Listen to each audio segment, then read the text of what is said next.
with the audio feed. Yeah. Bro, it was 32-13, 6 minutes to go in, early radio show. I felt good leading 32-13. Heard that garbage time touchdown, 32-19. Niners covered that one. Will they cover Sunday? A 5-point spread on Minnesota. Will they enjoy a Reggae Friday like we are enjoying? Young Tony always goes to Bob Marley right out of the gate. Go to the great. Got to pay respects to the GOAT. I'm going to say this in advance. It's very unprofessional of me, but after almost 20 years, I remain an amateur. I have like allergies today, bro. Huh. So if you hear me, if you see my nose running like crazy, and I'm flailing for a Kleenex, you got to go hook me up, brother. Man, Murph, like right now. Murph's nose is running more than Jordan Mason last Monday night. Certainly running more than Christian McCaffrey. Like, we're going to get Murph to start doing allergy commercials, and he's essentially going to turn into George Kittle. Run it again! Run it again! His nose is running again. His nose is running again. I know, the most unprofessional thing in the world, but guess what? We're real. We're raw. Mm-hmm. It's raw. We'll do it live. That's it. We're raw dogging on a Friday morning. I just told you that I know it's a controversial phrase. Some are using it to say to go on a long airline flight with no entertainment. No headphones, no book, no magazine, no TV, no nothing. Just stare at the seat in front of you. By the way, I'm not buying that trend either. It's not like people will post the TikToks. There's no proof. They're not live streaming their 12-hour flight. All they're doing is filming a 15-second video once they land saying, look, I just raw dogged an 8-hour flight. I don't believe you. I'm not buying it. Theater of the mind, my friend. Theater of the mind. I'm calling BS. Well, are we going to call BS on Christian McCaffrey? We don't know if he's playing this Sunday. I was just reading Eric Branch's story in the Chronicle. He talked to a physician for the Rams named Dr. Kenneth Jung is his name, Jung, a foot and ankle surgeon, is a consultant to the Rams. And, he says, listen, I don't have McCaffrey's file. I don't have McCaffrey's MRI, so I can't speak to it. He said, I can just tell you what Achilles tendonitis means to athletes. And some of the stuff he said is, like you would expect, not that encouraging. He said, quote, you're talking about possibly rupturing your Achilles. Again, this is stuff I hate even putting out there. You mentioned it with Dre Greenlaw and Kevin Durant, although it was funny, and Papa confirmed Dre Greenlaw's Achilles was the other foot, which makes it even more of a freak incident when the last couple weeks of the season and the first couple weeks of the playoffs, Dre Greenlaw was on the injury report with Achilles tendonitis, but then he ends up tearing the Achilles in the opposite leg. Now I got questions about how the other Achilles is going to hold up when he recovers from this Achilles tear. More from Jung, who works at Cedars-Sinai Curlin Job Institute in L.A. There's obviously this is from Eric Branch in the Chronicle. There's obviously a lot of load and dynamic motion associated with being a running back, and there are different grades where you can have a partial tearing of the issue.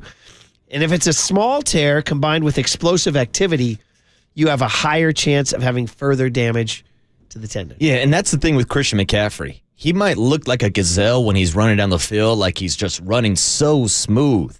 But those cuts that he makes are violent. The way he puts his foot on the ground and turns upfield, the way he's able to make a man miss, the way he'll chop his feet up in a hole and just get loose, that's what I'm worried about, is how violent his cuts are for as smooth of a runner as he appears. Yeah, more quotes from Jung. He says, if this is more of a degenerative type of picture, then that would be more likely to get flared up again. He says, to be recurrent. There's that word, recurrent.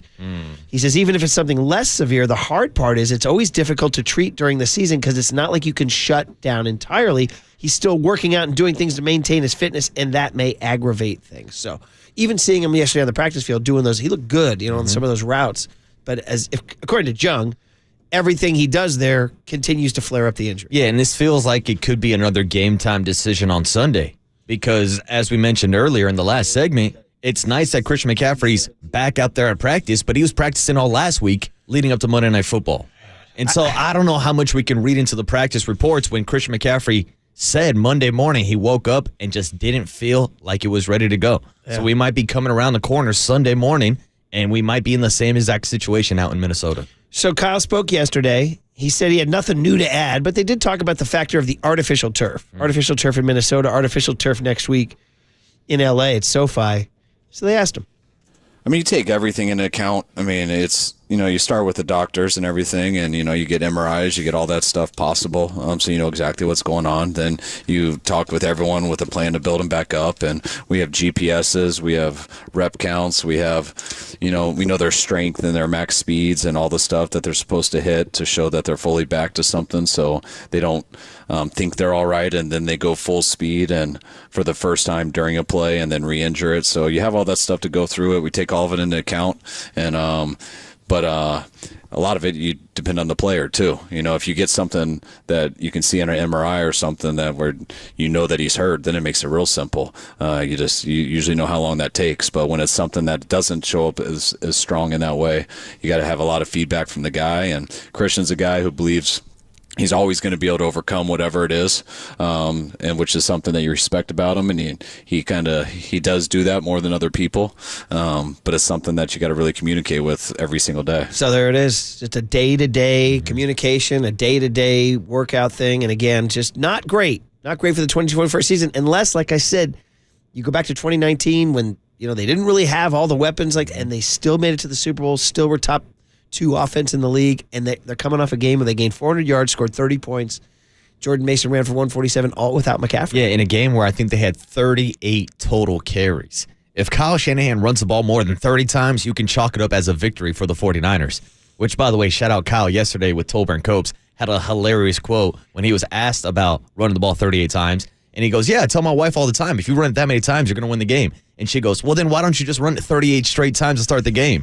And Kyle goes, yeah, it's not that easy. It's not that simple. I love it, but man. we know Kyle wants to run the rock. And to your point, whether it's an undrafted free agent in Jordan Mason, whether it's Elijah Mitchell, whether it's Jeff Wilson or Raheem Mostert, he's been able to get this production before because of that system. So, by the way, that was not Tolbert and Copes. It was Copes and Ratto. Oh, that's right. And I do want to shout out the digital boys. When I was leaving yesterday, there was talk of them doing a little send-up of the Shannon Sharp IG Live thing, and they pulled it off. I got to say, high level. I got to give Derek Papa and Adam Copeland a lot of credit. Apparently, that as Jack Loader told me, elite improv. They were improving about, so obviously, everybody knows the Shannon Sharp. If you don't know the Shannon Sharp, you can just Google it. In other words, careful, don't do it at work. Watch out when your IG Live is Yeah, don't Google it at work, folks. So they did a thing where the IG Live, Copes accidentally went IG Live as he was ripping Ray Ratto. It was. I gotta say, the boys sometimes pull it off. It was a good bit. It was pretty funny. Nicely executed. So anyway, way to go, digital boys. The Please Don't Destroy boys, and to Copes and Papa, who apparently just Derek Papa, not Greg, Derek, who apparently just improv that whole thing. Now Copes made reference to the happy hour shows. Happy hour. I work here, and I'm not even sure what the happy hour shows Happy hour are. was Ray Ratto and Greg Papa on NBC Sports Bay Area. It was on TV. Was that what that was? It lasted very short stint. Because in the IG Live send up that KNBR posted, Copes is I can't work with Ratto. And he goes, remember those happy hour shows, man? And he goes, are those still on? No. And Derek goes, no. And you just hear Copes go, yeah, how could they? He goes, how could they be? Anyway, it was just, I don't know, just little asides. It was very funny. Yeah, the happy hour with Greg Papa and Ray Ratto. I don't remember it. It was short stint on TV on NBC Sports. That's pretty good. All right, say good morning to young Tony as we get the guest list here on the other side on a Friday, Friday the 13th, bro. Uh-oh. Spooky. Do we need to go to our young Tony right away? Does he know about the serial murder flick, Friday the 13th? Good morning, Tony. Good morning. Yes, I do. Yeah. Is that the one that goes... That one? That's the one, right? When the murderer's coming, it goes... You scared? That's a great Murph sound effect. By the way, that was a... you can save that. That was... Here comes the murderer. Watch out. Is he wearing a hockey mask too, Jason? Anyway, young Tony, you had a nice night at the yard. You were four. How many? You had a whole group out there, huh? Yeah, 5 of us, including myself. Dude, the Brew Crew. You guys made up about 40% of the crowd, I think, last night. So yeah, we were out there. Not a huge crowd, I will say, but it was fun. Well, I know we're up against the clock and everything, but what is the Brewers' connection with your buddies here? They just like the Brewers. I don't know. I mean, are they family from Wisconsin, like Kipe, the whole deal? I think so. I also think they've just adopted them. Same with the Dolphins, by the way. Wow. The Brewers and the Dolphins. Brewers. By the way, I mean, the Brewers, not a bad team. No, not at all. Low-key rooting for the Brewers in the playoffs. Did you guys stay through the 8th inning when Jackson Chorio went yes, oppo? indeed. Yeah, we were there for that. That's a 20-year-old young man who, by the way, that gave him 20 bombs, and he becomes only the 3rd player in Major League history to go 20-20 at age 20 or younger. Bro. Yeah. As I'd like to say, where's my Jackson Chorio? Yeah, that's a good question. Is his name Bryce Eldridge? I mean, he'll be 20 next year, knocking on that door. But Murph, I do got to say, just to kind of pull the e-brake on this segment, Jackson Chorio going deep in the 8th inning was not the highlight of the game and was not the highlight of the 8th inning. Because we've talked a lot about the fan vote for the song in the 8th inning. Oh, yeah, it's become a thing. And yesterday, young Tony and his brother, Andrew, got on the Jumbotron doing the hot to go dance to Chapel Roan. Oh, wow. And it was hilarious because I walked up. No, because I walked up. I was on the Jumbotron too. And so I walk up to go hang out with young Tony and the Brew Crew for like 7th, 8th, 9th, late in the game. And next thing you know, Andrew, his brother, is up and dancing. And he's like, I'm trying to get on the Jumbotron. And I said, bro, you got a good chance because there's nobody here tonight. Yeah. Next thing you know, I look up. I hopped out of my seat. I threw the H up in the air. I threw the HOTTO to go. That's all time. So how about that? Me, young Tony, the Brew Crew, and his brother on the Jumbotron. Who was not rolling on that?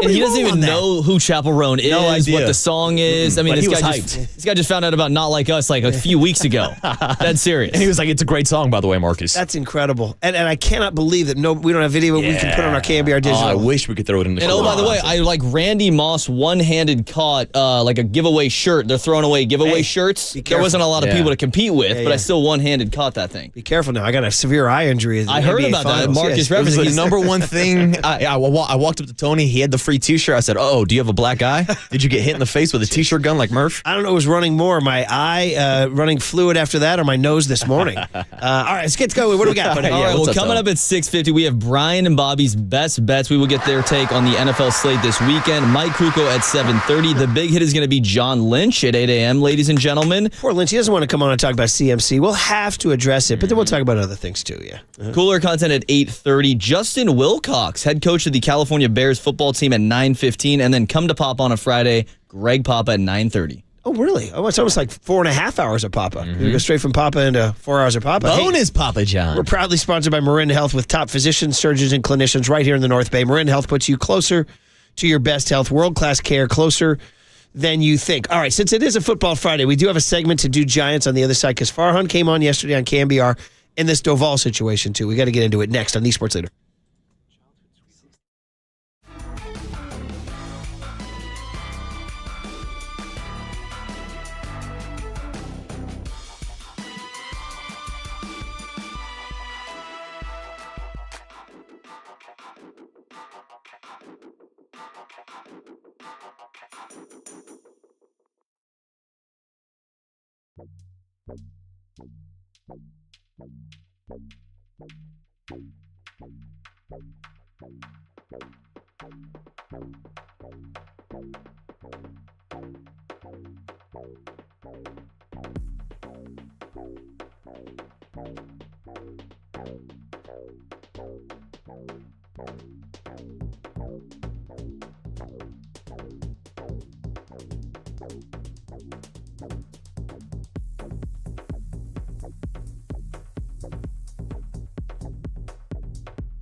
Giants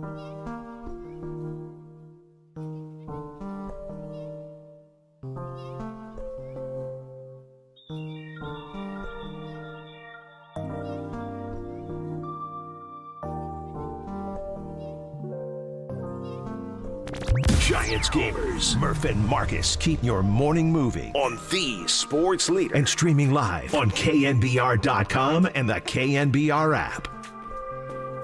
And the pitch. Ground ball to second on that changeup. Had him way off balance. And Turang up with it. Over to first for the out. And the Brewers shut out the Giants here in the finale. Even though the Giants kind of shut down the Brew Crew most of the night.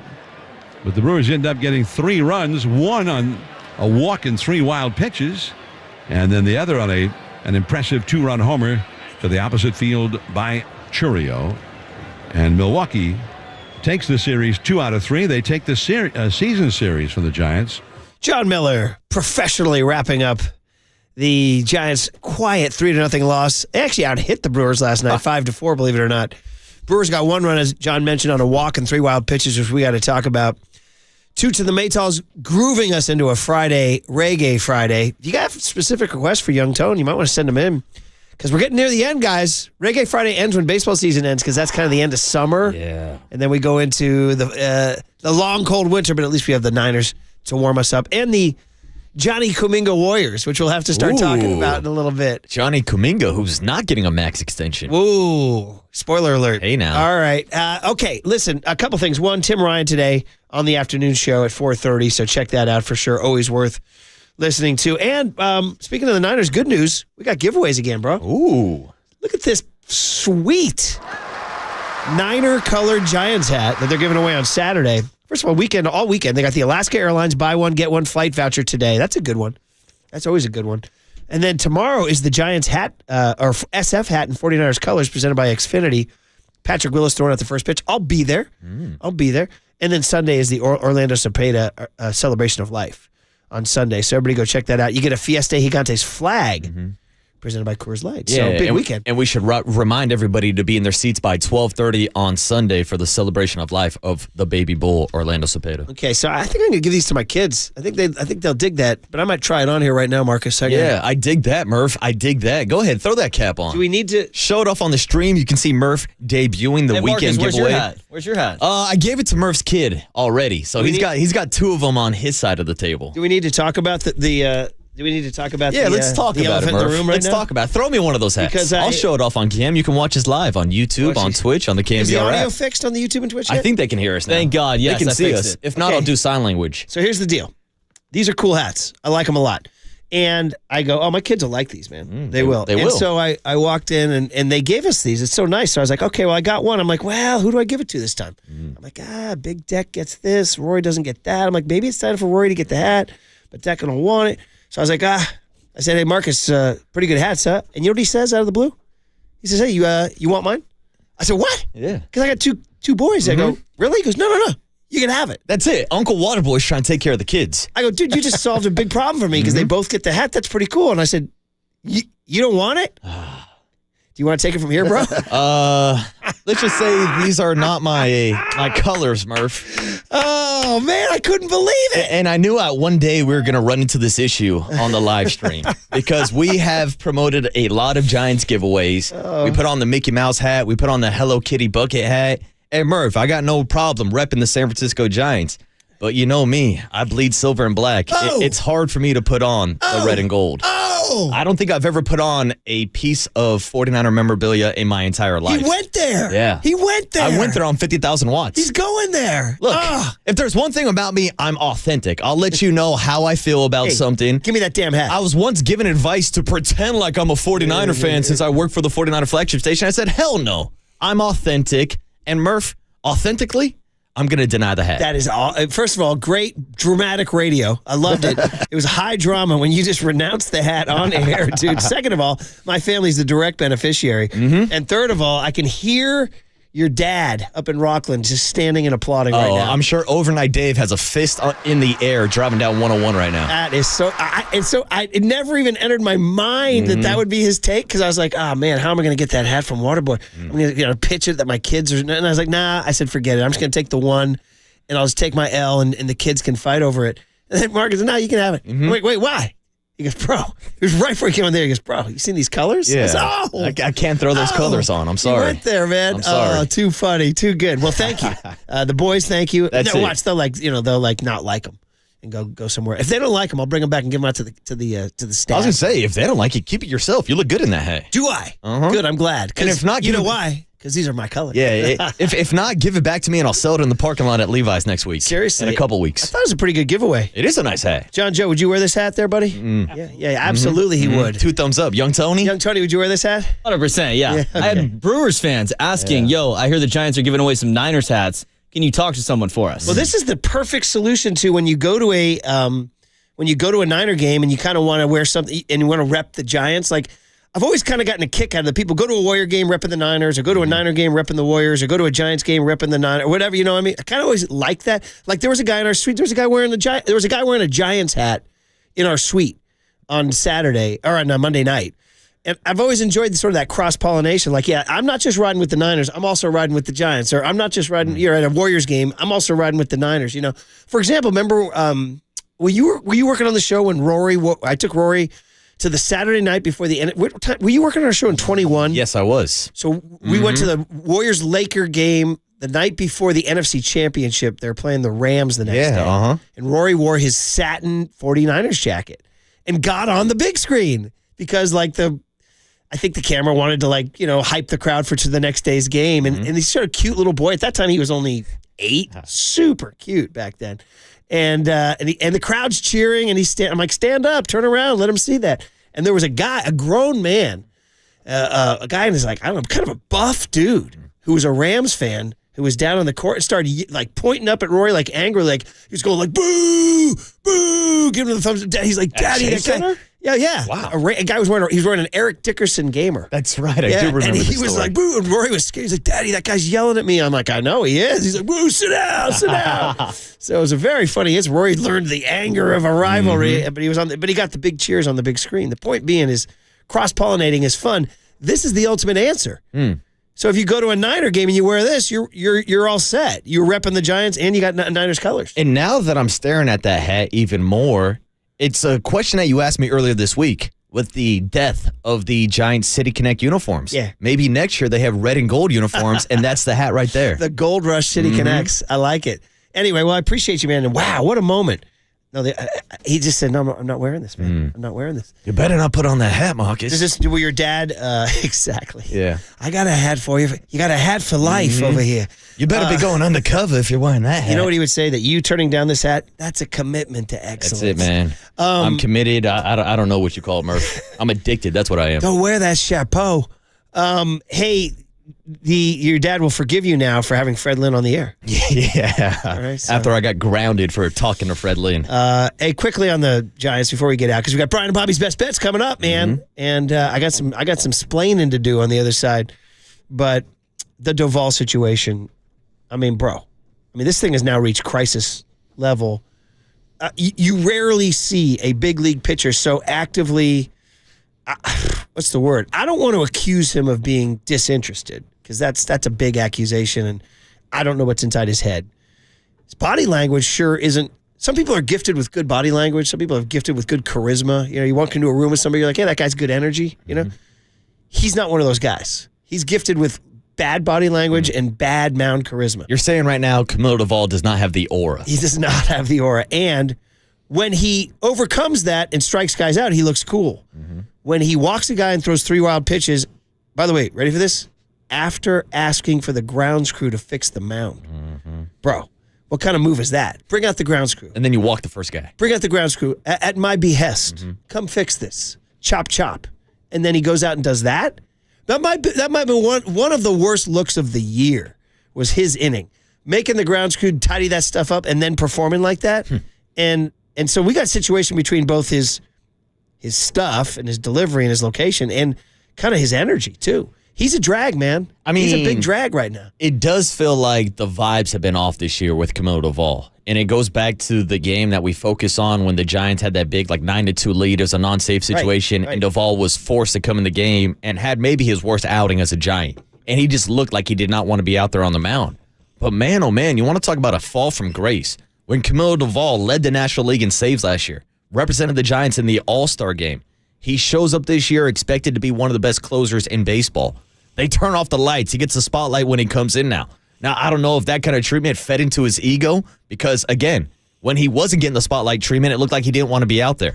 And now even making his comeback after being sent down to the minor leagues, he's pitching in the 7th, 8th innings. It doesn't feel like he has that same juice. Last night, he got up to 99 miles per hour, which is nothing to scoff at. But when Doval first got in the league, he was throwing 103, 104. So his velo's down a little bit. His energy is down. His vibes are down. It's just been a down year for Camilo Doval. I'm wondering, can you trade him? He would be the obvious guy to trade and probably should have traded him at the trade deadline before this winter. But Farhan just will not do that. I don't even know what team would take that act now. And what are you going to get for him? I don't know. Are you saying the Giants are done with Camilo Doval? Because I hate to give up on a talent like Doval quickly. I'm saying there's definitely things behind the scenes that we need to know more about. Yeah, that's a good point. Melvin might not. Bob Melvin does not have patience for this. Matt Williams does not have patience for this. Yeah. Brian Price does not have patience for this. So, and he's ineffective. Yeah, he's just so talented, man. I know. That's what's crazy about this entire situation. At some point, you think the talent would overcome everything. You were at the game. Wasn't it shocking to see a big league pitcher perform like that? Yeah, and again, he's kicked it around a few times this year. And again, I don't know the disconnect between him thinking that maybe he should still be the closer. I'm sure he's upset about that. But at the end of the day, you got a job to do. You're getting paid to be a closer, being paid to be a mid-inning guy. You got to go out there and get outs. Man, oh, man. So anyway, guys, I wanted to address that, and we'll talk to Mike Krukow about it.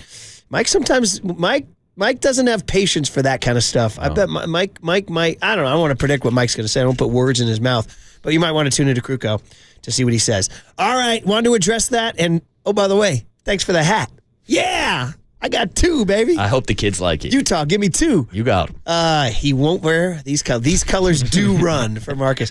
All right, it's that time that you need. Brian and Bobby's Best Bets. We're getting to that Friday 6:50 landmark. Friday football forecast used to be Brian and Bobby's Best Bets. A lot of F's, a lot of B's. All I know is it's fun, entertaining, and maybe correct. Next on The Sports Leader.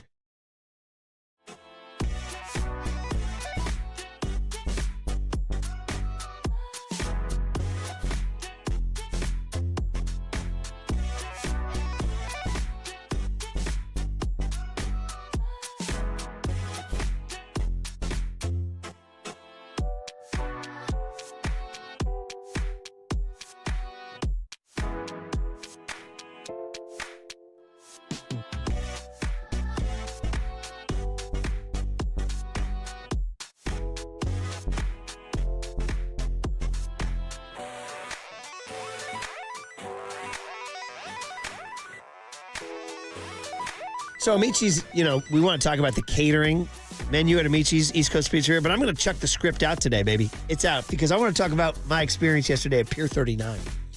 The Amici's at Pier 39, get there. That's all I'm going to tell you guys right there. Just get there. First of all, when's the last time you went to Pier 39?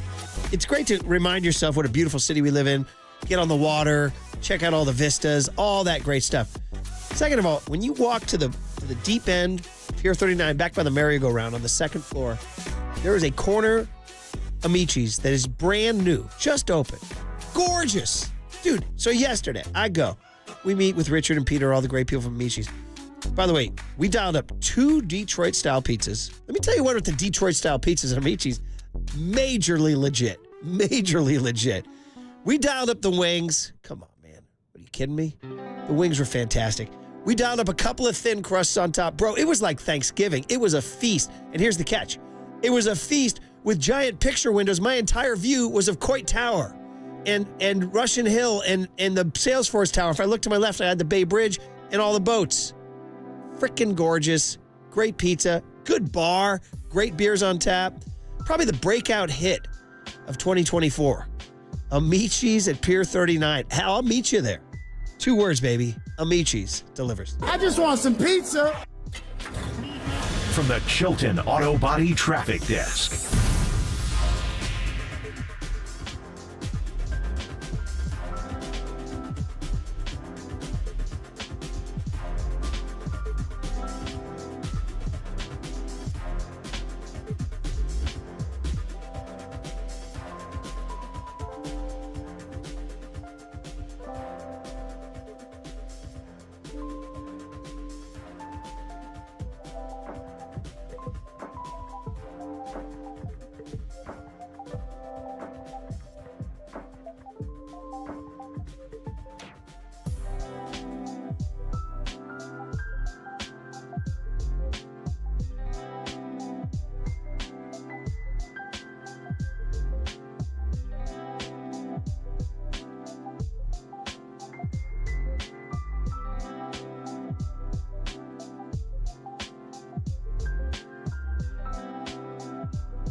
It's time for KNBR's Opening Bell Report. Sponsored by Protect Your Assets with David Hollander. Concerned inflation will ruin your dream retirement? Learn more. Listen to David's show every Saturday morning or call 1-866-PROTECT.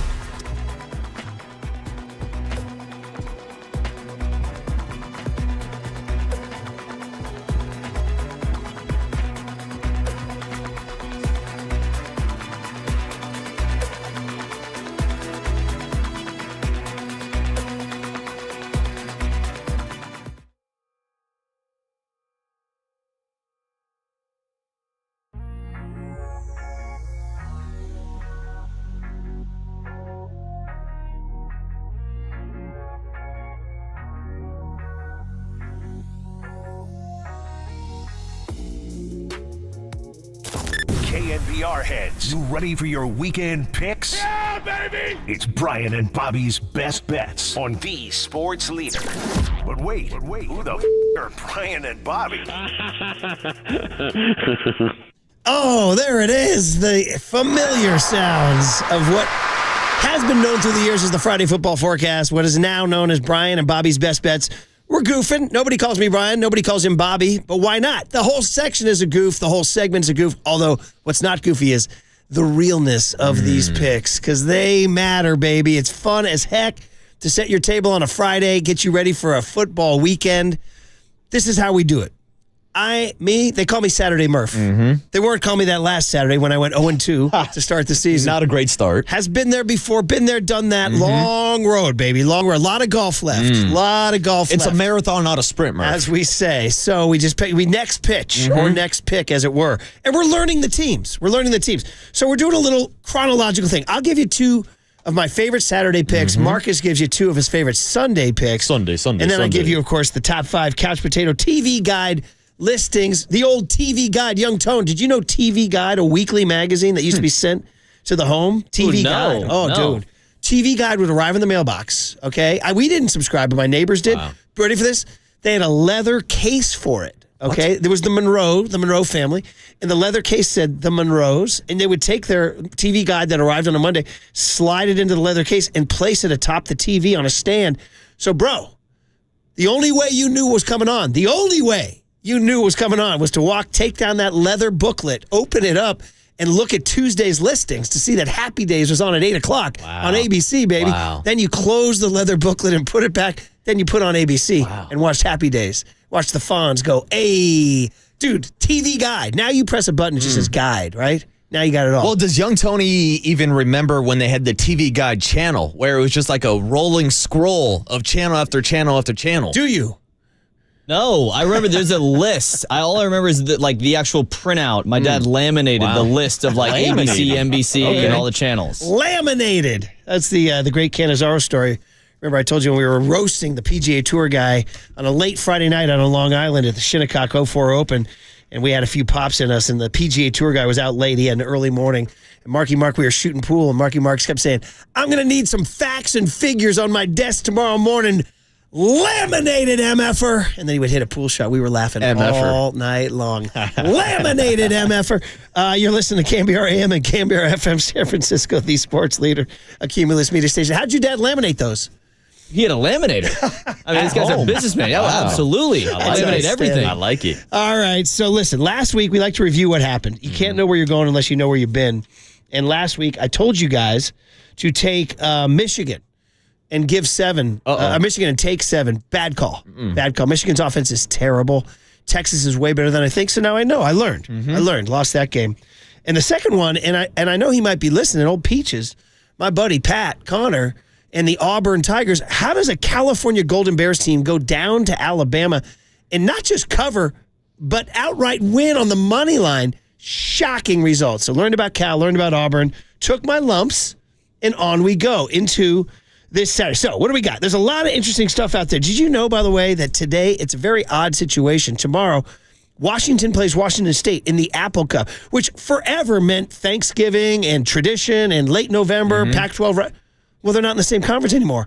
They're playing each other on September 14th. Is it even apple picking season? Dude, there's actually some controversy up there. Some hardos are saying, don't call it the Apple Cup. Wow. You can't call it the Apple Cup because it's not what it used to be. But anyway, that's what's going on.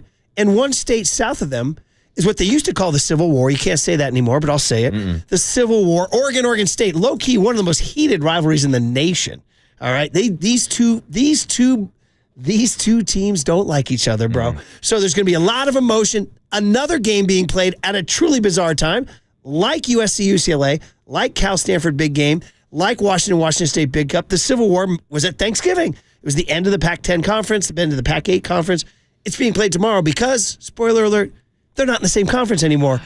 Toto, we are definitely not in Kansas anymore. Speaking of Kansas, Arizona, Kansas State, good game tonight. But anyway, we're going to go there. We're going to start with Oregon State, the Oregon Ducks. Because what I decided is, I find it's best when I stay on the West Coast, buddy. As the great Robert Plant once said, there's a feeling I get when I look to the West. Shout out, Young Tone. Do you know Stairway to Heaven by Led Zeppelin, brother? Yeah, of okay, course. You do? All right, good man.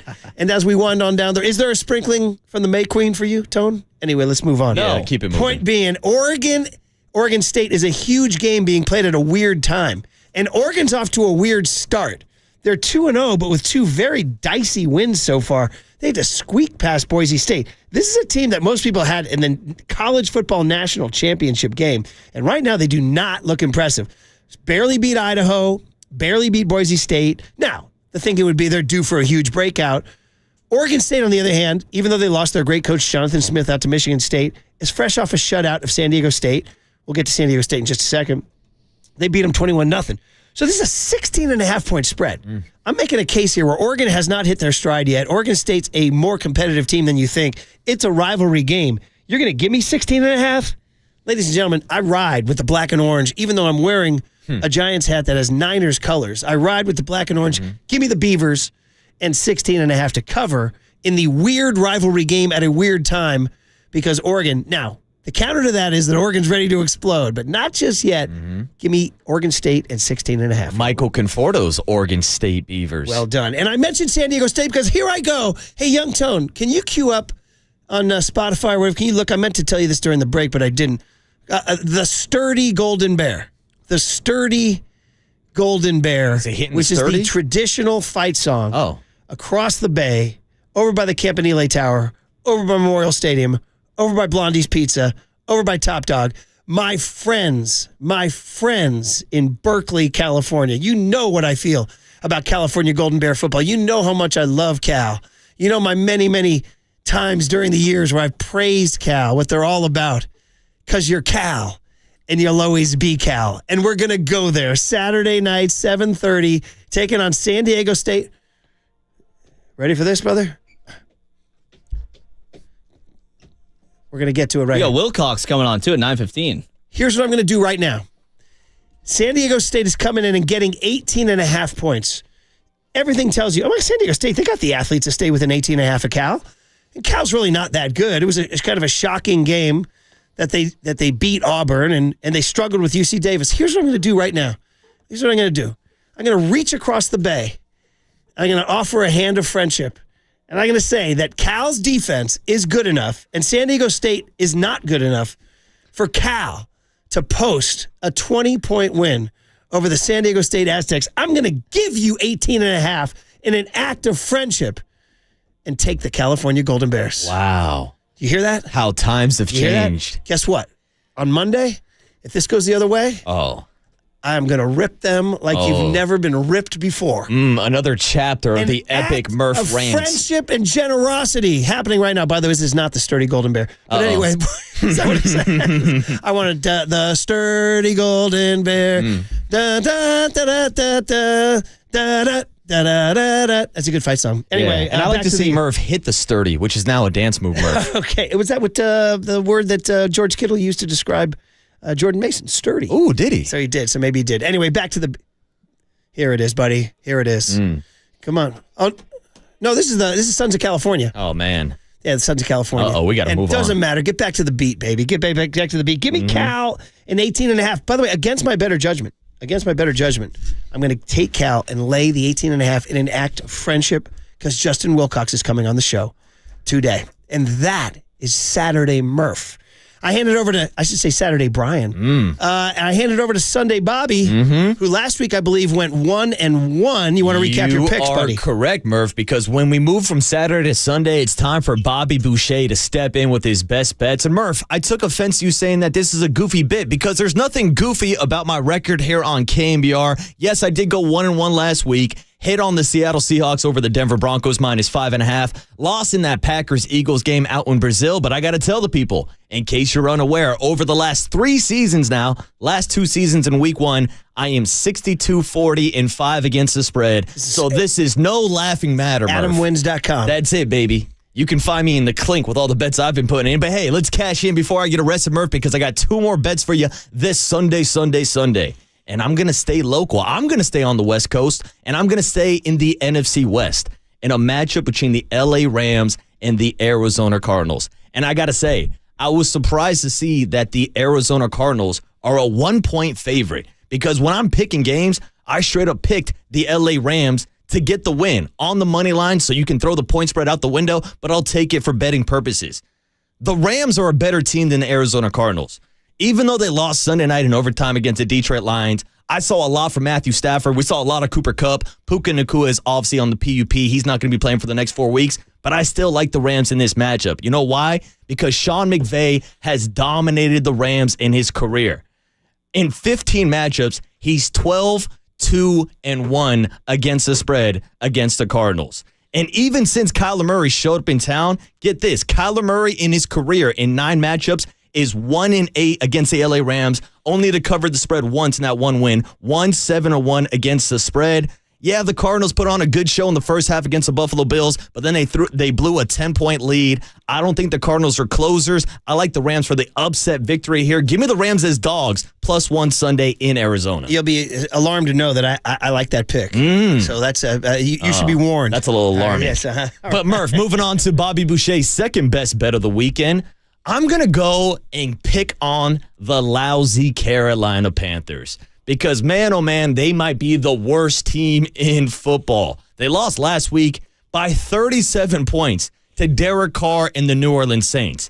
And, yes, this weekend, it is their home opener, but I don't know how many fans are showing up. I'd be shocked to see Steph Curry out there banging the drum, but I am banging the Chargers on the money line and against the spread. They're favored by 5 points, which is the second highest road spread this week, right behind the San Francisco 49ers. But I think Jim Harbaugh is going to run the rock down the throat of the Carolina Panthers. They're missing Derrick Brown, their best defensive tackle. This is going to be a game where Jim Harbaugh's out there with J.K. Dobbins and the bus Gus Edwards running it 30 to 40 times. I think they win by more than a touchdown. I got no problem leaving 5 points on the Chargers. On the road, West Coast team going to the East Coast, but I'm still laying the points with Jimmy Harbaugh. You will be alarmed to know I like that pick, too. Uh-oh. I know. Because I'm in a pool, too. And it opened at 6. Mm-hmm. So, because I had to lay down 6 for the Chargers. But again, you're right. Are we overlooking the East Coast road early start thing? It's always a trip from West Coast teams going out to the East Coast. That's why I stayed away from the Seattle Seahawks traveling out to New England. I was thinking about that as one of my best bets, but the Panthers are just so bad. I got no problem riding with the Chargers after they ran the rock against the Raiders defense last week. And the fail-safe running games travel. Mm-hmm. You know what I mean? Running backs travel, offensive line travels. I'm with you on that one. And Carolina Carolina would have to shock us to show us something different than what they showed us in week 1. I haven't seen any signs of life from the Carolina Panthers or Bryce Young, who's looking like one of the biggest busts in NFL history now. That offensive line is terrible. I expect Bosa and Khalil Mack to be breathing down his neck all game. By the way, I hate to make you the villain, but on the same day you willingly and publicly disavowed the 49er colored Giants hat, you just took 2 LA teams. I did, Murph. I did. Because we play some ball on the West Coast. Well, you're just here to win, buddy. I'm here. I want winners. This is a business trip for you, buddy. This is not. We're not here to make friends. You're just on a business trip. All right. Well, there you go. Those picks are in the book. We'll see how we do on Brian and Bobby's best bets. And then, of course, our couch potato guide. Interesting. I have to try to pick what I think are the 5 best TV games of the weekend. And I mentioned Oregon State, and Washington State as definitely strong candidates. I'm going to put them in the honorable mention category because I want to respect how bad it is that they're playing in September and not at Thanksgiving when the leaves are changing and we have those great, I believe it's called circadian rhythms. You guys know that? Circadian rhythms where our bodies kind of go with the light and the calendar and all that. Like we know... by the way, working on this show completely destroys our circadian rhythms because you're not supposed to be waking up in the middle of the night. No. And that's why we're all going to look haggard by the time we're 60 or whatever. That's why when I walk out of the studio every morning, I feel like I'm walking out of a strip club. Hey now. Oh, well, the lights are a familiar feeling. Yeah, I've been there. So anyway, I'm going to, in honor of the blown circadian rhythms of those games, I'm going to leave those on the side. And I'm going to go ahead and do this just for blanks and giggles. I'm going to make the 1-star game just for blanks and giggles. Indiana UCLA football. Ooh. 1 star, not 5, dude. Dude, just You're missing 4 stars, and dude. I'm doing this for a couple of reasons. Number 1, hometown pick. I'm a Bruin. Spoiler alert. Did you know that? No. And number 2, it's their first ever Big Ten game. Number 3, I think it's kind of funny that Indiana's playing UCLA and it's on NBC at 4:30 and it's not a basketball game, right? This game should be indoors on hardwood, man. Come on. And it will be in January because they're in the same conference for basketball, too. But anyway, I just thought it'd be funny. Deshaun Foster's Bruins looked sketchy in their opener at Hawaii. We're in L.A. We'll see what they have, dude. I in my pool, I can't believe I took Indiana. Wow. I did. And I laid 2.5. Going against the Bruins. I'm not a You're a traitor, dude. I used to hate pick against Chip Kelly. I'm doing this, and I hope I'm wrong. I hope I'm wrong. But anyway, that's at 4:30 on NBC. That's a fun one. The Rose Bowl, it looked good, the whole deal. So anyway, Indiana, UCLA, 1-star, 2-star pick. Bro, you didn't touch this game. Interesting game. Cincinnati Bengals and we're going to call it Arrowhead, not Burrowhead, because Joe Burrow can't pick up a Gatorade bottle. Man, oh man. How about the incredible world we live in where national media did a full 2 days on Joe Burrow picking up a water bottle. On the limp wrist of a Joe Burrow. Anyway, dude, how healthy can he be going into this game? Is how dysfunctional did they look in week 1? I get it. I mean, they have had success in Kansas City. The spread was only 5.5. Did you think about that one? I thought about it, and traditionally, if this game was being played towards the end of the season, I would be taking the Bengals plus the points. Because the Bengals? Yeah, because the Bengals are actually one of the teams that have gone to Arrowhead and can get the victory. But right now, early in the season, the Bengals, every year, they're so starters. You mentioned Joe Burrow's injury. Jamar Chase is unhappy with his contract situation. I'm staying away from this game. If I have to make a pick, I'm taking the Chiefs. Yeah. But I don't like doing that. Not only did I pick the Chiefs, but we have to pick one key game that triples your value. I picked this as my key game. Wow. I did. Triple down. Yeah, you can win by a touchdown, right? They could, but I mean, I would probably go in a different direction as your triple game of the week. I would have gone with one of Bobby Boucher's best bets. Okay, I still have time to change it. I could go to the Rams, which I felt pretty good about. Oh, Chargers -5. Yeah, but again, that East Coast road thing. Yeah. Anyway, that's at 1:25 on CBS, and I think that's going to be a Jim Nantz game, and we're due for a Nantz hit. We're due. Anyway, my 3-star game is the aforementioned Cal San Diego State game. Again, I'm acting in friendship now. Justin Wilcox is coming on the show. They beat Auburn. They're feeling pretty good. My kid is watching the game. He's like, "You sleeping on Cal's defense, Dad?" I'm like, "Okay, I'll check it out." Cal San Diego State, 7:30 ESPN. That's what we like to call for us old folks the sweatpants and wine game. Hey. Although I'll be at the Giants game. So that Saturday night football, when you slip into the sweatpants, start pouring the wine, and then you throw on the late night Saturday game, Cal San Diego State, 7:30. If you need it on the radio, it's on 810. Ooh, 810. nice plug. My 4-star game is going to be what you mentioned, and I'm only doing this for NFC West purposes. Rams, Arizona. You got to scout the opposition. You got to see what's out there. It's a 1 p.m. game on Fox, Rams at Arizona. Curious to see what happens. We both feel like that spread is very bizarre. Wonky. We feel like the Rams should win that game, but anyway, that is a 4-star pick because it is an NFC West tilt. And of course, as you always know, if the Niners are playing, they're going to be my 5-star pick. 49ers at Minnesota. Sunday morning, 10 a.m. That game's on CBS. It's also on, ready for this, 8:10 a.m. Because the Giants have the rule of the roost until we're done. If you need the FM bone-crushing stereo, 107.7 The Bone. Yeah, shout out our sister station. So you want to hear Papa and Ryan, 107.7 The Bone. If you want to hear it on AM radio like an old-fashioned dude, it's on 8:10 a.m.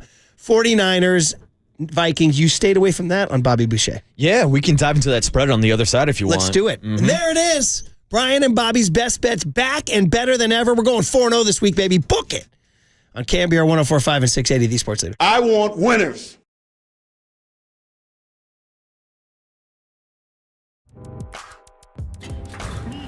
From the Chilton Auto Body Traffic Desk.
And now, time for the Protect Your Assets with David Hollander Business and Technology Report.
Murph and Marcus continue live from the KNBR Casino Matrix Progressive Jackpot Studios. Casino Matrix. Progressive jackpots are here. Where are you? Just drop in. Please play responsibly. 1-800-GAMBLER. Cam Akers, the former Ram, to his right. Addison out wide right, watched by Ward. Inside rush. There it is. Throw a deep one to Addison, and it's broken. No, it's caught by Addison.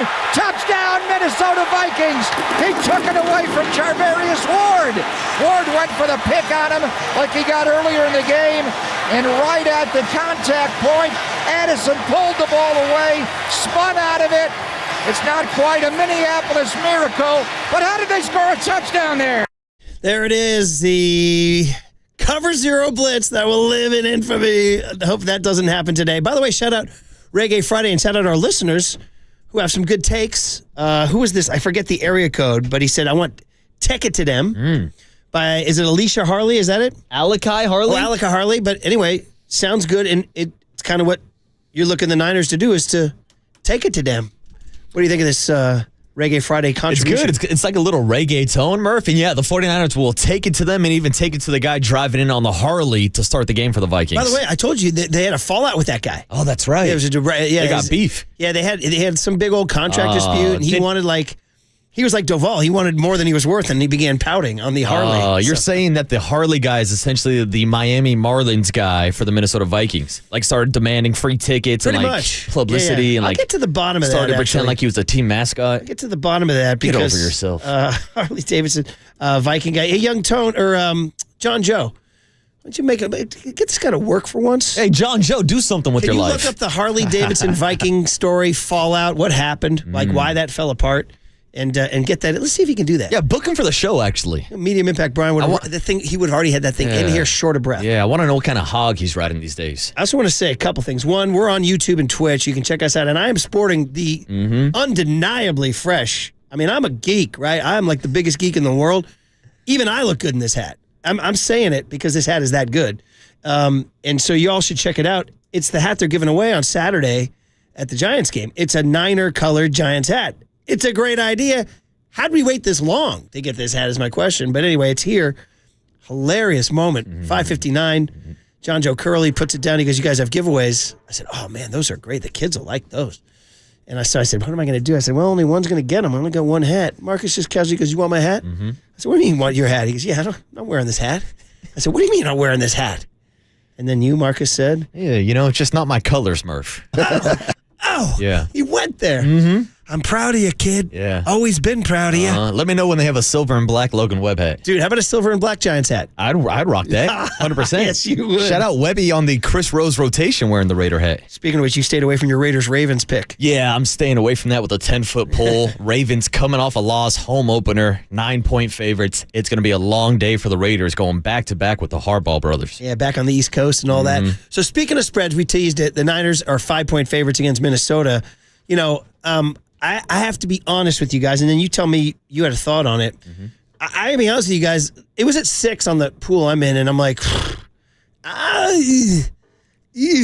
you might want to take the Vikings in the points just because I think it's going to be a muddy, mucky game. I don't think the Niners are going to soar like Eagles. I think it's going to be a weird dome game. The ball bounces funny on that stupid turf.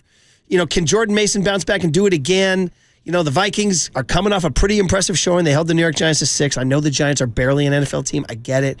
Dude, Darnold with some time, he can slice and dice. I think the Niners win. I just think it might be a muddy, mucky, ugly game. It might be 20-16. It might be 23-19. I don't know. You had a thought. My breakdown has been from a betting perspective and just like on a straight up pick perspective. I think the 49ers are a tier or 2 tiers above better than Minnesota Vikings. And I think the New York Jets have a better overall roster. And I know Nick Bosa kind of had some different comments yesterday that we can get to. And there are some points to be made about the Vikings covering the spread. It's their home opener. They're coming off a huge win. This is a team in the 49ers that haven't won on the road in Minnesota since 1992. And by the way, they've been there 7 times since then. Which is absolutely just an incredible stat. I think I don't know how much you read into that, but it's just a statistical anomaly. Yeah. It's an outlier. So traveling, it's a West Coast team going out to Minnesota. 10 Home a.m. opener start. for the Vikings. 10 a.m. start. Vikings look good, but I think the 49ers, maybe I'm just completely wrong here, but it feels like they don't fear Sam Darnold. For seeing them as much as they did last year down in Santa Clara, there was a phenomenal quote, I don't know if we have the sound, from Diomedor Lenore, who talked about facing Sam Darnold last year in practice. And Demo said, me and Sam, we had this special connection. He liked to throw the ball to me. Demo's got that. I tell you, I like Demo's swag. Demo's got that swagger, man, and that's my kind of take here. Outside of Justin Jefferson, who's going to be the number 1 matchup for Charvarius Ward and Demo on the outside, there's not a lot of players on this roster that put fear in my heart, to be honest with you. Aaron Jones is a good player. He's a good player, but I don't think he could do enough, especially when you have Fred Warner and the improved defensive line of Malik Collins and Hargrave look great week 1 too. It's going to be hard to run up the middle on the Niners. It's so hard because, like for example, the corollary to this is Jets Titans. Like, who do you think the Jets really are? And again, remember Steve Young told us September is preseason, and then we'll figure it all out later. So that kind of messes with your picks too, because teams are still figuring things out. Like, are the Jets way better than they showed? They just had a really bad game, and I mean, they have a legitimate defense. We know their defense statistically is good, but they gave up 400 yards and 30 points to the Niners. They got gashed. Like, do you think they're going to go beat the Tennessee Titans? They're 4.5-point favorites in that game. I was looking at that game, Murph. I mean, so I took Tennessee in the points, by the way. Wow, I would take the Jets in a bounce back situation. I don't like the spread being that bad, but the Titans look terrible week 1. No, they had the game won if it wasn't for 2 stupid special teams turnovers. Yeah, Will Levis throwing interceptions left and right. He looked bad also. But they had that game in the bag. It was a freak loss. The Bears are terrible. Mm-hmm. But anyway, I just thought, you know what? Maybe that's an NFL game in Tennessee. They can stay within 3 was my thought. Mm-hmm. But point is like I don't know who the Jets are. Mm-hmm. So, I'm still not sure about the and this is all by way of saying I'm not sure about the Niner run defense. Yeah, but are we sure we know who the Vikings are coming off a win over the New York Giants? We don't know anything. Yeah, exactly. Tweet 2 in the NFL. But we do know that Nick Bosa said an interesting comment about the Vikings and whether he was just trying to get his teammates' attention or whether he was speaking honestly. I don't know. That's what he said. This week, I think we're playing a better, honestly, a better team. They're playing better football, it looks like, and they run the ball well, and we're going to have to be better in our techniques. We kind of got away with some things last week. So yeah, we have to hone in and not pat ourselves on the back. Okay, so I think that's him letting the team know, bro, no resting on laurels week 1 after 17. It's a little strategic by him. Yeah, but also the national media took this quote and ran with it. But just because Nick Bosa calls out Aaron Rodgers and the Jets and Robert Saleh saying the Vikings are a better team than the Jets. It's juicy, for sure. It is. But also, I could read into it from Nick Bosa's perspective if he's talking about individual matchups. Because Christian Darrisaw is a phenomenal left tackle. And I went back to last year's matchup and kind of just rewatched some of the game tape. And even read an article from Pro Football Focus who graded all the one-on-one matchups last year between Nick Bosa and Christian Darrisaw. And in 15 pass rushing snaps, they gave the grade 14 out of 15 for a win for Christian Darrisaw. So Nick Bosa only won on one of those reps. So maybe that's the individual matchup that he's looking at personally. Even the right tackle was pretty good for the Minnesota Vikings. So they have 2 Lynch pitch tackles. So maybe that's where Nick's getting here with his individual matchup. A lot of unknowns. Who is Sam Darnold? Who is the Niner run defense under Nick Sorensen? Is Justin Jefferson still going to be prime for big games? Is that Viking defense that shut down the Giants still good enough? Can Jordan Mason do this again? I think the answer to that is pretty certain. Shanahan has proved year after year after year after year after year he'll run the ball on you. So, I mean, listen, I like the Niners to win the game for sure. I'm just wondering if it's going to be kind of just an ugly-ish game. Yeah, I'm still confident, especially now that the spread has come down. I'll lay the 5 with the 49ers even without Christian McCaffrey. By the way, somebody came in. First of all, people checking in on your hat thing. 707, loving Marcus's honesty. Hang tough, my friend. I'm a Raiders fan since I was 5. Another one saying, Marcus is a real one. He's authentic. And then the best one, though, I like is, where was it again? I got to find the exact area code. He said, well, Marcus is right. He said the Giants have a silver and black record. That's what he said. So they're both under 500. That's pretty good. You're not wrong about that. Good riff. Right, good riff. It was good. But if you I need can to give see credit the hat, for a good riff. If you need to see the hat, it's on YouTube and Twitch, and it's undeniably a pretty strong giveaway. It's a good hat for 49er fans. Better than the Funko Pop giveaway from 2 weeks ago. That caused my sister was babysitting our kids because we were in freaking Scotland in a castle for a wedding, and she tried to take them early to get the Funko Pop. Sold out or whatever. 15,000 people lined up early. Yeah, you better get there early for that hat on Saturday. I would say this hat is better than the Funko Pop, unless I'm offending the Funko Pop community. 808 KNBR. Don't want to do that. The Funko Pop heads got Murph. You know what? Can we give John Joe a big round of applause? Johnny Joe. Can you give him some applause Johnny right Joe. now? I asked, he delivered. Ragnar the Viking. The guy's name is Joe Jurinich. They severed a relationship of 21 seasons because, according to multiple media reports, Jurinich was asking for a 10-year contract that paid him $20K a game, $1.6 million for 8 home games per season, $2 million for preseason games if you include them, and he had been making about $1,500. He wanted to go from $1,500 to $20K to ride the Harley in his fur vest. That's insane. You know what, John Joe? Another applause for this guy. Another applause. He found it. He did some work. Here it is, the headline. Vikings drop mascot Ragnar after he reportedly asked for 20. Is that worth $20K? Wow. Is that guy worth $20K right there? If it is, sign me up. I'll take his job. I got my motorcycle's license. Man. Oh, do you? Yeah, I do. I got my ends. Nice, buddy. Nice. All right, Mike Krukow on Camilo Doval and the Giants next on the Sports Leader. Take it to them.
Hey, what's up, everybody? Happy Friday morning. You just heard Brian and Bobby's best bets, but now it's time for the Waterboys Prize Pick of the Day, because Prize Picks is America's #1 fantasy sports app with over 5 million active members.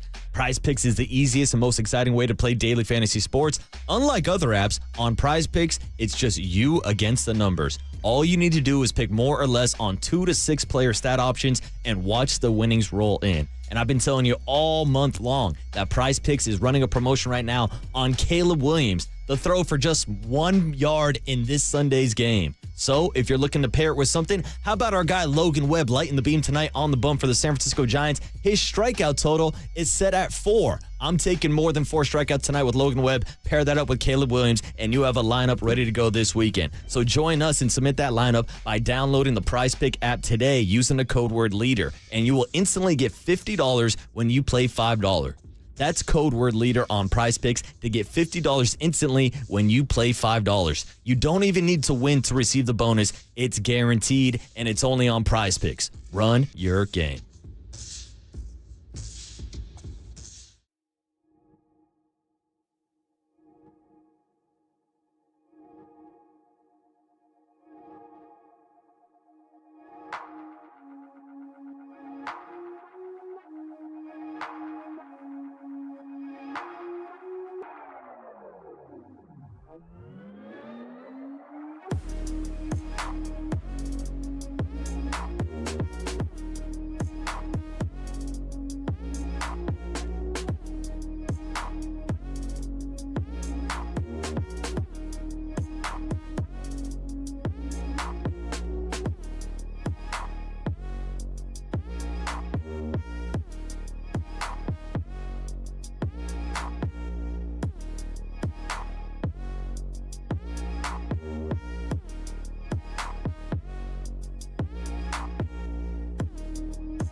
There's no question we've got the best in the booth. That's why Murph and Marcus catch up with Kruk right now. On KNBR 104.5 FM and 680 AM.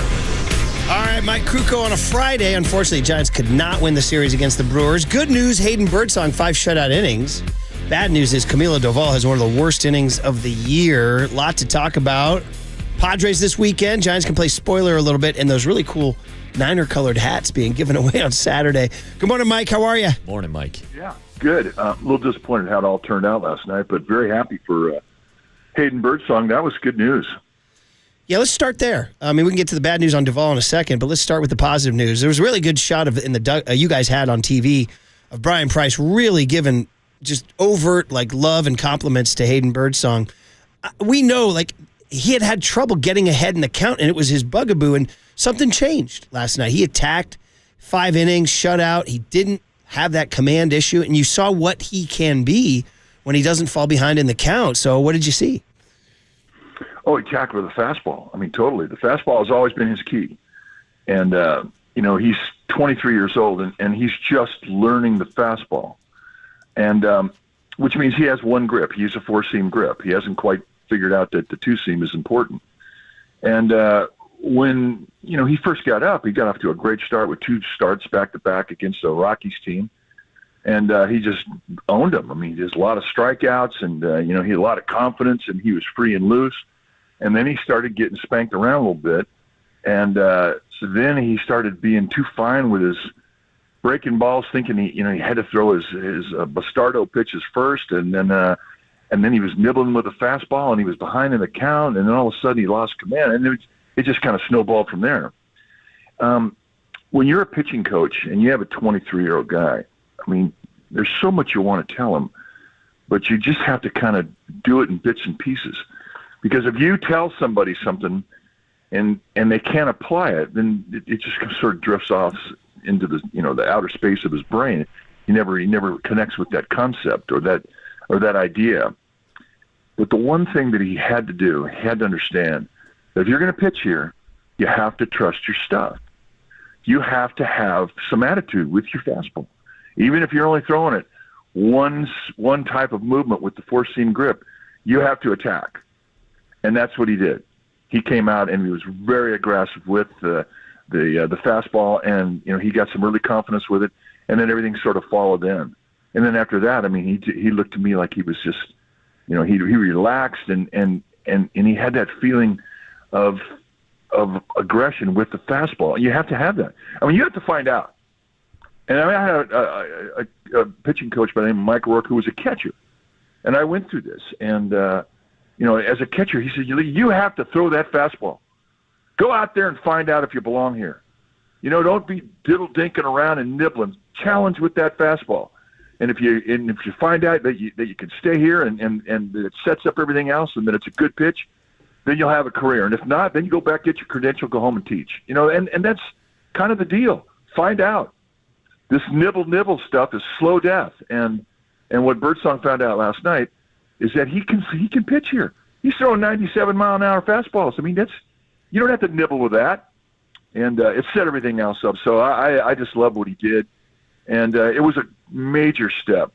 And you saw the expression in Brian Price, if you watched the game last night, of how much he enjoyed Birdsong taking that step. Because he's an easy kid to root for. He's really a good kid. And he wears it. And last night was a big step in his the way that he has matured in this game. Hey, listen, I'm looking forward to a couple more before this season's over. And this is a big deal going into 2025. This guy's going to be a part of the rotation. It's a big deal. We're talking to Mike Krukow, who's brought to us by NorCal Honda on the UMA guest line. He is sponsored by your Northern California Honda dealers. See your NorCal Honda dealer now for sedan fine savings on every model. Marcus. As Murph mentioned, Camilo Doval came into the game last night in the 7th inning. He was charged with a loss after a leadoff walk and that run scoring on 3 wild pitches. Getting back to what you're saying about Hayden Birdsong and having that confidence on the mound, it looks like Camilo Doval just simply does not have it this year. So do you think Camilo is trusting his stuff at this point of the season? Oh, no, not at all. Not at all. And, we saw him come in and throw his first pitch. Boom, 99 right through the knees. And I'm thinking, yeehaw, daddy. I mean, he's got his release point. And then 7 balls later, he didn't obviously have his release point. That's a little league home run. A walk and 3 wild pitches. It's a nothing ball game in the 7th inning, and that's how you lose the lead. That just completely punched everybody in the stomach. And from Doval's perspective, he can't trust anything right now. And I've been there. I've been out there with I can't throw a fastball for a strike. And the only thing I could throw for a strike was a hanging slider. I walked 9 games one day in Houston. No, I walked 9. And I could not throw a strike. And, you have to throw a strike. So the only thing I could throw over there was a hanging slider. That's a bad road to live in. And I think, that's kind of where he's at right now. And, he's just screwed up mechanically. He's got a loop in the way that he takes his arm back, and his body turn is a little too big. We would watch Bumgarner go through it once a year, where he'd get a little bit too big with his turn, and as he would twist his torso to get into his cocked position with his upper body, it would be too big, and he couldn't get his release point out front to where he could crack the whip, and the release point kind of carried across his body, and the release snaps were like 3 little inches apart, and there was never a time where he could just consistently get that one release point. And that's right exactly where Doval is right now. Some days he has it, some days he doesn't. And right now, more often than not, he doesn't. And the problem with it, as soon as you have problems with your mechanics, your brain is out the door. You go right into just freak out mode.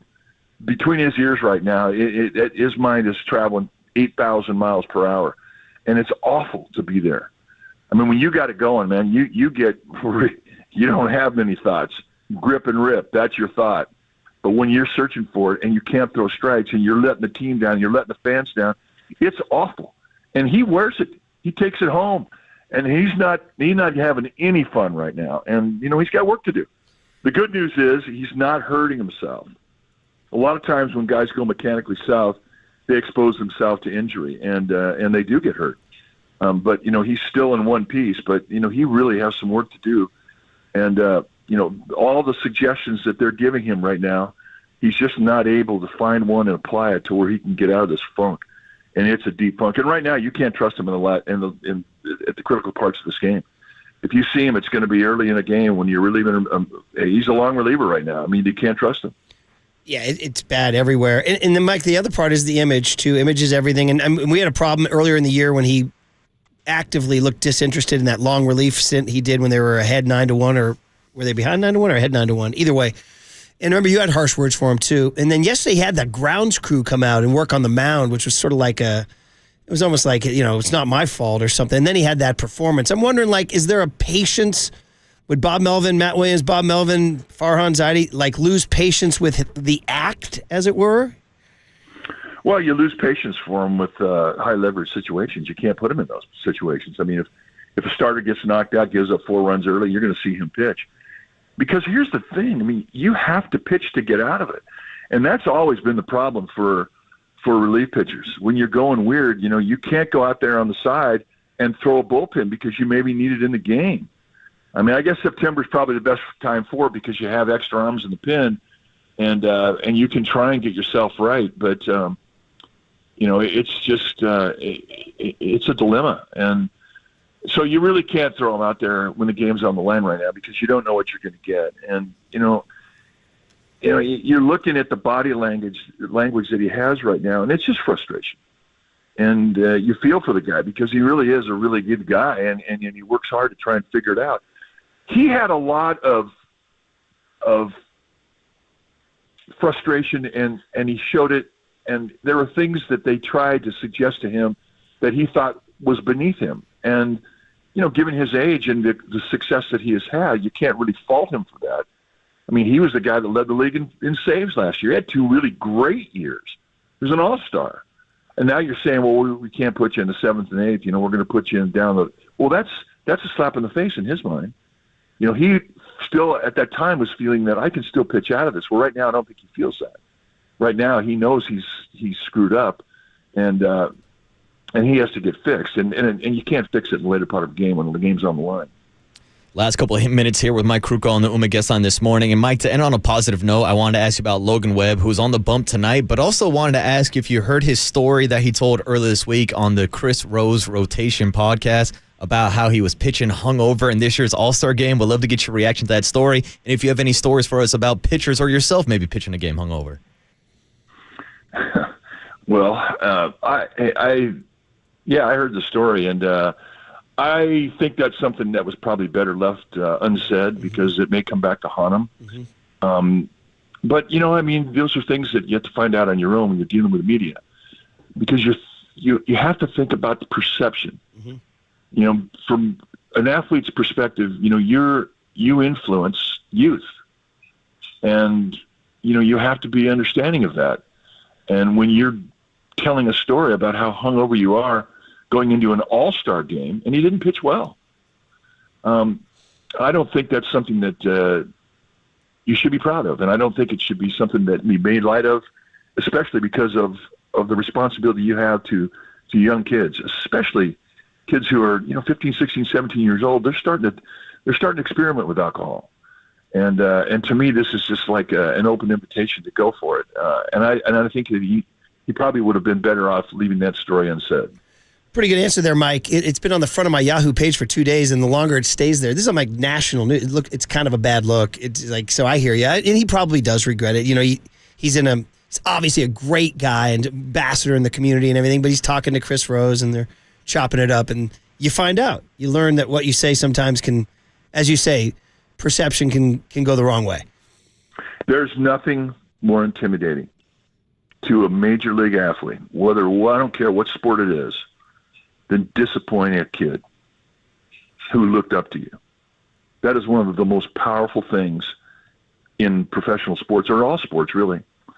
And you just don't want to let those kids that look up to you down. And unfortunately, you find that out the hard way. And a lot of us have found that out that way. I mean, it's just something that you'll never forget. And, we all know Logan Webb he's golden. He's such a great guy. And And I think he will learn from this. I do. Yeah, good stuff. All right, Mike. And, by the way, get your Niner-colored Giants hat. I'm wearing mine. Got it on right now. Me too. You and me both. So it's really cool. And so 15,000. You better get there early, man. So, all right, Mike. It'll be interesting to see if the Giants can continue to play the Padres well and continue to find pieces along the way as they try to finish this season strong. So have a great 3 games of calls. We'll talk to you Monday. Mike Krukow, brought to you by NorCal Honda, your Northern California Honda dealer. See your NorCal Honda dealer now for sedan. Find savings on every model. All right, we look forward to it every Friday, just like we look forward to Mike every Friday. John Lynch, come on. The general manager of the Niner, always a great conversation. Obviously, we're going to talk McCaffrey and other things. A lot to talk about as the 49ers are back in our lives after that big Monday night win. On the road, short week at Minnesota. Big challenge, a place they haven't won since 1992. Can they do it with Jordan Mason Part 2? Can the defense hold up? And all the other good stuff that John has to say for us. John Lynch, our big hit at 8 a.m. on KNBR 104.5 and 680, the Sports Leader.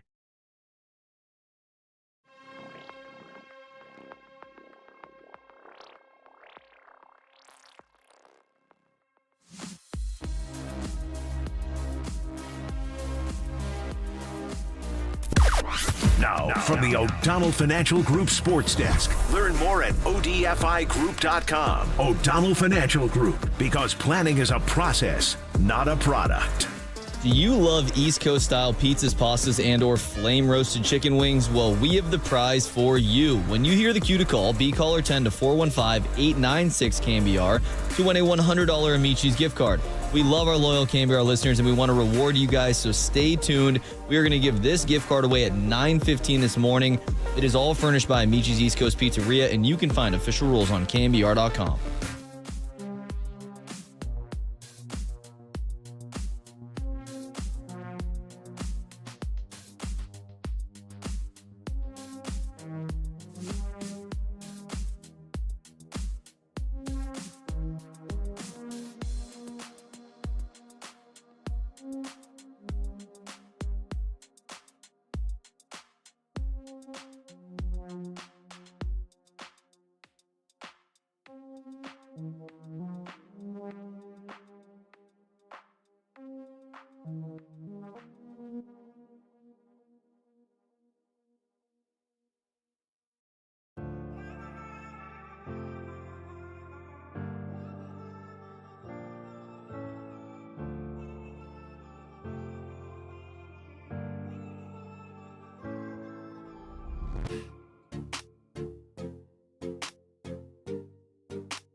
This is The Big Hit. Sponsored by Benjamin Moore Paints. Experience the Benjamin Moore retail difference at their independently owned authorized retailers today or at benjaminmoore.com. On KNBR 104.5 FM and 680 AM, the sports leader. Minnesota Vikings will kneel it out here. They're back in the race in the NFC. They started 0-3, 1-4, won in Chicago last week, and they take down the mighty Niners tonight. They're blowing off fireworks inside U.S. Bank Stadium. The 49ers, after a 5-0 start, are 5-2. Whoa. Wait, I thought I was going to hear a Jordan Mason touchdown, a Deebo Samuel touchdown, a sack of Aaron Rodgers. Young Tony going back into the well of depression. Oh. Niners losing to the Minnesota Vikings. You're keeping it real, Tone, huh? That's what you're doing with your rejoins here? I mean, it's the last time they were in Minnesota. It's like defiant. Yeah, and it's one of the rare final calls of Brock Purdy losing in the regular season. Doesn't happen too often. Yeah, and we got Reggae Friday continuing. Jimmy Cliff, wonderful world, beautiful people for the people. But somebody wanted that to honor the win over the Jets, not the loss to the Vikings last year. Sorry. All right, there you go. Niners lost 7 straight games in Minnesota. Bonkers, ranging from Steve Young to Colin Kaepernick to all sorts of weird areas. Like, there's no common thread to all of them other than it's weird in the Dome, it's weird in Minnesota, it's weird in the 10 a.m. start. And so that will factor into this game. Obviously, Christian McCaffrey becomes the big story. We're going to talk to John Lynch in just 4 minutes. Do want to tell you, you're listening to KNBR AM and KNBR FM San Francisco, the sports leader, a Cumulus media station. But Marcus, just to reset, you're feeling good and even feeling good, comfortable to lay a 5-6 point. It's down to 5 to lay a 5-point spread. Yeah, the spread has moved down to 5 points, and with or without Christian McCaffrey, I'm still feeling comfortable about the 49ers' chances of winning this weekend. Sam Darnold facing off against a defense he faced all season long last year on the practice squad against the 49ers. We teased Demo Lenore's comments about the special relationship that him and Sam Darnold had because Sam liked to throw him the ball so much. I think the 49er is going to make it messy for Sam Darnold. He'll be out there seeing ghosts, and the 49ers get the win. So here's Demo Lenore's actual audio this week talking about remembering Darnold from last year on the scout team. I think I win that for sure. I believe I win because, me and Sam, we didn't have this connection. He liked to throw the ball to me. So this week, coming, he know it. But I know he's a talented player, and he's going to come ready to work. And I know how he prepared. He gave us great looks, when he played here with us, just taking over the scout team. He was throwing dimes. So I know it's going to have to be tight, sticky covers. That's a great quote, man. He liked to throw the ball to me. Then he tries to cover it up. Yeah, no, he's really good. But no, that's the quote you put on the bulletin board. We had a special connection, Murph. He liked to throw the ball to me. And that's the one where you kind of taunt the Vikings. Nick Bosa had one that was a little different, sort of taunting the Jets, as he mentioned that the Vikings are going to be a better team. This week, I think we're playing a better team. They're playing better football, it looks like, and they run the ball well, and we're going to have to be better in our techniques. We kind of got away with some things last week. So yeah, we have to hone in and not pat ourselves on the back. Interesting it's just an outright diss of the Jets and Aaron Rodgers and all that. It's fun, but my view is that's a strategy move that, he puts stuff out there, it gets picked up on social, and the players who are scrolling through their phones see that. And it's Bosa's strategy of getting his guys' attention. Hey, these Vikings are better than the Jets. Now, are they better than the Jets? Probably not. But maybe. Yeah, I'd say most people would disagree with that take from Nick Bosa, 808 KNBR, if you have a different take, if you do think that this Minnesota Vikings team is better. But maybe, I don't know, we broke down the matchup against him last year and Christian Darrisaw, the left tackle for the Vikings. Like, they do have talent, but the talent between the 49ers, the Jets, and the Vikings, we're talking about miles in between. Like, we can debate whether or not the Jets or the Vikings have the better roster. The 49ers have the better roster than both of those teams, hands down. It's not even a question to me. Yeah, exactly. So you're kind of battling the dome thing. You're battling the early start in the Midwest. I definitely think the 49ers win. I think it's going to be kind of an ugly game. I just have a feeling it's going to be an ugly game, and maybe they squeak out a 4 or 5 point win, something like that. So I wouldn't be averse to taking the Vikings in the points. I mean, do see the Brian Niners Flores winning. made it ugly last year with all the blitz he was sending, had a lot of disguises, kind of made it tricky for Brock. Again, it's one of the few regular season games that Brock Purdy lost last year, had 2 interceptions, was also dealing with some concussion symptoms. But we also have to point out there was no Trent Williams and no Deebo Samuel in that game. Deebo and Trent are good to go this weekend. And Murph, I'm good to go with the 49ers. All right, we're getting ready to talk to John Lynch as we do every Friday at this time. 49ers, Vikings on the focus. And, of course, we're going to have to ask him about McCaffrey. I know he's probably like, oh, here we go. He said we go from Ayuk's contract to McCaffrey's calf/Achilles. But that's the deal. And, of course, other things to talk about. Brandon Ayuk not having an impact game in game 1.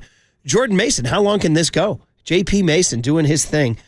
Dom Pooney, the breakout hit at right guard. The new Nick Sorensen defense shutting down Breece Hall. But again, keeping the Jets off the field was the big story in that whole game. 21 minutes, 39 minutes, the lowest time of possession for an Aaron Rodgers quarterback start ever. Wow, that's a great stat. I know, exactly. Obviously, the safety situation is a chance Hufanga might play this week. And by the way, you can see all this stuff on our new feature, The Crawl, on our YouTube feed and on our Twitch app.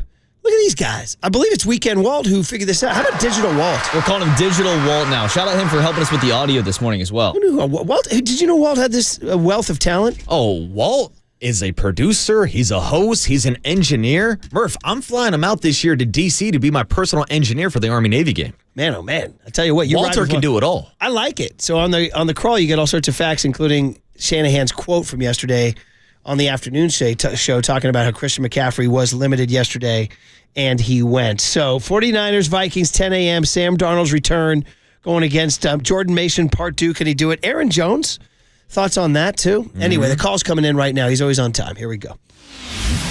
He's humble. Coach Walsh, without you, I'm not standing on this stage today. He's lifted the Lombardi. He's earned the gold jacket. And now he's laser focused on a championship for the faithful. Here's 49ers GM and Hall of Famer John Lynch with Murph and Marcus on KNBR, the sports leader. All right, one of our favorite times of the week, talking to John Lynch. And, of course, always favorite because we get to tell you he's sponsored by Fieldwork Brewing Company with 8 locations around Northern California. Fresh beer is always right around the corner. It seems like we always start our conversation talking about Fieldwork. I wound up bringing some up to Sound Summit. It was great up on the mountain. So, John, we can go 20 minutes on Fieldwork or just say good morning to you. How are you? Hey, morning, John. Good morning. How you guys doing? We're doing good, man. We're excited, and we're ready for a short week. You know, the bad part is it's a short week, you know, for you guys. The good part is we get 2 games within 6 days, right? No, that is right. There's always give and take with these things. I think it's better to do it early in the year. To me, because in camp you're kind of with preseason games, they're kind of all over. So I think once you get in the routine, it's hard to break up that routine. We're not even in that routine yet. So I think playing on a shorter week is just kind of guys will adjust to it. We've made some adjustments in practice, but was really proud of the effort versus the Jets, and we have a really big task in front of us. The Vikings are an improved football team. Kevin O'Connell and our old guy Quace, who is the GM, used to work here. They've got that team firing, and there's a lot of talent, ability, and they're playing the right way. So should be a big-time matchup. That's a tremendous stadium, and I know the faithful will be in there, but they do have a home field advantage, and should be a great game. So many things to talk about, John, and we look forward to it. We're just going to get right to it, obviously. Will Christian McCaffrey play on Sunday? I don't know that answer. He's dealing with this Achilles tendonitis, which, one of those deals that can be feeling good one day and then the next day it flares. And so it's been very frustrating for Christian, I know, and frustrating for us only because he's such a great player. But primary in our mind is the long view. Christian is such an elite player. He changes us. He makes us different. But, also it's nice to see that we can function without him. We can function at a really high level. And so don't know the answer. He did get out there and practice, some the last couple days on a limited fashion. And, so much of it is how does he respond the next day Those guys are down there kind of checking in for meetings. Haven't heard yet, but we'll see. But we have to be really smart and understand that this is a long year, and we need Christian fully healthy and out there, and don't want to compromise anything. John, you guys have dealt with an Achilles injury before recently with Dre Greenlaw. He's a guy that was listed with Achilles tendonitis the last couple weeks of the season on the injury report, and then, of course, tore his Achilles in the Super Bowl game. So after seeing what happened with Dre Greenlaw, has that changed your approach with Christian McCaffrey's Achilles injury? I think each one of these situations is unique, and you have to treat it as such. But absolutely, you cautionary tales and things. Now, Dre, I believe his Achilles that was tight was the other Achilles, the one he ended up, and who knows, like there were a lot of factors going on that week. And so don't want to get into all that, but sure, you learn from everything. But each situation is unique, and we'll treat it as such.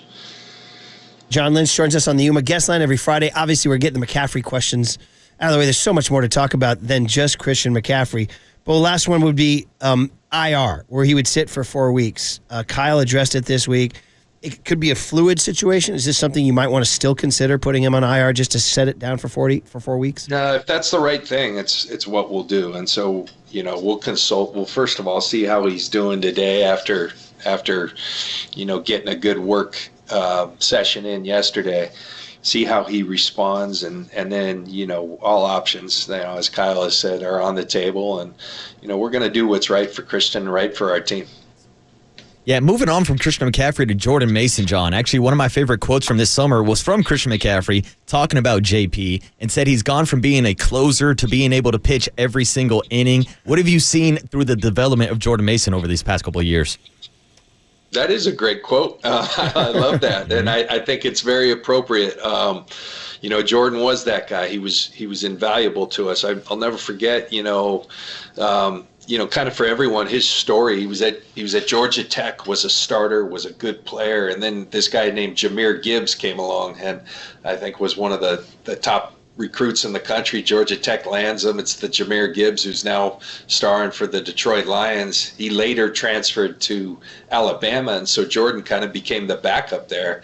Our scouts did a tremendous job, Bobby Turner, of identifying Jordan. We brought him in as a free agent, and in training camp he just kept getting better and better, and then he got into the preseason games and he got better. And I remember it came down to like the last day, and Kyle and I looked at ourselves and said, we can't expose this guy by trying to get him to the practice squad. Someone's going to claim him. And so we held on to him, and he was a good special teams player. He's always had we've always had that trust in him where he could go finish a game, and he has that style where he can grind out tough yards.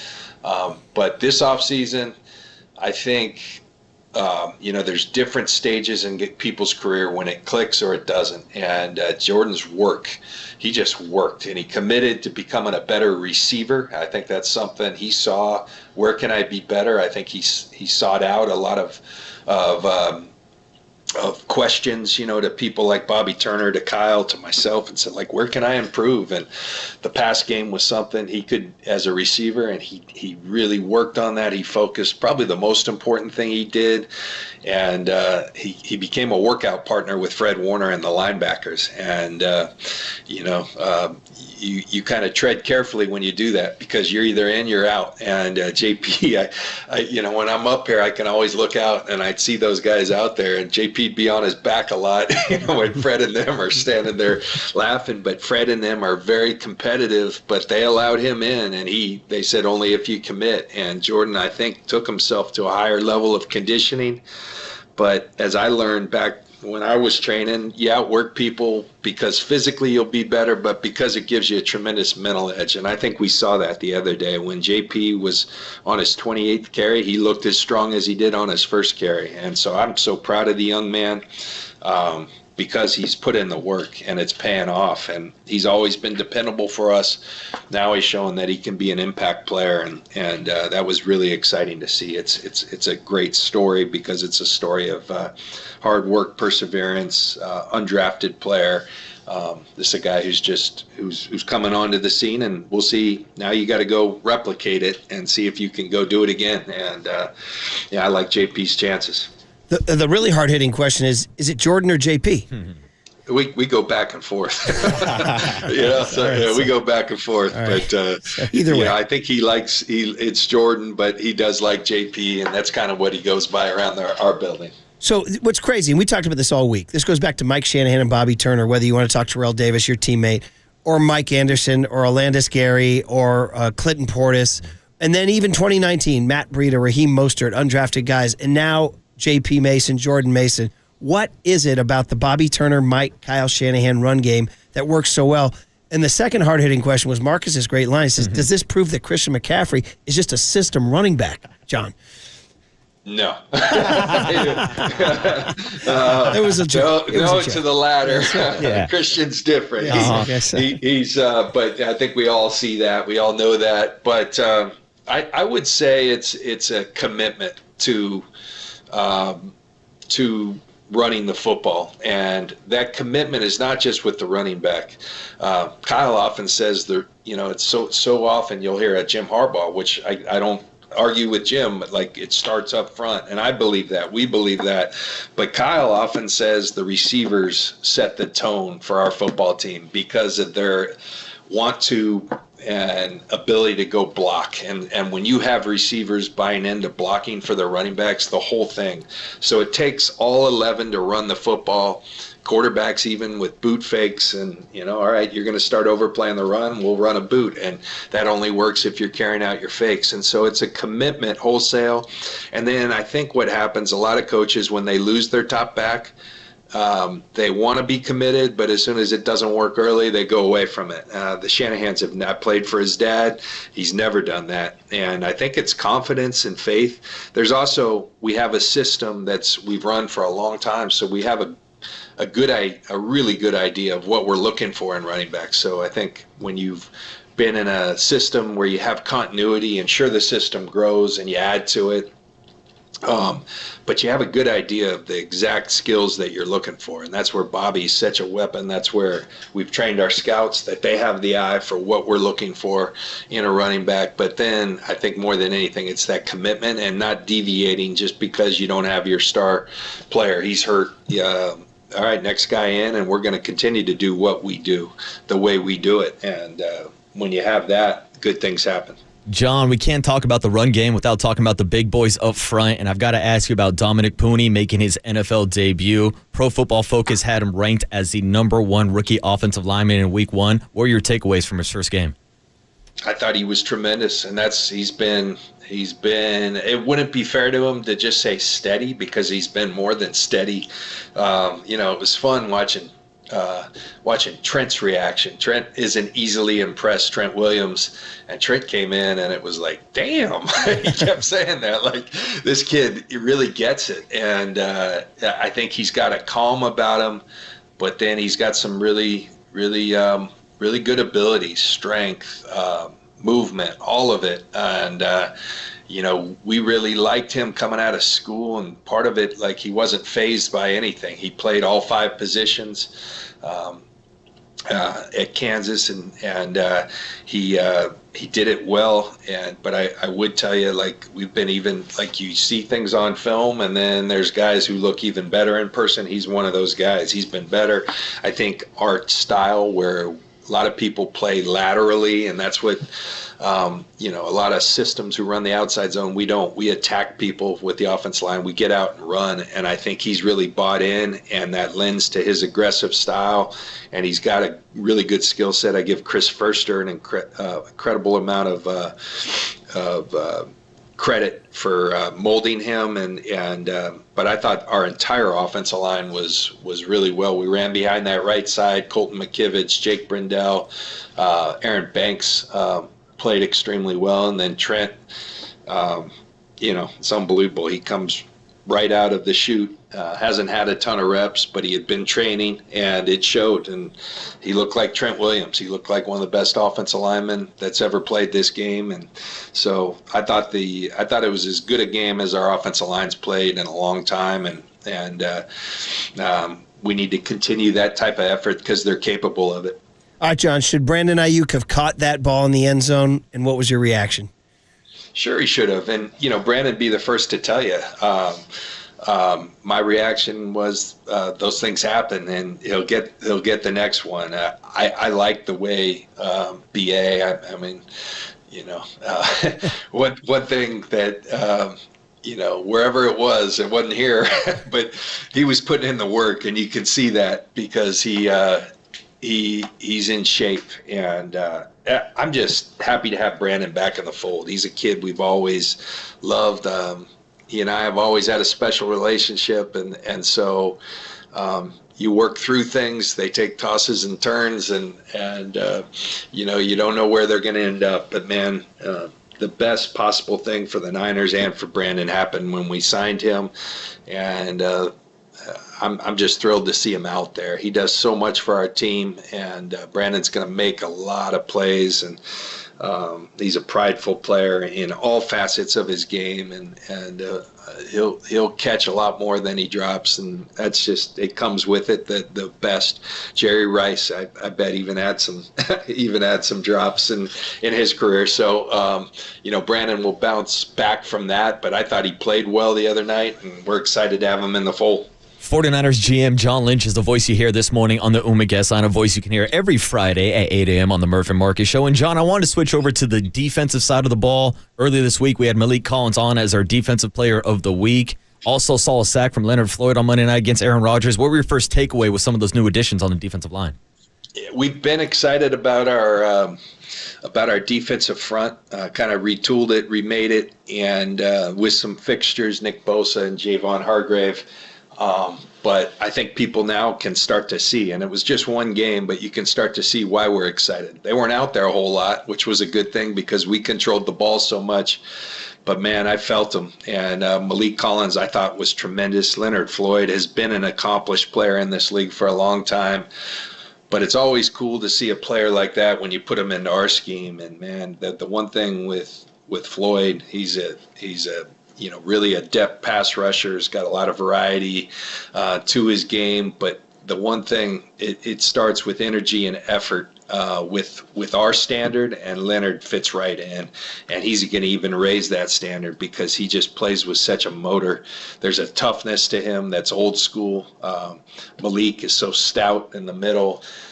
Jordan Elliott's going to help us a lot. We're hopeful to have Yetur back this week. We'll see. He had a good practice yesterday, so we'll see if Yetur can make it back.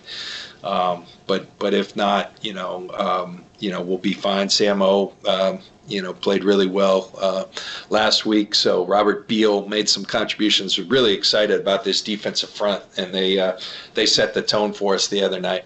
Did you see Demo's quote about Sam Darnold, and he had a special relationship? He liked to throw the ball to me, said Lenore.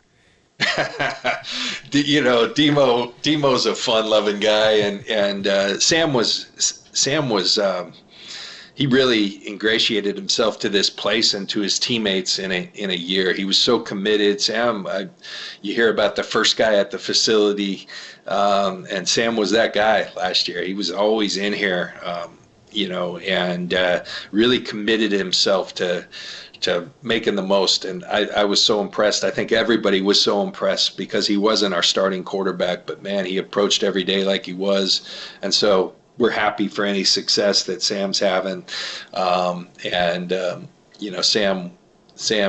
ran the scout team, so I'm sure Demo and him used to go at it. And Demo, I know, has great respect for Sam. We all do. And be a tough challenge. He's got a lot of weapons with Justin Jefferson, Aaron Jones, who we've played against a lot for the Packers. They're a well put together team, and we're going to have to bring it. I know we're wrapping up here. Just quick, kind of rapid fire. Hufanga, can he play Sunday? We'll see. Huff's getting really close, man. One thing he's doing, he's running the scout team to get his reps, and then he's starting to work some reps in with our defense. So. Huff is getting there. I don't know if it will be this week. We'll see. He did take some reps with our guys, so we'll see if we're going to pull the trigger there. I think he's ready, and it's just like, do we cut him loose now, or do we hold up? So we'll see there. But very encouraged with the way he's trending. And did you want to say anything publicly about the Tua situation? It's such a huge story in the NFL this morning, and I don't know if you had anything you wanted to say about it. Well, just I know that that Tua, as great a player is, he's a really special human being. I know people who represent him and just people I've met Tua, and I think it reigns true. Just he's a first class human being, and so you're thinking, you're praying for him and his family and his team as they go through this. And then, the thing I'd say is, compared to when I play, that we do have tremendous protocols in place, and they even improved when Tua's situation happened. And so they're real stringent. It takes a lot of the guesswork out, and they just gotta adhere to that and think of the young man's well-being. I know they will. They do things right down in Miami, and everybody's just gotta try to lift up Tua, and I just wish the best for him. And you got to take care of first things first, and that's his health. And I know that they will do that. Just wishing him well. Yeah, Mike McDaniel's quote this morning is, the best thing I can do is not try to assess what this even means from a football standpoint. That's what he said. So yeah, absolutely. Yeah. And that is it's been one of the big advancements in football, is that these protocols just kind of take care of it. It's not left to coaches. It shouldn't be. It's left to a protocol that they put a lot of time and thought into crafting, and constantly are trying to improve it. So he'll be right before he gets on that field, and just wish him well. I know we're late. Steelers lineman wore the Guardian cap. Think we'll see more of that? I don't know. This is the first year they've allowed it in games, and so I think there's a couple players, a Steeler lineman. I think there's a tight end for the Colts who have chosen to wear it in game. I think you might start to see guys, as they're coming back off concussion, start to wear it. You love that there's ideas like that are out there, technologies that can help make this a safer game, and we'll see if players embrace it. I know the work that it's doing in training camp and practice has been effective. And then finally, just a personal note, young Tony, our producer, still walking on air, that a Hall of Famer, a Hall of Fame football player, shook his hand and knew who he was. So, John, you made the kids' I like day. that pregame chat. I saw Murph and young Tony right before the kickoff, and that was awesome. It was good luck. Yeah, it was good luck. We got to keep that going. We'll try to make it a regular. John, you've been very generous with your time. As always, go coach or go GM your football team. Have a great trip to Minnesota, and we'll talk to you next week. Yeah, thanks, John. All right, thanks, fellas. There he is, John Lynch on the UMA guest line. Lot to react to next on the Sports Leader.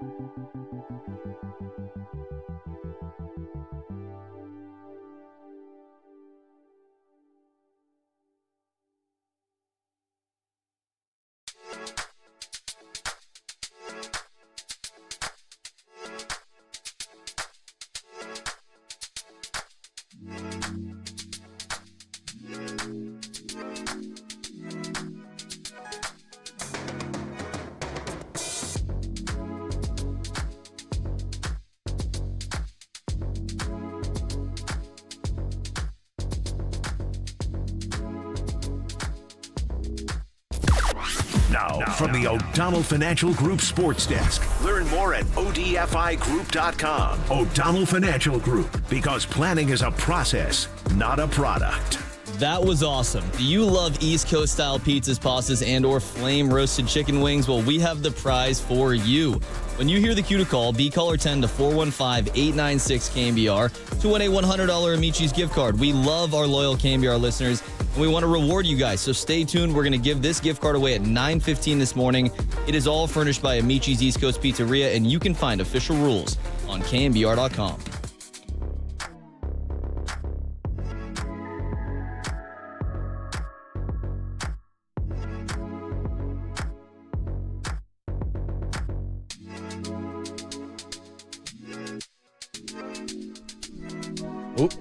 Ooh, Tony, I'm saying that Amici gift card sounds good on a Friday, but the water boy cannot take the temptation because I am still on the Abundant Life Weight Loss Program. And if you've been wondering the same questions I had earlier this summer, have you been searching for the secret to losing weight? Well, the team at Abundant Life Weight has the secret to losing up to 1 pound of fat every day. Their weight loss program makes it easy to lose weight and get healthy naturally and safely. I started this program over a month ago, and guess what? I've lost 20 pounds this summer. There's no counting points or calories, no prepackaged meals, no surgery or drugs that have serious side effects. So if you want to learn more about this program, go ahead and schedule your free private weight loss consultation by calling 925-594-7110. That's 925-594-7110. Or you can visit them online at abundantlifeweightloss.com. That's abundantlifeweightloss.com.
And now, time for the Protect Your Assets with David Hollander Business and Technology Report.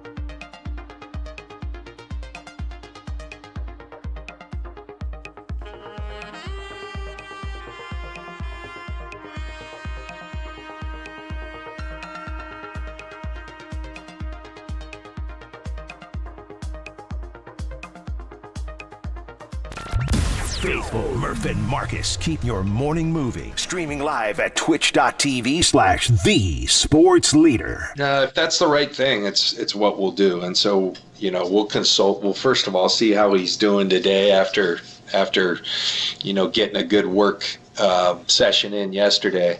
See how he responds, and then all options, as Kyle has said, are on the table, and we're going to do what's right for Christian, right for our team. There is John Lynch. We were just talking during the break, man. You just don't get GMs as conversational and frank as that. I mean, you know who's GM before him, right? Trent Baalke? Yeah. Bro, come on. Even Bob Myers, and I'm not trying to get strays on Bob right now. Bob would be the only comp of like a really, really likable, easy guy to talk to. John says more. Bob would stay away from stuff. John's like, yeah, you should have caught that. Or, yeah, I wish I knew it was taking so long or whatever. He'll tell you stuff. And, yeah, maybe IR is a thing. And by the way, shut this up, bro. This is war, right? Shout out Front Row Chris, who wanted Sitting in the Park by Hortense Ellis. Ooh. Yeah, but I think it's a cover of War, right? I mean, the band War sings this song. Whatever it is, it's going into my rotation because it sounds fantastic. Is it sitting? Yeah. I thought it was War who covered it. Maybe I'm wrong. Maybe it's Billy Stewart. Either way, great track. Give me the artist again. Alton Ellis. And shout out Front Row Chris, who actually called into John Joe asking for this request. Hell yeah. Outstanding. Great call. Billy Stewart, my bad. We're like TRL taking requests. Yeah, right. See, Carson Daly showed up at the VMAs. Oh, did he? And he talked about, he goes, hey, kids, you don't know me, but from 1998 to 2003, I had a really popular show. Oh, he was huge. With a bunch of high school kids in Times Square. He goes, so in other words, I know your mom. Yeah. He goes, say hi to her for me. He was like, oh, okay, Carson. My bad. Okay, Carson. Oh, Carson out here riffing. Anyway, back to McCaffrey. He did not, so that I'd say the news we got there is that they have not ruled out IR. That's different from what Kyle said 2 days ago. Kyle said, no, we're not considering it. John just said, yeah, if it's the right thing to do. So oh boy, he does. We don't know if he's playing, but you heard a lot in those answers that were coded language of sounds like he's not going to play because he said we got to be careful. It's a long-term thing. A lot of that coded language of it's a 17-week season. So that's my concern is when we talk about the fact that if he does somehow, some way get placed on the PUP list, that puts him out for 4 weeks. But is there a guarantee that the Achilles is going to be fixed in 4 weeks? They say the only thing that you can do for this is rest. That's it. Yeah, but if they were so big on giving him extra rest, wouldn't he not be practicing? I know. Even though he is practicing in a limited fashion. I know, it's weird. You would think he wouldn't be on the field at all. Also, the rest, and I guess you can get platelet-rich PRP, they call it. The PRP injections, yeah. You could do that. Yeah, so either way, it's just not good. And I've seen a lot of guys use the PRP injections in baseball before when guys try to avoid Tommy John surgery. And I hate to be the bearer of bad news, but a lot of times guys who get PRP injections, it's kind of like a quick fix, and eventually they end up tearing the ligament and having to have Tommy John surgery. Man, oh man, this is the Ayuk contract of injuries.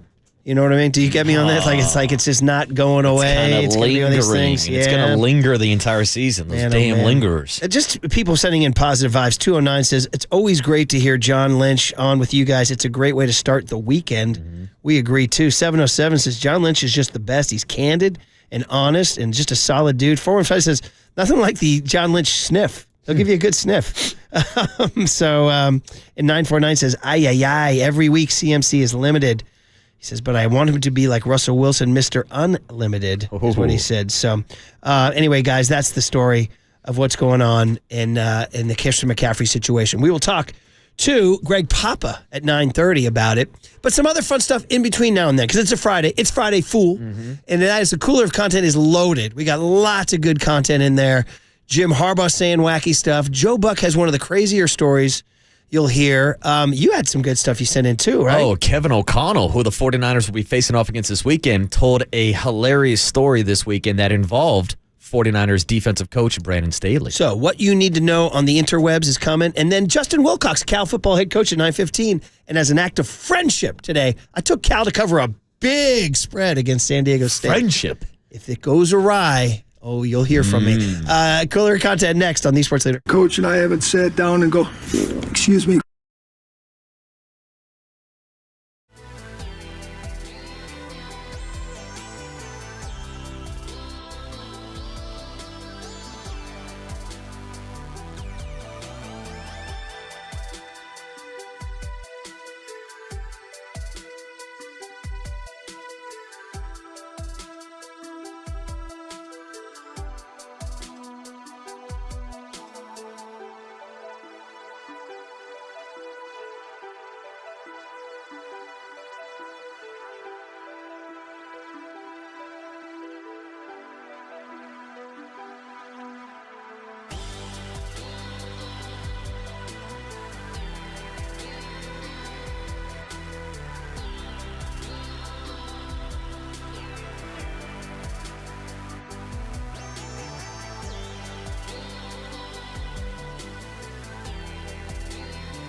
All right, everyone, chill. This is the Cooler. You're not sending me to the Cooler of content. Sponsored by Mancini Sleep World. Sleep better, live better. Visit sleepworld.com. And by Marin Health. Marin Health Medical Center and Marin Health Medical Network world-class care. Closer than you think. On the Sports Leader. All right, there's some fun stuff coursing around the webs these days. By the way, Matt Mayoko today, 10:50. Papa and Lund reacting to, obviously, what we have to say with John Lynch and Christian McCaffrey. But some fun stuff to talk about here. Why don't we start with what you just teased, Kevin O'Connell, Vikings coach. Now, he's doing this DraftKings sort of almost like the Between Two Ferns kind of parody interview thing. That's exactly what it is. It's Sunday Conversation with Barstool Sports' Caleb Presley. That's who it is. He's had Aaron Rodgers on before. He's had Sean McVay. He's had Joe Burrow. So he's had a bunch of NFL places. He's had Drake and a bunch of rappers and celebrities. So it's a pretty big podcast sit-down. But you're absolutely right. It's kind of like Between Two Ferns. And this week, he dropped an interview with Kevin O'Connell, who told a hilarious story about hanging out with Brandon Strange Staley. story. Check it out. This question is from a fellow NFL coach, Brandon Staley. Good friend of mine. Yes. Assistant head coach of the San Francisco 49ers. And this is the quote he gave me. Kevin O'Connell chokes his chicken so hard he throws up in the car. That, believe it or not, would be accurate. One time, right in front of Brandon, I had a chicken sandwich, and I legitimately choked in the backseat of the car. And I looked over at him for help in the moment, and he looked at me and then just took another bite of his chicken sandwich and kept it moving. So that's true. It's true. Okay. Kevin O'Connell chokes his chicken so hard he throws up. What a tale. What a tale. What a story. Staley looked at him and continued to eat his sandwich. Just trusting the process, I guess. I don't know. No Heimlich, no nothing. I mean, Kevin O'Connell confirming this story. Of course, it's set up in a funny way with choking on chicken. But man, oh man, I heard this and I started bawling laughing. Man, oh man, get you a little. Make sure to chew your chicken, kids. My God. Yeah, it's Wasn't there a dangerous. story about Harbaugh doing the Heimlich on somebody? Somebody had a story about Harbaugh running over and doing the Heimlich and then coming right back in and resuming the conversation. Who had that story? Was it Kawakami? Or Platts or somebody. This is a recent story. Yeah, that happened a while ago. It happened it was when he was at the Niners. He was choking and he was in the middle of like a football conversation. He ran over and did the Heimlich. Do you know how to do the Heimlich, by the way? Now, I've never done it. I've always kind of trusted my instinct to where I could get the job done if I could do it. Now, should we tell the story about how a certain member from our sales team got the Heimlich maneuver in the middle of a meeting one time? Man. We were sitting there eating, coincidentally, a cowboy salad. What a surprise. He was choking eating cowboy salad. And our big market manager had to come in and put him in the Heimlich. And next thing you know, he's like shooting out an olive onto like the conference room table. Damn. It was insane. A little scary. In the middle of a meeting. Young Tone, do you know how to do the Heimlich? I do. I actually know how to do CPR as well. I had to do that for the summer camp I was the director at. Good to have you around, buddy. Good to have you around. Safety first with Tony. All right, guys. How about this one? Jim Harbaugh. Oh, well, Harbaugh's always worth it. Harbaugh giving another life philosophy story from Jack Harbaugh. This is not a who's got it better than us. This was this week on a Chargers press conference. It must have been about 5 or 6 years ago. My brother and I and Dad were talking football and talking things, and then, my brother said, "Hey, Dad, how long do you go in coaching? How long do you coach in this game?" And he said, and I'll never forget it, "You go as long as you possibly can. You go and you coach till you cannot step onto the field one more time. Till you can't endure one more practice or put one more game plan together. And when you come to that point, you coach for 2 more years." Look at Harbaugh. He seems to be in a good headspace down there in L.A. He's like, he's kind of seems a little, maybe going 15-0 and winning a natty at Michigan's good for the head. Yeah, I was going to say it's good for the head. And when he's pulling up with this RV right on the ocean front, Jim Harbaugh's living a good life and right living now. his dream, the Rockford Files. Now that's definitely Young Tone. You don't know the Rockford Files, do you? Heard the name of the show. I've not seen the actual One of the show. more iconic theme songs of all time. We're talking about great TV theme songs. The Rockford Files would be, I'd say it's the top 5, top 10. We'll save it for Young Tone later in the show. Yeah, I'm with Young Tony. I know the show, but I've never seen it. Okay, well, yeah, I wouldn't think you guys would. Although it's kind of a classic. I mean, it's kind of like, a guy is a private investigator detective who is kind of just lives in an RV by the beach. He's just kind of a cool dude. James Garner, avowed Raider fan, would not wear this hat. Wow. Would not wear this hat. Join the club. I remember when Harbaugh was here in town, and the Giants were winning everything, and we would have to sometimes when we did our Harbaugh Weekly talk about the Giants because they would have a World Series win the night before, and we'd say, see the game, Jim? Yeah, I saw the game. He goes, this Bumgarner guy, I'm curious. Because it turns out James Garner, his favorite actor of all time who played the Rockford Files, the PI, James Rockford, he said his real name was James Bumgarner. I'm wondering if there's any relation between Madison Bumgarner and my favorite actor, James Garner. And I believe it was Jim Harbaugh who gave a shout out to KNBR with the Giants Midnight Replay and how he would listen to the Midnight Replay while he was driving in the 49er facility. He was a beaut. He was a complex beaut. I'll tell you that. Shout out Overnight Dave. I think you're just trying to provoke, really. Krukow, the best. They made a national guy aggregated them. I missed this. When the position player, Jake Bowers, was pitching for the Brewers on Wednesday night, he struck out Gerard Encarnacion, and Krukow said there's rules to this here. He's got to buy everybody a case of beer. Got him. Yeah, I didn't know that. When I retired, I got invited to go play in a slow pitch softball game. The guy in front of me struck out, and everybody said he's got to buy the team a case of beer. I thought, really? There's so many rules about having to buy a case of beer in these softball games that at the end of the game, there's like 20 cases. I don't think that's the point. It absolutely is the point. Vintage Krukow, man. That's right there. What is that, 21 seconds or something like that? That's why they're the best. So Gerard Encarnacion strikes out. He's got to buy the team a case of beer. That's it. It's a case of kangaroo court. What's your slow pitch softball career? I stay off the field, Murph. Why is that? People try to recruit me all the time, but Come on. I have buddies who, like my buddy just broke his foot sliding into second base in a slow pitch softball game. Dude. I went out to one of the games at Twin Creeks. I was like, yeah, let me scout it out. I'm going to go hang up top, grab a pitcher of beer. Can't break your And then foot. his older brother trucked the catcher at home plate. You can't even do that in baseball. No. They did it in slow pitch softball. I was like, bro, you guys take this way too serious. Okay. I'm staying off the softball field. Okay, so you said broke foot. That leads to this one. So Adam Schefter posted a picture of Michelle Beisner-Buck. She's a commentator who's married to Joe Buck. And she does Monday Night Countdown. And then she missed a couple games. And Adam Schefter posted a picture of her in a hospital bed and said, good wishes to Michelle Beisner-Buck, who's in the hospital because her husband Joe drove a golf ball into her foot. Ooh. I was like, wait, what? Come on, bro. Well, Joe Buck, once Schefter called him out, put him on blast, had to explain it. Michelle Beisner-Buck in the passenger seat of the car with her foot in a boot. Joe Buck in the driver's seat of the car having to explain. The date, July 7. The location, Cabo San Lucas, Mexico.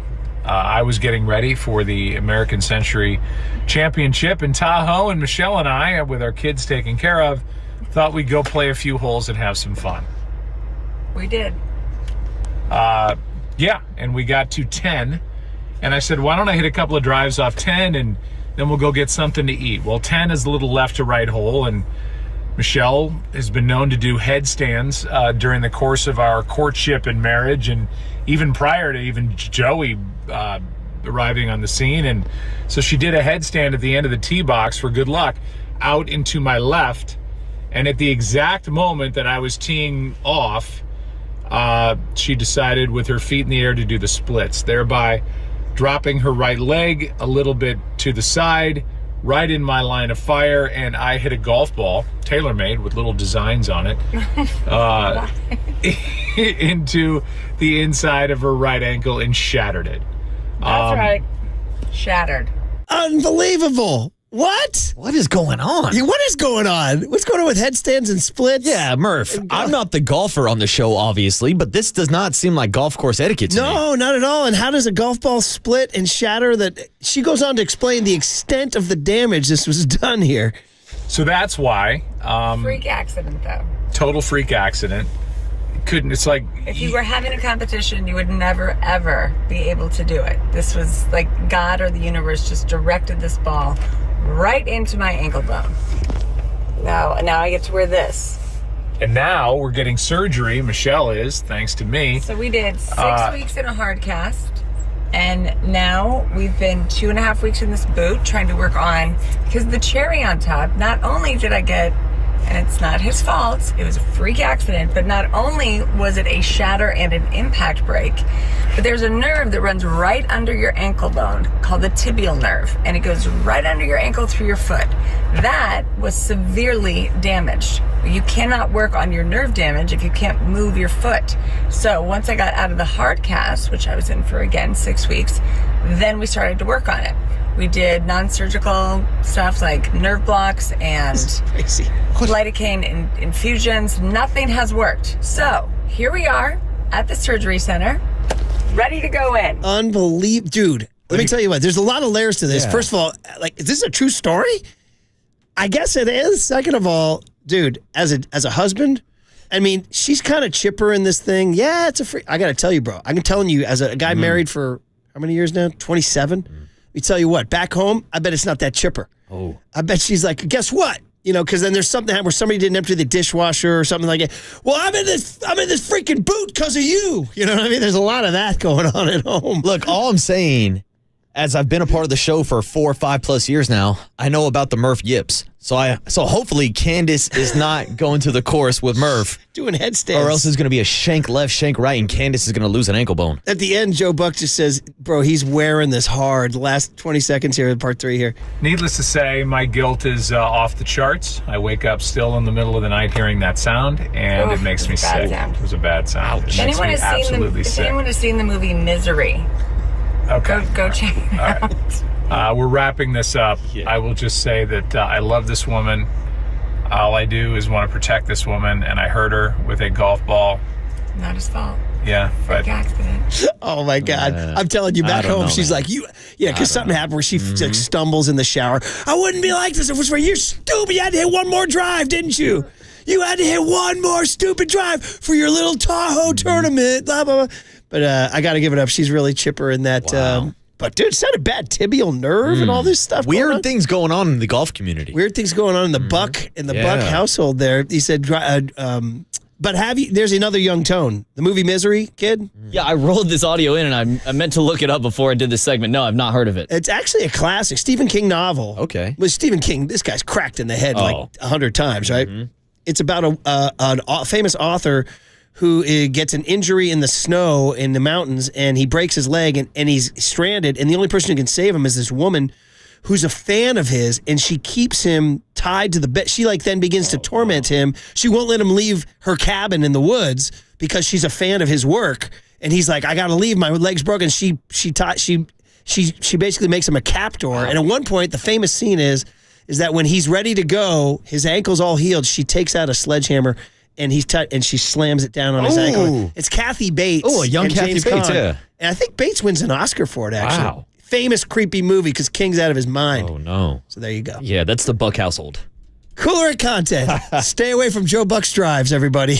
Go be great today, said Joe Buck, except for when he's driving a ball into his wife's tibial nerve. Oh, man. Oh, boy. All right, Justin Wilcox at 9:15, Greg Pop at 9:30. And what did John Lynch say about Christian McCaffrey next on these Sports Today?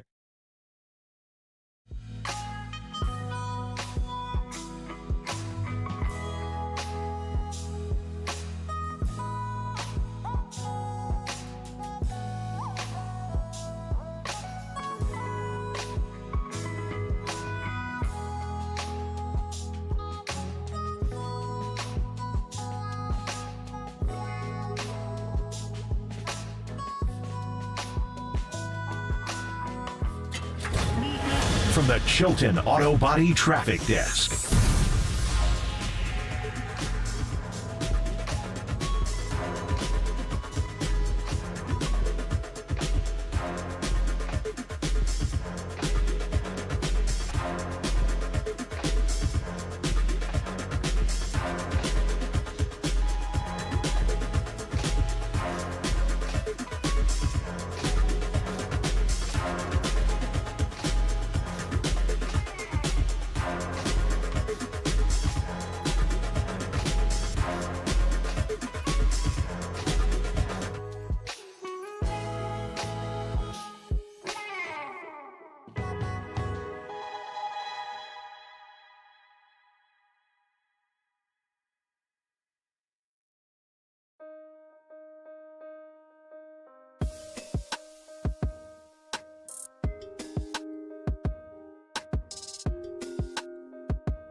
Murph and Marcus continue live from the KNBR Casino Matrix Progressive Jackpot Studios. Casino Matrix. Progressive jackpots are here. Where are you? Just drop in. Please play responsibly. 1-800-GAMBLER. Reggae Friday, almost more like a, not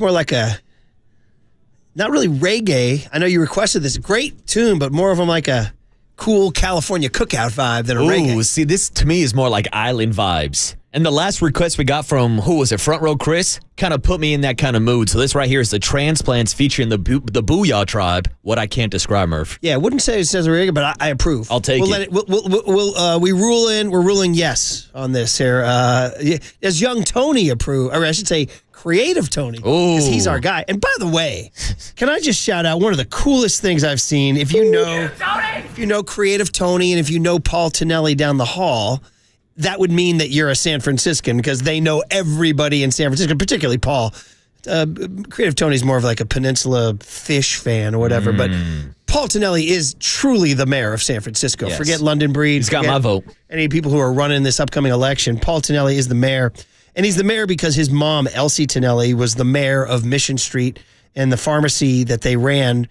And she worked there for 80 years from age 16, and she went to the pharmacy as late as 96. And I got to shout out the San Francisco supervisor in his district. Gosh, I got to get the name for him. I'm sorry. Called the family and said, can we name a part of Mission Street after your mom because of what she did for the community? Yesterday, the Tonellis and Creative Tony were out there. The pictures, Elsie Tonelli Way in front of the pharmacy. That's cool, man. A cool streets, like the actual street sign. So cool. So congrats to the, talk about legacy, man. You're on there forever. So anyway. The Tonellis have a street in San Francisco. Well, that funeral was a blowout, man. The only funeral that compared was Shane McGowan's funeral in Ireland, which was the greatest funeral of all time. But wanted to shout that out. Yeah. So Elsie Tonelli. Thank you. Yeah. And Creative Tony, if you have any reggae requests, give us, because he's good on his roots reggae. Yeah, he's a reggae head. John Lynch might be a reggae head. I don't know. There's my transition. Ooh, Kyle Shanahan is a reggae guy. We know that. We definitely know that. We have for that sure. drop, Tony. So John Lynch is great. And, this is really the biggest question of the weekend, unless it's how can you get this cool hat I'm wearing, and that's going to the Giants game on Saturday.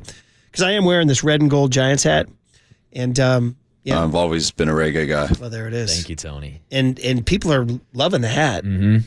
The guy to my left doesn't love the hat. Yeah. But that's another story. I've always been a silver and black kind of guy. We'll tell that later. And, by the way, following up on the James Garner real quick, Platzy checked in. John Platz sent a picture of Garner. There's tons of pictures of James Garner on the Raiders sideline. Then we found one, you and me found one, of him and Kenny Stabler right after Super Bowl 11. Dude. In the late afternoon sunshine of the Rose Bowl, holding up number one fingers. I got to know what happened after that game between those two. Well, I think we all know what happened. Yeah, we do. All right, so simple question, John. This is the biggest question of the weekend. Will Christian McCaffrey play? Don't know that answer. He's dealing with this Achilles tendonitis, which one of those deals that can be feeling good one day and then the next day it flares. And so it's been very frustrating for Christian, I know, and frustrating for us only because he's such a great player. But primary in our mind is the long view. Christian is such an elite player. He changes us. He makes us different. But, also it's nice to see that we can function without him. We can function at a really high level. And so don't know the answer. He did get out there and practice, the last couple days on a limited fashion. And, so much of it is how does he respond the next day. Those guys are down there kind of checking in for meetings. Haven't heard yet, but we'll see. But we have to be really smart and understand that this is a long year, and we need Christian. We need Christian fully healthy and out there, and don't want to compromise anything. So you hear that right there. We have to be really smart. It's a long year, and we don't want to compromise anything. I interpret that as he's not playing Sunday. That's how I interpret it. I could be wrong, but that's how I interpret it. I see it going down as a game-time decision for Christian McCaffrey. Because yesterday on Twitter, there was a lot of noise about, McCaffrey's back at practice. That means he's going to play this week. Not so fast. He practiced last week. And then he spoke to the media on Saturday and told us there was no doubt that he wasn't going to miss a game. But then he also spoke to the media on Tuesday morning and said he woke up Monday morning, felt a little tight, and decided as a group with the 49ers front office that it was wise for him not to play. So I think those are the steps we're going through again. Limited at practice this week. We'll see how he feels waking up Sunday morning. And if he's good to go, he might be out there. But if not, then we're talking about the other option of maybe shutting him down even longer and maybe putting him on the IR. So that's what we asked. Because, Kyle said no, but it's a 4-week sit. And that way you can clear up a roster spot. And so we asked him now, this would be week 2. And I wish I knew the answer about can you retroactively do it? Yeah, like baseball. So he could come back in week 5. I'm guessing you can, but we asked him, are you thinking about putting him on the IR? If that's the right thing, it's what we'll do. And so, we'll consult. We'll first of all see how he's doing today after getting a good work session in yesterday. See how he responds, and then, all options, as Kyle has said, are on the table. And, we're going to do what's right for Christian, right for our team. Okay. Yeah. So I'm not ruling it out. Yeah, and that might be a situation where the 49ers might have to step in and tell Christian he can't play. Because we know CMC wants to be out there for every single snap. But maybe you hold him out for his own good and put him on ice for a couple more weeks. Yeah, man, oh man. It's just going to be as it is. We know this thing is a nagging, lagging, and you read Eric Branch in the Chronicle today. He talked to the foot specialist down in L.A. who said it could be recurring, all this stuff. None of it's good. Mm-mm. None of it's good. There's not a single good thing about this other than maybe the fact that Jordan Mason seized his opportunity. Yeah, that's the number one thing. Jordan Mason has been blossoming into a dude this offseason. Going back to us talking to John about those Christian McCaffrey quotes, how he went from being a closer and kind of a one-dimensional downhill running back to him putting in the work this season, buying his own jugs machine, catching passes. Now he can pitch every inning, Murph. And we talked to him about it's so funny. It's the what did Tim Ryan say? The closer became a starter, and he was an ace and threw a complete game. So kind of that innings thing that you said too. Mm-hmm. Well, we can talk about what Lynch had to say about Jordan Mason or JP. We asked him, which is it? He said it's either. D, all the above. He said go with either and or both. I think in the middle of the question, I started off saying Jordan Mason and then asked about JP to finish it off. Like we call you Marcus, we call you Waterboy, we call you Boucher, Bobby. We call you Bobby. We call you Brian. Yes, we do on Brian and Bobby's Best Bets, in which I extended a hand of friendship to the California Golden Bears. We'll see if Justin Wilcox will accept it at 9:15 today. But here's John Lynch on this evolution of Jordan Mason. If you are late to the J.P. Mason story, cut E, Tony, about who this kid is. Jordan was that guy. He was invaluable to us. I'll never forget, kind of for everyone, his story. He was at Georgia Tech, was a starter, was a good player. And then this guy named Jahmyr Gibbs came along and I think was one of the top recruits in the country. Georgia Tech lands him. It's the Jahmyr Gibbs who's now starring for the Detroit Lions. He later transferred to Alabama, and so Jordan kind of became the backup there. Our scouts did a tremendous job, Bobby Turner, of identifying Jordan. We brought him in as a free agent, and in training camp, he just kept getting better and better. And then he got into the preseason games, and he got better. And I remember it came down to like the last day, and Kyle and I looked at ourselves and said, we can't expose this guy by trying to get him to the practice squad. Someone's going to claim him. And so we held on to him, and he was a good special teams player. He's always had we've always had that trust in him where he could go finish a game, and he has that style where he can grind out tough yards. Yeah, what a story, right? Just you never know, and you got to keep your eyes peeled when you're watching those games on Saturday afternoons, who you can see. And Jordan Mason, the scouts are the credit. Now, behind him, I was thinking as he was talking, that's kind of how they talked about this kid from Missouri, Cody Schrader, who was a great back for Missouri last year, who didn't get drafted, and they snagged him. They were happy to.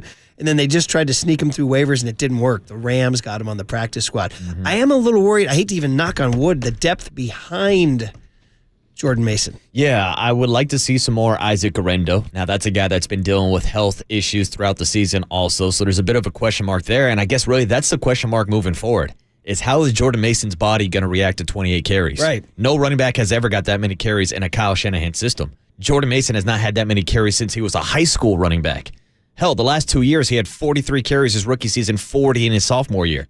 So he's never experienced that workload. So, yeah, you're going to need someone behind him, and you're going to need some depth. So, Garendo, a question mark. I mean, Debo is obviously going to carry bodies. Now, how does his body handle? We know I don't want to say injury prone. Yeah, and I was surprised to see him even go out there for a kick return on Monday night. I know with the dynamic kick return rules, like Debo is that kind of athlete that can make something happen. But if you're going to increase his carries like we saw last week when he had 8 carries for 23 yards or something like that, got into the end zone, I think you have to monitor how you're using Debo outside of the offense. Yeah, you're listening to KNBR AM and KNBR FM San Francisco, the sports leader, a Cumulus Media station. Other things we talked to John Lynch about. Well, one more on Mason before we go on to Pooney. About, it's funny, again, kids, what to do when you don't. There was no guarantee Jordan Mason had a roster spot. Elijah Mitchell was ahead of him. There was think about them drafting Ty Davis-Price and Trey Sermon. Yeah, and then third-round picks, so they drafted while Jordan Mason was an undrafted and free Isaac agent. Garendo in his last draft, too, as you mentioned.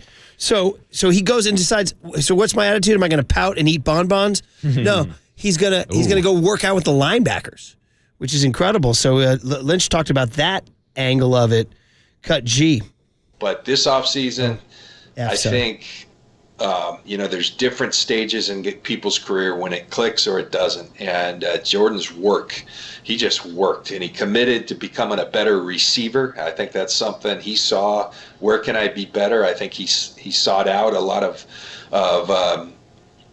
questions, to people like Bobby Turner, to Kyle, to myself, and said, where can I improve? And the pass game was something he could as a receiver, and he really worked on that. He focused, probably the most important thing he did, and he became a workout partner with Fred Warner and the linebackers. And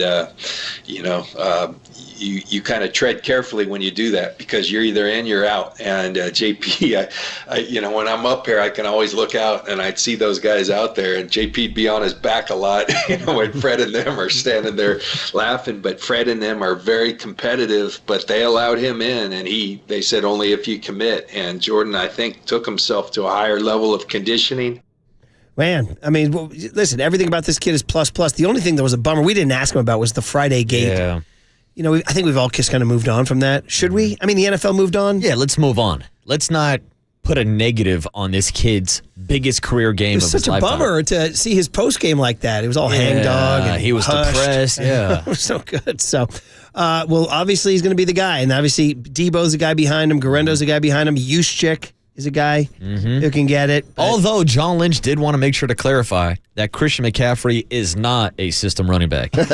We can actually get that. We have that cut. You can just play the start of this. I went there because a great riff by Marcus. He said, guys, does this prove that CMC is a system running back? I asked that to Lynch. No.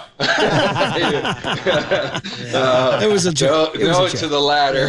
Yeah. Christian's different. Uh-huh. He's but I think we all see that. We all know that. But I would say it's a commitment to running the football, and that commitment is not just with the running back. Kyle often says it's so often you'll hear a Jim Harbaugh, which I don't argue with Jim, but it starts up front, and I believe that. We believe that. But Kyle often says the receivers set the tone for our football team because of their want to and ability to go block. And when you have receivers buying into blocking for the running backs, the whole thing. So it takes all 11 to run the football. Quarterbacks, even with boot fakes, and all right, you're going to start overplaying the run, we'll run a boot, and that only works if you're carrying out your fakes. And so it's a commitment wholesale. Yeah, we talked. If you go back and listen to the whole interview, we got back to the Mike Shanahan tradition that he played with, and it's an absolute commitment and a style of back that they look for too. No block, no rock, Murph. Yeah. Everybody buys into the running game, and even this past Monday, without Christian McCaffrey, they ran the ball 38 times for 180 yards. He told us, and by the way, other things, we talked about Pooney, where Trent Williams said, damn, about Pooney, and then also, Brandon Ayuk should have caught the ball. Yeah. That's what he said. All right, in the heels of all that, and on the heels of my unbelievable feast at the Pier 39 Amicis yesterday, I highly recommend it, by the way. I was feasting with panoramic views of Coit Tower and the Bay Bridge. Ooh. Boom. It was awesome. You just got to walk to the back part of Pier 39. Just keep walking past all the shops, past lids, where maybe you can get this sweet lid. And by the merry-go-round, second floor, with these gorgeous windows looking out on the Bay Bridge. Coit Tower, Salesforce Tower, all that stuff. We had, 2 Detroit-style pizzas, 2 thin crust pizzas, an order of wings. Oh, the wings. I had the minestrone for Stan, Tim, and Corda Madeira, losing his mind. Had this. It was like Thanksgiving. So after saying all this, win the gift card. Call John Joe Curley right now at 415-896-KNBR for the final $100 Amici's Pizzeria gift card, furnished by Amici's, of course. Amici's East Coast Pizzeria's 14 Bay Area locations, including Pier 39, offer dine-in, takeout, and the delivery of your favorite East Coast-style pizzas, pastas, and flame-roasted chicken wings. Check out the menu. Order online at Amicis.com. Can't recommend the Pier 39 shop enough. 415-896-KNBR for John Joe Curley to answer that. And let's talk college football. Saturday, Murph. Getting to talk to Justin, Wilcox, and Cal. They got a big one tomorrow night at San Diego State in Berkeley. Go check it out. We'll get you going on that. And then, of course, Greg Papa at 9:30 on KNBR 104.5 and 680, the Sports Leader. I just want some pizza.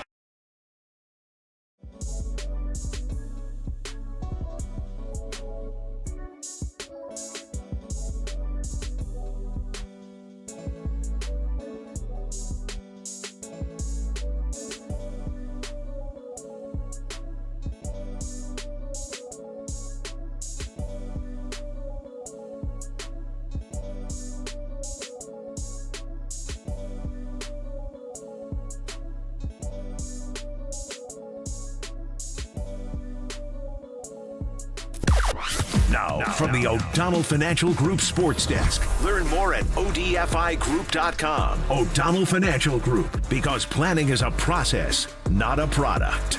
If you guys missed it, Kyle Shanahan joined Tobin and Copes yesterday to provide an injury update on Christian McCaffrey and if the turf field will impact their decision to let him play. You can hear the full interview on the KNBR app and KNBR.com.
And now, time for the Protect Your Assets with David Hollander Business and Technology Report.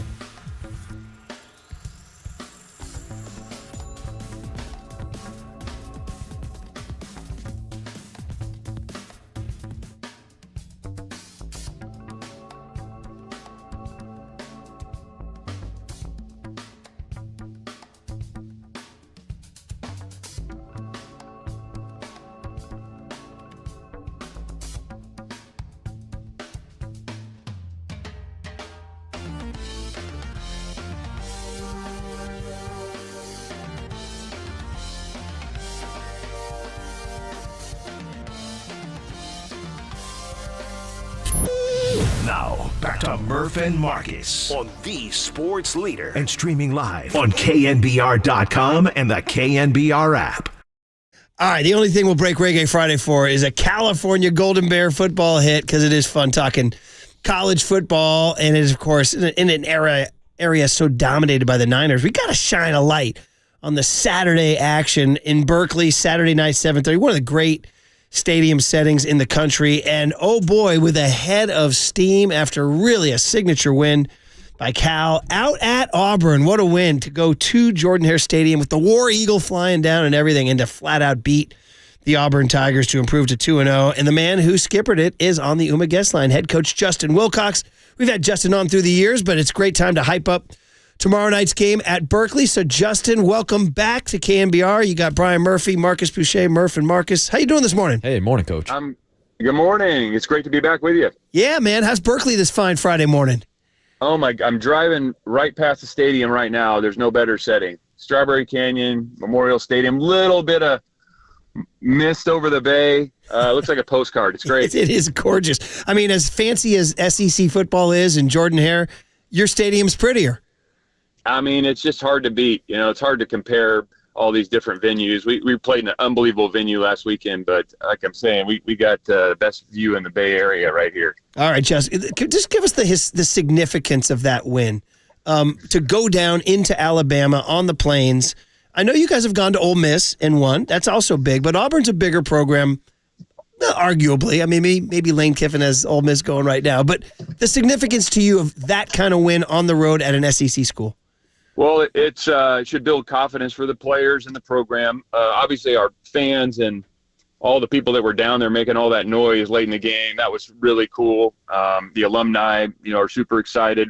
For us, it's a confidence builder, but, we enjoy that for the plane ride home, and then it's back to work because we watched the video on Monday with the players, and they understand, like, for us to sustain winning, we're going to have to clean some things up and play better each week. So our goal at the beginning of the season wasn't to just win 2 games. We got bigger goals than that. We acknowledged it was a great win over a very, very good football team, and we got to build on it.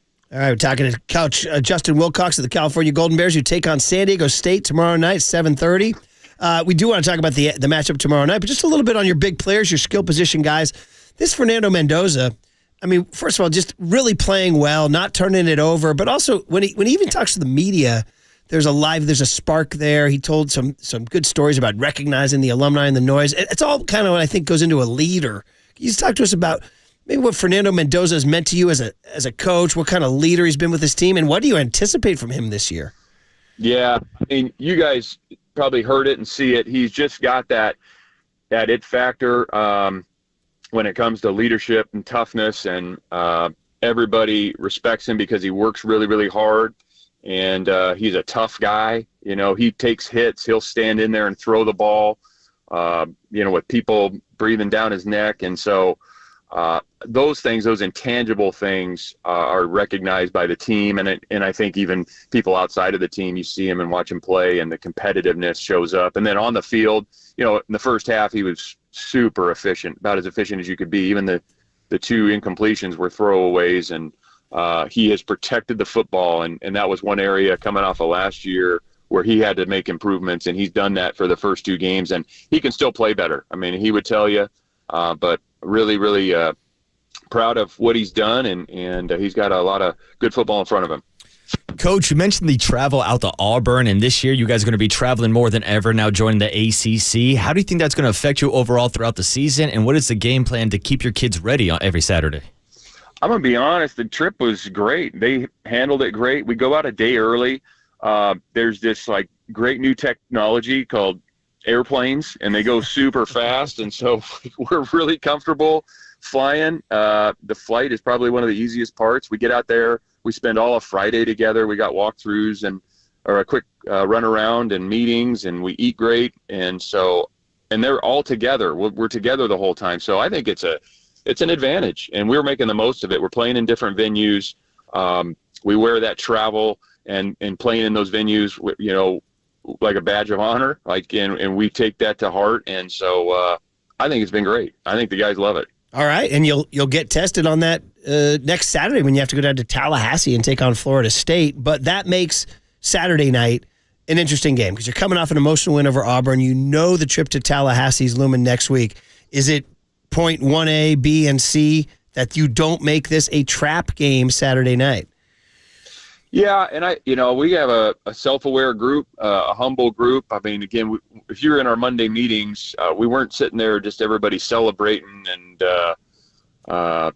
talking about how great we did. We talked about the good things we did, and we talked about the things that have to be better for us to sustain winning. And we also talk a lot about if you disrespect the game of football in preparation and work ethic, it'll disrespect you right back. And so they're a self-aware group, like I said, and a humble group. They care about the team. They care about getting better, and we saw that in practice this week. I mean, we had as good an energy and efficiency in practice this week as we've had this year. So it gives us a chance to play well. We got to go out and execute at a high level. Like I said, we need to play better and better to sustain winning. You guys kicked the ball, 5 times against Auburn, I believe. So would you say it would as much as we talked about Mendoza and of course the running back Jaden Knott, but are you guys defined by your defense? Well, that game certainly the 5-0 turnover margin was the difference. That was the primary difference in the game. We held the ball more. We had it for 35 to about 35 minutes or so in the game to their 25, and that was the critical stat of the game. Also the field position. I think we were plus 21 yards average starting field position. And we can, again, the defense wasn't perfect, but to take the ball away 5 times and be that opportunistic, that was it. That was the difference in the game. Well, Saturday night, 7:30 in Berkeley. It's always fun. It's a great atmosphere. San Diego State, California school coming in. And this leads us to just kind of wrapping up this whole situation we're in right now, where you guys are in the ACC and USC and UCLA are in the Big Ten, and meanwhile San Diego State's going to join what they're calling the new Pac whatever, which isn't really the Pac; it's just a whole new conference. How are you feeling right now about all this? Do you see a scenario where eventually this thing comes back to normal and the West Coast schools reunite in some form in the next few years? I think that absolutely could happen. I don't really feel any way about it other than we get to play football, and we got a schedule. We got a great schedule, and we're going to play the games. And, that's our role right now because so many of these things are just out of our control. So, of course, yeah, it's news, and we'll see it. I saw it on the ticker, and I don't really give it any more thought than that, what might happen down the road. We just don't pay mind to that right now. I don't. I don't have enough mental capital to invest in all the different scenarios. So we're fired up about this year, and what comes down the road comes down the road. It's a volatile time. It's a time of change in college football, college athletics, and we're going to make the most of it. And then finally, it's a huge question to ask at the end of an interview and squeeze into a short answer, but just your thought on just the Wild West that we're living in terms of NIL and transfer portal. A lot of people think it's bad for the game that you just turn around, you don't know who's where week to week, year to year, et cetera. You guys having to raise money like other schools in the NIL. Is it bad for college football, Justin? Oh, I don't know if it's bad or good. It's just different. And what we need is a little more structure. And that's, the House case and all that's happening with that, the NCAA, all the power conferences. There's just a lot to sort out. There's, obviously discussions at the federal level, but there needs to be more structure. Everybody agrees on that. It's just a matter of what that structure looks like. And this is probably as disruptive as it'll be moving forward, and how quickly that changes. I don't really know, But it is a time of change, and what we got to do at Cal is make the most of it. During these times of change, there's opportunities, and we got to make the most of those opportunities. And at the end of the day, we still get to play football. We got great guys on the team, and what's most important is we go play well tomorrow night at 7:30, ESPN. Yeah, good stuff. And on 810, we should say on 810, the radio call. Well, listen, it's going to be exciting because you go, listen, after Florida, Miami of Florida, a top 10 team comes here. NC State comes here, Syracuse comes here, and of course you still have the big game with Stanford, and then we'll see what sorts out in the coming years. But obviously a flag-planting win for you guys, and obviously getting us buzzing for tomorrow night's game on ESPN. So thanks for your time, Justin. Enjoy that beautiful view, and then go to work, and then good luck tomorrow night. Yeah, thanks, Coach. Appreciate it. Thank you guys for having me on. Go Bears. Yeah, Justin Wilcox, UMA guest line. Mm-hmm. Hey, man, I took him. Now, it's crazy, right? 18.5 to cover San Diego State. A no-brainer you would take San Diego State, but Oregon State just beat San Diego State by 21 points. So, and I think Cal's better than Oregon State. I mean, listen, they play D. Wilcox has always played D. They've kind of had sort of inconsistent offense, and they'll flare up and have good games. I mean, listen, their program's in better shape than my program. Yeah, you're not wrong about that. And they made the top 5 couch potato guide as my 3-star pick. And here we are with a budding friendship between Murph and Cal football. Justin Wilcox on the program. Saturday, Murph's taking him to cover the spread. Boy, oh boy, it's going to be an interesting show Monday morning. So I won't sing the parody lyrics to the Sturdy Golden Bear that my dad taught me about the dirty golden bear who's losing all his hair. Ooh. It's the sturdy golden bear. Dun, dun, dun, dun, dun. There it is. Come on, march out. It's a great fight song. We had season tickets to Cal football when I was a kid. Wow. And we would go out, and the band comes out of that tunnel, and I used to hear this, and I'd be like, yeah, this is pretty boss, man. This is pretty boss. Saturday, my mom would make fried chicken the night before and potato salad, wrap it up in foil. We drive. Now it's kind of hard to find a tailgating spot, but we'd find a little patch of grass on campus, have my mom's cold fried chicken and potato salad, and go hear this. Damn.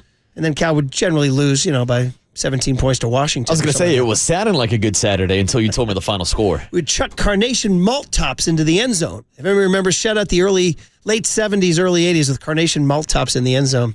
Used to have grass there, and now they have artificial turf. So I've had many bad UCLA experiences there in the last several years. I've played on that field before. What? High school football, Homestead every summer we'd go to Cal football camp, and we'd play against a bunch of different schools, like from Dixon and all over the Bay Area. 7-on-7 league or something like that? No, this was straight full pad scrimmage in the middle of summer. Dude! We were running full scrimmages up at Cal. That's super cool. I went one-on-one against Keenan Allen. Dude! In a 7-on-7 drill. Wait, he wasn't in high school, was he? He was in high school. It was when he was getting recruited to Cal. We're about the same age. Keenan Allen, 32 years old. Did he get open against you? He got mad that I jammed him off the line of scrimmage.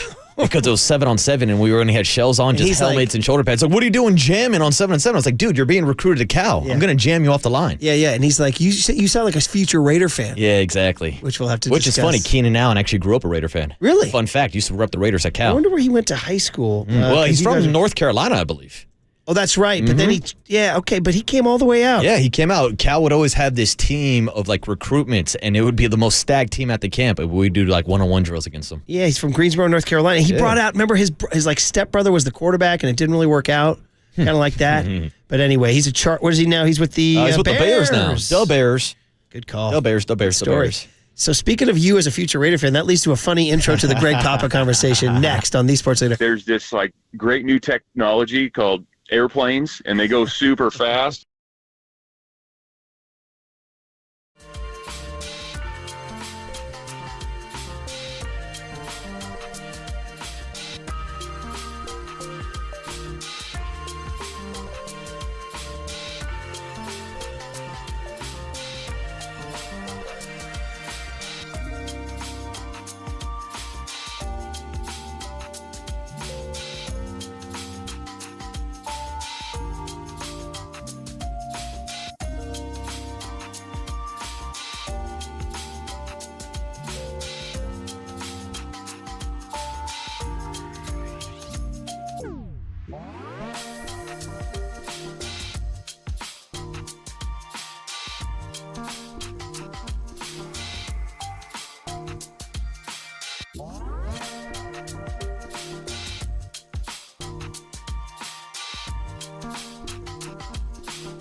Time to come to Papa on a Friday. Time to come to Papa. Come to Papa. We now prepare you for game day with the voice of 49ers football. Touchdown! Touchdown! San Francisco! Greg Papa. On KNBR 104.5 and 680, the sports leader. All right, a little different time today. Schedules change. It's all good, but it's always good to have a Friday with Greg Papa because he is the voice of the San Francisco 49ers, and he has broken down this game like no other. He's brought to us or sponsored by Friedman's Appliance, proudly serving all of Northern California with a wide selection of luxury appliances. Visit them in Pleasant Hill to see the Friedman's difference. Pop, I want to start with a funny anecdote this morning. So the Giants have a giveaway this weekend, and one of them is a 49er colored Giants hat. Mm-hmm. And they bring them to the studio, so Marcus and I wear them to promote, and we're like good shills. We do, right? So it's a really cool hat. I'm wearing mine right now. Save one for me. You know I love my hats. So at 5:58 in the morning, Greg, I said, Marcus, how great are these hats? And right before we come on there, he goes, you want mine? I go, what do you mean you want yours? He goes, I'm not wearing this. I go, what do you mean you're not wearing this? He goes, not my colors, bro. How about that, Greg? How about that? I know, Papa. What does he want? A silver and black Giants and 49er? Yeah, I'm looking for the Logan Webb silver and black Giants hat, Papa. Yeah, that's puke color. I think the Logan. Yeah, I know, Papa. You know I got a problem. Yeah, I know. How does the color combination work? I think it's great. Can you see this to I YouTube? I like my combos a lot, but red and orange don't really go well. No, I think you're gonna. How they don't? Oh, it's red and gold, Papa. Well, Marcus, how does the hat look? The hat looks great. The logo's great. It's just not my colors, Pop. Yeah, but the Giants don't have red, nor do they have gold in their colors. No. Orange It's and black. like, so how do they? Mm-hmm. How does it pull off? It's the SF logo. I think it looks good, Papa. I think it looks really good. I think it's one you'll be wearing on a stream in a future next week. By next week, you'll have this on the stream. You still have the propeller hat I gave you, Marcus? He broke it out. I actually went down to my desk to grab it. I was thinking about putting it on for this interview, Papa. Oh, okay. Yeah. Well, out of respect, I didn't put it on. Yeah. Go to Minnesota. Well, the Niners have not won since '92. I know. We were like, is that like the most? Were you on the beat then? How far back are we going? So '94. I have a funny story about that. That was the day after Christmas, and I caught a red eye. I wanted to spend Christmas with my mom and dad because I was a nice boy. And I caught a red eye and got to Minnesota Monday morning and had all day to kill because they had that Monday night, those late games on the Central and Eastern time zone. Went to the Mall of America to see a movie and just fell stone cold asleep in the theater. So then they went out, and the Niners had clinched everything, Greg, so they didn't play anybody, and they lost. And it was like, whoa, was it a big deal? Of course, they wound up winning the Super Bowl.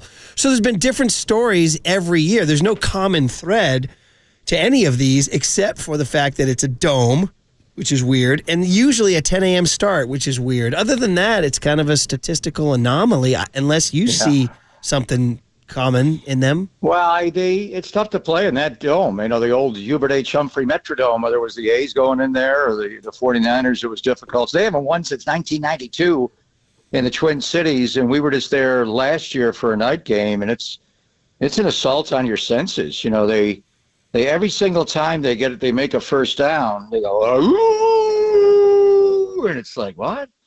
And they had like 24 first downs in that game, and they had the skull sound before the game, and then another element, that was a night game. This will be a day game in Minnesota. It'll be a noon kickoff. So they have those glass panels up in the one corner of US Bank Stadium that allows you, it's a beautiful sight, especially for a night game. You see, the skyline of the city.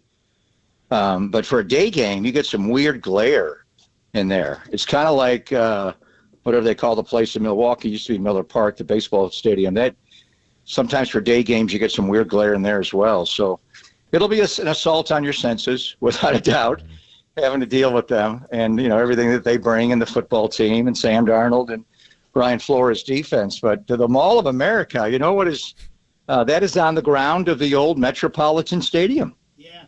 Where Bud Grant's Vikings ran supreme. The home plate, in that gigantic structure, you can find the home plate.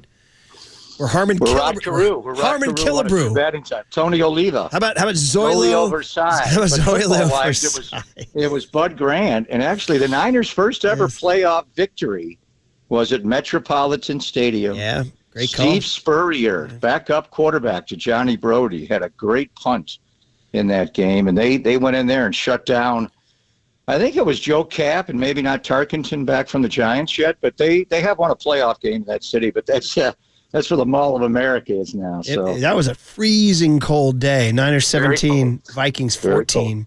And they did it. Yeah, Brody threw for 201 and a touchdown, ran for one too. So anyway, did he have Gene Washington for a touchdown? I think it was Gene Washington. Might have. My dear pal, my neighbor Jimmy Johnson played in that game. We lost Jimmy this year. And, the corner. We miss him sadly. So, but I see the highlights and I see him out there in the freezing cold. It's so great.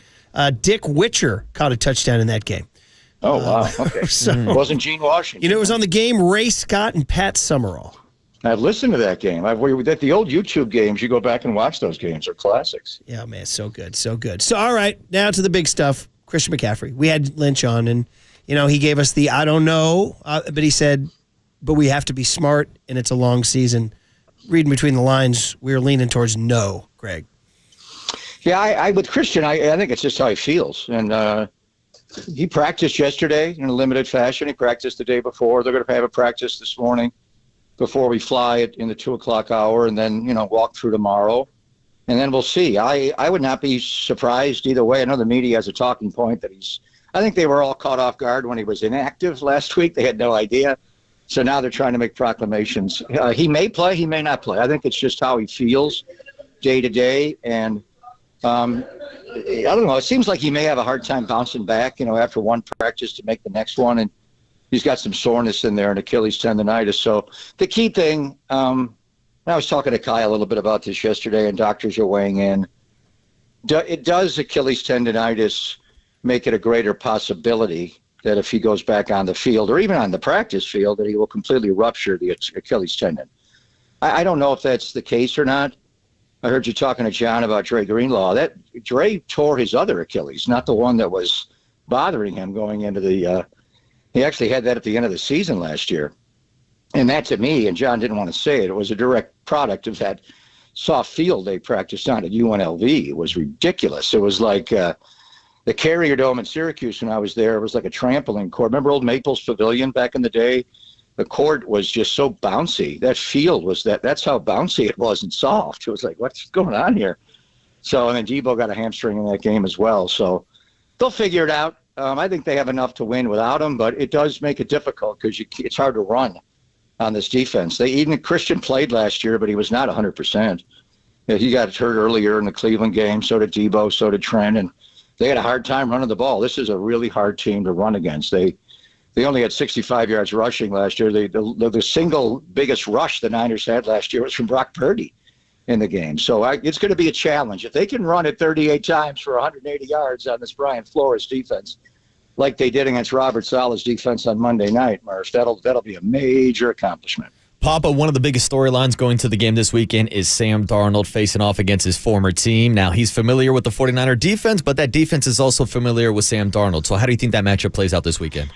Yeah, I've been thinking about it a lot because Sam, go back to training camp last year, and Brock was on a pitch count. He was on 2 days, off 2 days, whatever it was. And so Sam took a lot of first-team reps in training camp. And then when the season started and Brock was the starter, he took over the scout team. And he ran against the number one defense and a lot of the guys that he's going to play against on Sunday, Warner and Charvarius Ward and Diamador Lenore and Bosa, and he knows them. So C.J. Beathard, I think, played a little against the Niners after being a scout team quarterback. Who else? Nick Mullins is Sam's backup. I don't think he ever played against the Niners in a game since he left. So I think it gives Sam great, not just intel, but his body clock. He knows how challenging. And practice is not like a game, but it's hard to be a scout team quarterback against the 49ers defense. So I think it gives Sam certainly an advantage in this game. Now, the Niners know him. They know what he's good and bad at. I think like any quarterback that has immense talent, like Aaron Rodgers, it's the same deal. You want to get him off his spot a little bit. If Sam has a clean pocket and a U-shaped pocket and his feet are clean, he will carve you. He has one of the greatest throwing arms we've seen. He's that good of a player. And he has mobility skills. He rolls to his left and throws the ball rolling left as well as any quarterback I've seen since Andrew Luck. And he obviously, runs the keep game, the boot game that Kevin O'Connell runs, like Kyle's offense, to the right.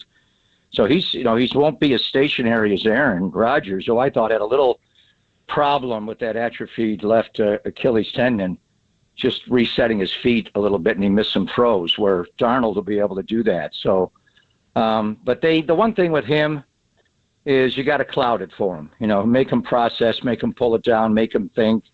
A lot of what Brian Flores will do to Brock, but Brock's such a great processor, is just change from pre-snap to post-snap and what they're actually seeing. If you can make Sam a little indecisive and a little hesitant on where to go with the ball and what exact coverage you're playing against him, ultimately, then he can throw you the football. He has a high turnover volume, not just fumbles, but he will throw a lot of picks.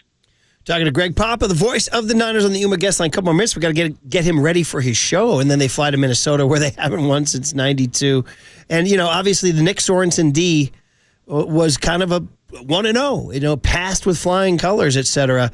What did you make of Nick? You wonder about the Jets and Rodgers and all that, but what did you make of Nick Bosa then saying we're playing a better team this week? Was he trying to put his teammates on alert? No, I think Nick's just brutally honest. Nick Bosa looks at it and sees it, and first of all, the tackles that he will face in this game are better. Christian Darrisaw and Brian O'Neill, the right tackle, are two of the highest paid. Brian set the standard years ago for right tackles, and Darrisaw just got paid in the offseason, which, a lot of the young guys did. Tristan Wirfs and Penei Sewell is actually a right tackle. They're that good. The Jets tackles played decently, though. Morgan Moses was okay. Tyron Smith was okay. They got beat a little bit here and there and held, but I think he looks at it from, Darrisaw and O'Neill are better. And then their running game. Aaron Jones, we've been talking a lot about Sam Darnold, but Aaron Jones is their running back, and we've seen him virtually every year for the last handful of years as a Green Bay Packer. And he caused the Niners fits last year in the divisional playoff. And, he's about 200 pounds listed, but he plays like he's 220. He runs the outside zone beautifully. And then it's Justin Jefferson. And Garrett Wilson's a really good player for the Jets, and he runs good routes, but he's not at the level of Justin Jefferson. Jets is one of the best that's ever played. His ability to line up everywhere and run top speed, extreme cuts and contort his upper body. I mean, we went there last year. Kirk Cousins shredded the Niners defense, and Justin Jefferson didn't play. He had the hamstring injury. It was more Jordan Addison, who I don't think is going to play with an ankle injury this week, and T.J. Hawkinson, the tight end, was a problem, and he's already on PUP, so he won't play. So I would agree with him. I think the Vikings team is probably a better team than the Jets team. Sam Darnold versus Aaron Rodgers, and Aaron's not completely healthy at age 40 off his injury, and just pieces around it. The Vikings are a good team. They were nearly a playoff team last year when they lost Kirk Cousins. He tore his Achilles the week after the Niner game, and we haven't even talked about the Pasternauts, Josh Dobbs. I'm sure he's given some intel into the Niner defensive coaches on the Minnesota offense, because he was their starting quarterback last year, at a time after they lost Kirk Cousins. Yeah, that's right. And by the way, would you think any team looking for a quarterback? We were talking about Dolphins with the Tua situation. Right, but Dolphins maybe calling for Dobbs, maybe. Yeah, I don't know if I trade him. You wind up needing him, and I think there'll be some weeks where he is the legit backup too. Certainly could run scout team for you as well. So I'm not sure, John. I mean, probably. And Skylar Thompson, he had to play a playoff game a couple years ago in Buffalo, Murph, and it did not go well. Mike McDaniel likes him. I know he didn't play well last night, but it's kind of a tough situation. So possibly, but I mean, if you're going to make Josh Dobbs available, what are you going to get back realistically, a day 3 pick or something? And is that worthy of running the risk if something happens to your top 2 quarterbacks? I mean, everybody's a little squeamish around here after what happened in the championship game a couple of years ago with quarterback injuries. Right. All right. Before we go, just where you were on December 27, 1970, a young G-Pop, because that was the day the Niners beat the Vikings. That was the 10 a.m. game. You know what the 1 p.m. game was? Wow. Raiders 21, Dolphins 14 at the Coliseum. Kurt Gowdy and Kyle Rote on the call. Darryl LaMonica throws a touchdown to Bolitnikoff and Rod Sherman, and Willie Brown has a pick 6. What a day. Raiders 21, Dolphins 14. So the 49ers won a playoff game in the morning, and the Raiders won a playoff game in the afternoon. That is correct. On 12/27/70. Where do you think?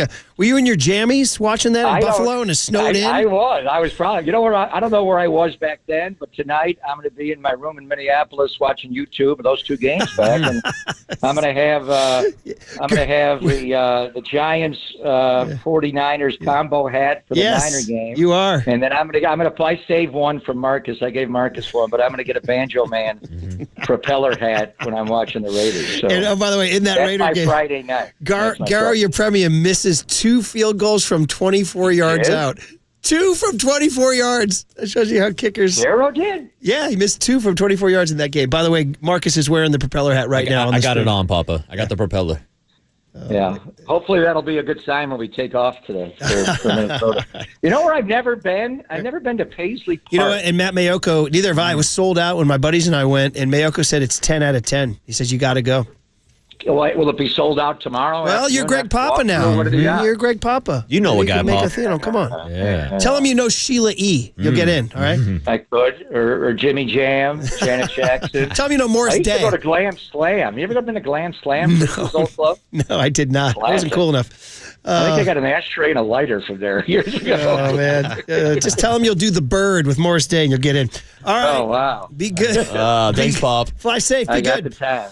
There he is. Take off that hat, Marcus. I took it off. I took it off, Papa. That red hat.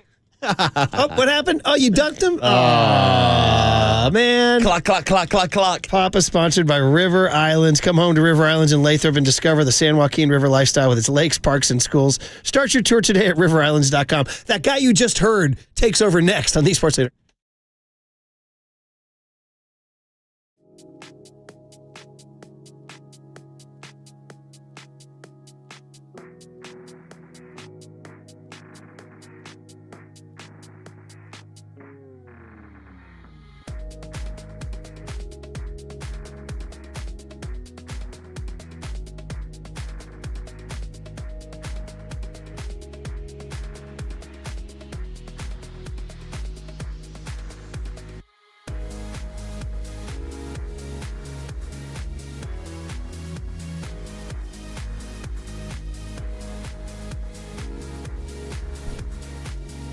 All right, Bigelow tea time. That's right. Every season is Bigelow tea season. Bigelow is the #1 tea in the Bay Area right here in KNBR. #1 tea at KNBR. I'll tell you that much.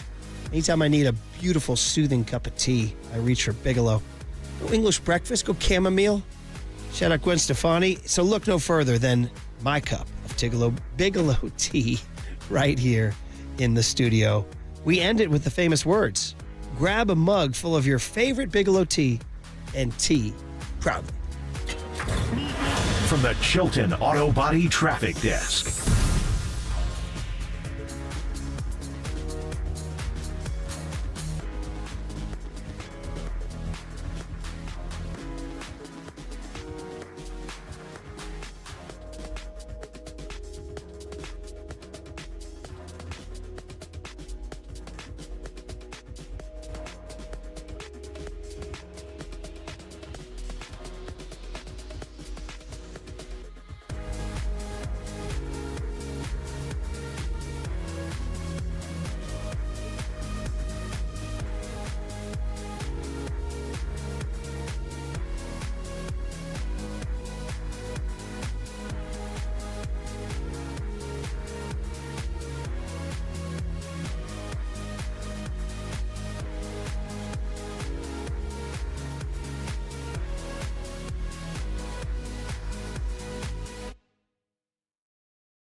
Murph and Marcus continue live from the KNBR Casino Matrix Progressive Jackpot Studios. Casino Matrix. Progressive jackpots are here. Where are you? Just drop in. Please play responsibly. 1-800-GAMBLER. All right, our tribute to K-Fog and Grappone and Fridays at 5. The Toys ends a Reggae Friday. Marcus, we can't mess around. Jump right into this, baby. You're the doctor. I feel like I'm a doctor in baseball.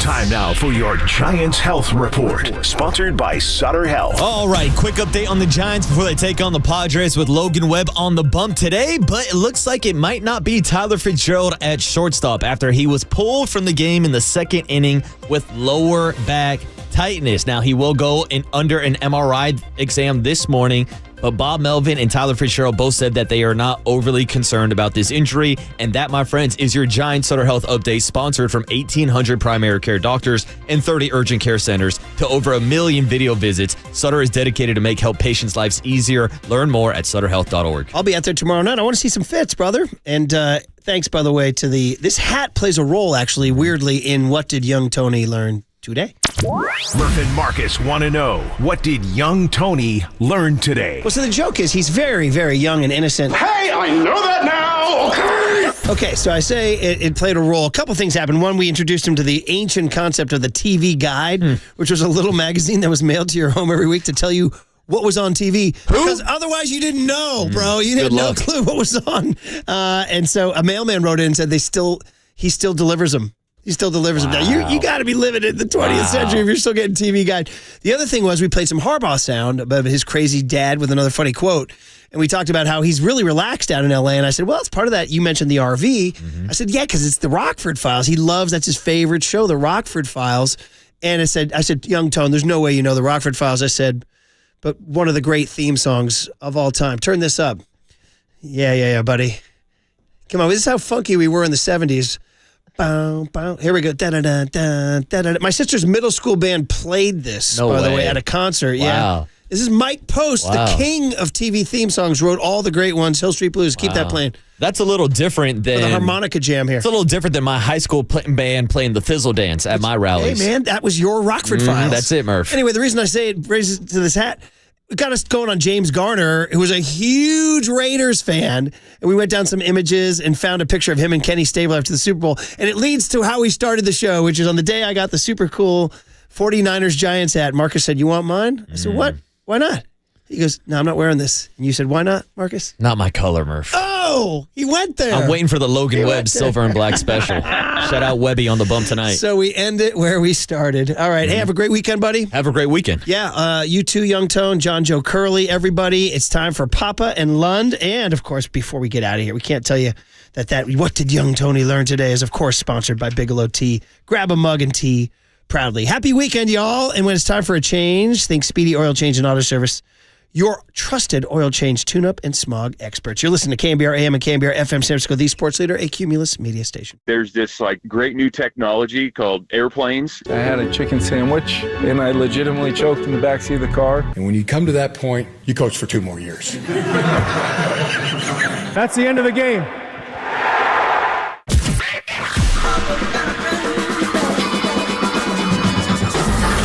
Ladies and gentlemen, prepare yourself. Prepare yourselves I love it when you call me Big Papa. for Greg Papa. Sleeping Boy is Superman. San Francisco. And John Lund. It's 10 o'clock. Let's hit it. This is Papa and Lund. That's right. We're getting it going.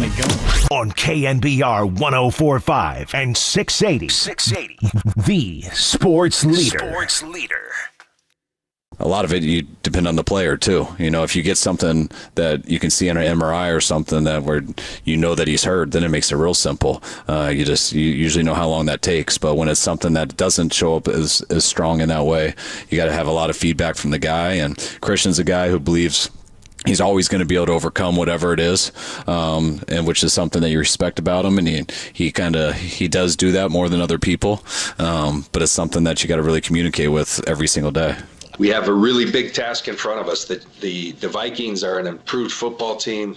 Kevin O'Connell and our old guy Quace, who is the GM, used to work here. They've got that team firing, and there's a lot of talent, ability, and they're playing the right way. So should be a big-time matchup. That's a tremendous stadium, and I know the faithful will be in there, but they do have a home field advantage, and should be a great game. I've already got a headache even thinking about going to Minneapolis. And it's a day game at U.S. Bank Stadium, not like the night game, so you get the weird glare coming through that open panel. It'll be assault on the senses, but they'll be fine. I heard you with Murph and Marcus. You did? I was sitting on your lap glass when we did it. Oh, did you? And all I heard. Well, I thought I'd do it in the studio here, but Larry Kruger and Damon Bruce took our studio till 5 seconds ago. And then I got locked out of this office here. I went in there to do the I went in there to do the show, and I left for a second, closed the door, and the person whose office that was before took the keys. Yeah, exactly. So we need a locksmith. That Papa I'm like, guy. I got all my Vikings notes in there. Can we? Yeah. All right, Papa's heading off to Minnesota. He'll hang for the 4 hours. We've got a ton of stuff to get to. But let's get into an NFL thing right away because your Bills look dominant. It's early in the season, and teams that look bad early can look great late, and vice versa, and all those kind of things. But the defense looks really good with Sean McDermott. Josh Allen is Josh Allen. I was worried about the receivers, but Shakur and enough guys have stepped up. And I don't know what it is with Mike McDaniel and the Dolphins. They beat up on the lesser teams, but the plus 500 teams, and especially the Buffalo Bills was like 12 or 13 or something like that. They cannot beat Buffalo. Crushed them. But the big story that comes out of that one, man, is, and Tua should know better. I'm not blaming the guy, but I understand it was a 4th down. It was a big play. They're trying to get back in the game, but you got to slide or dive or you got to do something. But he goes right head first in the defender and then crumples to the ground, and it's another bad concussion for Tua. And all the questions today are, is he ever going to play again? And he just got that big, fat contract. And the defender that he ran into was Damar Hamlin, who almost lost his life in Cincinnati a couple of seasons ago late in the year, right after Jan 1 turned. And so it was just amazing. As far as the football game, Buffalo was just on point. I mean, Josh Allen, Buffalo ever won a game with Josh, a quarterback, where he threw for less than 140 yards? He had 139 yards, threw the 1 touchdown to James Cook, and that was a brilliant play call on 4th down, where they put him to the right of Josh in the gun, and they came out and they went across the formation, and Miami dropped him. And he was able to score. And then James Cook, that is Dalvin Cook's younger brother. He was awesome. And we're going to see the Bills, obviously, the Sunday after Thanksgiving. His touchdown run, the one where he turned the 49-yarder from the Dolphin logo and turned the right corner and went downhill, that was Jordan Poyer, the former Bill, turned Dolphin safety. He ran right by him. Just a big-time game. But Buffalo's defense and they lost Micah Hyde and Jordan Poyer. They don't have the linebacker, Milano. And, wow, they took them apart. And it was an assault. I mean, Miami was overwhelmed. And then that happened at the end of the game. And, it's just Tua trying to make a play on fourth down. He was not playing well. He had one pick where it went off a receiver's arm, but he had a couple of really bad ones. Well, the pick six, it's like, just eat it. Yeah, he was, obviously, that was a Will Levis. Yeah, there's no doubt. I mean, that's, he knows that. That's just in the middle of the battle, and he's trying to throw the ball away, and he couldn't do it. He was not outside the tackle box, so I don't know what the call would have been anyway as far as grounding, but he threw a pick six, and then he overshot a receiver. So he just was not playing well. And Miami's had a hell of a start to the year. Tyreek Hill gets pulled over right before their opener. They barely won their first game. They were losing, and then Tyreek goes 80 yards, and they kicked a field goal at the end to win. But this one's bigger than football. And Tua's injuries going back to the Alabama days and the ankle problem that he had, the surgery they did on him there, and then into the NFL being a high draft pick. We are playing the Minnesota Vikings this week. Robert Flores is Minnesota's defensive coordinator. He was the head coach in Miami and now he's being outed by Tua, and, he sued the NFL for losing his job, and it got really hairy, but Tua called him out about what he thought of him, and Flores did not like Tua, and he coached him hard. Mike McDaniel has been able to get the best play out of Tua Tagovailoa. But the injuries kind of paused for a year, but a couple of years ago he had those 3 concussions. The one against Buffalo in week 2 of the year in Miami also that year when he got thrown down, he gets up and he's stumbling all over the place. And then the bad one he had in Cincinnati on Thursday Night Football when he got spun around and thrown down was really tough to watch. And then the one last night, it was kind of a double whammy. I mean, Damar Hamlin hit him in the helmet, and then he whiplashed his head backwards and hit the field with the back of his head.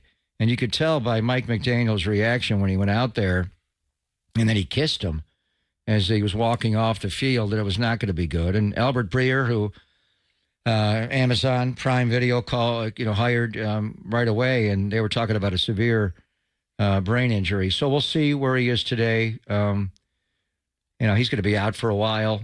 If it's the rest of the year, if he chooses to retire, he's had this quite a bit. He just did re-sign a huge contract. I don't know how much of that is guaranteed.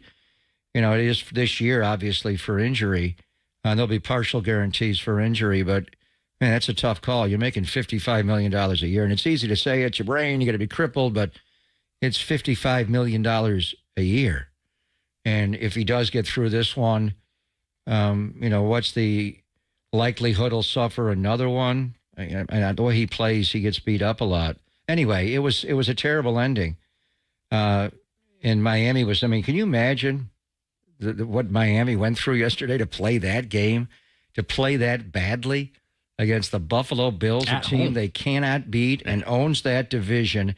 Miami, I thought they were early last year, looked like they may take down Kansas City, and they're the ones we got to play in the Super Bowl. Remember, they laid 70 on Denver, and then they faded at the end. They lost a late season game to Buffalo in Miami, and they're not hosting a playoff game. They didn't win the AFC East. Now all of a sudden, you got to go to Arrowhead and play like the third coldest game ever, and they're not built for that. So, yesterday was one of those, early season moments where, whoa, what just happened? Our team got train wrecked, and then our quarterback suffered another concussion.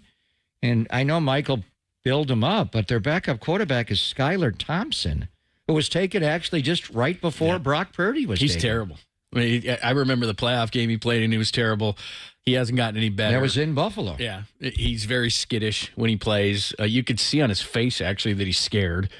And it was a terrible position to put him in because he had to come in on a third down. They tried to run it to shorten up the fourth down. Then he got sacked on fourth down, and that was essentially the end of the game.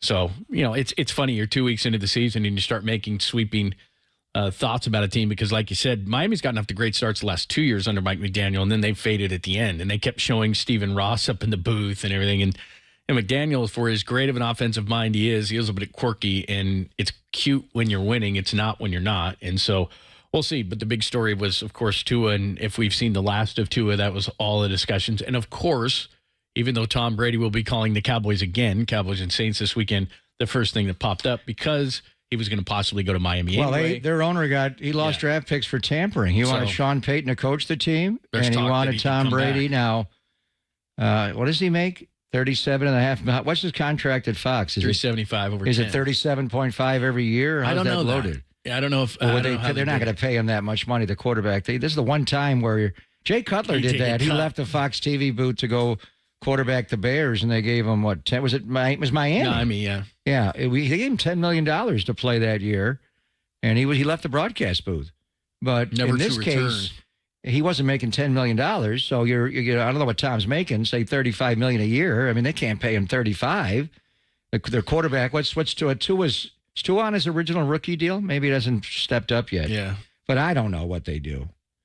There are other quarterbacks. I mean, Ryan Tannehill is available. Former Dolphin who did in Dennis Allen in his last game. And the bubble screen. Dennis Allen did it, Dennis Allen. He did. All right, so we got that going on. We got a ton on the 49ers and the Vikings.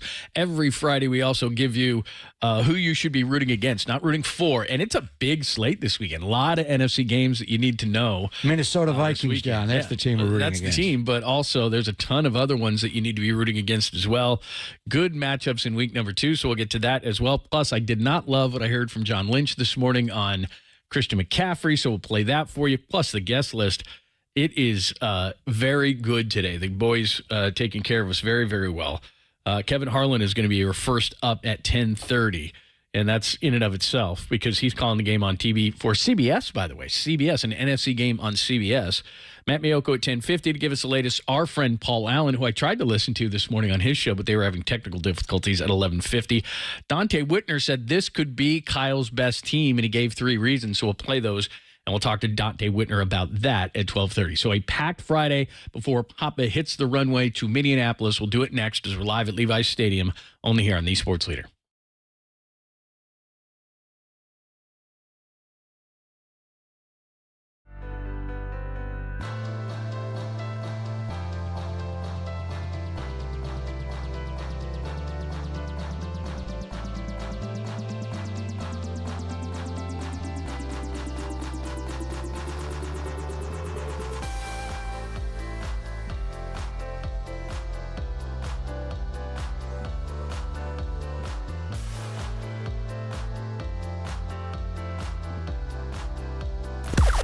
Now, from the O'Donnell Financial Group Sports Desk. Learn more at ODFIGroup.com. O'Donnell Financial Group, because planning is a process, not a product.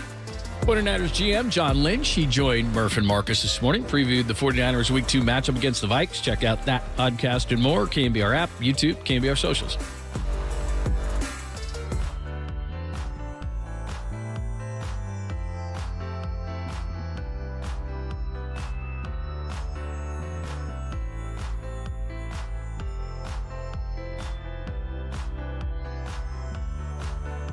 Billion. I was waiting for that. I wouldn't even start talking until I heard it. You know, your old friend John Lund here. Did you know that many of the attorney ads you've seen or heard, they're not even based here in the Bay Area. Some not even based in the entire state. That is ridiculous, and that is not Chris Dolan and the Dolan Law Firm. They are based right here in the Bay Area. They've been that way for nearly 30 years. They're award-winning personal injury and employment attorneys, and they're fighting for you where you live. If you've been discriminated against at work, wrongfully terminated, or sexually harassed, your rights matter. Go to DolanLawFirm.com and learn more about your rights.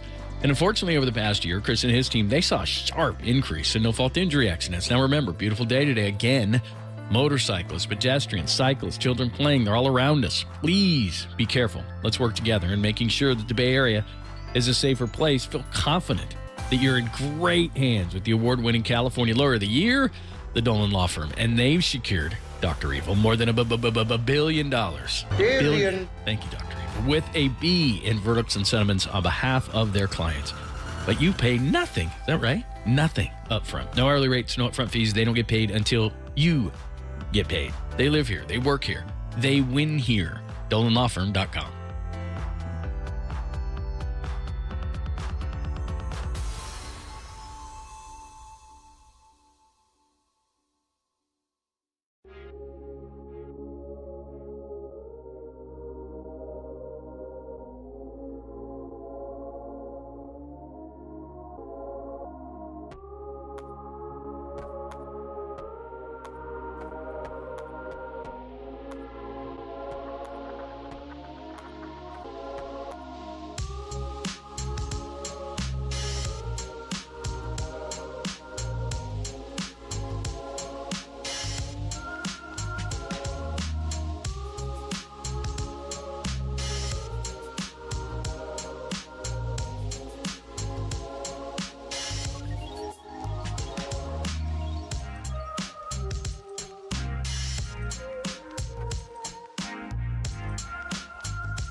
Faithful, filter out the noise, and kick it with KNBR on the gram for everything 49ers. Follow the sports leader on Instagram at KNBR.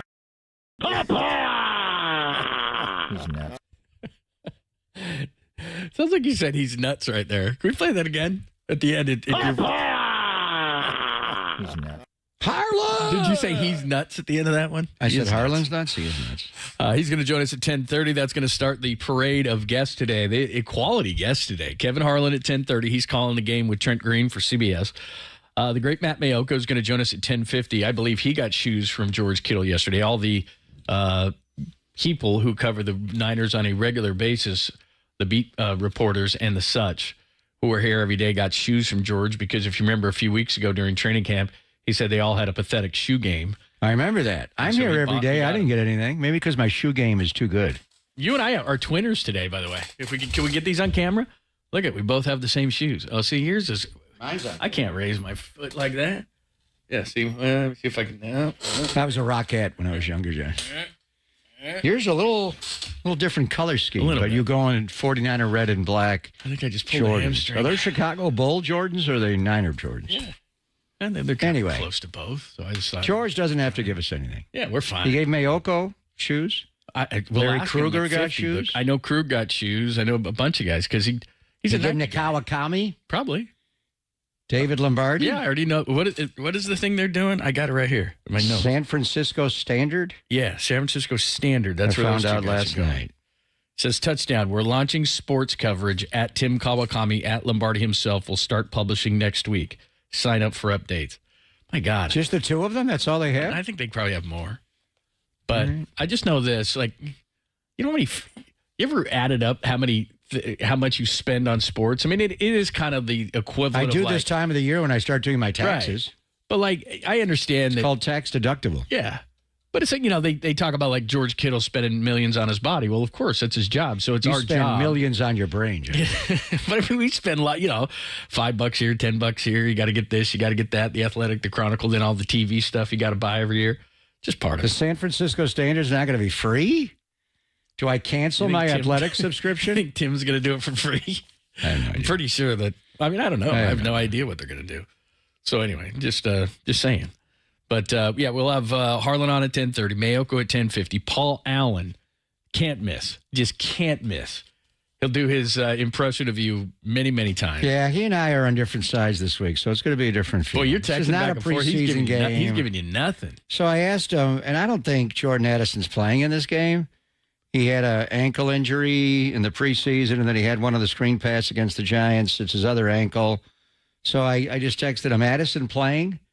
And I get a question mark back, like, he doesn't know? What do you think I made? Raphael Addison of the Syracuse Orange in the 80s? I don't want to know if Sonny Spear is playing. Addison I write Street Jordan at Wrigley Addison, Field. his ankle.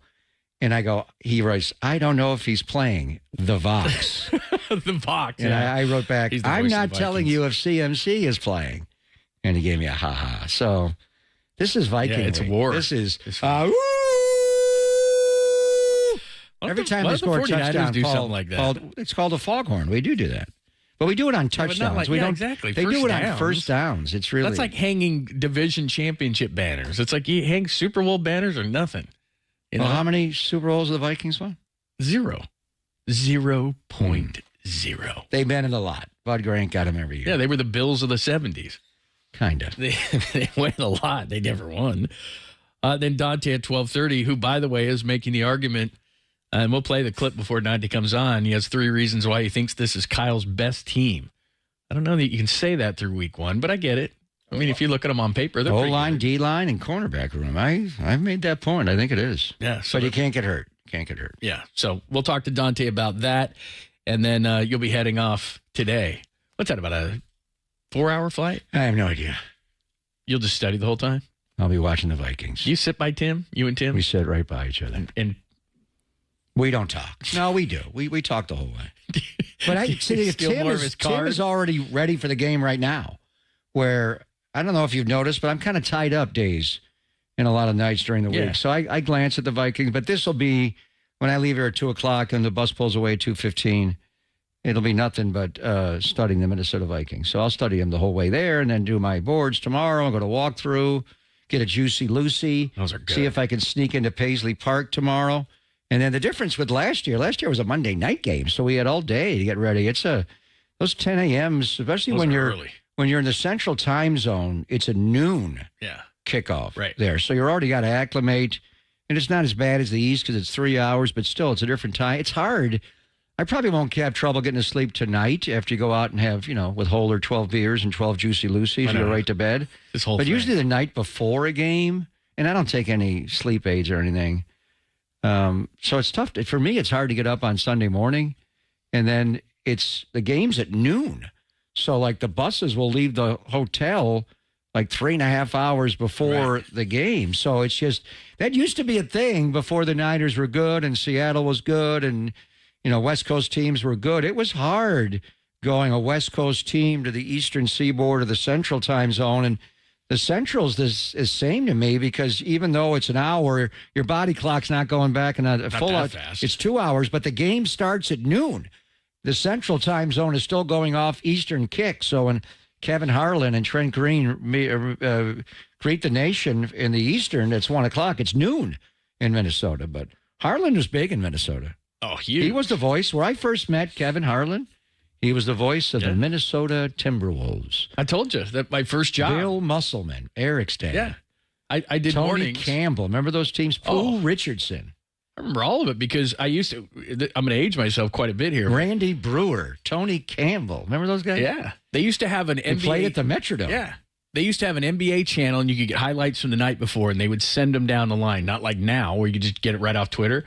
And so I would take a reel in the morning before my morning show at like 4 in the morning, and the guy I would get first before anybody else was Harlan, because it was, Kevin Garnett days. And so he'd come, with no regard for mankind. Going up high, coming down hard, the whole thing. And so we had a whole segment where we would just do Harlan highlights. You didn't have me? As a Timberwolves. Doing Warrior games?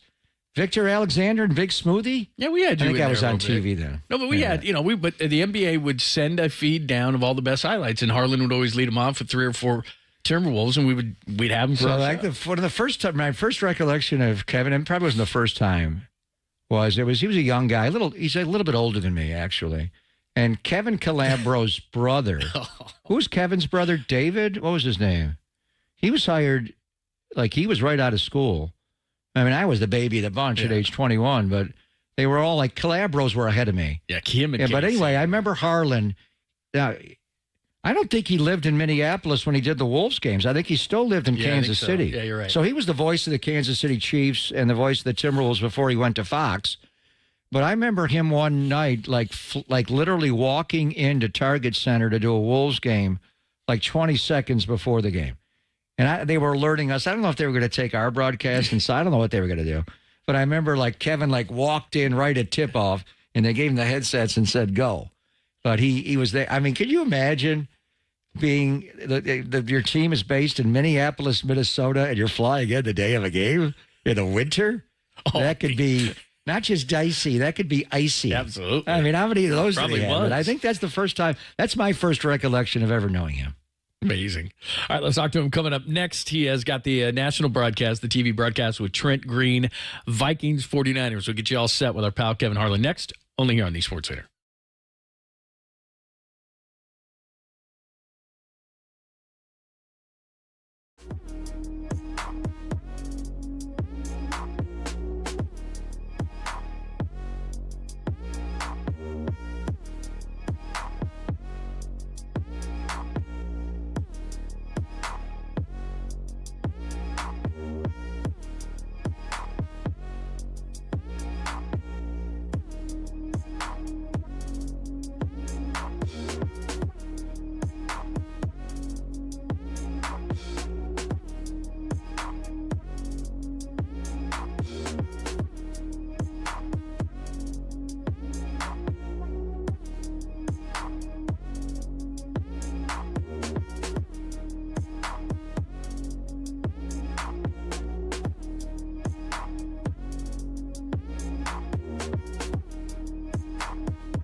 Gold Bar Whiskey proudly presents the Joe Montana Whiskey Collection, a whiskey that celebrates the iconic 49er quarterback and a 4-time Super Bowl champion, Joe Montana. Gold Bar is the perfect whiskey to enjoy with friends and family and to celebrate like a champion. I may bring a bottle or two on the trip to Minneapolis. It's crafted right here in the heart of the Bay Area. Each bottle of the limited edition Joe Montana whiskey embodies the spirit of greatness. It is aged to perfection and finished in cognac barrels. It delivers a unique taste that's as smooth as Joe's legendary passes. You can find the Joe Montana collection at local retailers, online at goldbarwhiskey.com, or at the Gold Bar Whiskey Distillery located on Treasure Island. What a spot that is, even to watch 49ers games on Sunday and stop by during the week and on the weekends for delicious food. The lunches there are yummy, refreshing cocktails. I suggest you get the Golden Joe and the best views that San Francisco has to offer because you're on Treasure Island. For more details, including location and hours, visit goldbarwhiskey.com.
Papa and Lun Show now continues. Download the KNBR app and listen anywhere, anytime. We are KNBR. 104.5 and 680. The sports leader. 4th and 4 from the 13. They're going to go for it down 31-10 with 4:35 to play in the third quarter.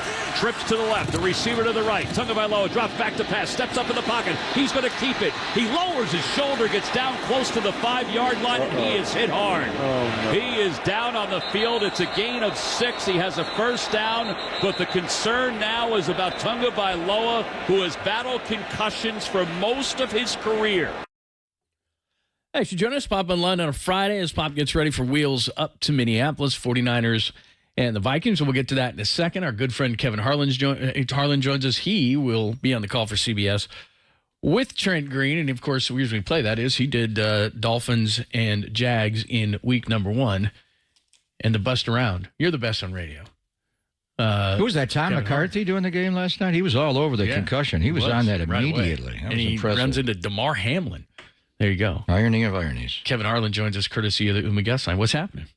Good morning, guys. Good to be on. Yeah. Great to be on. You sound a good throat. Yeah, you on some kind of a broadcast line, or is that just your throat? You sound great. Yeah, Papa. That's the way we do things here, okay? Man, like we're not just dealing with like stringing line between a couple cans and back in your day. We're like advanced stuff here. Your guy Walter, man, he's on. I'm impressed. You sound great. You always sound great. Big time station. You have the best voice in the business. But we'll get into 49ers and Vikings. Well, Mars no longer in the business, so we got to give it to you. But just you worked the game last week, and that story of Tyreek getting pulled over on the way, and they were going to lose that game, and then they tie it. They kicked the field goal, and last night on the field they got run by Buffalo, but. You know the Tua story so well. Just what are your thoughts? I mean, hopefully it's not the end of his career, but he's had such a history of concussions, and last night's, Kevin, looked like a really bad one. It did, and you could tell immediately he put his head down. Normally, he will slide feet first like all smart quarterbacks do. He had already gotten the first down, went a couple yards beyond the line to gain, and he still went head first into Hamlin. And the collision was a football tackle. There was nothing illegal about the tackle. It was just the angle that Tua went down. And this is his third. He's fifth-year quarterback. And, man, it did not look good. My heart sank when I heard it. I was out to dinner with my wife. I was driving home listening to Tom and the broadcast and was just, uh-oh. And they quickly ruled it was a concussion once he got to the locker room. I did not know that Mike McDaniel had walked off the field with him, kissed him on the side of the head. That relationship has been strong, and it is really a poignant one considering the comments that Tua had made about Viking defensive coordinator, his former head coach of the Dolphins, Brian Flores, and how it was a very difficult row to hoe with him down there. And then when they made the change, McDaniel embraced him and made him the quarterback he is today. So and we just talked to him last week. So we had just had this great conversation. He's a likable, lovable kid. He really is. He's a nice young man. And then for this to happen after getting all through last season with not a nick, there's a special helmet that the NFL uses specifically for quarterbacks, which has extra padding in the back because they had done with their research. That's where most of the collisions take place in the back of the head. So a quarterback's helmet for the majority of QBs in the NFL, I don't know if Brock has this, but there's extra cushion back there. It's built a certain way to absorb more. He has that. He also had taken the karate lessons, the jiu-jitsu, where he had learned how to fall, and it just followed that to a T last year. And like I said, came up unscathed, and he had taken hits.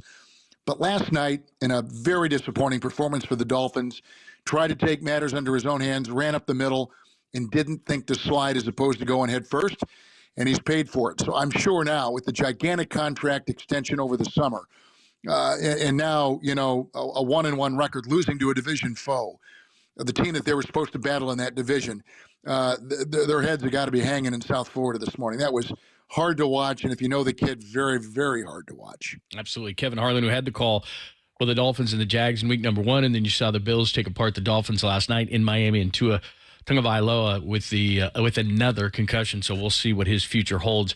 As far as the Vikings and the 49ers, we've been talking all week, Kevin, about Sam Darnold. Sam Darnold was here last year with Kyle. Does credit his improvement to Kyle playing in a similar system under Kevin O'Connell. Who do you think has the advantage? The Niners know Sam, but the Sam knows this defense, having practiced with him and having been on the scout team last year.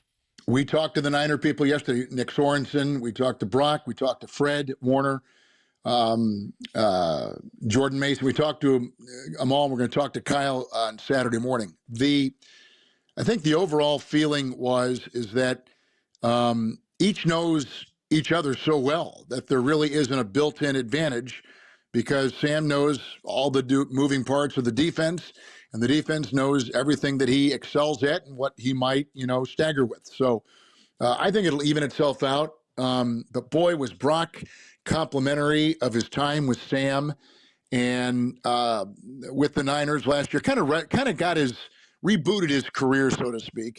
And then Darnold all week. I know you've read. We're going to meet with the 49ers for the Viking offense and defense here in a couple minutes. Sam Darnold has gone overboard talking about what that experience meant for him, being in that culture, being around Brock, under Kyle, working with Brian Greasy. I mean, he's just gone on and on about how that was a lifesaver for him. They threw it out there and he grabbed the raft and he's floating because of it. And now he's in a system with a head coach and a coordinator who embraced the 49er way in terms of offensive philosophy, and it's paid off. And we saw it last week. Now, listen, the Giants are not much of a team. Their defensive front is pretty good. He was only sacked once, but he was incredibly accurate, hit his first 12 passes, threw 2 touchdown passes. So, I think this is going to be one of the more interesting games of this second week of the season, is to see how Darnold goes against a team he played for, supposedly knows well. And if what we saw last week in the Meadowlands was fool's gold, or they may have something here. And again, gotten a quarterback who's been a little bit beaten around, like they did Cousins before, and can keep that train rolling there, which they feel they got a pretty good team in Minnesota. Now he got sacked. He got sacked right away, Kevin, and then C.J. Ham fumbled on their first drive. Yep. And then they got the ball back, and they had the 99-yard drive. So they were able to win Sam's debut as a Viking at MetLife Stadium. This is a home opener for the Vikings. And you did the Timberwolves games for many, many years. Did you ever live in Minneapolis, or did you always fly in for the games? Did you ever live there?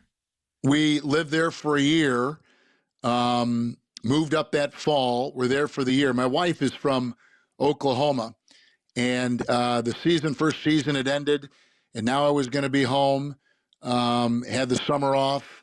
And she looked out the window in mid-May, and there was still snow on the ground. And she goes, man, and we had 2 young babies. She goes, I don't know. And I said, you know what? That's all I had to hear. And I went to the team and said, I love the job, love the league, but my wife, it's tough on my family. I'm gone so much in the worst months of the year, the cold weather months of the year. I said, I'll throw something out there, and I'll see if you like it. And if you don't, I get it. And we can end, amicably right now. And I said, I'll fly up day of the game, morning of the game, do the game, and then get back, and I'll pay for that myself if I can stay as your voice. But I understand if you don't want that. And it was about a 10-second conversation. Yeah, that's good. And I said, well, I wish you would have told me this before I moved my family up there, because we were in Kansas City, and I was still doing the Chiefs at the time. I was still doing Chiefs radio at the time, so I was doing them concurrently. And so that's why we wanted to stay in Kansas City. The weather was a little bit better. And anyway, they let me do it, and I did that, and would fly up there on about a 10 or 11 o'clock flight in the morning. I'd land at noon. But a couple times, I remember I was telling John a story. I think the first time, I met you before, but the one vivid memory, I think it was our first interaction. You were playing the Warriors at the Target Center, and there's all kinds of, I don't know if they're going to take our broadcast and do a simulcast, but it was Kevin Harlan's flight is having a hard time getting in. And you landed I remember you walking in, and they had the headsets right at the table. They handed it, and you got there right for tip-off. You barely made it. You must have had a lot of those. I had 2, actually 3. I had one in Seattle when the Sonics were still up there and got sick. I'm allergic to peanuts, and I ate a Thai pasta thing that I didn't check. I just thought it was pasta and Thai, and got sick on the plane. And then I was, and then got sick at the airport and went down, and they had an IV stuck in my arm because they had lost so much fluid as I was doing the game. Doctor there, who was an Olympic doctor, Dr. Sheldon Burns, hooked me up. And then I forgot it was against the Warriors. But what happened was a bird hit the windshield of the plane coming in to Kansas City that was then going to go on to Minneapolis, and got waylaid on that. And so it cracked the windshield, and they had to bring a new one in, and they replaced it, and we got up there, and I made it. Another game against the Knicks, and Marv Albert was sitting just to my left, and I, again, sat down literally as the ball was being thrown in the air, and during the first timeout, I got this note passed down to me, and I opened it up, and it was from Marv, and it says, "Glad you could make it." So, glad you could make it. Yes. Glad you could make it. Classic Marv. From the greatest voice the game has ever known. So that really was empowering. And, I felt good about my life then and my career direction. But anyway, yeah, it was only 3 times. I really lucked out in all that traveling. But I'd fly back and forth every day, and sometimes Northwest Airlines. There was like a 9:50 flight after the game, and the game would end about 9:30, and I'd race out there and sometimes make it, and sometimes they'd hold it enough extra 5 or 10 minutes for me, and I'd get back home that night, so that was really great. Long day. Wow. That is amazing. Marv hands you the note. How cool is that? Can you believe hilarious. that? That's classic Marv. I totally believe that. It is. Oh, man, that's got to be nerve-wracking. Like, I'm running. Were you running like, And oh my God! Yeah, they had a cop out there. Yeah, they had a police officer out there to get me, and got down but I made it. I sat in the chair. Players were assembling at mid-court, so I was on and collected my thoughts. Had done my work on the plane and in the airport that day, so it was really easy. I just wasn't necessarily dressed the part. I was still, I think, in travel gear, and that's okay. They never showed us on the air, so I did it like that. Unlike Papa, the other night I was in that stadium and was in line to get free food like all of us in the media are. And I heard this commotion as I'm in line at halftime because I had not gotten to see Greg before the game.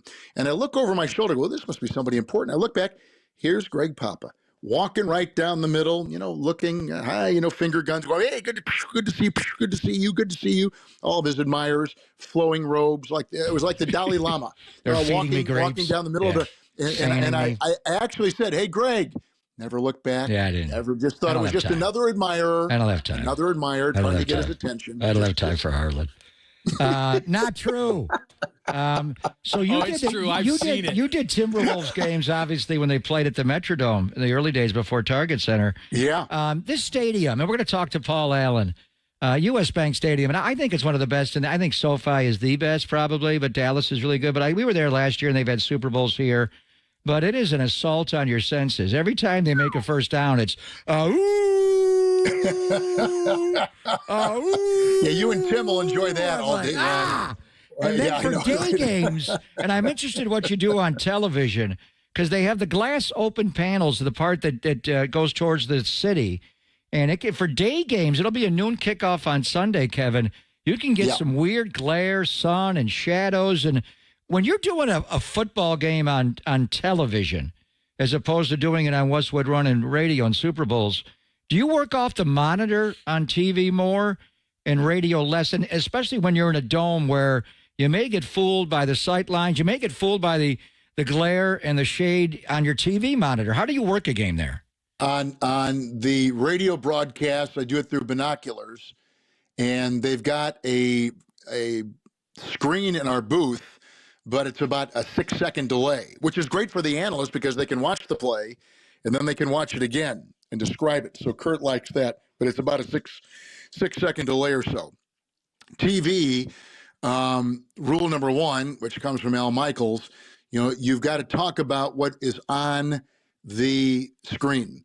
But my eyes are constantly bouncing back and forth from the screen to the field. If you do it just off of the TV, you lose the trajectory of the ball on long passes.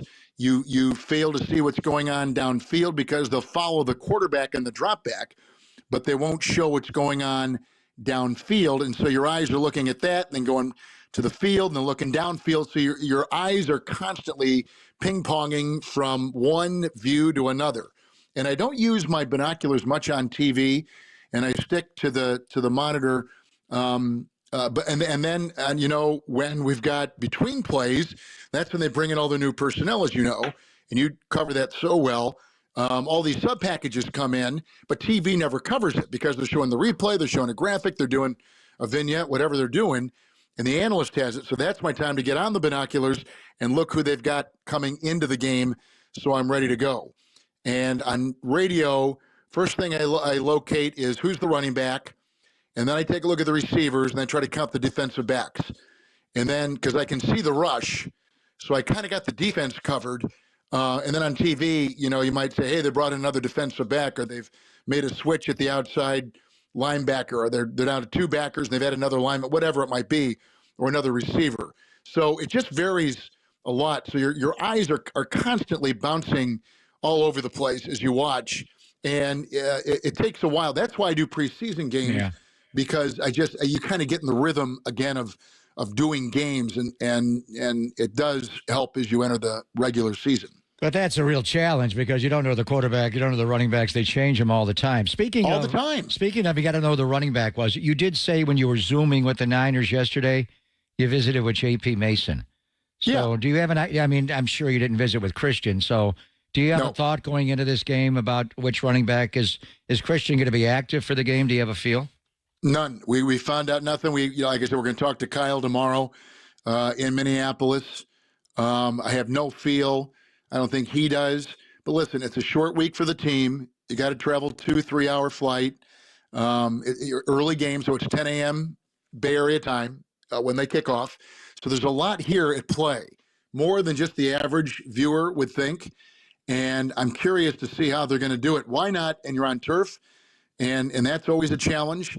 I know you've got some turf games coming up, but that's always clearly a tough on legs and joints and knees and hamstrings and calves, in this case, Achilles. So, I think we're just going to be like everybody else, waiting like we did before game one, find out.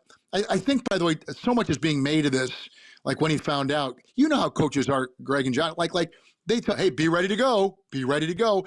And in his mind, I'm sure he thought, hey, this might be my chance. Like they told me Friday, be ready to go. So I'm ready. I think they tell every player that, hey, be ready to go. You never know what's going to happen. And I'm sure that was the message.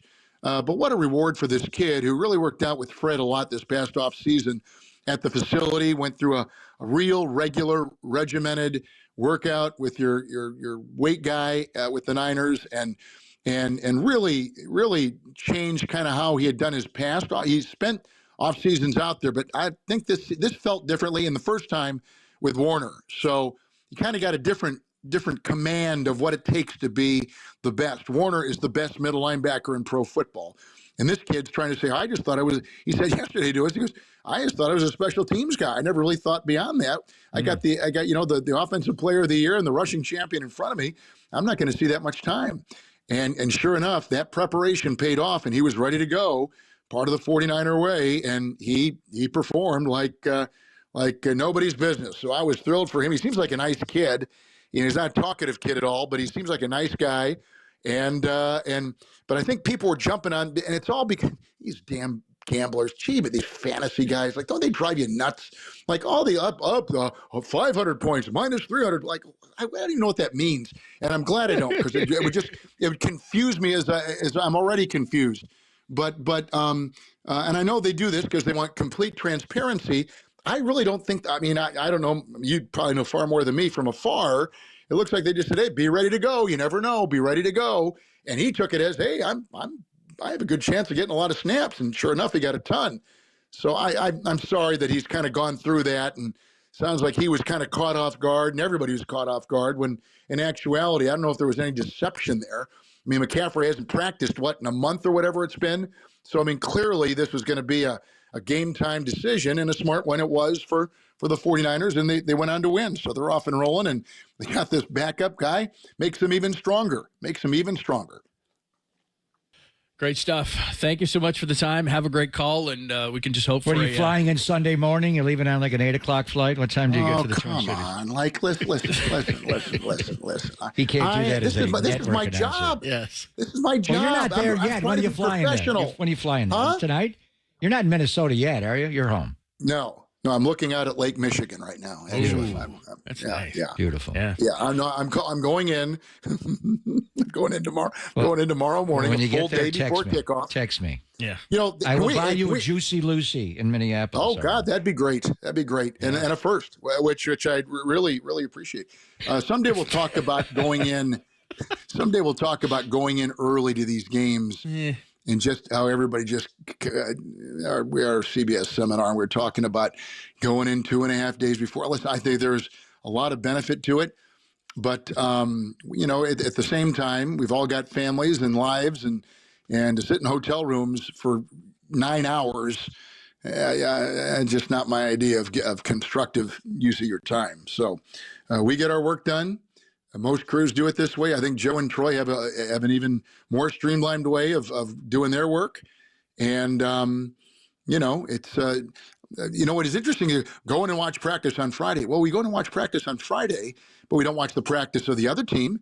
So right. like how does that help us? I don't know that it does. So we go in occasionally on Friday and we will watch practice, but there's a lot of downtime and just a lot of probably guys not wanting to be home, and so anyway, I don't want to get off on a tangent here, but it's but we'll be in there in plenty of time, and you'll be thoroughly prepared as always. Kiss the ring, I'll do all that stuff. Kiss the ring. It's not the Twin Cities when we go there; it's the Tri-Cities, Minneapolis. What do you mean St. Paul, What do you mean the Tri? Minneapolis, St. Paul, Harlan. That's how big he is. He is. He's big. Well, let's hope for there. Let's hope for you are out of control, man. You are out of is. control. Hey, by the way, I heard your highlights. You're great, man. You're in mid-season, just describing Too many everything. Field goals, though. I had the Jake the Make down, but we need more touchdowns. Yeah, that's all right. You know what? You win the way you win, and no one goes back and looks at that. And that defense is good. You called that game on radio. What did you think of the Niners on Monday night? I loved them. They're best team right now in the NFC. And I got Philadelphia on Monday night against Atlanta. Yep. Green Bay's without Love. Detroit's going to be tough, but you've beaten Detroit already. Until they beat you, who's to say anybody's better than you? I will say this. The Rams, when they get healthy, you can see where they're going to be tough. Stafford might be the best quarterback in the NFC. His second half, holy smokes, that was an amazing, Rams are going to be tough. And I see it as you two teams in that division. But they'll be, and you guys, you have them coming up next week? We do. Next week we're at SoFi, Yeah. Oh, that'll be a great game. But their offensive line is beaten up. I don't know where they're going to be when they play you guys. Good to see Trent out there. I'm shocked he went the game and only had a couple of IVs. That's phenomenal. And I expect Ayuk to quickly gain traction here and be the receiver we all know he's going to be. But how about that Jennings, man? He does it in the Super Bowl. He is what a third and Juwan. What a nice part of your offense. Yeah, big time. By the way, talk about your team. Kevin, all day. Trent Williams had a cramped tongue. You ever had a cramped tongue? People would say I have a cramped tongue every time I broadcast. I've heard that one 9,000 times. Yeah. You're the best, man. Have a great call. We always appreciate it. Text me when you get in, Brad. Let's get together. I will, man. Good to hear your voice. Good to hear you guys. Thanks always for having me on. Thank you. Have a great day. You sound great. Man, I love the line. What did Walter do there? Dude, this is Opal, okay? This is not the phone line. This is not Verizon or AT&T. This is Opal. I mean, seriously. Opal. We're getting you in full effect. This is awesome. Opal. Yeah, you say Oprah? It's Oprah? Yeah, Oprah. It probably is part of Oprah to make you get making money off one of her shell companies is called Opal. I don't know. We got to look into that. I don't know. I mean, I'm not going to sound Sounds like Harlan. expensive to me. I don't know. It does to me too. That's true. Harlan! Papa! Oh, we got to say Sounds that Opal one. clear. That may have been our best. That was Opal clarity. Man. Love you, brother. I'll see you this weekend. Love you guys. Thank you so much. Take care. That was the great, and I do mean great, Kevin Harlan in the full effect, man. That was incredible. What is Opal? That's like a Comrex line? What is that? Yeah, something. I don't know. We need that, though. We need that. Yeah, sounds good. All right, Matt Mioka is going to join us coming up next. We'll go one to the next. He's got the insight on the 49ers. We'll do it next on the Sports Leader.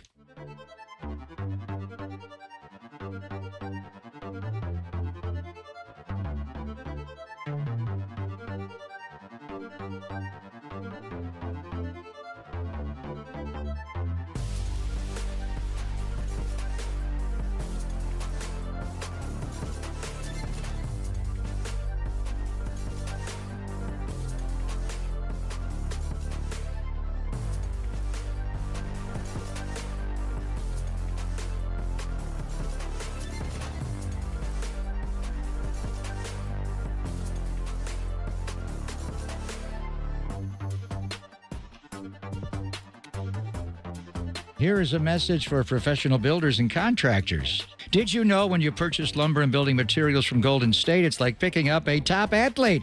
Greg Papa here for Golden State Lumber and Building Materials. Just like pro scouts for the red and gold, search the country for elite players. Golden State pursues the best sources for wood and building materials in the industry and then partners with the top performers like All Weather Wood, AZEK Exteriors, Truss Joist, Western Window Systems, and others. For a full list of Golden State's preferred partners, visit GoldenStateLumber.com and click Brands. Golden State has lumber yards throughout the Bay Area, allowing for next day, if not the same day, delivery. With the largest inventory and highest quality lumber and materials from Golden State, you can deliver above and beyond on every job. Proudly celebrating their 70th year, Golden State. When you succeed, we succeed.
Sure, KNBR's got you covered on game day with Greg in the booth and John hosting pre and post. But NBC Sports Bay Area's Matt Mayoko has your Niners news all week long.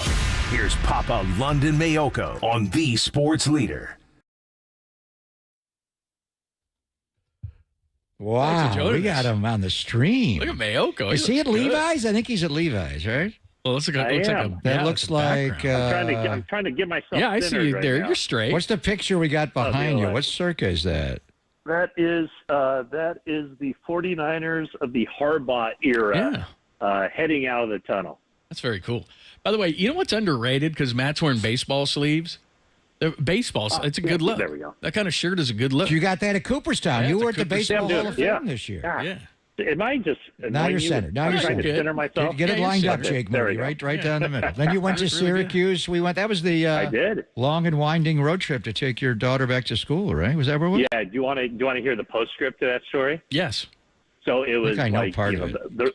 The reason we were taking the car or we were driving back to New Hampshire is because she was going to work there over the summer, so she needed a car, and Grandma was at the point where she shouldn't be driving anymore, so we took Grandma's car.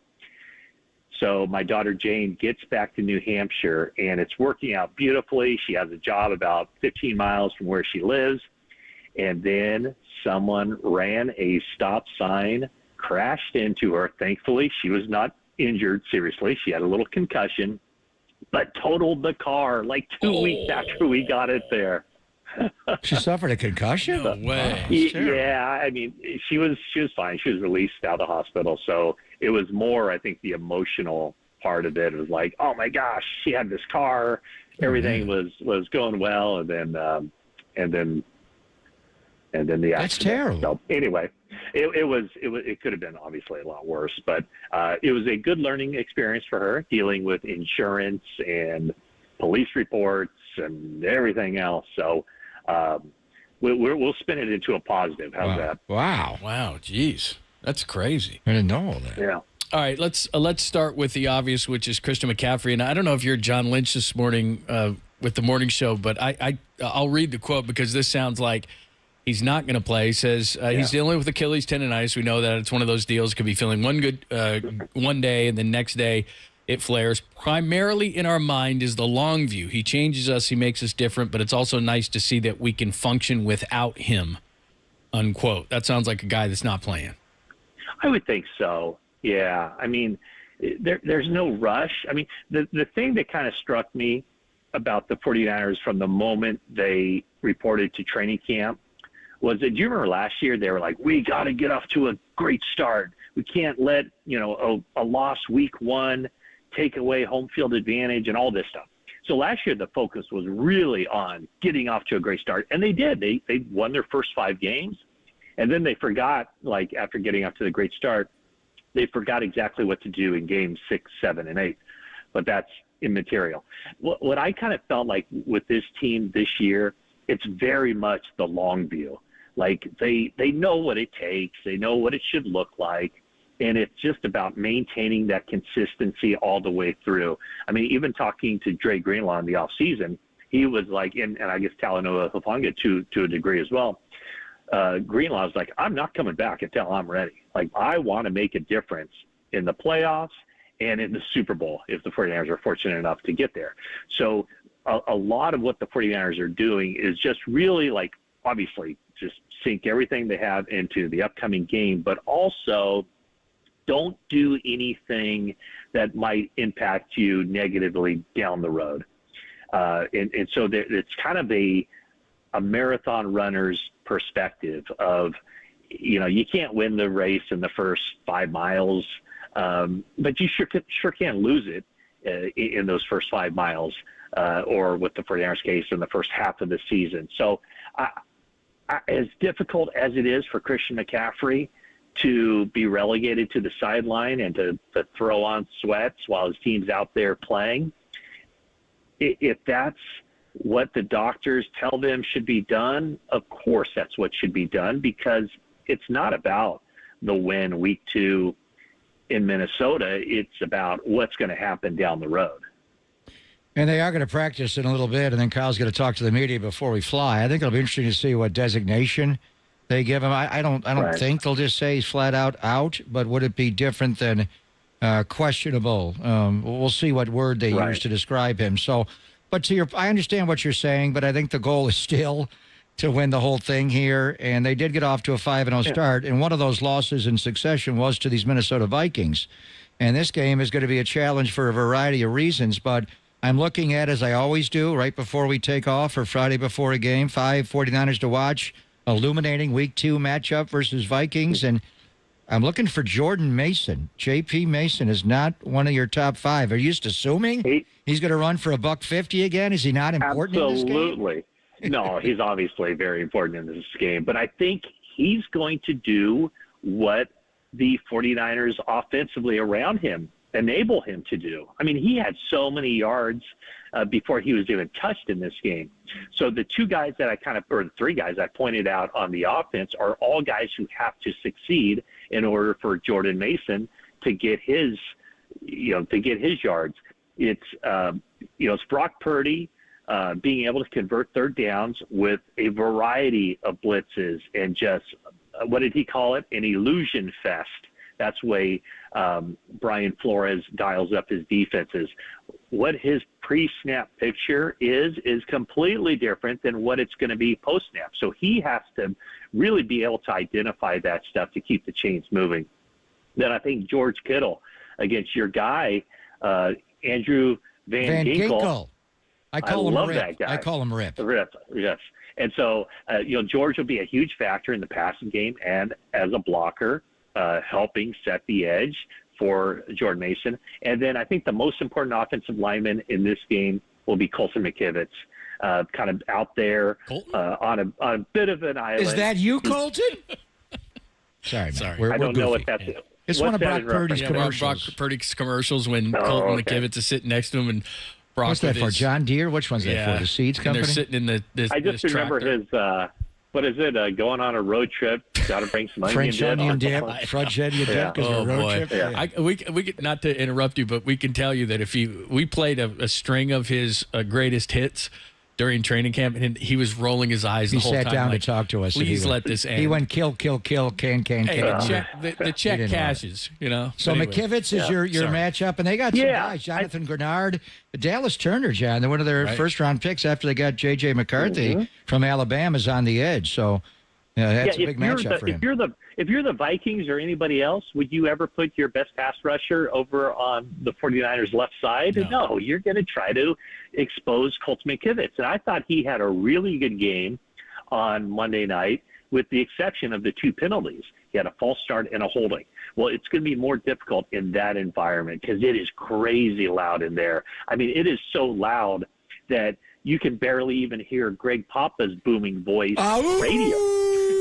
I knew he was going to do that. Oh, I knew it. What the hell is that thing? I'm waiting for it. I'm So like, annoying. That sounds like that's different than the skull chant. The skull chant. That sounds like Werewolves of I London. don't know what that is. It's that's a great call right there. Every time they make a first down, they go, "Ooh, Werewolves London." You're right. That's exactly. Turn how it that off, goes. would you? Man. But yeah. So Colton McKivitz, my offensive lineman He's to your watch in key. this game. And Kittle and Brock and the illusion of pressure. Got it. You know what's amazing about this game too is as you pointed out, the losses went in the middle of the season, went Cleveland, Minnesota, and then home against Cincinnati. And this game, in just 11 months ago they played this game. So for Minnesota, Aaron Jones is in, and Madison and Cam Akers are out. Justin Jefferson is in. Addison and Hawkinson are out. Sam Darnold is in. Kirk Cousins is out. Danielle Hunter is in. Van Ginkel, Grenard are in. And you add Turner. For the 49ers, Trent Williams didn't play in the game. Debo, probably CMC out. J.P. Mason in. Leonard Floyd is in this game. Collins, Armstead is out. Likely out. Hufanga, he was in this game. I mean, in 11 months, that's a lot of turnover due to either players not being around, new players coming in, or guys who were injured, especially Debo and Trent Williams for the 49ers. Yeah, and I think back to the 49ers last year, and we talked a lot about this, and I kind of felt like even in the offseason and training camp, Where the 49ers really had to get better was with their nickel defense. Last year, they started off with Isaiah Oliver as the nickel back. He wasn't very good. And then they switched some things around. They moved Diamador Lenore inside, but that meant that Ambry Thomas was on the outside. He wasn't very good. Now you have, I think, with Isaac Yadam coming in as the outside corner, he's better than either one of those two other guys, as well as I think their fourth corner, maybe even their fifth corner. I would say Renardo Green is a better outside corner, and Rock Yassin is a better corner. So I think their three backups, or two backups anyway, are better than the guys that they were forced to put out there on the field last year. And so we saw it in that game. I mean, how easy did Kirk Cousins make it look with just those pitch and catches on third down, always finding the open guy? 49ers really didn't put up much resistance, and now you have this union, I guess, of the pass rush, which we'll see a little bit more of on Sunday because Sam Darnold will hold the ball longer than Aaron Rodgers did. And the one interception, by the way, Sam Darnold, 57 career starts in the NFL, 57 interceptions. So he will put the ball up for grabs. The 49ers will have some opportunities to make plays. His one interception on Sunday against the Giants was he was hit as he was throwing. Ball fluttered up. It was intercepted. So there will be opportunities. I bet you the 49ers, I'm saying this a little bit tongue-in-cheek, regardless of how the game turns out, final score, they'll probably be upset if they don't generate 3 takeaways at the expense of Sam Darnold in the passing game. And he does fumble the ball as well. Most of those INTs came early in his career with the Jets. He had 15, 13, 11. First full year in Carolina, 13. He cleaned them up in 2022. He only had 3 picks in 6 games. Yeah, but only because, think about it, I mean, Greg, in those years that you cited, that's when he was starting double-digit games per season. Well, he started 6 in Carolina. He turned it over 3 times. In any event, and then Sam was a Niner last year. And John and I were talking about it all week. And just the fact that Sam, go back to training camp last year when Brock was not, he was limited. He was on 2 days, off a day, or off 2, I forget what it was. But Sam ran with the ones a lot in training camp last year. And then when the season started, Sam ran the Niners scout team against Fred Warner, Diamador Lenore, Charvarius Ward, Nick Bosa, and the 49er number 1 defense. C.J. Beathard, I guess, a little bit came into play off the bench. I mean, how many former 49er quarterbacks that ran the scout team against Fred Warner's defense in practice has played against them? And he's doing it so recently. He was just here. So I think it gives Sam a lot of intel, not just knowing where they are, just the speed of how they break and cut, because he practiced against those guys in practice every week. You know what? I think the 49ers defense is so sharp. I mean, just from top to bottom. I think a guy like Fred Warner, I think all the defensive backs, I think the 49ers defense will gain more from that, or I think they can turn it into a bigger advantage going up against Sam Darnold than Darnold can going up against them. And as far as your question, do you realize, and I didn't until I did the research yesterday, this is only the 3rd time in history where a 49ers quarterback 1 year started against them the following year. Joe Montana? Was Joe on? No, he was the year after. So he was, I think, 90. I think his final that's year. A great trivia question. Give us some hints on the previous. I have it in front of me, so I already have it. John's disqualified. And John, you have it in front of you, and you could probably read it and still get it wrong. That's how obscure one of the guys is. We're going way back. Is that what it is? Yeah. Going way back. 75, Joe Reed. I don't remember him. Oh, wow. And then I do know the name George Myra because I think George Myra, University of Miami. But that was big. Yes, but that was 1969. That's it? Yeah, only 2. So what's the nugget? He was a Niner the year before and started against him the very next year? Correct. Wow. Joe Reed, 75. George Myra. In fact, I remember George Myra Jr., the linebacker at Miami, rather than George Myra in 1969 for the Eagles. Yeah. My gosh. So I do remember. Look, he's look. Wow, look Mayoko, if where you did see him right now? He's tight. He's stealing. I remember George Myra. Credit. I'm not stealing it. I think George was Yoko and I share things. him. Why am I stealing it? Did he not put that out? You have it as well. Yeah, I have it off of his. I have it off of his Twitter X I'm not feed. stealing it. Can I borrow you're that, awful man? I defensive. probably won't. You can borrow. I think it's more. And I Greg, know. Greg, you can borrow it No. as long as you give it back. I'll give it back. He's not Matt giving- I'm telling you, you're not getting Mayakoko, credit. who's been covering the Oh, Niners there you for go 30 again. Super Now- Bowl winning now less you- years. now you but can't borrow your it. point See, about now. Warner, and I think Fred's intel and instincts to break on the ball, that guy is just a terror. He has like 2 or 3 interceptions every practice. He's just incredible. That is the cat and mouse game, is that I think Sam will know the Niners, but Fred Warner has been studying Sam Darnold for a year, and now that he's looking at his Viking tape, I think a lot of Sam's tendencies Fred will be able to pick up on. Yeah, I think so too. And I think, I don't know. I think Eric Branch had a story, Diamador Lenore, saying that, Sam really liked to throw it to me last year during practice. That is one So confident hyena, isn't it?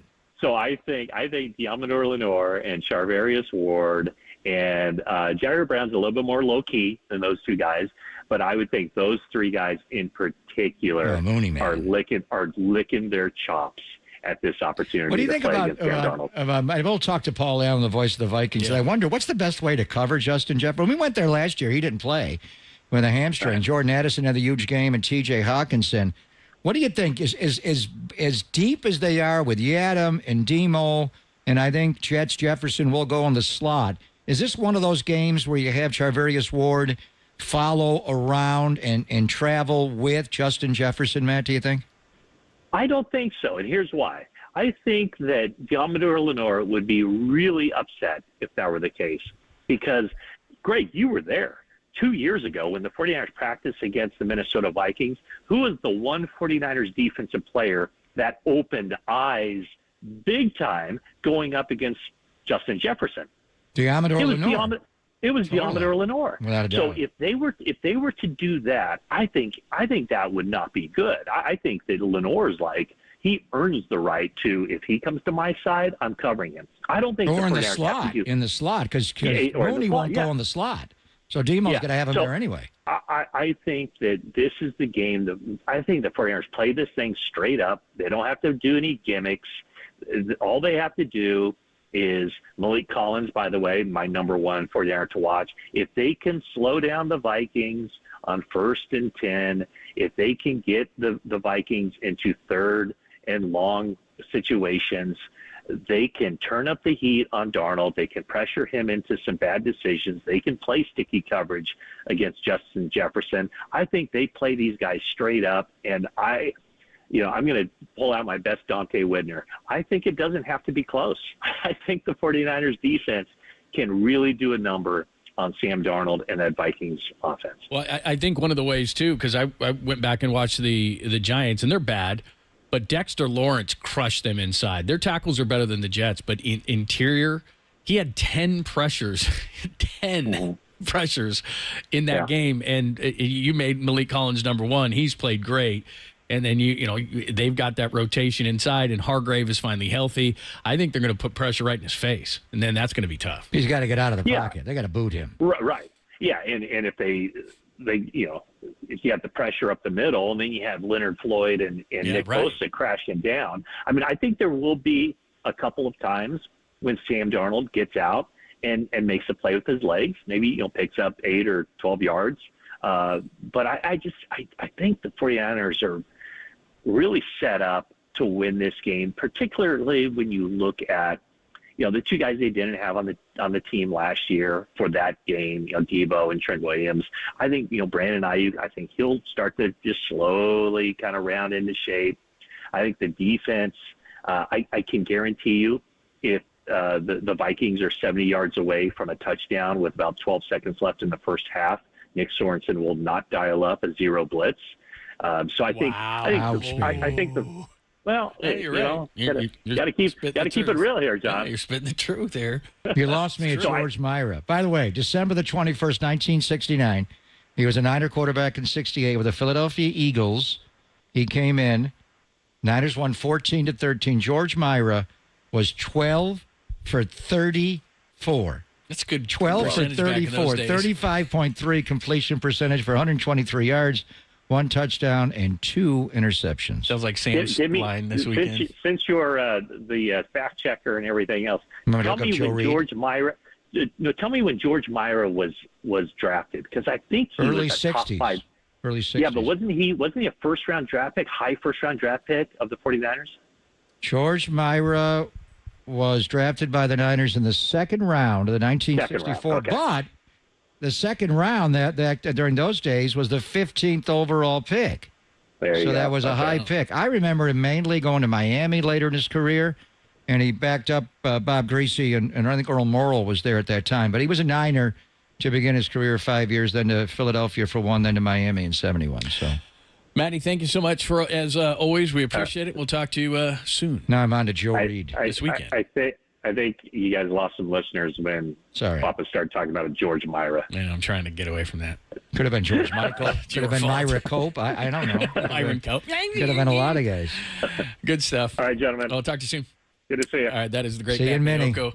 NBC Sports Bay Area, the 49ers Talk podcast. Make sure you check that out as well. All right, we'll come back.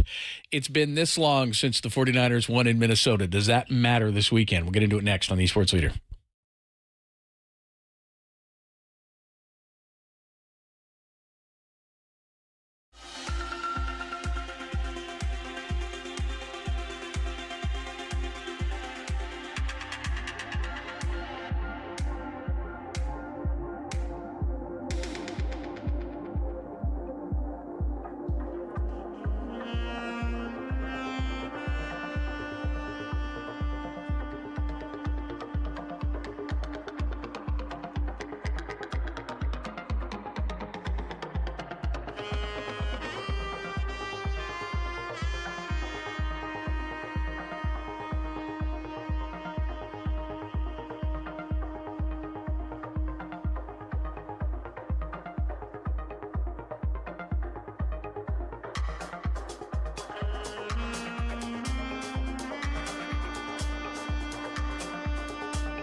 Now, from the O'Donnell Financial Group Sports Desk. Learn more at odfigroup.com. O'Donnell Financial Group, because planning is a process, not a product.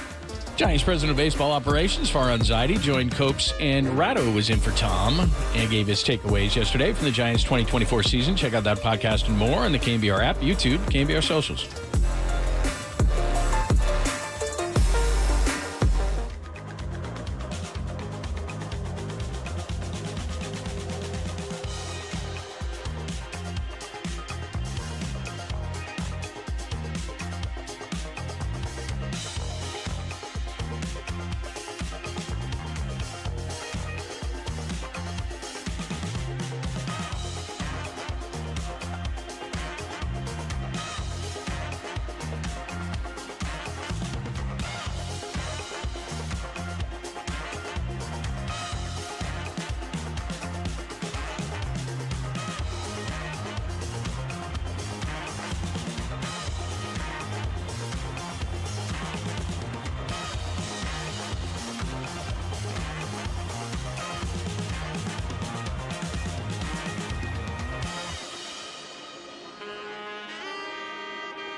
is always good to talk to our good friend, Steve Moskowitz. He has the answers to all of your tax issues. And we got a new one today, Steve.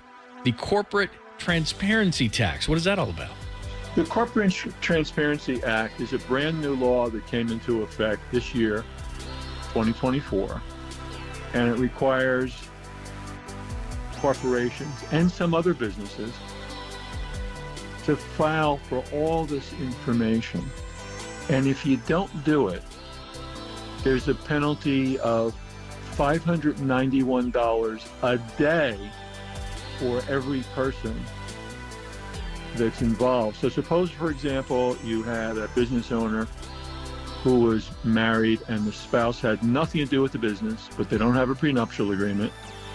That means they're both covered under this. And there's also a criminal penalty of 2 years in prison. It's a big, big deal.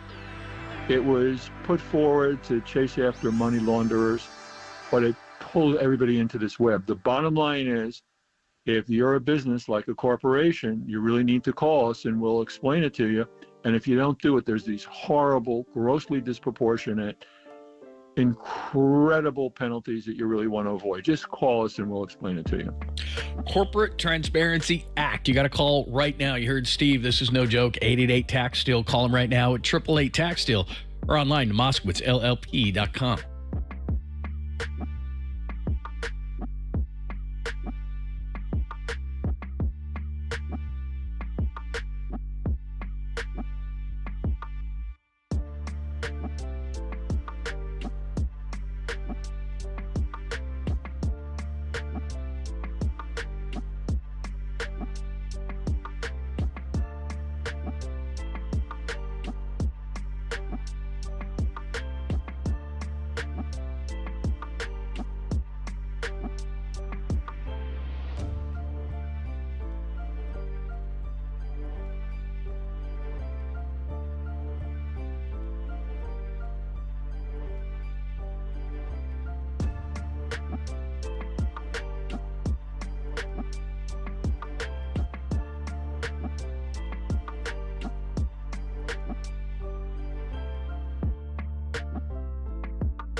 KNBR heads, fill your feed by following the sports leader on Facebook. This is KNBR 104.5 FM and 680 AM.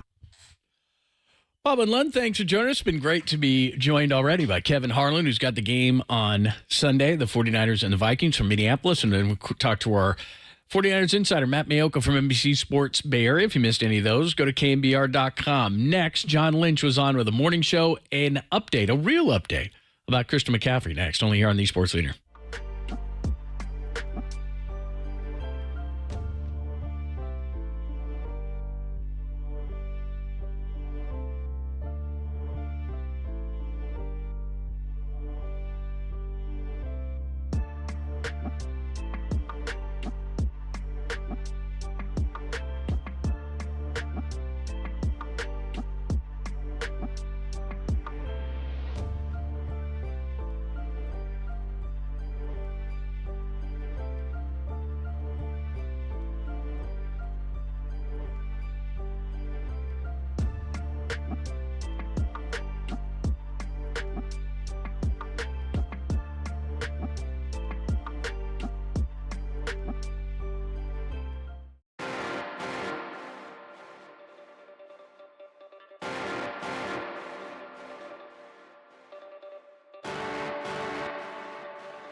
wherever you are around the globe. Stream your faithful home of 49ers football 24/7, 365 on KNBR.com. This is the sports leader. Cousins in the gun. They have 3 left and 1 right. 4-man rush. Cousins too much time. Throws. Caught. Touchdown. Jordan Addison. He just had too much time. 4-man rush, and they rolled it off, and Cousins had time to look to the bunt side left, came back middle right, and Addison was open. He was the guy who changed the game. It was really the one before the half, the zero blitz, and everybody got all over Steve Wilkes about it. He had 7 for 123 and 2 touchdowns. So that's what happened with Jordan Addison, but where there's good news in that regard, he will not play. We were just listening to the head coach of the Minnesota Vikings do his Friday press conference. Kyle's going to do one of those too, but Kevin O'Connell confirming that Jordan Addison is out in this game, but Jordan Jefferson is in. So as we've talked about all week long, this game was 11 months ago. It was in the middle of the 3-game losing streak, first at Cleveland, then at Minnesota, then home against Cincinnati. So again, your ins and outs. Aaron Jones is in the backfield, the former Packer who grinded up the 49ers pretty good in the NFC divisional game at Levi's Stadium. Cam Akers was running last year for the Vikings, as was Madison, who's now with the Raiders. Justin Jefferson in, Addison and Hawkinson. Hawkins had 11 for 86 last year. Sam Darnold is in. Kirk Cousins is out. Danielle Hunter is out. Van Ginkel, Grenard, and Turner are in as far as pass rushers. Trent's back. Debo's back. Mason probably for CMC. That's what it's kind of looking like. Leonard Floyd is in. Collins is in. Hafunga's not going to play. Did play in that game, although they're saying he might. But it didn't sound overly optimistic with John this morning. And maybe Gross Matos and some others could be coming back for the 49ers. So even though it was 11 months ago, there's been a lot of changes between these two teams. It's the not for long league. That's pro football. People change and they move around. And so not having Jordan Addison is significant. And we'll talk to Paul Allen, the voice of the Vikings. Without T.J. Hawkinson, who's a really good route-running tight end. He's an Iowa guy. He was over at the hotel visiting with George Kittle when we were there last year, and George's wife, Claire. And he was a tough matchup. Dre Greenlaw had a rough game in Minnesota last year. He could not man-match T.J. Hawkinson. And that touchdown to Jordan Reed that you just heard, Jordan Addison that you heard, Jordan Reed's the old Minnesota wide receiver years ago with Randy and Jake Reed. Yeah, Jake Reed. Yeah. Anyway, Jordan Addison. That was an over route. Kevin O'Connell's a great play caller, and he put Jordan Addison into the number 1 position, which is the one that was receivers closest to the line of scrimmage. And when you run a cover 3 defense, the weak side linebacker's got to pick him up, and he just ran right by Dre Greenlaw and scored that first touchdown. Then he had the one right before half with the cover 0 blitz. So he's a good player. And he's even more impactful without T.J. Hawkinson because they line him up a lot in the T.J. Hawkinson detached tight end spot. So now they don't have either guy for this game. But the real interesting thing, listening to Kevin O'Connell, and we'll talk to Paul Allen, and Paul won't tell us a thing, because I asked him yesterday, is Jordan Addison going to play? And he Yes, Addison? Who's Addison? Never heard of him. So we're not going to tell him about McCaffrey. But Brian O'Neill, their right tackle, has an elbow injury. And how are they designating him questionable for the game? I mean, that would be 50-50. significant if he doesn't go. This guy's been a really good player. He was, I think, the first right tackle to get really big money. Mike McGlinchey, after O'Neill got his deal, McGlinchey perked up, and he wound up being too costly for the Niners to keep. I think they would go to the veteran David Quessenberry, who was in Houston for a long time, in Nashville and Buffalo, and he was a Viking last year. Actually started 4 games with him a year ago. I think he would be their backup right tackle, but that would be a major change. They got Christian Darrisaw on the other side, who patterns a lot of his game after Trent Williams. He's not quite Trent, but he's good. But if they have a new right tackle in the game, a veteran like Quessenberry, that could be a point of attack for Nick Bosa and or Leonard Floyd. So it's an elbow injury. We knew about it. They said he was limited in practice, but today they come out with the designation and they're saying he's questionable. And we heard him say it too. So it's in how they say it too. Irony there is that if O'Neill can't play, like I said, Quessenberry is a former San Jose State Spartan, and obviously Hawkinson's not going to play. That's Josh Oliver, a former San Jose State player. He's a really good blocking tight end, Josh Oliver. So that's what it looks like there. As far as Christian McCaffrey is concerned, John Lynch was on with Murph and Marcus this morning, and it certainly made it sound as if they're going to play the long game here. We don't know, and they're going to wait till the last second, and maybe we'll hear something from Kyle today that's more definitive. But here is John Lynch saying that the Niners are going to be very careful with Christian McCaffrey and his Achilles tendonitis. Don't know that answer. He's dealing with this Achilles tendonitis, which one of those deals that can be feeling good one day and then the next day it flares. And so it's been very frustrating for Christian, I know, and frustrating for us only because he's such a great player. But primary in our mind is the long view. Christian is such an elite player. He changes us. He makes us different. But, also it's nice to see that we can function without him. We can function at a really high level. And so don't know the answer. He did get out there and practice, the last couple days on a limited fashion. And, so much of it is how does he respond the next day? Those guys are down there kind of checking in for meetings. Haven't heard yet, but we'll see. But we have to be really smart and understand that this is a long year, and we need Christian.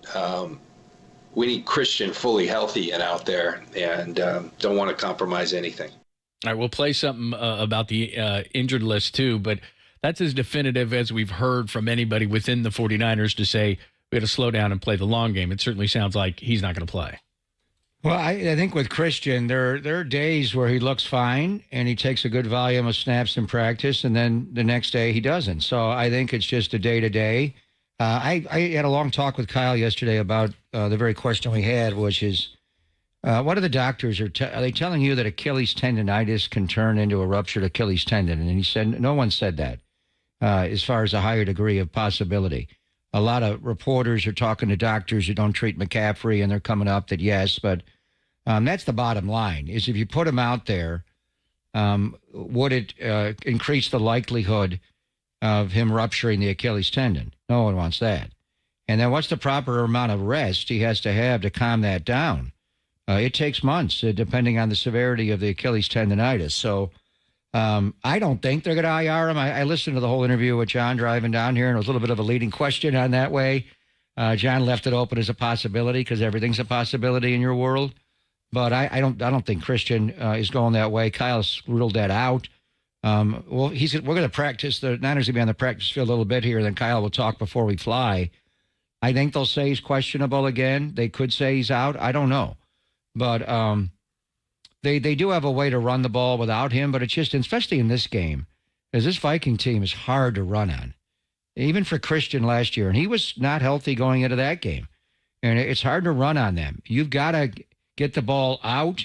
They're going to press the line of scrimmage. They're going to show the illusion of pressure, like Brock says. And you would think, in theory, this is more of a throw game to get the ball out. And they do play soft and off. And you can, go at Stephon Gilmore, Murphy on the other side, and force them to miss tackles. But it's going to be hard to run on them. I would be shocked if J.P. Mason comes back and runs for $150 on this team. It's just really hard. Very few teams have been able to do that. And the Niners could not run against them last year. But they didn't have Trent. They didn't have Debo.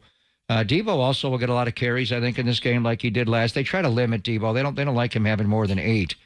But we'll see where it goes. But I'll be anxious to see how they designate McCaffrey, if they keep him at questionable for this week, John, or even, downgrade him a little bit more. Doubtful would be the next word, right? Probable, questionable, doubtful. If they would take the extreme and just say he's out, 48 hours before kickoff. Yeah, logic tells you. I don't know anything about any of this stuff, and I have no insight on it, but I'm just, it only calm. The one thing that has been consistent in what I've read, and these, like you said, Twitter doctors are saying, is rest. And I don't know that that's debatable. It's obviously any injury that you have, if you can rest it, and during the season, it's really tough to rest it. But they are saying that rest. And logic tells you that if John Lynch is saying a few different times during that quote, long play, then that's what they would do. Now, if they get into a desperate situation, they lose X amount in a row, and J.P. Mason isn't playing well, maybe you're forced to bring him back. But right now, he's coming off a 147-yard performance against a pretty good Jets defense, and I think that you keep it going until you don't. So I think that probably logic tells you he doesn't play. I'm not saying that from anything that I know, and I know it changes every day because of the tendonitis. Some days it feels good, some days it feels bad, but to me, that's another reason to keep him out. I don't need him against the Vikings. I'd like him against the Vikings. I'd like to win this game, but if you go 1-1 going into the Rams, you're fine. It's early enough in the season. I would long play with him and just be absolutely 100% as much as I could until I needed him. I wouldn't play him. Yeah, I mean, one loss, and especially a conference game, could cost you a seed in a home field situation. It could cost you, winning in January to get to February. So I think, it's just going to come down to Christian and how he feels. Obviously, the doctors and Dr. McAdams and the performance staff, Dustin Little, Dustin Perry, they're all going to chime in, and John and Kyle, obviously, and probably to some degree ownership. This is Christian McCaffrey. But really, it comes down to Christian. What he feels is inflammation. You could show that, I guess, a little bit in imaging, but it's really how do you feel? And Christian knows his body, and he'll tell everybody if he's able to go. So, I mean, this is a road game. So if they just didn't feel like he would play in the game, would you declare him out and not even travel him to Minnesota? You do have your people going to Minnesota, so where could he get treatment and continue the rehab on it? I'm sure they could leave somebody back here. I remember the Warriors going on the road and leaving Celebrini back to deal with Steph when he was trying to overcome either ankle or knee injury. So I don't know.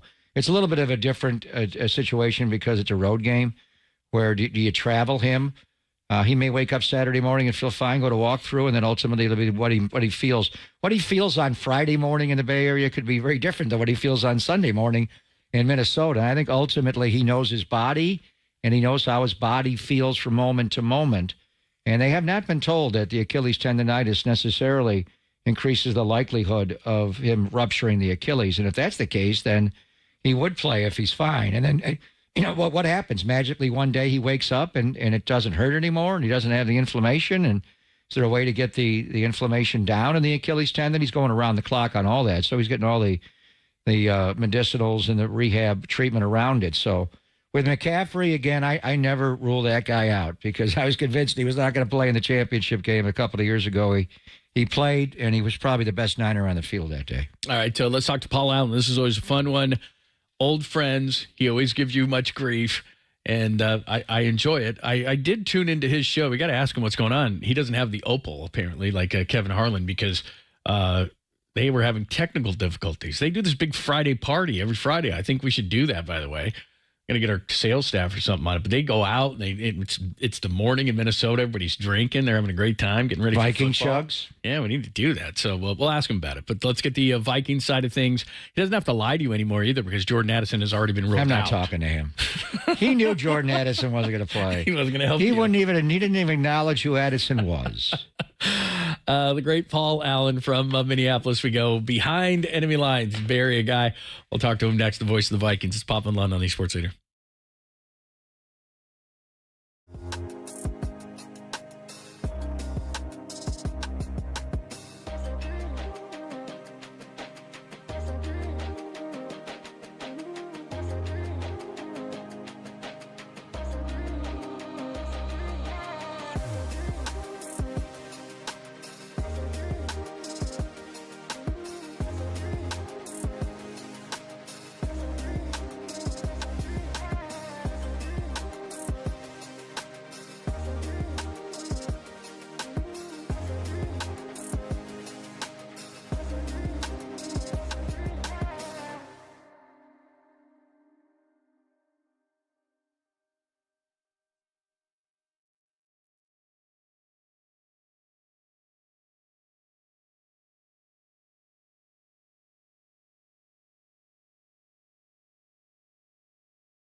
Hey, it's Greg Papa here, set to get on the charter and go to Minnesota. And you know what? I'm going to sneak on the plane with me. A slice of Tony's Pizza. Love the pepperoni. Tony's Pizza in the North Beach, the best I've ever had. It's been ranked #1 in the world, and it's my go-to spot for Neapolitan, New York, Detroit, Sicilian, and Grandma-style pizzas.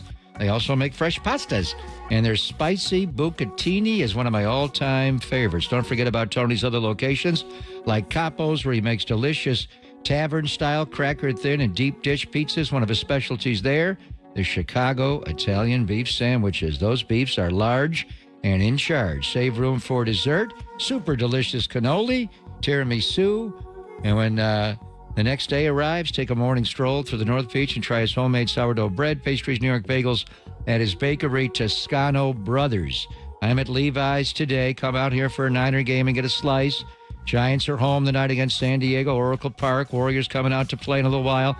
They got them at Chase Center. They got Tony's Slice House, fast casual restaurant serving up delicious slices and more across the entire Bay Area. So wherever you are, or right here in the Bay, get to the North Beach and get yourself a slice of Tony's Pizza.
Papa and Lund continue live from the KNBR Casino Matrix Progressive Jackpot Studios. Casino Matrix, Progressive Jackpots are here. Where are you? Just drop in. Please play responsibly. 1-800-GAMBLER. And here comes Daniel Jones, 12 of 22 for 111 yards. Vikes lead 21-6. Jones. Oh, he threw it to Van Ginkel. Touchdown! That's the fourth touchdown in Andrew Van Ginkel's career. And he read Daniel Jones like a book. And that book had a happy ending. 27-6, Minnesota.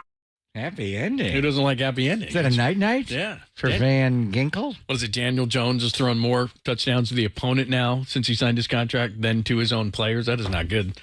That was like, boom, I got it, and he's right into the end zone that fast. That is PA on the mic. That is Paul Allen, who, by the way, I was tuning in this morning, and they're out on location, like 9 in the morning. There's people just pounding beers and everything. We need to do that kind of a Friday thing. But the great Paul Allen, voice of the Vikings and Bay Area guy, joins us courtesy of the UMA guest line. How are you? I'm doing all right. Just sitting here waiting for the Newt Rockney explanation of the wham block up an option route cell with linebackers crashing the shallow cross after mugging the A-gaps. Things well with you guys? How are the wife and kids? Yeah, the wham is actually a SIF block. I love it when it's right out of the block, man. I like saying wham block. Just like you like saying happy ending. Happy ending. If you guys want to do a Friday football feast, then why don't you go find somewhere by O'Farrell and Polk, your favorite place to hang. You got to tell us about this thing, because I tuned into you guys. You were having some technical difficulties, but Nordo had to save the show again, didn't he? Yeah, every single time. I mean, well, think about Walter. I mean, how little you guys let Walter on the radio, and how little ability you think he has. We're not like that in the cornfields. We empower our producers. Wow. Yeah, so he pulled the plug on you, but that's a pretty cool thing. So you guys at like 9 in the morning, people just pour in and they just start drinking beers at like 9, and you guys just kick off the weekend. Yeah, it's the 15th year, and whomever came up with the idea from an advertising standpoint to start it in 2009 when Brett Favre was here. I mean, you couldn't start it in a better year. So it's kind of developed a life of its own. We had about 125 there this morning. As the season goes on, if the team wins, it's from 9 to noon Central, man, at Buffalo Wild Wings, all throughout the cornfields. It's raucous, got a little pep rally feel to it. But I have a question for you guys before we begin, if you don't mind. Yeah. How come Murph and Marcus got the John Lynch treasure trove and you guys didn't? Would you like to explain that, John? Oh, wow. Did I strike a nerve? I didn't get a laugh out of that one. John Lynch or Kyle Shanahan on our own show. We don't get anybody. We never had him on, Paul. Well, I just wanted to put Greg in a spot to say I was standing next to both of them at practice yesterday, and I got better stuff than Murph and Marcus. Here he goes. He's Here he goes. Yeah. We're just the midday guys. Yeah. We're not morning drive or afternoon guys. We're low when I lived there and called races at those in Golden Gate Fields, KNBR 680. I mean, it was everything because it carried the Warriors, and that's how I first heard Greg back in the Chris Webber and Big Smoothie. Victor Alexander, the great Alexander. Yeah, Victor Alexander, right. Alexander, great. But it was, I think Bob Fitzgerald might have done just a radio show, wasn't doing any voxing. But Bart LaRazor and Mr. T, that was the show, That's right? Tom Tolbert. Yeah, it's still on. That was a badass show. Yeah. I mean, that was a really good show, man. Yeah, Tommy's still around. Tommy's doing it after our show. Cool. My son produces it. John used to work with him. Yeah. Cool. All right, now that we've caught up I'm on sure Minneapolis and Bay Area radio, can we talk 49ers and Vikings, and I can start whamming you? Well, yeah, because I just had a sneaky conversation with somebody involved with our defense. And, it's when it comes to the wham block, setting up the shallow cross for the option route. I think I know what an option route is. I think I can identify it, when I watch games back. I just didn't realize how good the 49ers were at running option routes, specifically with Kittle, and just how it's just another layer of deception for the guy I call next level Kyle Shanahan. He's just next level. So the minutia's flowing, and I'm ready to roll. Yeah, I know how much you love yourself some Kyle Shanahan, but we have great appreciation for your head coach, Kevin O'Connell, being a former player, and we went there last year, of course, and with Kirk Cousins, they really diced us up. But we didn't see Justin Jefferson last year, PA. We are in this game, and Jordan Addison has been ruled out, even though you wouldn't give me the intel on that yesterday, and you knew it. It's okay. Justin Jefferson. Like, why are you going to ask me that via text? I mean, seriously, did you just get out of Syracuse yesterday? I was warned by Tim Ryan not to ask you. He said he's not going to tell you, and then I got. Of course, I'm not going to. I just thought we're tight, and I wouldn't tell anybody. What do you think? I'm going to run to Kyle and say Jordan Addison ain't playing? I would have anyway. But anyway, Justin Jefferson, the guy you called JJ. Does he ever have a bad game? Last year he played 10 games and he had 1,000 yards receiving. When he is mitigated some, do they double him? Do the best corners in football travel with him and man match him? Is there a plan that has been somewhat successful to slow down JJ? Yeah, it's doubling and tripling. And you know, Justin either said in his press conference yesterday or he told somebody who told me today, where like Justin said that he doesn't think he's been truly singled in 2 years. So therefore, you know, like when we go to London in a few weeks, we're going to get Sauce Gardner. All right, so what are they going to do there? Charvarius Ward, according to Kevin O'Connell, and plus I'm a fan from afar, I mean, his game is really elevated. It's not like he was ever bad, but he's like a really, really high-end corner. You guys probably know that. So we'll see if they single Justin with him. They did with Addison last year, and it was a battle. So it's the more I've learned about your squad as the week has gone on, and how infrequently they'll blitz, because it's just a competitive arrogance. And that's a compliment where they're like, we believe our guys are going to beat your guys one-on-one. So we don't think we have to blitz as much as some other teams. And offensively, with the window dressing and things that are set up in the first quarter for the third quarter, it's a handful, man. It's just a handful, but so is Jefferson. And you know, I can't remember a corner in his career tracking him, just like following him like Dion. So the answer would be no. PA on the mic, Paul Allen Jonas, the voice of the Vikings and 49ers from Minnesota on Sunday. We'll have it all for you right here on KNBR. I don't know that you know this, but Greg has a large affinity for Sam Darnold. So with Sam being here last year, where does the advantage lie, if any? Sam knowing this defense or this defense knowing Sam?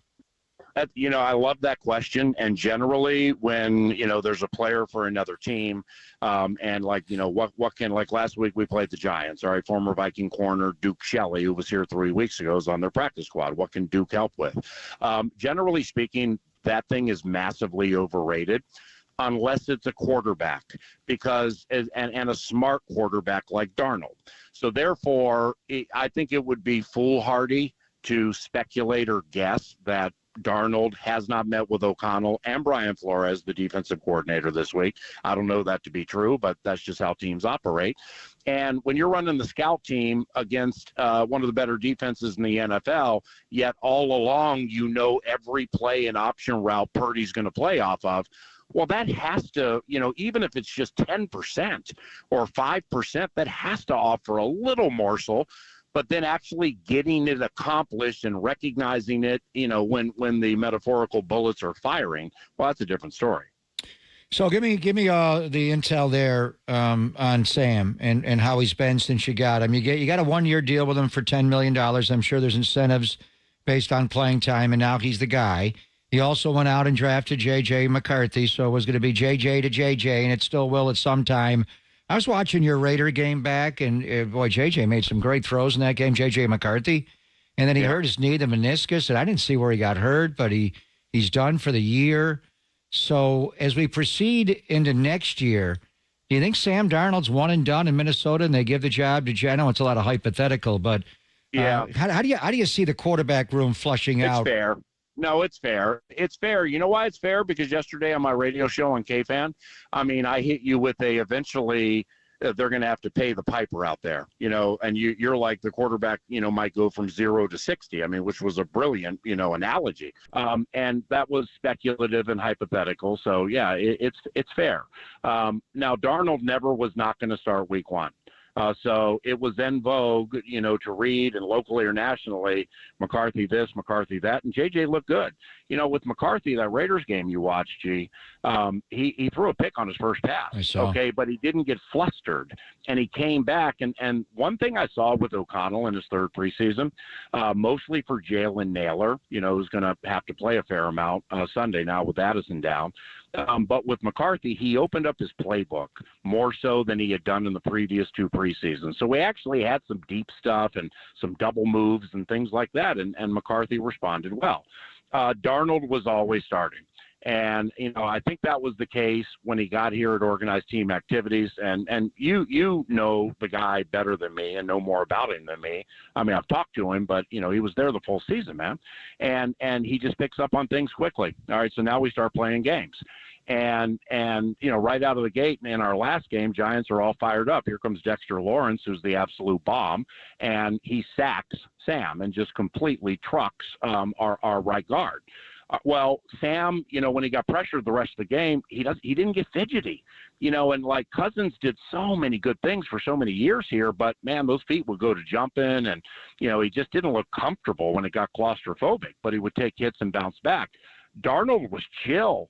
And I liked how he slid, and I liked how he had a swivel, and he looked left and got the safety to move and swung back right. So he was very professional. I just, as the future goes, if they win a bunch of games and Darnold looks terrific, then I can't see them. Well, he's on a 1-10 though. That means you have to give him a lot of money. That's an excellent. He's got to have incentives question. To make more. I mean, does he get in-game bonuses if he starts the whole year, Paul? But I hope it's a problem with which we have to deal, simply because that means we're going to make the playoffs. I didn't get loud about this because I don't want to be like the radio cartoon character, but I've done this long enough, likewise for you, to know and feel what a playoff team looks like and feels like. And this is if it stays healthy, this is a playoff team. We may not win the division. I think Detroit's one of the best 3 teams in the game, but this is a playoff team if they stay healthy. And that's predicated on a belief with O'Connell, Jefferson, Addison, Hawkinson when he comes back. Darisaw went lights out in the Giants game, and Aaron Jones, that Darnold can manage it the way O'Connell needs it run, like Shanahan and Purdy.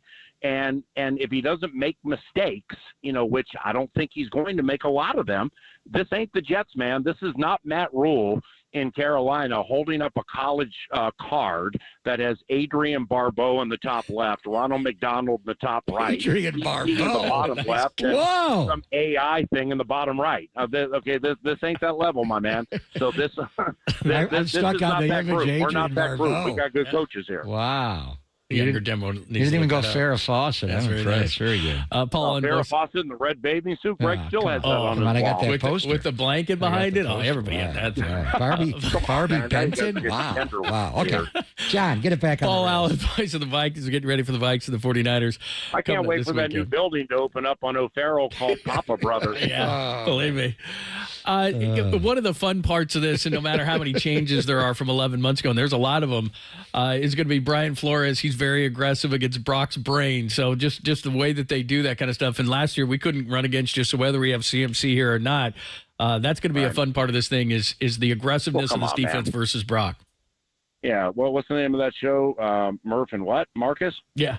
Yeah, I listen to Murph and The Marcus. John Lynch I show, didn't. you I read mean? the tweet. Yeah, Yeah, the John Lynch McCaffrey's not playing. Oh, come on. I mean, let's be real with this thing. But anyway, but still, Jordan Mason, it's the scheme, man. Nice to have McCarthy. McCaffrey. How about McCaffrey and the 110% in the Super Bowl? I mean, he tore down the sideline on one play late. I don't think I've ever seen a man run faster. I love him, but we just can't, of course you guys know this, but like, I can't forget it's the scheme, and it's really, really good. That's why so many people steal from it. And then like people steal from O'Connell's scheme and McVay and all that. Those 3 are just really, really next level with what they do. So when and or if it's Mason, this is a road game on a short week with travel. So this is going to be different for my man. And I'm not breaking news here. The best and perhaps only way to beat the San Francisco 49ers consistently is to pull Kyle Shanahan out of his run. And he got out of his run a little earlier in that Monday night game last year than I thought he would. Now, granted, they're down 2 scores like 10-ish or whatever in the third quarter. But if you can pull him out of that run, you got a better chance to win. But again, easier said than done. Without a doubt. They had a hard time running the ball, and McCaffrey was compromised in that game. He only had 3 yards of rush, and longest run was from the quarterback, Brock Purdy. On the other side of it, you were talking about your That's interior. because of no Debo, man. You know that. Yeah, we didn't have Debo, we didn't have Trent, and Christian was compromised that game. I think your old line, the weakness is the interior. You mentioned Darisaw, who's all that at left tackle, good player. Brian O'Neill shows up on the injury report with an elbow injury. We just heard your head coach say questionable. I'm not going to ask you because you won't tell me. But it's dicey. If Brian O'Neill does not play, is it the San Jose State Spartan Quessenberry who starts at right tackle? Quessenberry, and I got respect for him, and you've seen a lot of players like this too. We were in Atlanta last year for that Dobbs Energy trip, and Darisaw was dicey the entire week, but it was one of the workout day of the game and see if you can get in. And Christian was a very late scratch, and Quessenberry hadn't done a lot during the week. He had just gotten here from the Texans, I think. And man, what a hard trying player he is. He's a nice backup to have. So if it's him, it's him. But why I say it's dicey is because when you go full practice like Harrison Smith and then you go did not practice, well, that's a problem.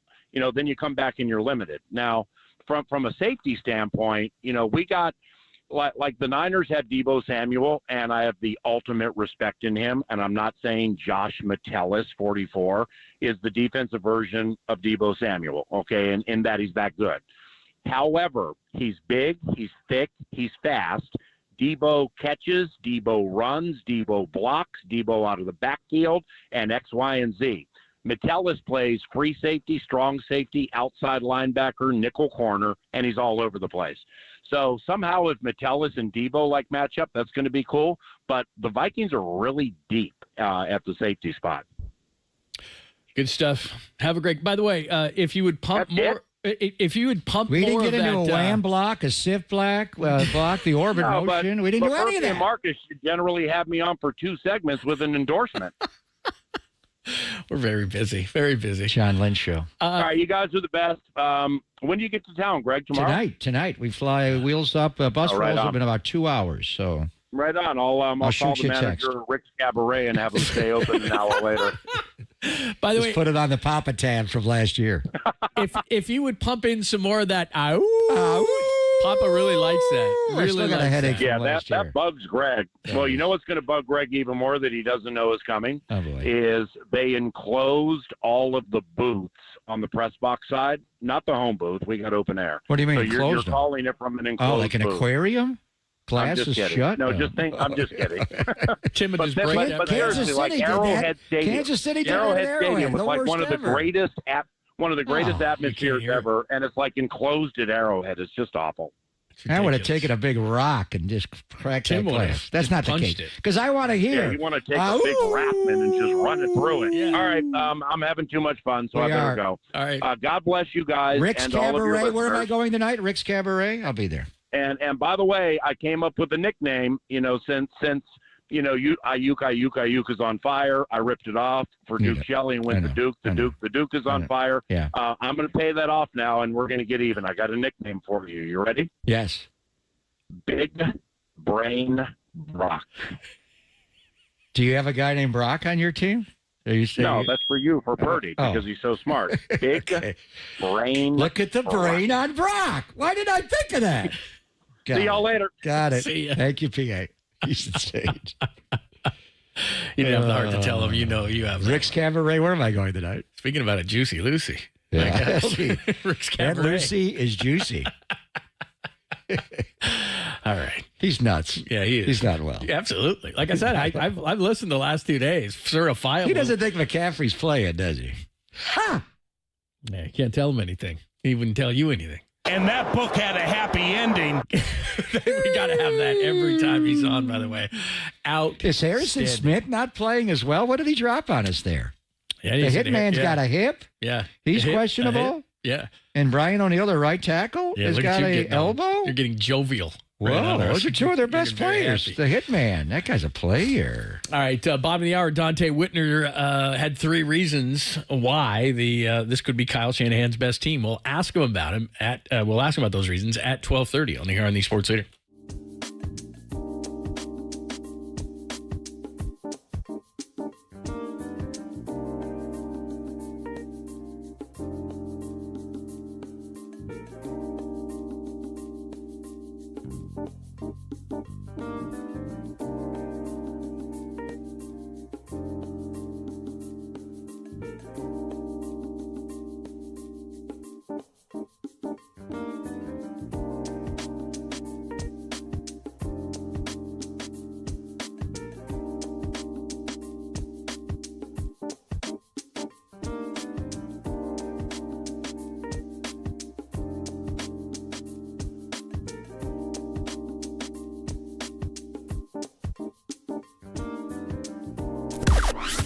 Now, from the O'Donnell Financial Group Sports Desk. Learn more at odfigroup.com. O'Donnell Financial Group, because planning is a process, not a product. 49ers head coach Kyle Shanahan joined Copes and Rado, who was in for Tom yesterday, and gave a Christian McCaffrey update. Check out that podcast and more. KNBR app, YouTube, KNBR socials.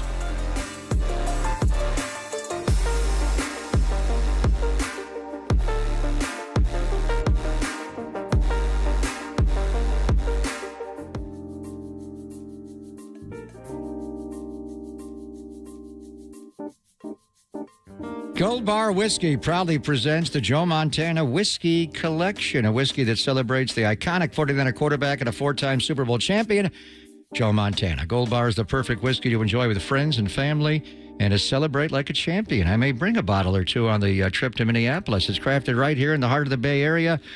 Each bottle of the limited edition Joe Montana whiskey embodies the spirit of greatness. It is aged to perfection and finished in cognac barrels. It delivers a unique taste that's as smooth as Joe's legendary passes. You can find the Joe Montana collection at local retailers, online at goldbarwhiskey.com, or at the Gold Bar Whiskey Distillery located on Treasure Island. What a spot that is, even to watch 49ers games on Sunday and stop by during the week and on the weekends for delicious food. The lunches there are yummy, refreshing cocktails. I suggest you get the Golden Joe and the best views that San Francisco has to offer because you're on Treasure Island. For more details, including location and hours, visit goldbarwhiskey.com.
And now, time for the Protect Your Assets with David Hollander Business and Technology Report.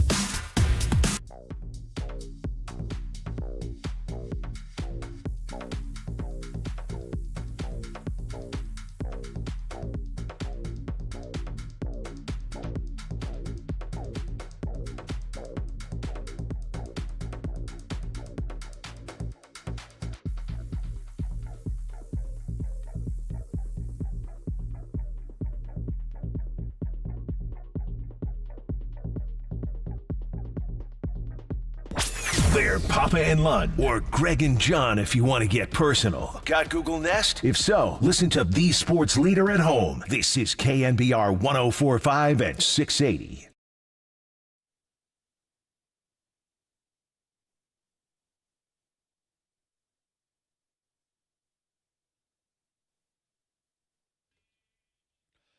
Hello, friends.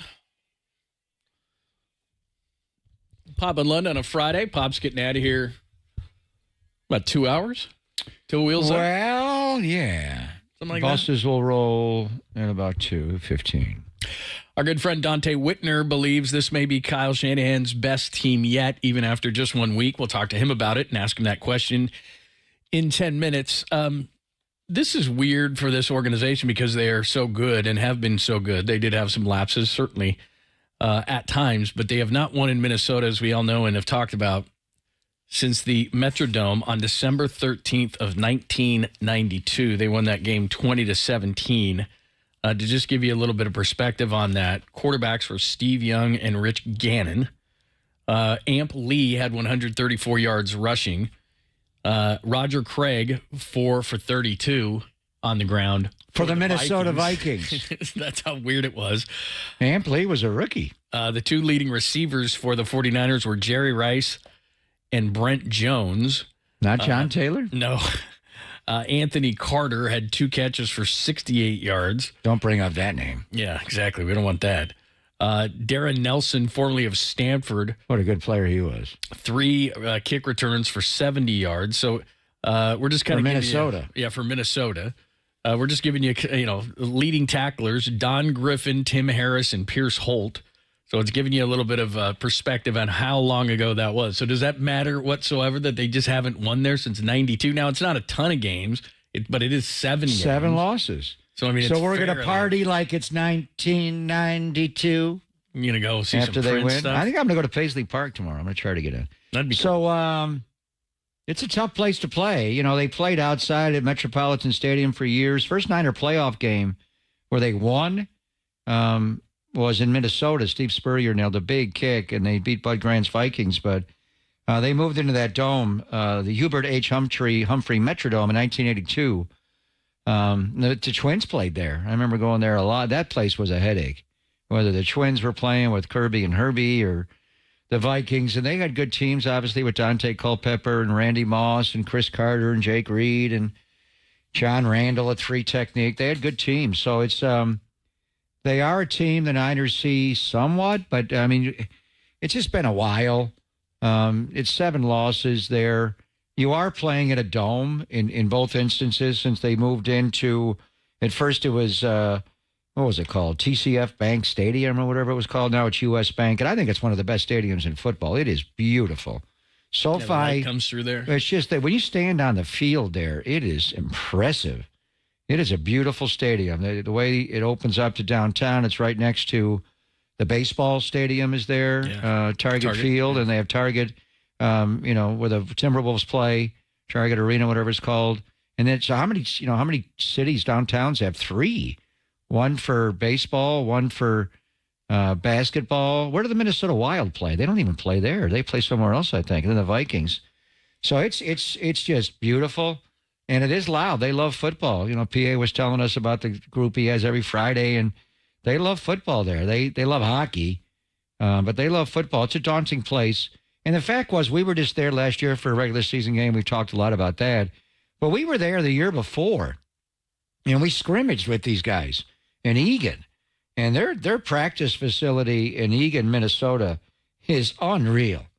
The Raiders one in Henderson is really nice, but that one in Eagan is just extraordinary. They've got like 6 different fields.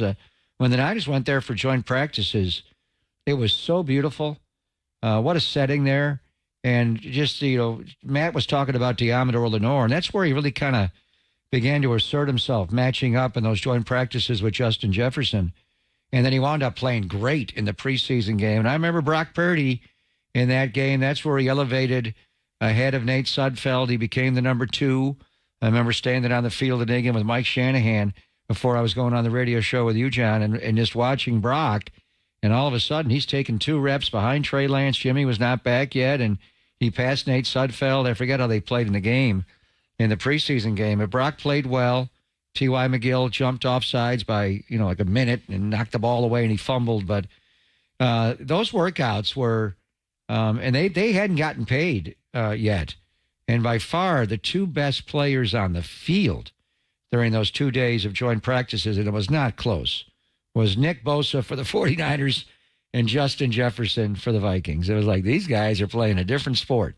And then Nick got paid and became the highest paid non-quarterback, and I think Jefferson even passed him on that, John. So we've been there a lot. This will be 3 straight years going back there. One for a preseason game and joint practices last year for the game, and then again this time. But that's a lot of losses, 7 straight losses in the land of Lake Minnetonka. Yeah. In fact, I'm going through this whole thing, and it's not like they've played him in the best. I mean, they won in 92, December of 92. Then in 94, but that's a good team. They lost 21-14.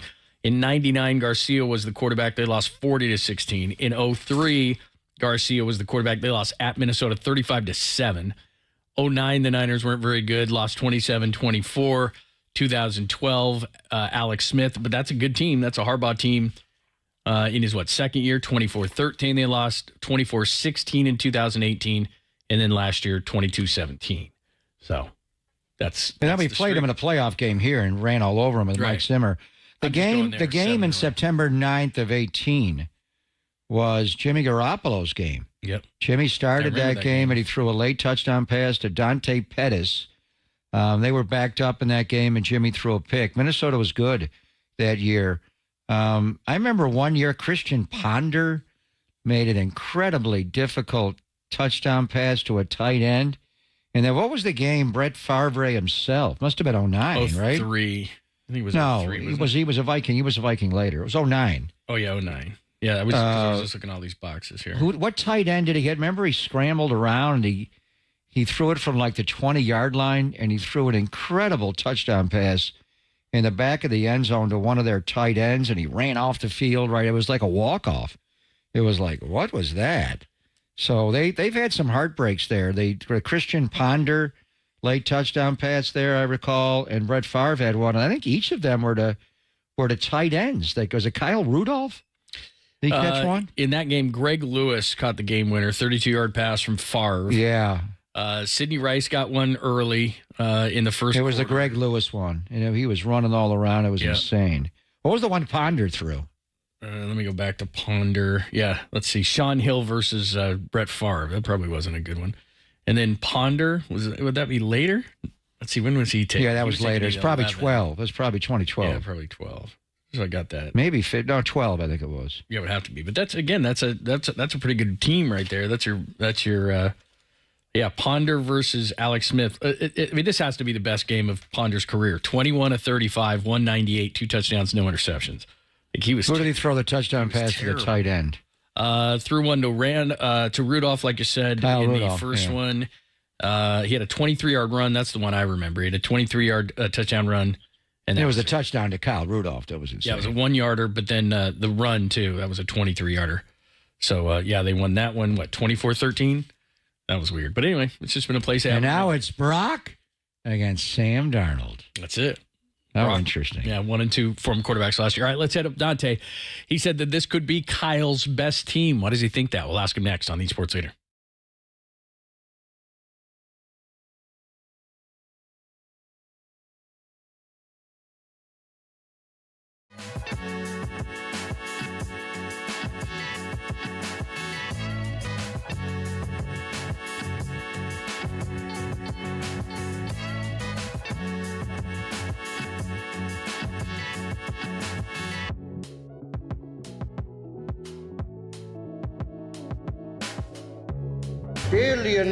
I was waiting for that. I wouldn't even start talking until I heard it.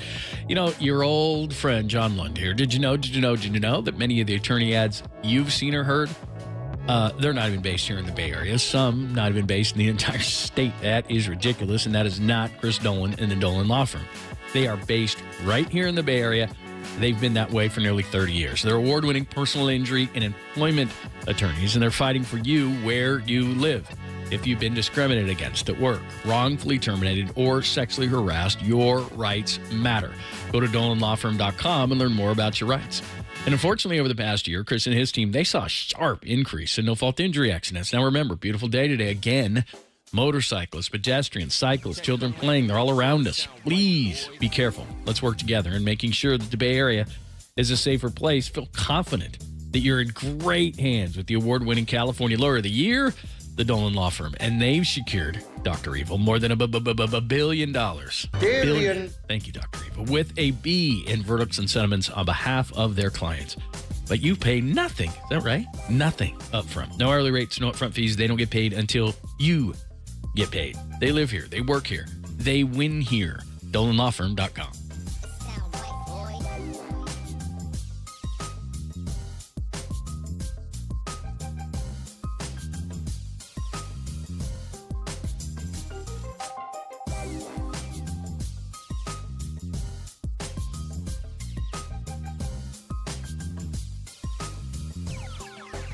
It sound right, boys.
It sound right, boys.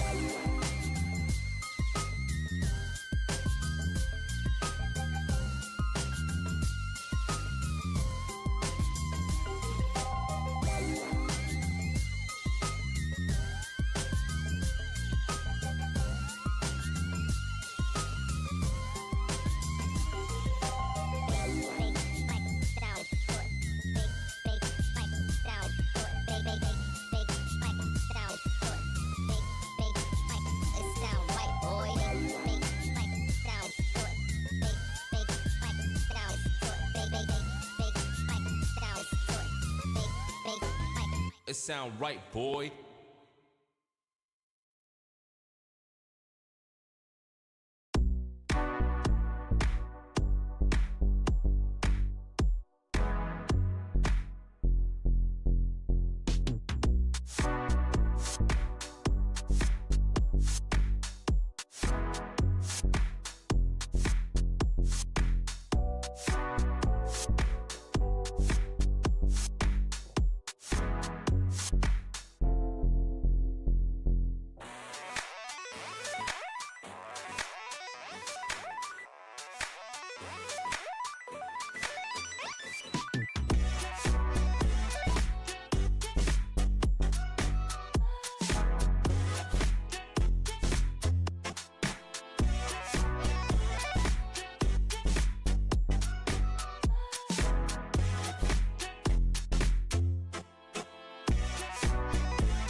Thanks for joining us, Pop and Lund, on a Friday as we get you ready for the Vikings and the 49ers. Our foreplay, 4 pieces of sound you need to hear, including John Lynch not sounding overly optimistic for Christian McCaffrey on Sunday. We'll do that at 1 o'clock, but we love talking to Dante, the Hitman. Make sure that you check him out on NBC Sports Bay Area before and after the games, and we'll ask him why he thinks this might be Kyle's best team ever. But I got another question to ask him. Dante joins us courtesy of the Uma guest line. What's happening? Nothing much. Getting ready to go to a spa day. How are you guys? Wow. Man, where are you? dude. Are you in Southern California, in Newport? No, I'm in Dallas right now. I'm going to the Ritz-Carlton. Oh, nice. Dude. That's nice. That's going to be really nice. Yeah, that's the best thing ever. Get a mani and a pedi. That's beautiful.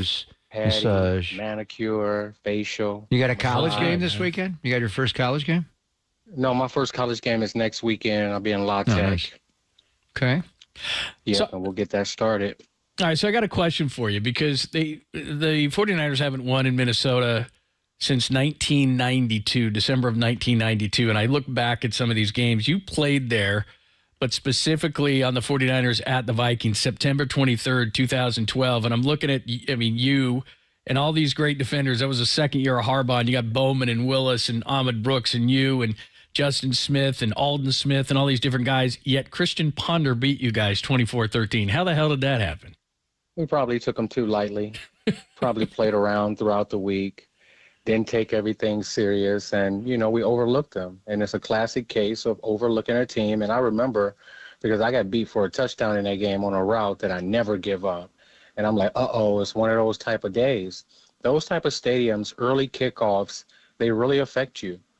And, the 49ers are going to have to muster up their own energy. They're going to be losing 2 hours. They're going to have to wake up 2 hours early, and they're going to have to manufacture that energy to jump on this team early and not let them linger around. Yeah, those early morning kicks, and it's noon in Minnesota, Minneapolis, and then on our body clock, it'll be a 10 a.m. game, so it's tough. I know how much you think of the Niners roster, and we'll start. You like the O-line, the D-line, and the cornerback room. Let's just start with the D-line and what you saw from Leonard Floyd and Malik Collins and Jordan Elliott, Bosa, obviously, and looks like Gravedigger's is in better shape, more condition, and playing better. So talk about what you see from the improvements in the D-line, and then specifically the matchup with Aaron Jones, who hurt the Niners last year in the playoff game with that, the flip 90 play getting out wide. He hurt him in matchups with Green Bay previously, and they, couldn't handle the pin in the pull game. Just what do you like about the Niners rebuilt, revamped D-line, and what do you think specifically about this matchup with Aaron Jones? Well, what I like about this D-line of the 49ers is they went out and got Malik Collins along with Hargrave, and they're men up front. They're not doing ballerina moves and karate moves up there, Pop, right? Like Ken Law and those boys. They are taking two. They are penetrating. They're moving guys out of the way. That's why Fred Warner was able to play so fast on that play where he forced that fumble. And the pull and pull, if you can handle the interior on the defensive line, you can get penetration. Only thing you have to worry about is the outside guys, really the primary run support on the outside, turn the ball back, and then the secondary run support. Aaron Jones had a lot of success versus the 49ers last year in the playoffs with that pull and pull, with that flip play, and with that toss. And that's what the Minnesota Vikings do. They did it maybe 12 times last week.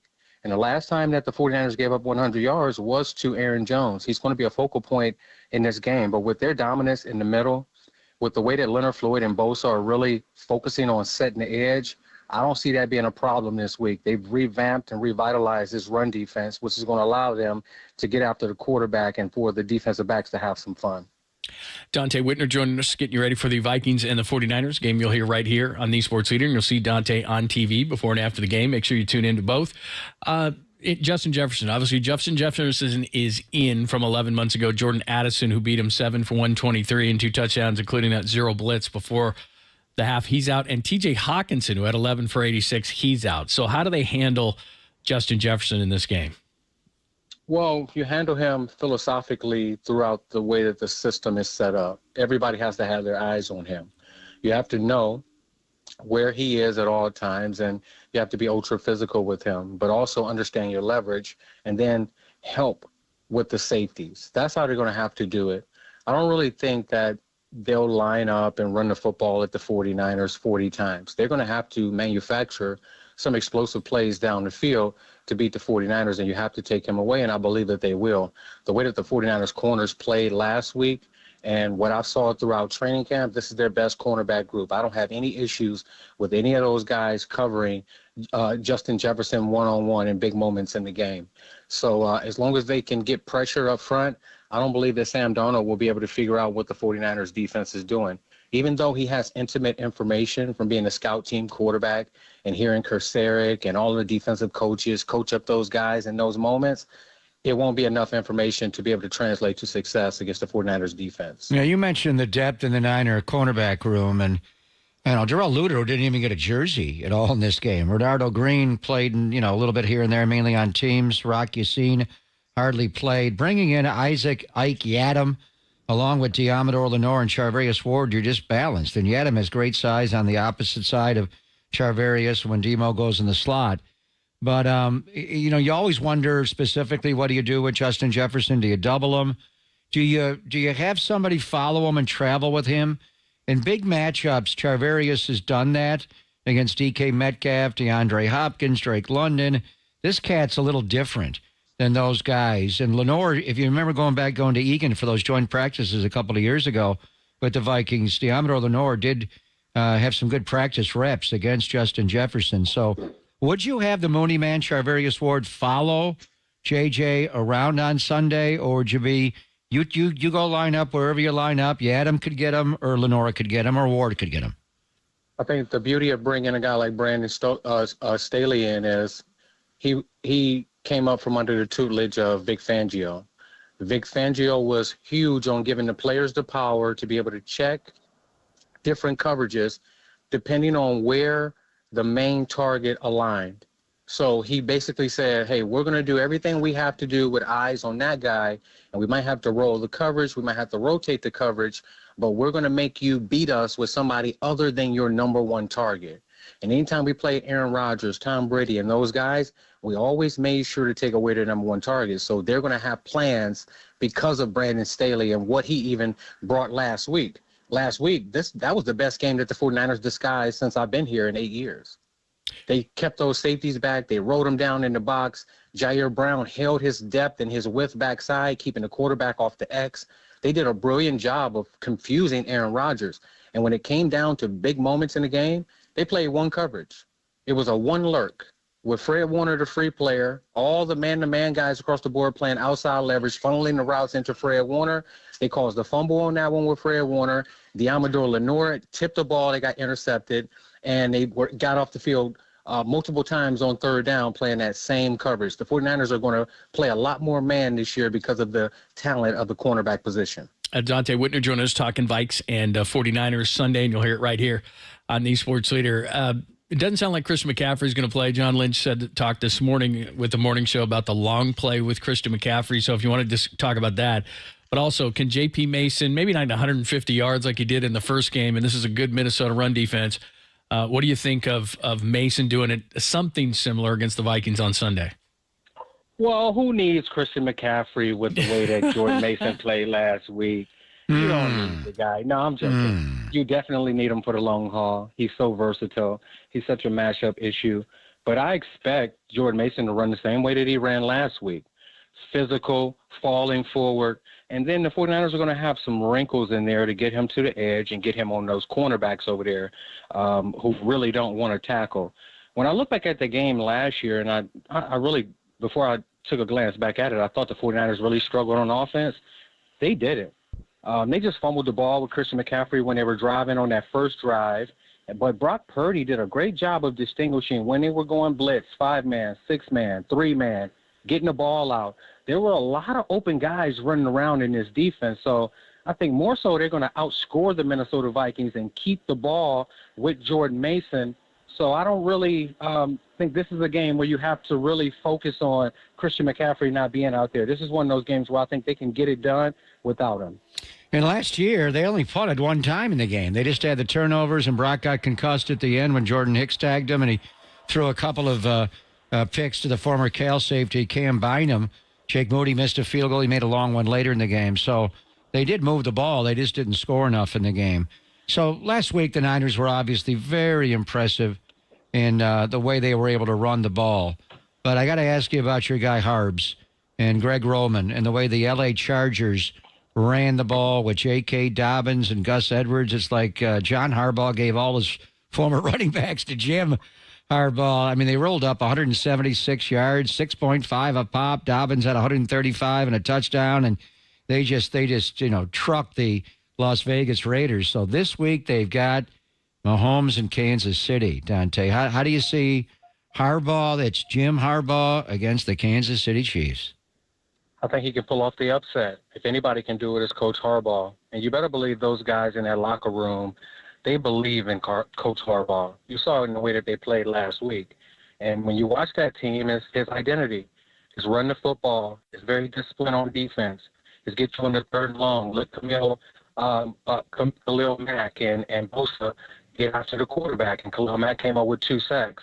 I think this game is going to come down to, can they contain Pacheco and can they contain Patrick Mahomes? And they have 2 defensive ends that can really get after the quarterback. I'm expecting Coach Harbaugh to go in there and do what a lot of people don't expect the Los Angeles Chargers to do, and that's upset the Kansas City Chiefs. At any point when he would say, who's got it better than us, would you be like, I've had this, I've had enough? Ever? When we first started, we thought it was corny.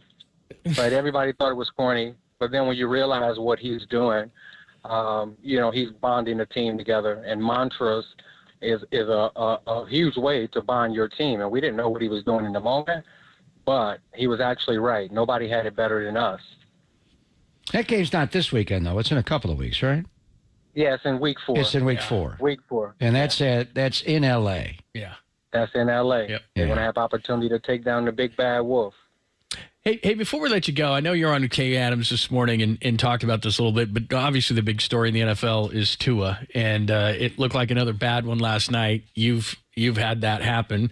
I mean, what do you think he should do? What do you think he's going to do?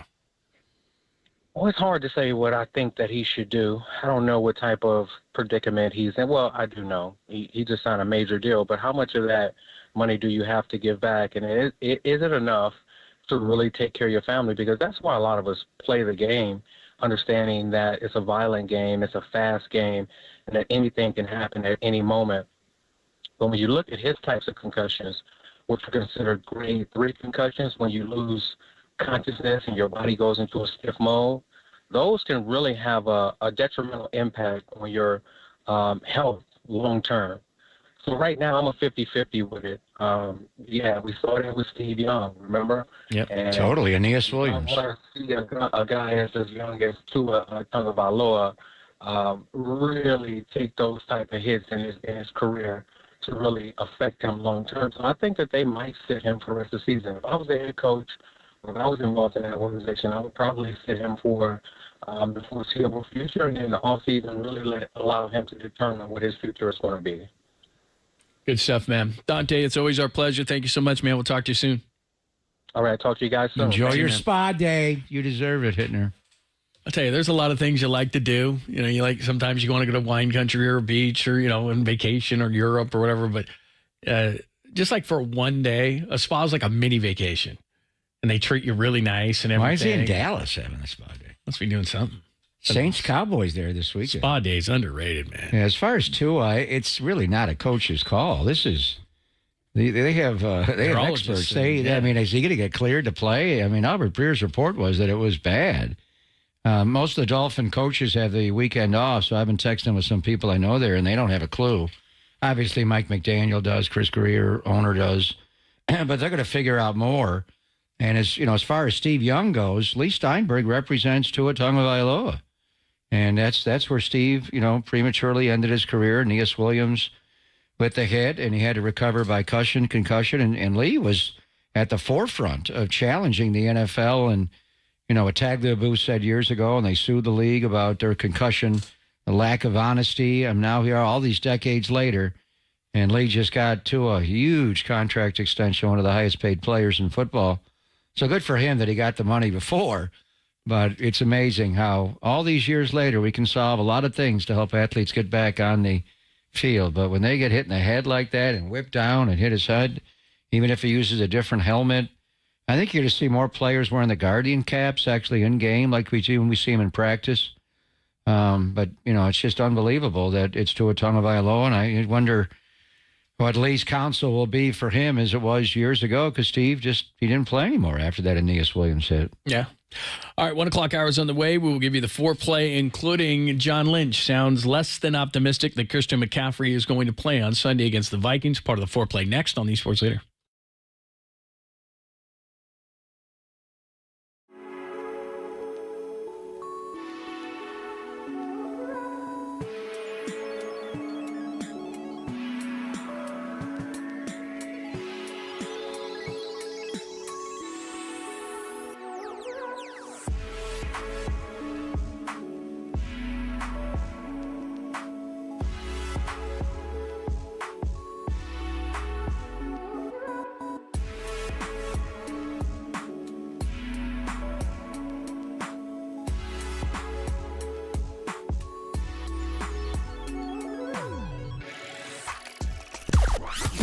from the O'Donnell Financial Group Sports Desk. Learn more at odfigroup.com. O'Donnell Financial Group, because planning is a process, not a product.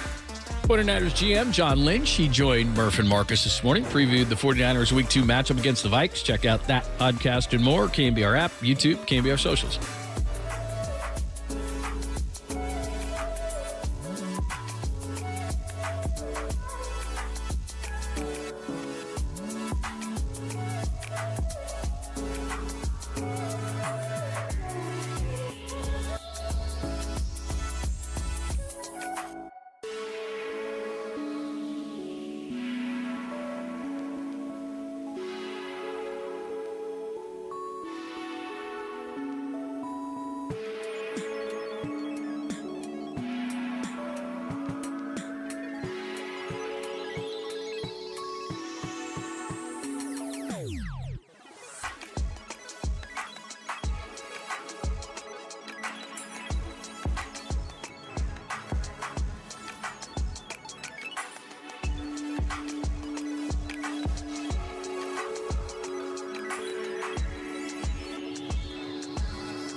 Time for some foreplay with Papa and Lund. I'm Dirk Diggler. 4 chunks of audio that really get you going.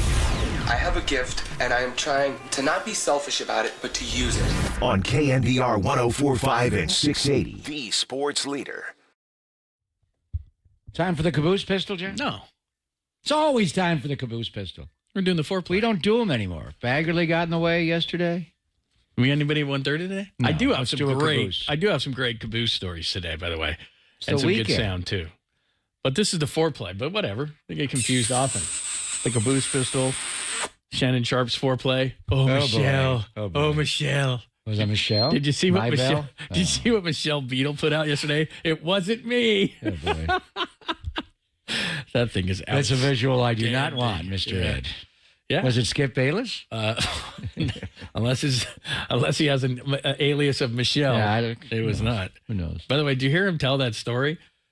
You could hear in the background a phone ringing, and it was his assistant saying, "We know what you're doing." He's like, "What are you talking about?" I was like, "No, we know what you're doing." He's like, "What do you mean?" What time of day was this? Right in the middle of the day. And he said he's never used Insta Live, but he said he threw the phone on the bed and it like clicked on, which is impossible. But anyway, that's what he said happened. And then it was like a view of the ceiling and different things. And then you could hear Shannon Sharp saying, "Oh, Michelle." And then she was like, "Oh," and he was like, "Oh, Michelle." And anyway, ESPN's not going to do anything about it. And then he and Ocho Cinco did some things, and we probably can't even broadcast that. But anyway, that's what happened. That's a caboose story, though. Yeah, that is a caboose story. Yeah, it's a very good caboose story. All right, 4 pieces of sound you need to know right now. Your foreplay, John Lynch on Christian McCaffrey this morning in the morning show. Diamonor Lenore, you're going to love this one. Did you hear what he said about Sam Darnold? I heard. Pretty good. We got that, too. Kyle Shanahan on something we've been talking about all week, whether Sam Darnold being a 49er will help or will help the 49ers. And well, this was earlier in the week, but I wanted to play it and get your thought. Nick Bosa playing the Vikings, tougher matchup than playing the Jets. Let's get to number one. It doesn't sound like Christian McCaffrey is going to play on Sunday if you listen to John Lynch, which you will in a second. And Christian McCaffrey wasn't out at practice today. So those are signs. Here is John this morning with the morning show. Don't know that answer. He's dealing with this Achilles tendonitis, which, one of those deals that can be feeling good one day and then the next day it flares. And so it's been very frustrating for Christian, I know, and frustrating for us only because he's such a great player. But primary in our mind is the long view. Christian is such an elite player. He changes us. He makes us different. But, also it's nice to see that we can function without him. We can function at a really high level. And so don't know the answer. He did get out there and practice, the last couple days on a limited fashion. And, so much of it is how does he respond the next day? Those guys are down there kind of checking in for meetings. Haven't heard yet, but we'll see. But we have to be really smart and understand that this is a long year, and we need Christian. We need Christian fully healthy and out there, and don't want to compromise anything. All right, so it sounds like the long play. That's what he's talking about there. Well, Christian did practice a good amount on Wednesday and then not as much yesterday. And Nick Wagner is reporting that in the early portion of practice, Christian is the only one on the injury report that's not out there. Talanoa Funga's out there, D. Winters, Yatua Gross-Matos, Juwan Jennings are all out there, and they've been limited in some form. Now, a lot of times, after the media is escorted out and they blow the horn, then practice actually begins and he could come in. Kyle's going to talk to the media after practice, and they're on the field right now in the 1:30 hours, somewhere around then before we fly. The dynamic that's different with this one is it's a travel game. And in the old days, you took all the injured players and they traveled and they worked with the medical people. But teams have kind of changed, especially with an early game on Sunday. And do you want him to fly if he has tendonitis, Achilles tendonitis? Is it good to be in the air if he's not going to play? Is that going to aid healing or slow healing? So I think the designation they use today, if he doesn't travel, then they would declare him out for the game. If he's not going to make the team charter to Minnesota, he's not playing. He's not going to fly there on his own. So it's a little bit of a different timeline where Monday's game against the Jets, it went right up till Monday. This is, in about an hour, they got to decide who's packing up and flying. So when Kyle does talk, is he going to keep him as questionable? Would they say he's doubtful? Would they even say he's out and he's not making the trip? So, like the Vikings declared Jordan Addison out for the game. So we'll see what they do in about a half hour. I got a feeling that they're going to be pretty forthright just because, well, the NFL didn't do anything about the J.P. Mason thing. At least it sounds like they're not going to do anything about it. I wonder if they did give him a bit of a warning to be truthful. Because as much as, we look at this thing as, it's just gambling in fantasy football, it's a big part of the revenue. And they're supposed to be forthright with it. So we shall see. Talk to Bill Belichick about that. Talk to Al Davis about that. I'm just saying. I can't talk to Al Davis about it. I could talk to Belichick. I pray to Al every night. But this has been going on in the NFL for. Oh, yes, but they know. And the Minnesota Vikings know exactly what's going on with Brian O'Neill and Harrison Smith, and they don't tell you. Nor should they. But it's different that they have a home game. But who knows? He could be in with the Dustin Perry and Dustin Little and getting worked on, and he feels better, and he will practice, or he won't, or he'll fly and see how he feels for the walkthrough tomorrow. So. But it's a little bit different dynamic because it is a road game. Yeah. If I was doing my Saturday morning fantasy show that I did years ago, I'd say play J.P. Mason, but we'll see. Here's Demo Lenore. This got a lot of press this week, saying that he has special connection with Sam Darnold. Here's Demo. I think I win that for sure. I believe I win because, me and Sam, we didn't have this connection. He liked to throw the ball to me.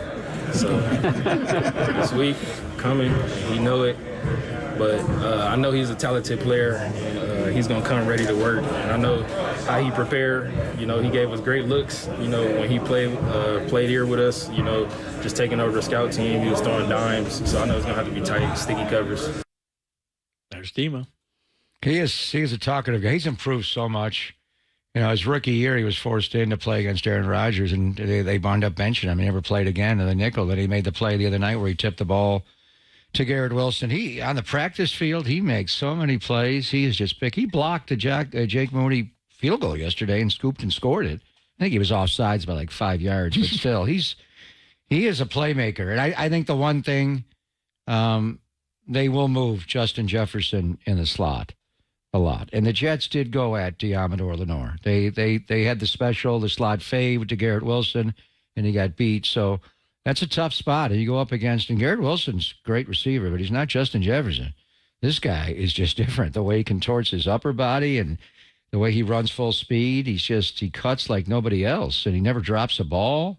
So let's just hope he doesn't do the gritty once or twice on Sunday on Demo. But that'll be...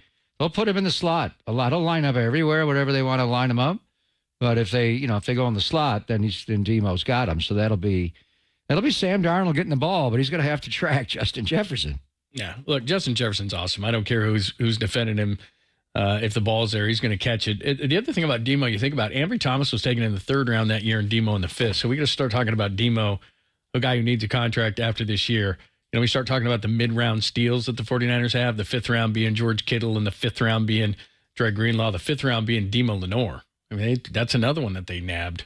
Pretty good. And you look at his future contract, just count up the number of snaps he plays as an outside corner, a true corner versus a nickelback. Corners make a lot more money. The Jets, nickelback got paid this past offseason, Michael Carter II. But still, he's making like $10 million a year, where Patrick Surtain II, those guys are making like double that. Yeah. So there may be a point, and it depends how much the Niners play their nickel, but that's going to be an issue in the offseason if they want to re-sign him and he has the year that he had last year again, if not better, is that probably most of his snaps will be inside as a nickel. They don't get paid as much. All right, number 3 on the list today out of the 4 here is Kyle Shanahan, something we've been talking about all week. Is there any advantage Sam knows the Niners or the Niners knowing Sam?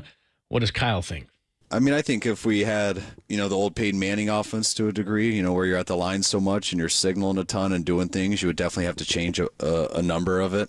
But we're not totally built that way. So, Sam knows what we coach and what we do, but you can see most of that on film. And most of the cases I've been in, anytime coaches spend their time talking to a former player to see what the other team was doing, it usually backfires because you spend less time really studying it, kind of learning it for yourself, so you know how to prepare your players, and you get caught up too much in the other team. And so it's something I never really worry about, because if people want to do that, great. It might give them one or two things, whatever that is, but I think it wastes a little bit more time than anything else. All right. Yeah, the way he answered the question was Sam's knowledge of the 49er offense. And giving it to Brian Flores. My thought is the Sam Darnold knowledge of the 49er defense, because he was the scout team quarterback and he went up against those guys every single day. So that's a little bit different. Now, they know him and they know his tendencies, and so it'll go back and forth there. And you got Fred Warner against Sam Darnold, and, you know, Bosa studies these things, where these guys will be. The other side of it that no one's talking about is Joshua Dobbs. And Sam Darnold is a smart guy, but he's no pastronaut. He's no aeronautical engineer like Josh Dobbs. So as far as intel on Kevin O'Connell's offense, and really, Kevin O'Connell's offense is the Rams' offense. It's Kyle's offense, the old Rams' offense, not the one they run now, but when they ran it before, when Kevin was a coach there when they won the Super Bowl. So that's the other side of it, and Dobbs will be the third quarterback probably in this game, and he won't play in case of an emergency, but... You know, Josh Dobbs was a Minnesota Viking last year, and he's a pretty smart dude, that guy. Yeah. I think both teams are smart enough to change things up enough. And I do think there's an advantage to the defense because they know what he likes to do. But here, the bottom line is this: on Sunday, whoever executes. I mean, this is a fun story beforehand, but I think Dante said it was kind of an overrated thing. But it's about who executes. And that's what it comes down to. Is Sam is going to have to make throws against the guys. He kind of knows what they like to do. They know what he likes to do. So I don't know. I think maybe in this case it's a bit overrated, but we'll see. And finally, here is Nick Bosa. And they said this early in the week about the Jets matchup versus the Vikings matchup. Here's what he said. This week, I think we're playing a better, honestly, a better team. They're playing better football, it looks like, and they run the ball well, and we're going to have to be better in our techniques. We kind of got away with some things last week. So yeah, we have to hone in and not pat ourselves on the back. All right. Yeah, I think that would make more headlines in the tri-state area, and I don't disagree. The Minnesota Vikings were a playoff team 2 years ago. They were close last year. They lost their quarterback. We played them in the playoffs, going back to 2019. They've been, one of the top teams in the NFC for a long time. I think if you go through it, player by player, you could easily make the point that they're better than the New York Jets. And from his standpoint, Nick's standpoint, the Viking tackles are better than the Jet tackles. And they played decently. Tyron Smith and Morgan Moses held up. They held and they got beat for big plays. But Darisaw is a great player at left tackle. We'll see if Brian O'Neill plays, whether they have to play David Questenberry or not. But I think easily you could make the point that the Vikings are a better team, top to bottom, than the New York Jets. And Paul Allen, the voice of the Vikings, came flat out and said we're a playoff team. If we stay healthy this year, they will make the playoffs. And last year, they fumbled the ball away a crazy amount early in the year. Every time they fumbled, they lost it. And remember the year before, all those one-score games that they won? It's a record. They had like a record for one-score wins. Last year, they didn't get any of those. They had 11. And then they had their quarterback tear his Achilles at Soldier Field late in October. And they had to bring in Josh Dobbs off the street and make a trade to get him from Arizona. And they still were in a lot of those games at the end if they had played better. So I don't disagree. Is Nick basing it on how, Minnesota played against the New York Giants? Partly. But I think when you go right through it and he studies their O-line and each guy, in particular the tackles, I think the point can be made that the Vikings are better than the Jets. I think they're better at tackle for sure. Rodgers didn't play well. Rodgers is better than Darnold, but Rodgers didn't play well, and that was because of the defense. Jefferson is better than their number one, which is Wilson, which was basically the only guy I looked for the entire game. But to Paul Allen's point, it's when they're healthy. And right now, you're missing Hawkinson, who had 11 catches for 86 last year. You're missing Addison, who had 7 for $123 and 2. Jefferson is back.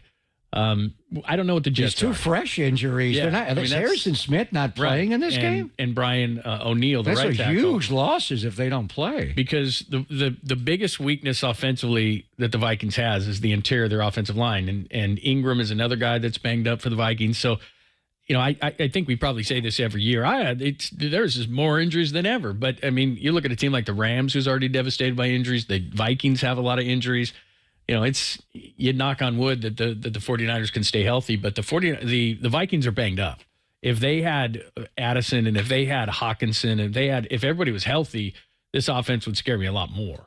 And they're going to move Sam Darnold. They're not going to let him sit on the midline. They're going to roll him out. The interior of the Giants smoke. Well, they're not going to move him. And Sam has tremendous. They're not going to leave him in the midline. They're going to move him, and it's the 49er offense. It's the keeping the boot game off the outside stretch. And Sam is as good as there is, rolling to his left. He threw a touchdown pass against the 49ers in the pandemic year in East Rutherford to Braxton Berrios. That was the play that Kyle was like, whoa, what a play that was. And we've seen him do it at USC all the time, rolling hard left, rolling right. So they will move him out of the pocket. There is no doubt. But we'll see. I mean, it's just, the Jets, and they got a tough game Sunday with the Tennessee Titans. Tennessee handled Chicago almost the entire game and let it slip away with a blocked punt and a throwaway by Levis. So, we'll see. The Jets could easily get off to an 0-2 start. Then they have a short week. They got to play New England next week on Thursday Night Football in their home opener. It's going to be tough. All right, we do this every single Friday. You want the 49ers to win, and you root for the 49ers to win, but who are you rooting against this weekend? It's a big schedule. We'll tell you next on the Sports Leader.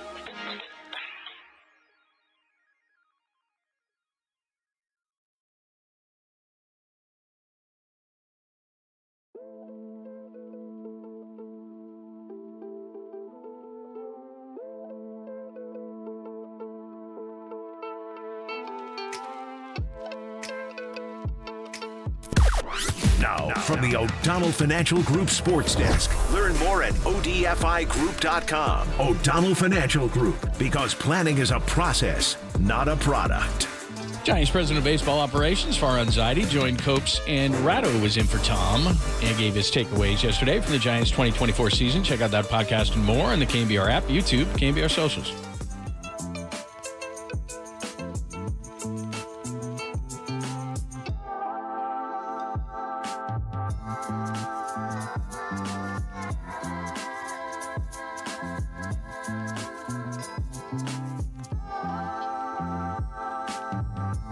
Greg Papa here. In a world where justice is paramount and community matters most, there's one name you can trust, and that is Habas Law. Founded by Omar Habas, a proud resident and legal luminary, Habas Law has been at the forefront of fighting for our community for over 35 years. And now Omar's son, Tariq Habas, joins him, adding new energy and dedication to the cause. Habas Law is not just a firm. It's a beacon of hope for those who have been injured through negligence. From minor mishaps to a life-altering tragedy, Habas Law has the experience and resources to handle it all. Habas Law helps clients recover from their injuries to the fullest extent possible to achieve the best possible recovery and outcomes. Some of the Habas Law team come directly from major corporations, so they have insider expertise and resources to handle tough cases and take on the corporate giants. Habas Law has a track record of winning thousands upon thousands of cases. But it's not just about the cases, it's about the people. Habas Law is known for their compassion, integrity, and unwavering support for their clients. And they don't just stop there. Habas Law gives back to the community, supporting initiatives like St. Jude Children's Research Hospital and Kick Childhood Cancer. When you're in need, turn to Habas Law. Visit habaslaw.com for a free consultation. That's habaslaw.com. Habas Law, they'll fight to make it right.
And now, time for the Protect Your Assets with David Hollander Business and Technology Report.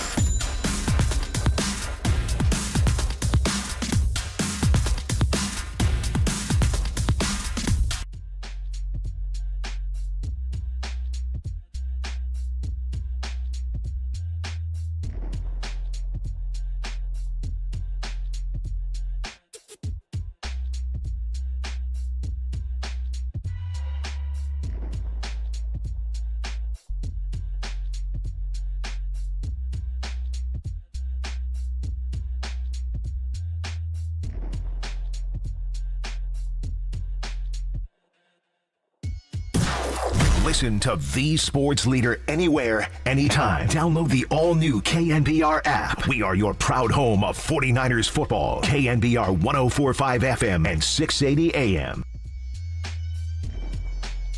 What's happening? Thanks for joining us on a Friday. Got some great caboose stories, including Shannon Sharp. Well, I got a little more Michelle Shannon Sharp. Maybell. Oh, Michelle. It was disturbing, the audio. But Did Bill Romanowski get a hold of that video? They were buds in Denver. Were they? Not at all. Man. He tried to kill him. Yeah, I know, right? We also got in the caboose, the amount of money they made off the official drink of the U.S. Open tennis tournament in which Travis Kelce was boozing with Taylor Swift, but you'll be amazed. And it sounds like a really good cocktail. We got to talk about it a little bit. But I don't know who those two people are. I don't even know what you're talking about. I choose to ignore them. This is a Friday ritual. Who to root against this weekend? We know that you're rooting for the 49ers against the Vikings.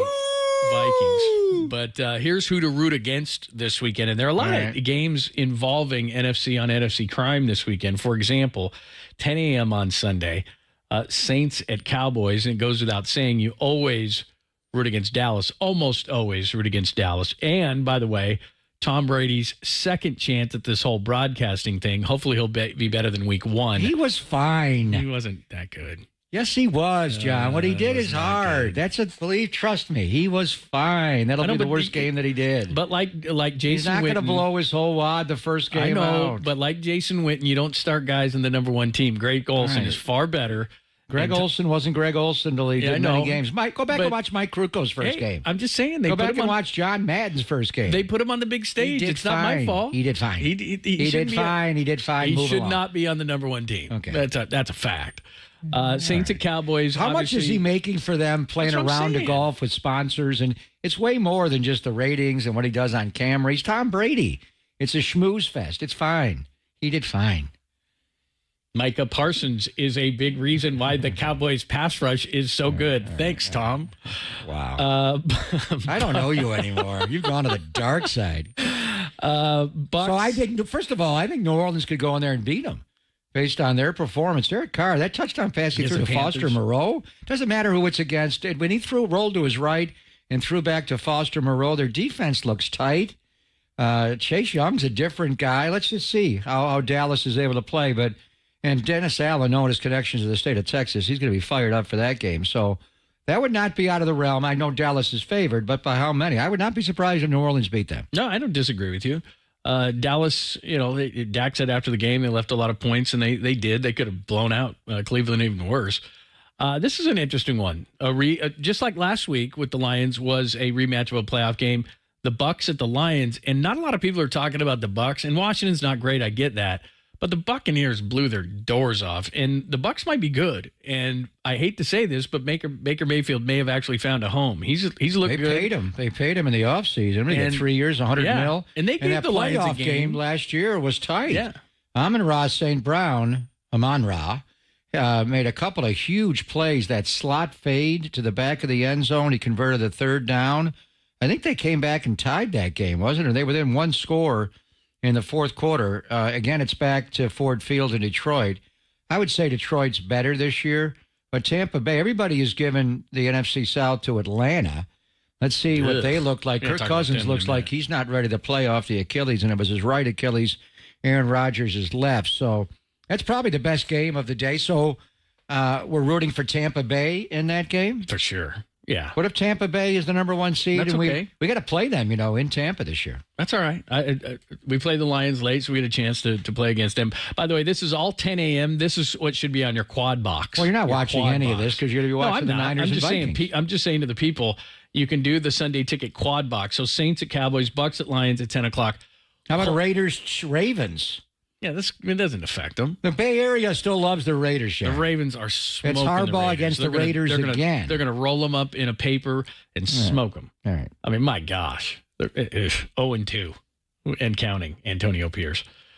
Speaking of Shannon Sharp, but I think of Shannon Sharp, it's not Michelle. It's Raiders-Ravens and Marquez Pope. Yeah, I know. And 94 yards for a touchdown. That's probably the longest touchdown he's had until Michelle the other day. Another game that affects an NFC team, they're already 0-1. The Colts at the Packers. Now, normally you'd be like Jordan Love, and they're going to beat the Colts if you were doing the win-loss game. But now Malik Willis, who's probably the worst starting quarterback in the NFL right now. Skylar Thompson? Yeah, you're right. I was listening to Paul Allen this morning, and they were talking before they had technical difficulties. If you go back to pass and spike it every single time, your quarterback rating is 39.7. Malik Willis's career quarterback rating is less than that. That's horrible. So anyway, he's going to have a tough time. He was late going over to Green Bay, and I think the Colts could upset the Packers, and that would put the Packers in a 0-2 hole. And so you think the Colts are going to go into Lambeau and beat them? With Malik Willis at quarterback? All right. They could. Anthony Richardson. You think touchdown pass he threw last week? Yeah. It was in the air 70 yards. Got some talent. He's got to play the whole game, though, so okay. And then Seahawks and Patriots. Obviously, you want the Patriots to win. I would have never thought the Patriots would have won another Super Bowl rematch.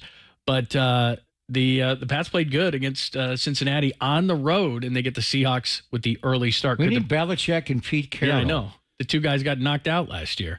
So why coaches. Why don't they get together and do a coach's cast during that game? Would you like to see Pete Carroll? Funny. What's Pete Carroll doing now? Nothing. An advisor up there? He's not on TV. Money. No one wants to put him on TV. He would chewing be good. his gum. How interesting is this, though? The Seahawks and Patriots last year are the two oldest coaches in the league, and now Gerard Mayo and Mike McDonald are the two youngest coaches. That is wild. That is wild. So that is your 10 o'clock who you want to lose. You want the Cowboys to lose, the Lions to lose, the Packers to lose. Probably the best game of all of those are 49ers and Vikings. Yeah, that's the 10 a.m. That's why Kevin Harlan's on that game. 1 o'clock on Sunday, you have a Rams-Cardinals. Rams in Arizona in the desert. Who would you want? You'd want the Rams to lose, wouldn't you? And they'd go 0-2? Yeah, I would think so. Then we're going to see them the week after that. Puka's down. They got profound injuries on their offensive line. Arizona had Buffalo down 17-3 and then lost that game. That was a game they could win. I would not. Again, what's the spread on that game? I would not be surprised if Arizona beats the Rams. Should have beat the Bills in that week 1 matchup. But yeah, Rams at Cardinals. So that obviously NFC West. You go to 125. This is an AFC game, but still, it's something to watch in the late window after you watch the 49ers beat the Vikings. Bengals at Chiefs. That's the best game of the day by far. Bengals at Chiefs. It's Joe Burrow's got something wrong with his non-throwing hand. And you could see it. I think it's his non-throwing. I mean, it is his throwing hand. Like and Josh Allen, shaking the wrist. So was it his right hand or his left? You could see it. Yeah, he wasn't right. Wrist. Yeah. Josh had the left hand gloved up and with big gloves, and he had the 2 middle fingers taped, and he dropped a shotgun snap. Just dropped the ball, tried to scramble, and they wound up not being able to make a play. I think it did alter the direction they ran on handoff. So I'm not sure Joe Burrow is completely healthy. Cincinnati typically starts 0-1, some years 0-2, and then they get hot. But that is clearly the best game of the day. I mean, this is a rematch of the AFC Championship game a couple of years ago. Bengals at Chiefs. And then the two main games after that, Sunday Night Football, I thought this was going to be better. Caleb Williams was not good in week 1. Bears at Texans. I see a big Texans blowout. They're legit. They're good. Let's see if Chicago won the game with their defense, and we'll see. I think Caleb will settle down. It's just he's got to learn to read the field. His eyes are going dark when the pass rush is coming. He's looking at the pass rush and coming off his eligibles. That's the beauty of Brock Purdy. And who said it the other day? Alex Smith. Yeah. Brock Purdy stares down the gun barrel better than anybody in football. I mean, he processes so well. You get a little worried that he takes hits and he does hold it too long. You don't want that to happen. But I don't know how you train your eyes to not look at the guys coming at you. But Brock has been able to they're oblivious. Caleb Williams, that's why he scrambled so much. USC, they didn't have the offensive line. They lost some receivers, including Jordan Addison and these Vikings. But He's got to learn to keep his head up and look at his eligibles and not just go dark. I mean, if they know that's going to happen to you, I don't know if Jalen Hurts can deal with that. He goes dark on blitz. Ultimately, what ran Colin Kaepernick out of the NFL, he couldn't stare down the rush. So I think he'll play better, but Houston may just be on the next level. And then Monday Night Football, we'll talk about it when we convene. Atlanta, Philadelphia. It's going to be a big one.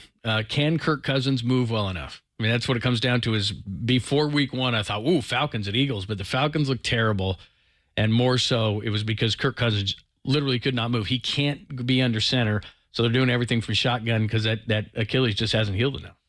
I remember the video in the offseason, and I don't know if it was at his home in Minnesota or at a tennis club with indoor courts, but he posted video in the offseason before the new league year started where he was out dropping back to pass on a tennis court, and he looked like his movement was fine. I don't know what the Falcons looked at. That video or brought, here, Doc, you got to give the guy $100 million guaranteed. You got to check that Achilles out. But where was it healing? Where is it at now? It's the right Achilles, which we were talking to Kurt Warner about that. That's where all the drive and the back leg as a right-handed quarterback. He doesn't look healthy. He doesn't look like he can drive from center. I mean, doesn't look like it. They didn't do it. They had him go pistol and shotgun to run the ball. They did not ask him to drive out from center. And I remember Peyton Manning when he was in Denver with Gary Kubiak. He could not drive out from center. And they wanted to run that stretch handoff, and they're like, what are you going to do? Our quarterback is immobile. And then they put him in the pistol, and they figured it out. But it's just a tip. When the quarterback's in those formations, what he's going to do.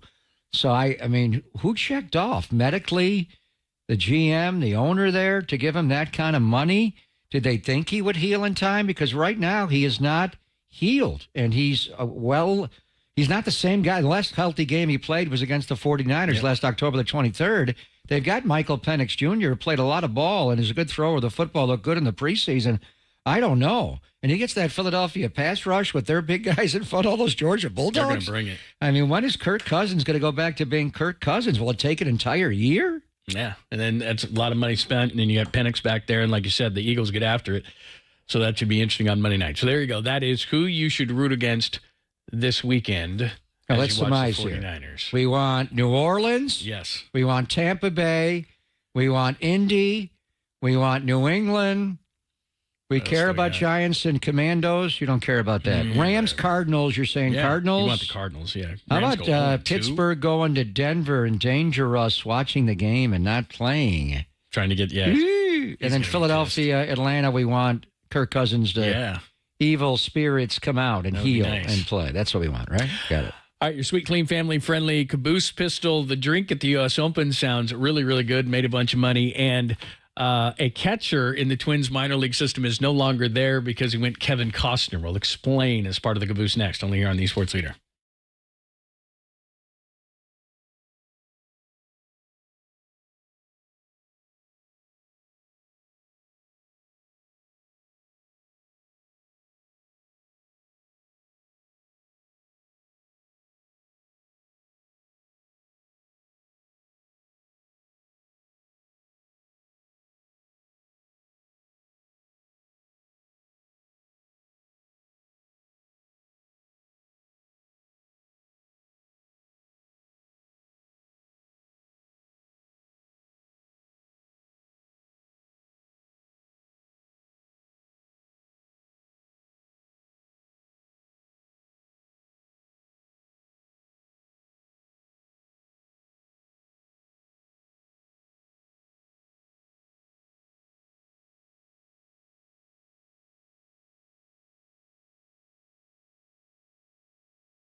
It was a 5-shot revolver. It was loaded, wedged in the crack of her buttocks. Papa and Lund presents the Caboose Pistol.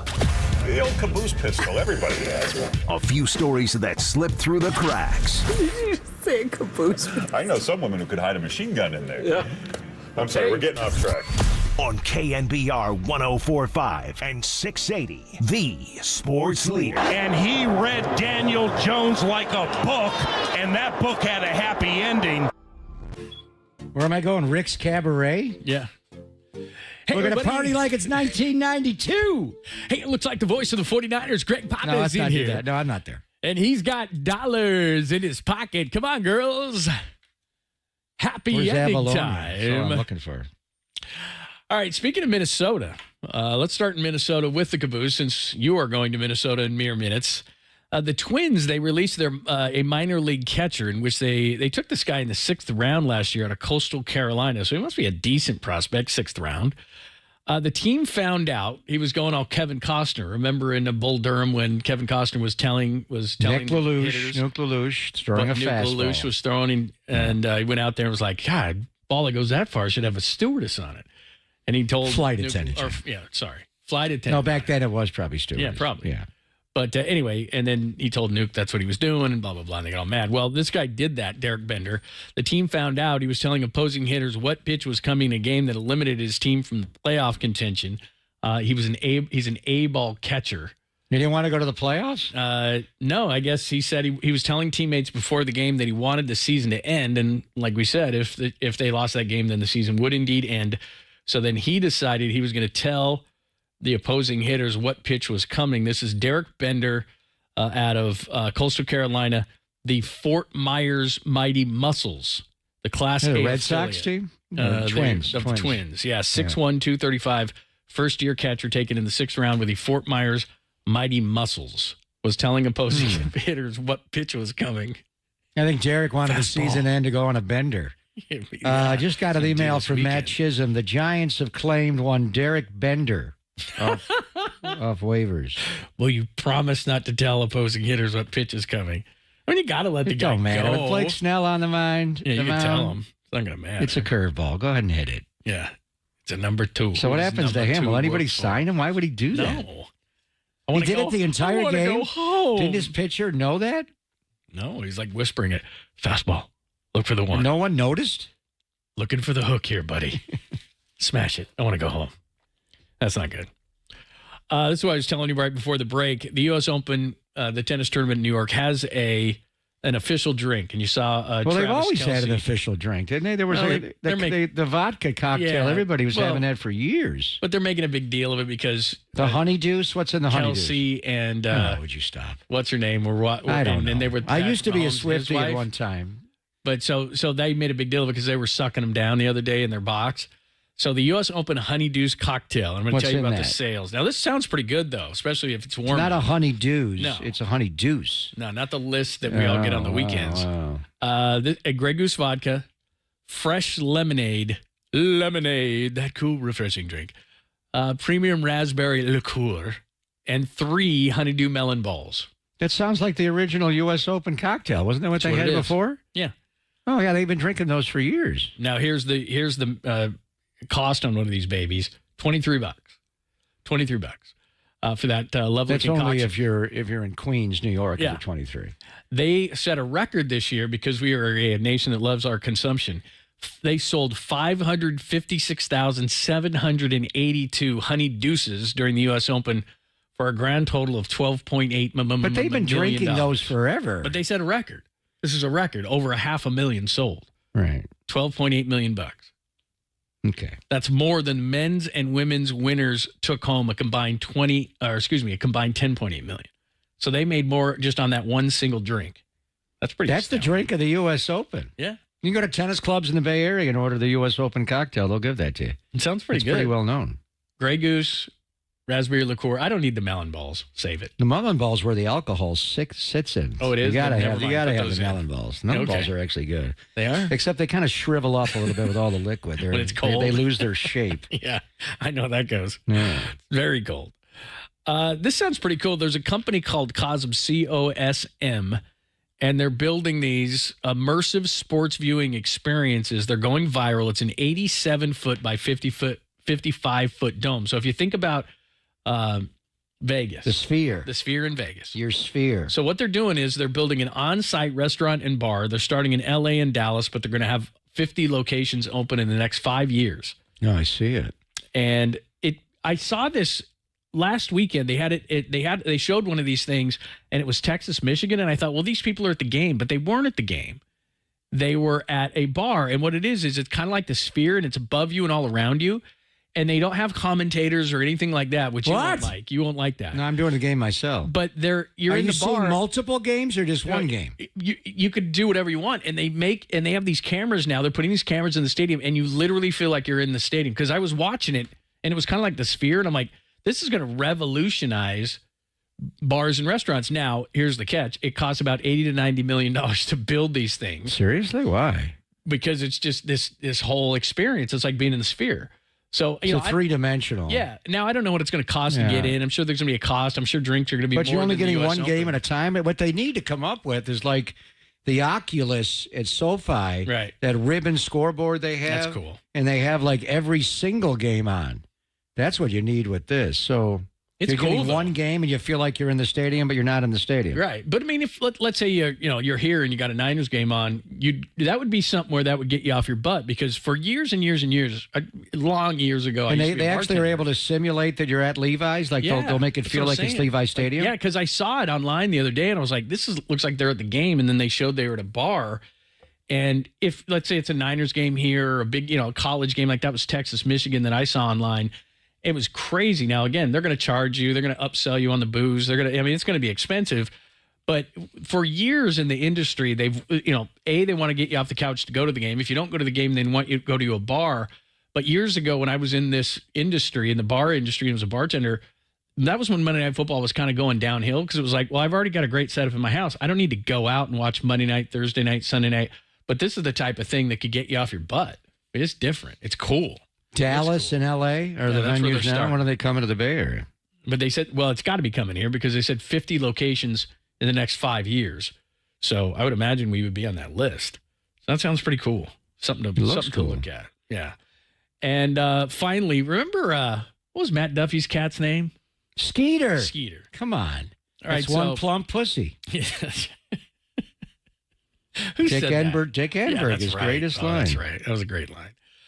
So this 38-pound rescue cat named Crumbs got stuck in a shoe rack while trying to escape from fat camp. How big is the cat? I got to show you this picture, man. How many pounds? 38. Well, that's not Crumbs.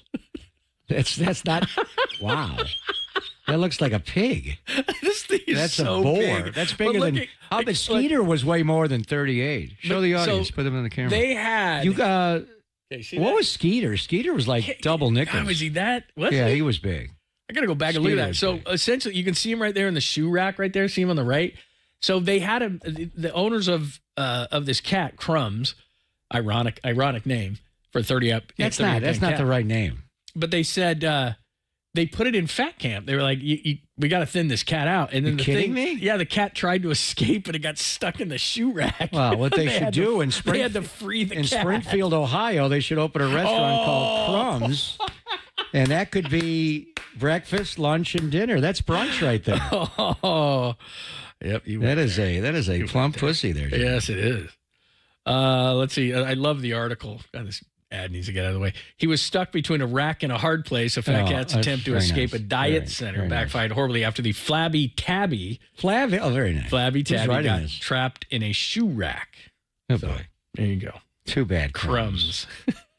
I know you got JR coming up in a minute. I'm going to leave, but Tiger Woods underwent a micro decompression surgery. Oh, on his spine? For a lumbar spine nerve impingement in his lower back. Ouch. Yeah, that doesn't feel good. Not good. Ugh. All right. So there you go. That's it. Is he done? That When are is you going the- to play golf again with that? Do I have anything else? I guess that's it. Fat cat. That's it. I'm off to Rick's Cabaret. Oh, I told you about Michelle Beadle. She said she wasn't the one that Shannon was saying. Oh, the last thing is NFL helmet caps are back. Just saying. Look it up.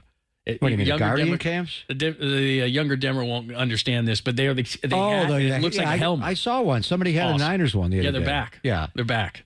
So they never went away. Well, they didn't have them anymore. I need but one. That's what I'm saying. You need it because we're on camera and you always get those.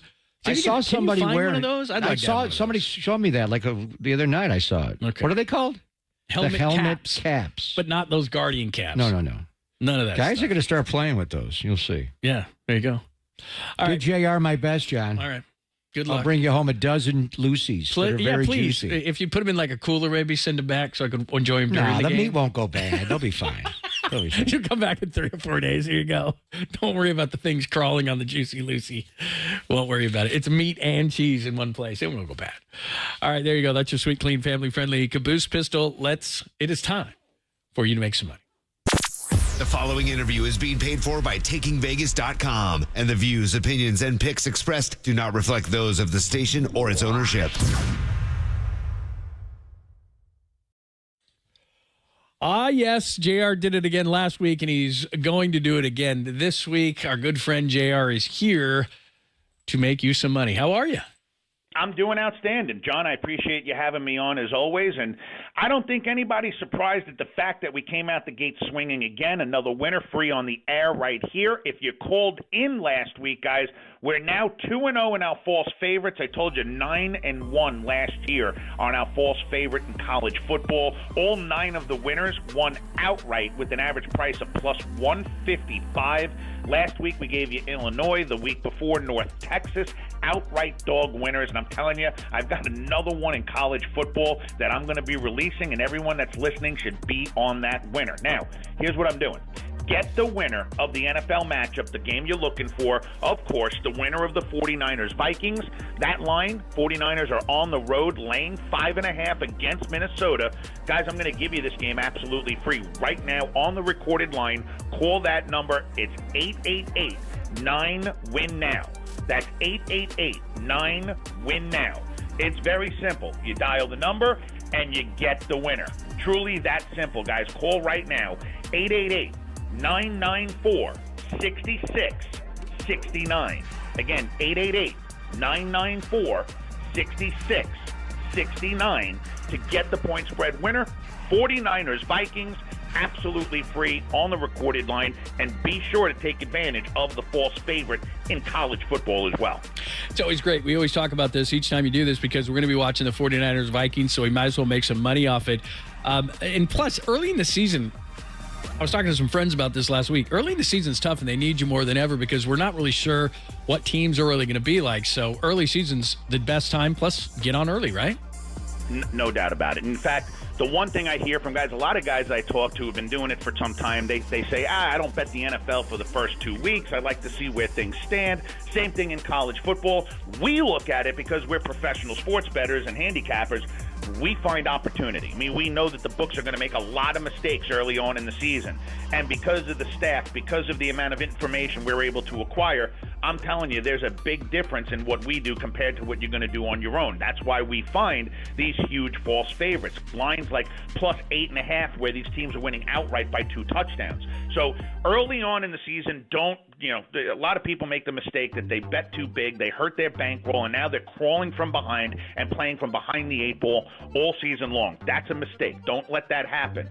We'll make you a score early by utilizing just a portion of your overall bankroll, and we'll show you how to do it. Whether it be a rollover method or an inflatable method, I'll show you how to be able to really start to bet more without utilizing such a big portion of your bankroll. But guys, it does start with this big winner between the 49ers and Vikings.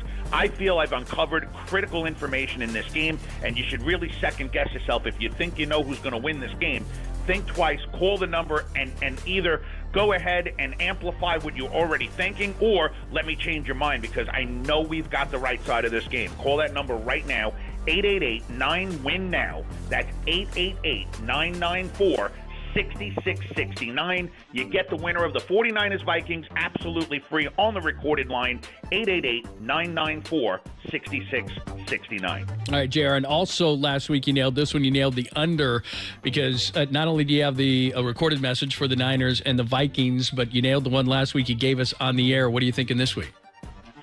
Yeah, listen, you guys know how good we are right here on air. I always like to make sure I protect my reputation by giving out something big, so I'm not one of these guys that play it down. I do like the game a lot.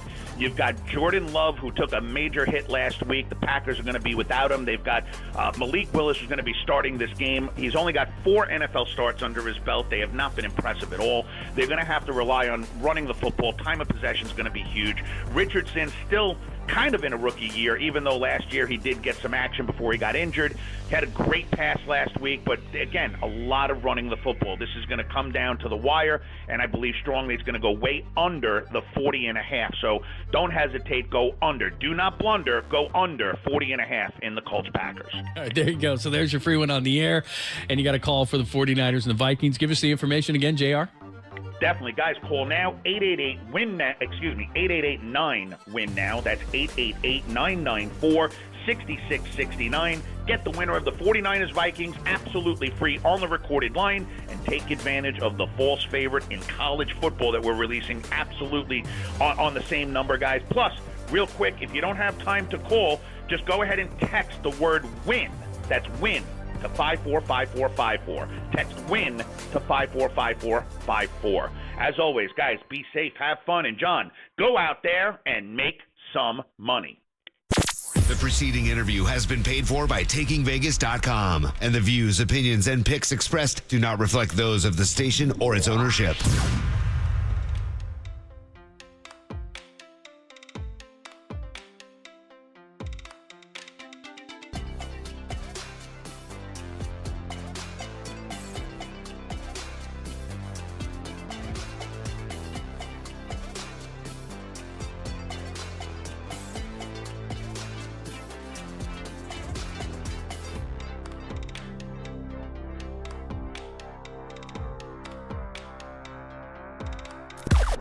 Now, from the O'Donnell Financial Group Sports Desk. Learn more at ODFIGroup.com. O'Donnell Financial Group, because planning is a process, not a product. 49ers head coach Kyle Shanahan joined Copes and Ratto, who was in for Tom yesterday, and gave a Christian McCaffrey update. Check out that podcast and more. KNBR app, YouTube, KNBR socials. Shut up.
Papa and Lund continue live from the KNBR Casino Matrix Progressive Jackpot Studios. Casino Matrix, Progressive Jackpots are here. Where are you? Just drop in. Please play responsibly. 1-800-GAMBLER.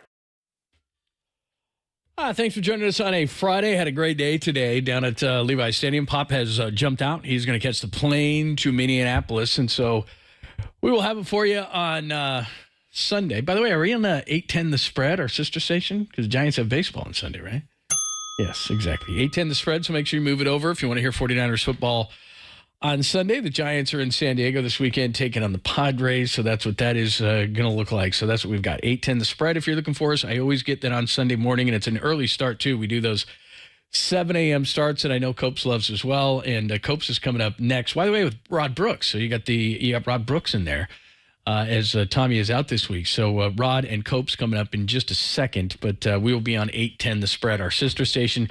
As I said, great time had by all today. Kevin Harlan, of course, got ties to Minnesota because he used to do the Timberwolves games. Harlan joined us at 10:30 this morning. Matt Mayoko gave us insight into Christian McCaffrey and the rest. Christian McCaffrey not out of practice today, and if you go back and listen to John Lynch at KNBR.com, and I'm sure the guys will talk about it this afternoon in just a minute, not overly optimistic. He didn't say he wasn't going to play, but it certainly sounds like it, and they're going to play the long game on McCaffrey. Now it's official. McCaffrey is out, and we should have known that, but they're going to play the long game on Christian McCaffrey. I'd be surprised if he played in LA on that turf next week as well. Mayoko joined us at 10:50, in fact, the video version. Paul Allen, of course, the Rich Paul Allen, Microsoft, no longer with us, but the voice of the Vikings, PA on the mic. Paul Allen joined us, give a little Vikings insight this morning as well. And then Dante Whitner. In fact, I never even got, I teased that I was going to ask him the question about the 49ers being the best version of the 49ers under Kyle, and I probably forgot to ask him. In fact, I did forget to ask him, and I said I would. So any of those, just go to KNBR.com, and you can hear all of those great interviews. And I'm sure there's great interviews to come on Friday with the guys. Thanks to Walter, as always, and thanks to Danny as well. Great week of shows. If you missed anything, like I said, just go to KNBR.com. Rod Brooks is in today for Tommy and Copes. They are coming up next. And then again, like I said, on Sunday, get over to 810 The Spread if you want to hear 49ers stuff, as Copes and I will take you through that before, during, and after. They're next. Rod Brooks and Copes as Papa takes off to Minneapolis. Only here on KNBR, AM and FM, San Francisco, the sports leader, a Cumulus media station.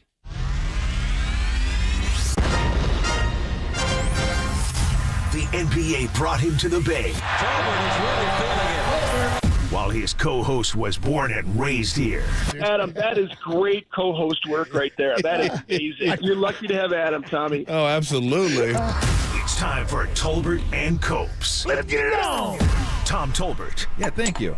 Now if I could ever get some beer.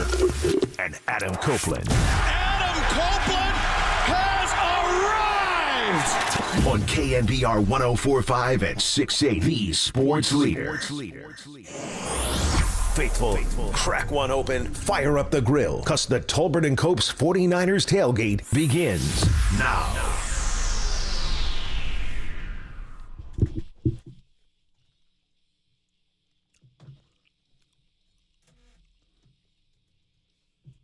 What's going on? Happy Friday. Adam Copeland, Rod Brooks hanging out with me on this Friday afternoon in our ever-revolving door of guest hosts. It's like every day we get some new strange, dude. It's great. Rod Brooks with me on a Friday afternoon. It is the 49er Tailgate Show like it is every Friday on Tolbert and Copes. We got a good show lined up for you today. We will be joined by your colleague, Rod, on the 49ers pre- and post-game on NBC Sports Bay Area. Carlos Ramirez is going to join us at 2:50. Yes, sir. The kind and agreeable Carlos Ramirez. What a nice man he is. Affable. There you go, affable. We'll talk to him at 2:50. Being that Rod's in with me on a Friday, a lot of times we do this with Marcus Thompson. First time with Rod. It is a Black Friday on Tolbert and Copes. Probably the blackest it's ever been. Yeah, well, except with Mark.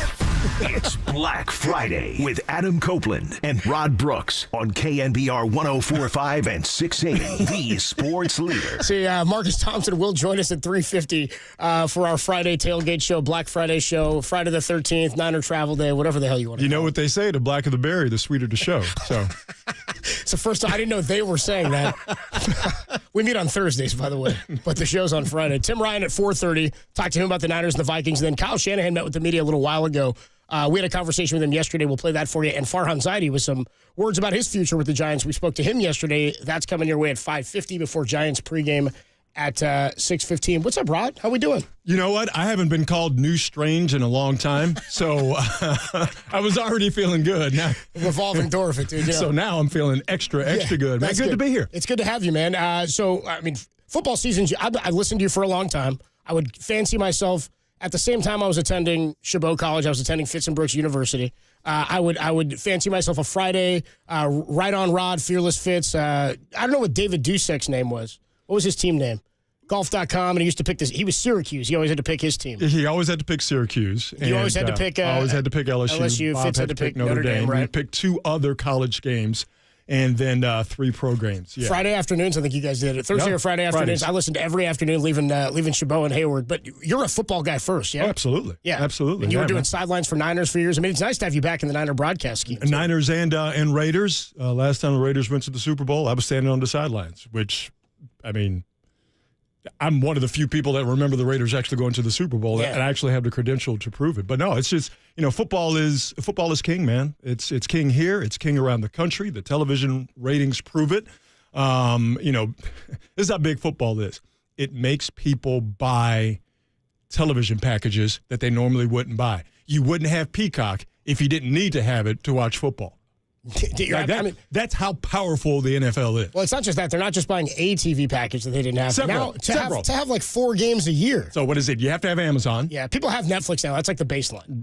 You have to have Netflix. You turn your water on. Turn your water on, then you order Netflix. Right. Then you have to have Peacock. Yeah. And then obviously Fox, ESPN, and NBC. So that's how powerful football is. Maybe gambling has a little something to do with it. Yeah.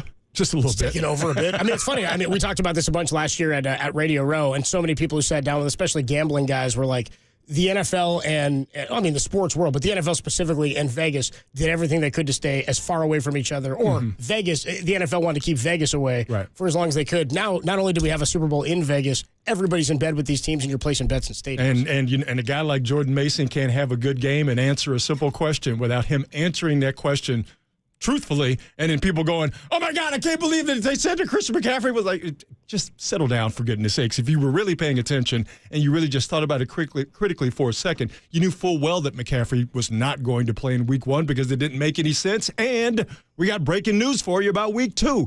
And it makes a lot of sense as well. Yeah, we'll get into McCaffrey's status as Kyle Shanahan spoke to the media just a little bit ago, ruled out. We'll talk more about that when we come on back. But Tim in my ear right now says we have more pressing news. We have a Rod Raider moment. We've got to be the dumbest team in America in terms of playing the game. And I'm highly critical because of the way we give games away. That was Detroit, November 2003. Bill Callahan, right? As Bill Callahan. I was at that press conference. I was in that room. You ignited that question? When he said, it was Ron's like, are you guys the smartest team in America? Or your thoughts?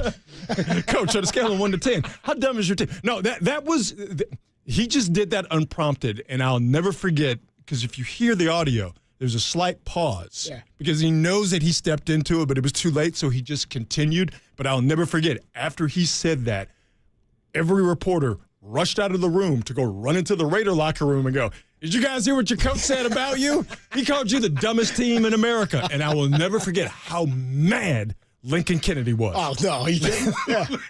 Lincoln Kennedy. Walked down the hallway? One of the nicest people. A true, gentle giant. Yeah. But he's also one of those people where when you push him far enough, all of a sudden, he stops being gentle. I will never forget how pissed he was about that. Come on, your guys' intelligence like that. By the way, Brian Callahan, his son, head coach of the Tennessee Titans now, first-year head coach.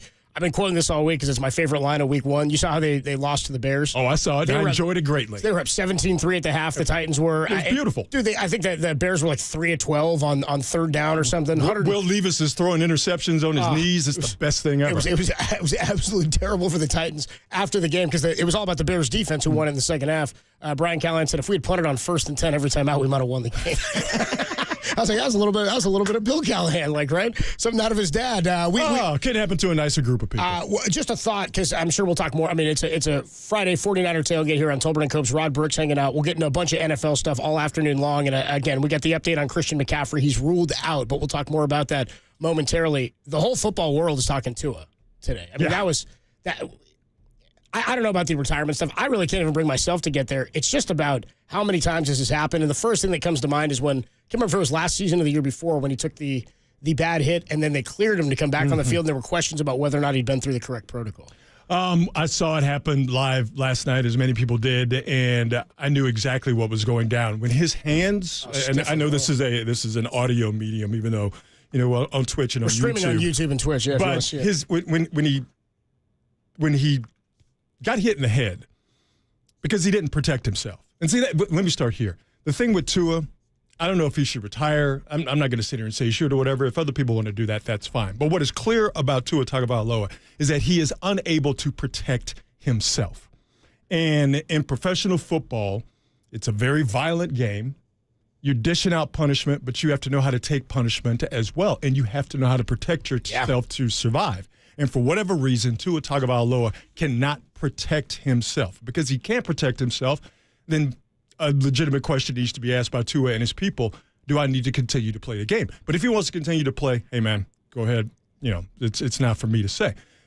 But when he got hit in the head last night, it's called a fencing response, where you cannot control your hands. Your brain has been so traumatized that it cannot do what it normally does, which is control your extremities. How many times have we seen that guy on a football field have the fencing response, where he is lying down prone, but he cannot move his hands? It's scary to watch that. Yeah. And the NFL being all about the optics, how does it look? How does it look? How are we looking? It's not a good look for the NFL to have one of their key people, a quarterback, once again be on the ground and showing the fencing response. In prime time, it just got a huge contract. Again, the news around the position and the player himself is there, and which is why we've seen a lot of this with him on the national stage, and I think that's why there's concern. So it might be a situation where the NFL would be like, you really want to do this? Because you hate to think about the worst case scenario. Yeah. That's a pretty bad scenario we saw last night. Yeah, agreed. That's almost as bad as it gets. Teddy Bridgewater was on a podcast earlier this week and was talking just about that. Retired at 31 years old, and we all remember the leg injury. He said, that's first and foremost. I almost had my leg amputated. Secondary is he talked about a couple different concussions he had, one of which he was out for 4 seconds on the field. Thought it was 3 hours. He said he was upset when the team woke him up because he thought he was in the hotel napping. The last one was he said he didn't remember going from the stadium to the hospital, woke up and said, I'm done. I don't want my kids to see Hey, man, let me tell you something. You play football, you're not supposed to time travel. No. Okay, that's when that's happening, that's a problem. Yeah. That's a decision between him and his family and his career and whatever they decide to do. But you're right. The NFL is so concerned with optics. There may be a fat settlement or something else that comes down where they say, I don't know if this is well, we'll see what happens and how this plays out. But with concussions not linear, there's no way to know within 24 hours of it happening what the long-term effects are. And again, it'd be different if he were taking hits that were vicious, for lack of a better word to use, attacks from opposing defenses. That hit, Damar Hamlin tackled him with his chest. Yeah. That was Tua Tagovailoa. Lack of protection. Not protecting himself. And if he can't protect himself, you don't want to know what the worst case scenario will look like. And that's one of those situations where that's a tough one. That's a tough one. He's got to have a real heart-to-heart with his people and himself. Tolbert and Copes on a Friday. Rod Brooks hanging out. No smooth transition to this. You want 2 tickets to go see ZZ Top and Leonard Skinner at a Toyota Pavilion at Concord? You can win them today. We're going to give a cue to call between now and 6 o'clock. If you're caller 10, 415-896-KNBR, you'll win those tickets by Live Nation. You can get the rules at KNBR.com. Tim, what's a cue to call? Silk suit, black tie. I don't need a reason why. They come running just as fast as they can. Every girl crazy about that sharp-dressed man. When you hear Richard Cheese again between now and 6 o'clock, caller 10, 415-896-KNBR, you'll go see ZZ Top and Leonard Skinner on the 19th. That's less than a week away. It's next Thursday at Toyota Pavilion at Concord. Your caller 10, you win those tickets. When we come on back, we've got the Kyle Shanahan update on Christian McCaffrey. He has been ruled out against the Minnesota Vikings on Sunday. J.P. Mason, over under 28 carries. We'll get into that next on the Sports Leader.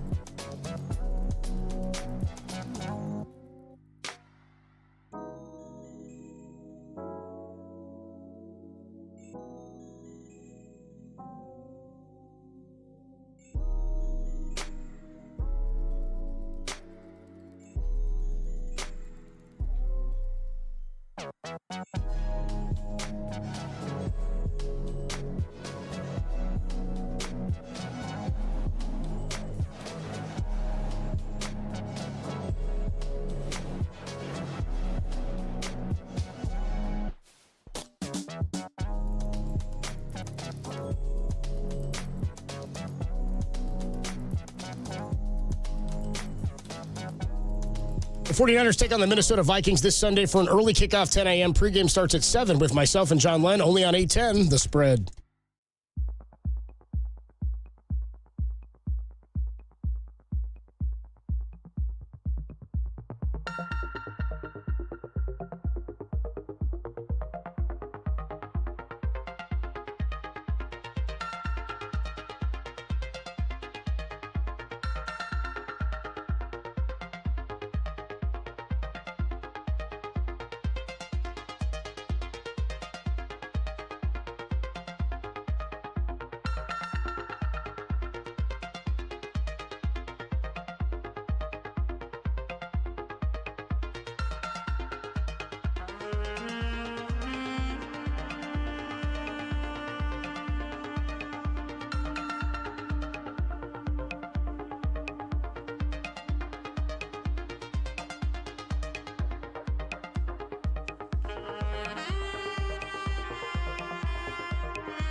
And now, time for the Protect Your Assets with David Hollander Business and Technology Report.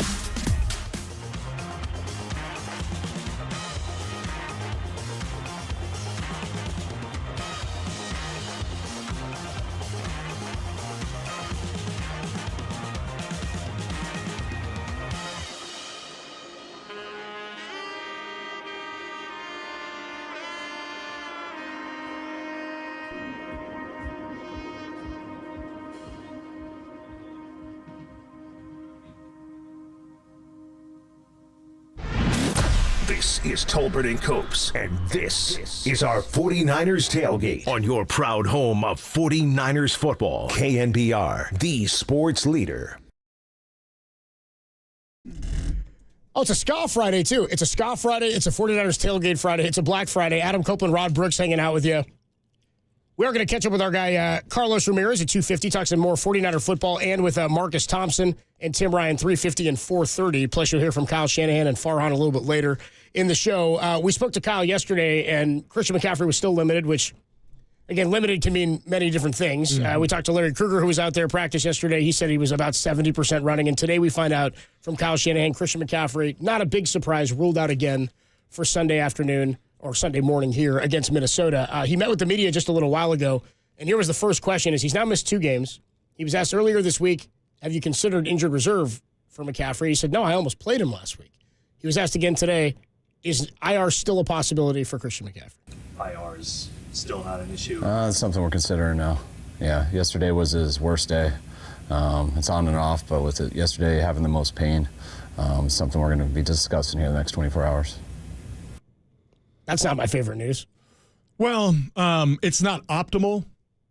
It's not terrible. To me, I don't even think it's that difficult of a decision. I think you do it. The Niners are uniquely qualified to where they cannot have their best player and still survive and sometimes thrive short term. Yeah. Okay? Because what you don't want is for this to be a catastrophic long-term situation. And it can become a catastrophic long-term situation if you're trying to manage it on a week-to-week basis. But if you shut him down, put him on IR, after 4 weeks, you reevaluate.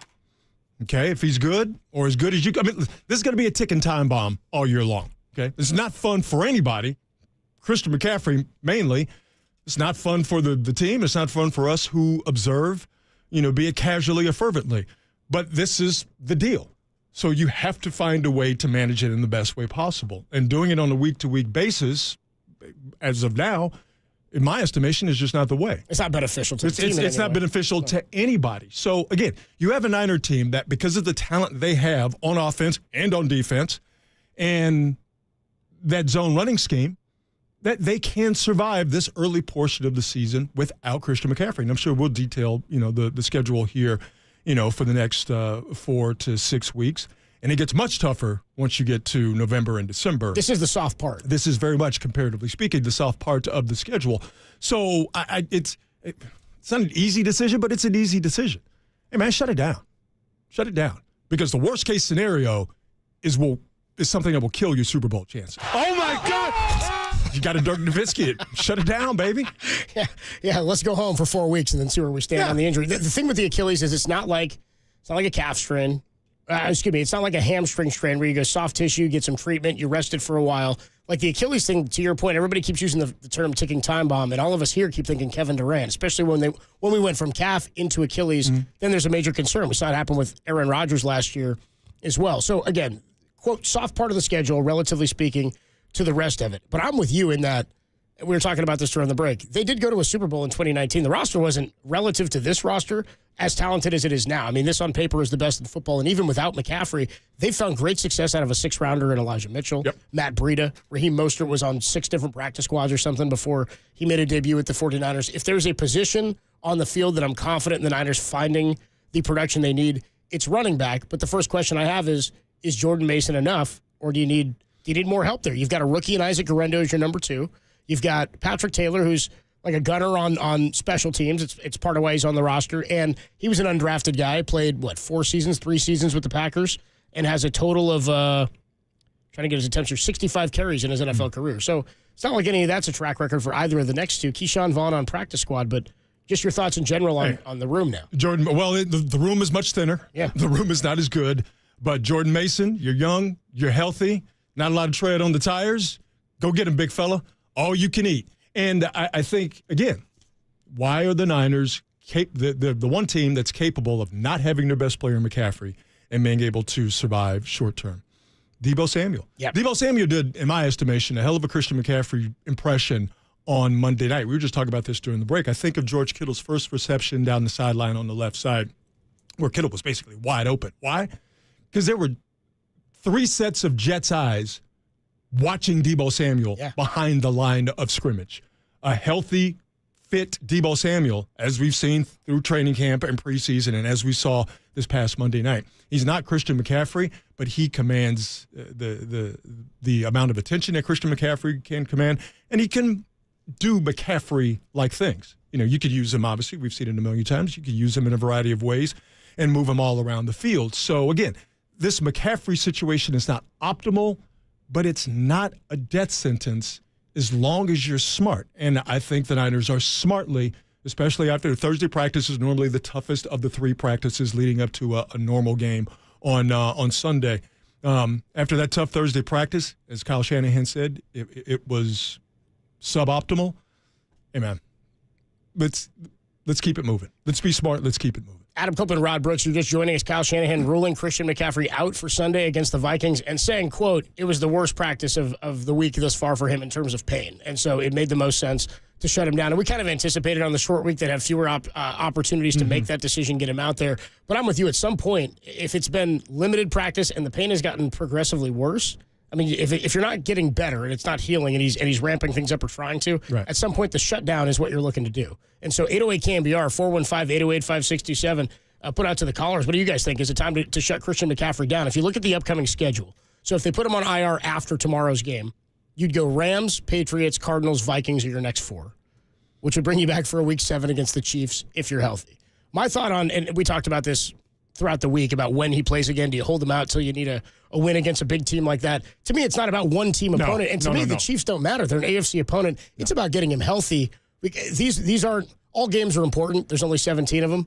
But when you want him to be healthy is at the back part of the season where you need to make a big run. December 1st. I'm just looking here at the schedule, and not the game. I'm just looking at an actual date on the schedule, although the Niners do play at Buffalo on December 1st. December 1st, that's 4 months or 4 weeks of the rest of the regular season, 6 weeks of the rest of the regular season, and then into the playoffs. And however long that goes. Lions game is in that group too. Lions game, yeah, that is the second to last regular season game. Just to do it for an individual game. Oh my God, we need a win. Let's bring him back. No, that's not again. That's not smart. That's not smart for your football team. That's not smart for the athlete. That's not smart for Christian McCaffrey. So this cannot be. And the Niners are a heady group. They know what they're doing. This is not a week-to-week thing or get him back for a game and hope. This is about the long-term strategy. This is about his long-term health. And to me, they are uniquely qualified to be able to short-term deal without having their best player. Now, you lose another player, knock on whatever this is, that does not happen. Then you have issues.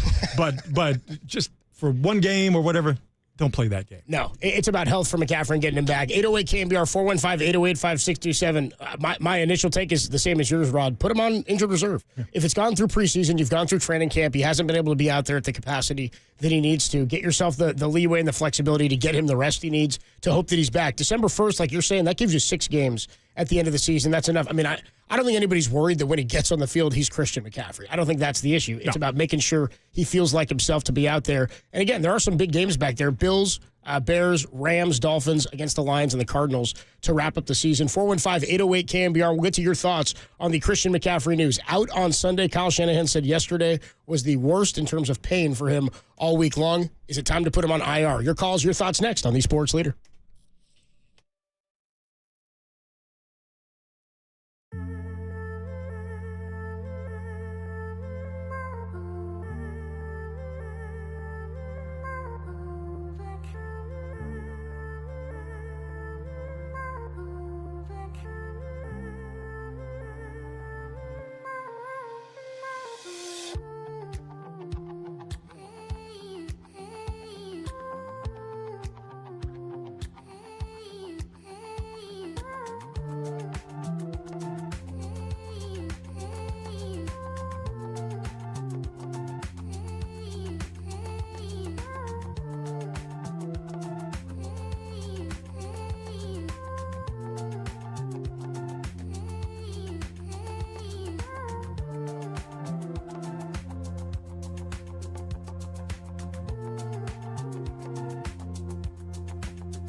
Now back to our 49ers tailgate, where Tolbert and Copes feed the faithful. This is your proud home of 49ers football for the last 20 seasons. KNBR, the sports leader. Adam Copeland, Rod Brooks with you on a Friday afternoon. We're going to catch up with Carlos Ramirez in about 15 minutes at 2:50. We'll talk to him about the Christian McCaffrey news. He is ruled out for Sunday against the Minnesota Vikings. We have a 10 a.m. kickoff. Pregame starts at 7 with myself and John Lund over on 810 The Spread, and you can hear the entirety of the game and postgame over there as well. McCaffrey out, and the thought immediately is, and Kyle Shanahan says, yeah, now everything's on the table in terms of injured reserve. The other day, it was not, he said, but clearly, as he said, yesterday for McCaffrey was the most painful. Things are not trending in the right direction. It's time to make another move or decision on this, and maybe shutting him down for a period of time is the way to go. So we'll put it out to the callers. Is it time to put Christian McCaffrey on IR? Let's go to Alex. Alex is in San Jose. What's up, Alex? You're on the Sports Leader. How you doing, Adam? What's up, dude? Good. Yeah, I think no brainer. You put CMC on IR. Especially, you know what? Like, as much as I love Jordan Mason, he's a great story, but I think the revelation of Pooney at right guard is like the best thing that could have happened to this offensive line. Because now, over the years, especially with Trent Williams, it was always outside run left, outside run to Pooney's side, and we saw it on Monday night. He had fit, even though he was called back for a penalty on Debo, like that play, his blocking downfield. I mean, he looks like a veteran. I mean, that was one of their better third-round picks probably since, like, Fred Warner.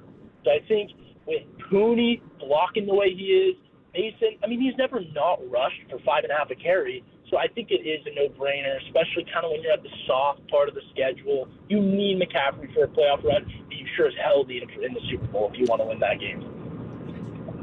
Appreciate the call, Alex. Thanks so much, dude. Your thoughts on it, because that is something that comes into play here. When you have an elite running back like that, not that you don't need a good O-line, but you might be able to get away with more in the margins because you've got an elite guy. It's amazing that the Niners were able to be as dominant as they were last year, at times only running to one side. Yeah. Because they did only run exclusively to the left. And why wouldn't you? Well, not only why wouldn't you, because Trent Williams is over there, but they had to do it out of necessity because the right side of the offensive line was subpar, especially compared to the left side of the offensive line. But no, the caller is absolutely right. And even though it is a very small sample size in one game with Dominic Pooney, the difference he's making over there is massive. And I saw this stat a little while ago. Here it is.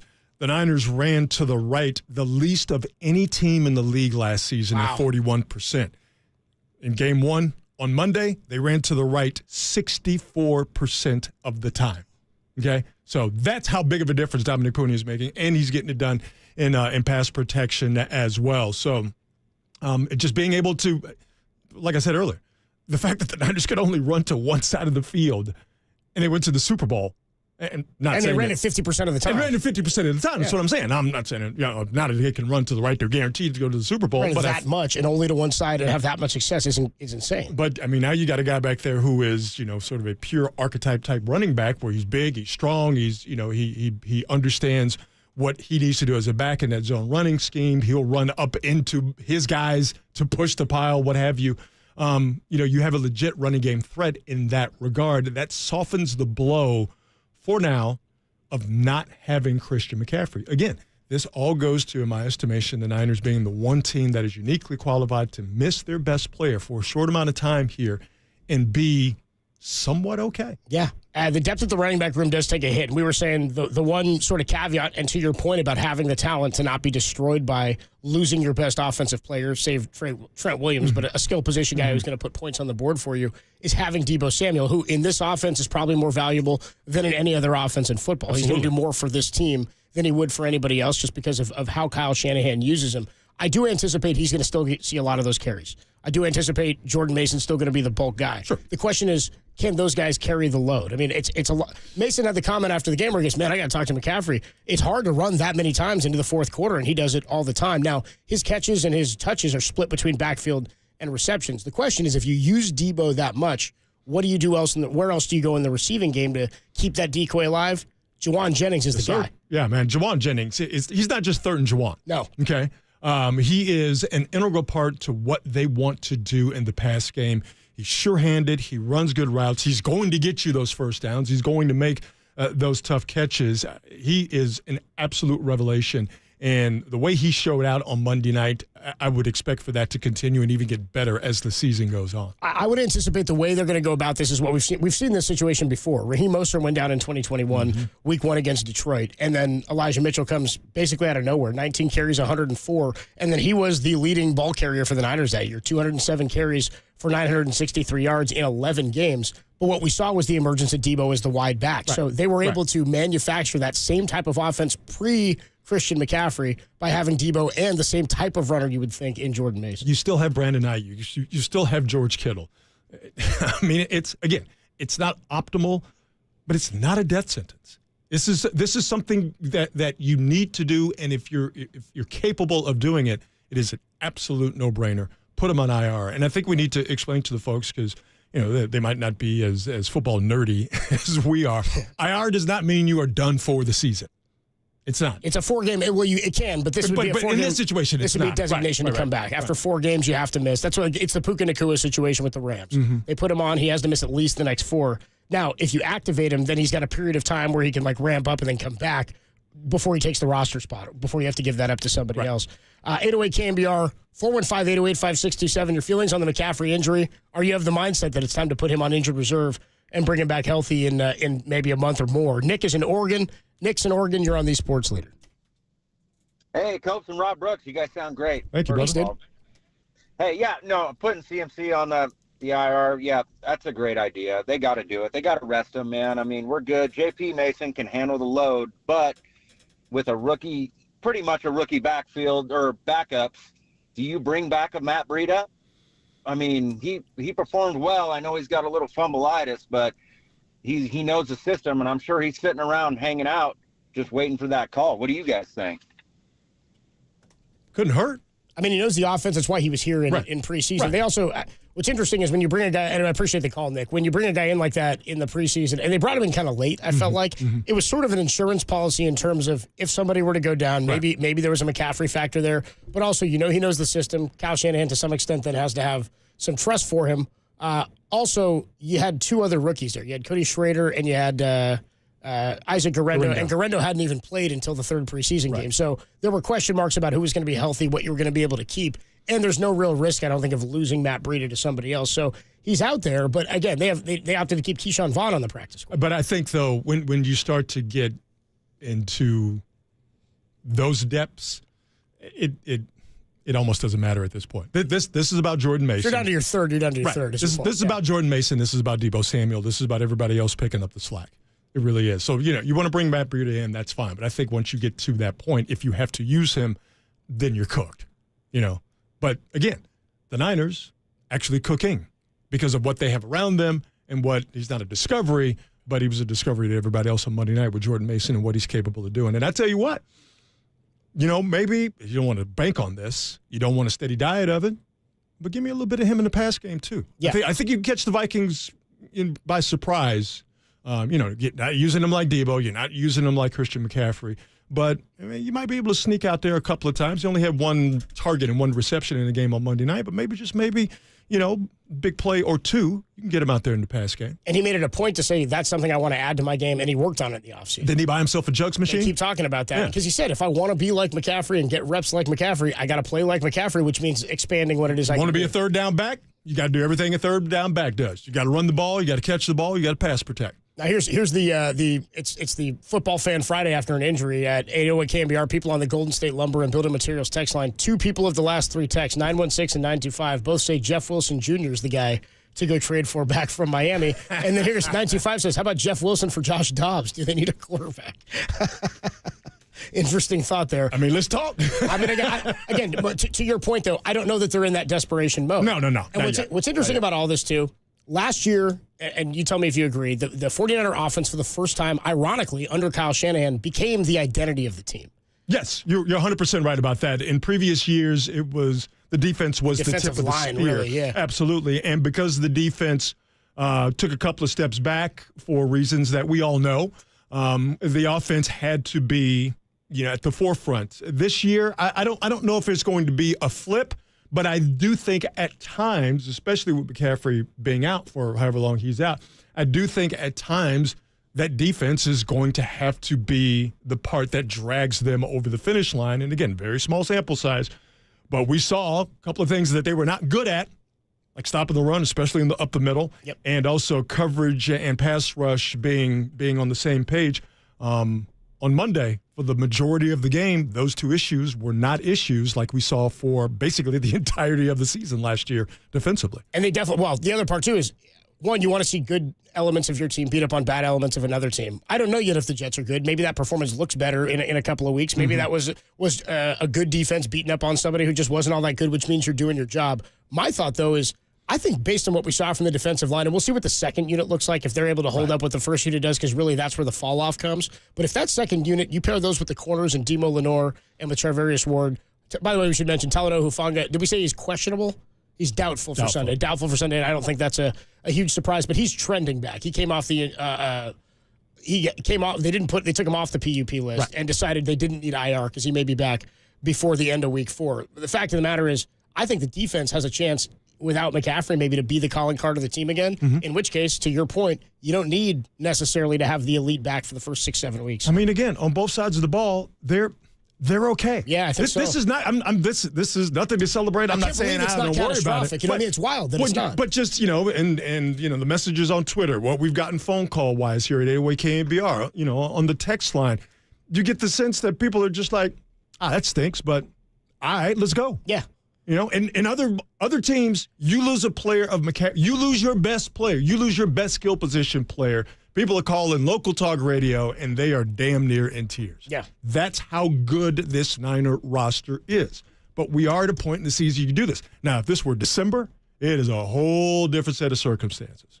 Because the outlook of your team changes, everything. The makeup of your team changes completely. Everything. And after what we saw from Jordan Mason last week, it's funny. It's not even as big of a surprise to me that Mason did what he did. I mean, 147 or 148, whatever it was, it's a lot of yards, of course. But I think we knew he was a capable runner based on what we saw in the last few years. Again, if there's any position I think you can be short at or have, I don't want to say a no name, but you can find success in a Shanahan offense, it's at the running back spot. It's in his blood. It's what they've been doing for years. We were having some fun in the green room at NBC Sports Bay Area during the game on Monday night, just talking about all the running backs that Shanahan the elder and Shanahan the younger have had come through that zone running scheme, that outside zone running scheme, and have had either great games or a great sort of moment in time in their career. Orlandis Gary. Yeah. That's my favorite. Trey Sermon, Derek says they were all against the Raiders, by the way. Trey Sermon was taking carries in 2021. You know what I mean? Like you had guys back there that you're like, I can't believe that they were able to do that with this crew. Again. And here we go. J.P. Mason, Isaac Garendo, Patrick Taylor, and the Pips come step on up. By the way, a bit of good news here, if Niner fans and Kyle Shanahan wants it. Per Tom Pelissero of the NFL Network, this is per the NFL. Quote, we have looked into the 49ers reporting of the playing status of Christian McCaffrey for the team's Monday night game against the New York Jets. We have found no evidence of a violation of the league's injury report policy in this matter. Love to see it. Much ado about nothing. I'm glad that non-controversy was taken care of. All right, now JP can play with a clear head going into Sunday against the Minnesota Vikings. Carlos Ramirez, part of the NBC Sports Bay Area pre- and post-game coverage with Rod Brooks for the 49ers. You can catch him on Sunday ahead of the Vikings. And after the Vikings games, we'll talk game. We'll catch up with Carlos Ramirez next on The Sports Leader.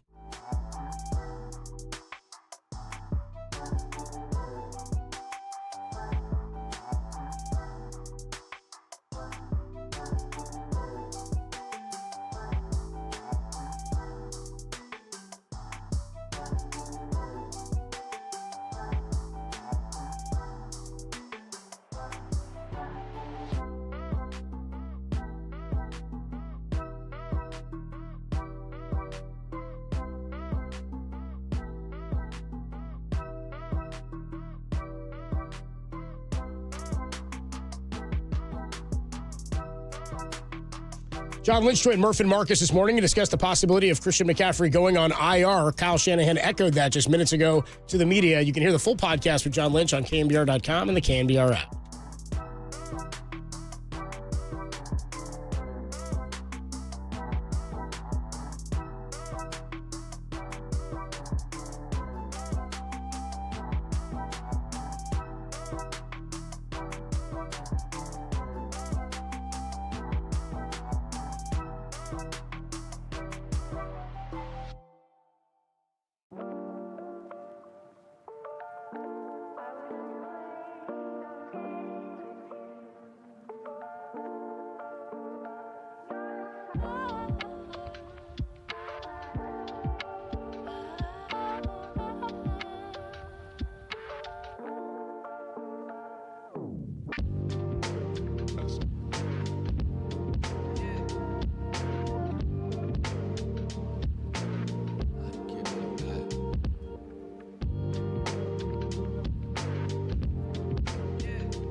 faithful.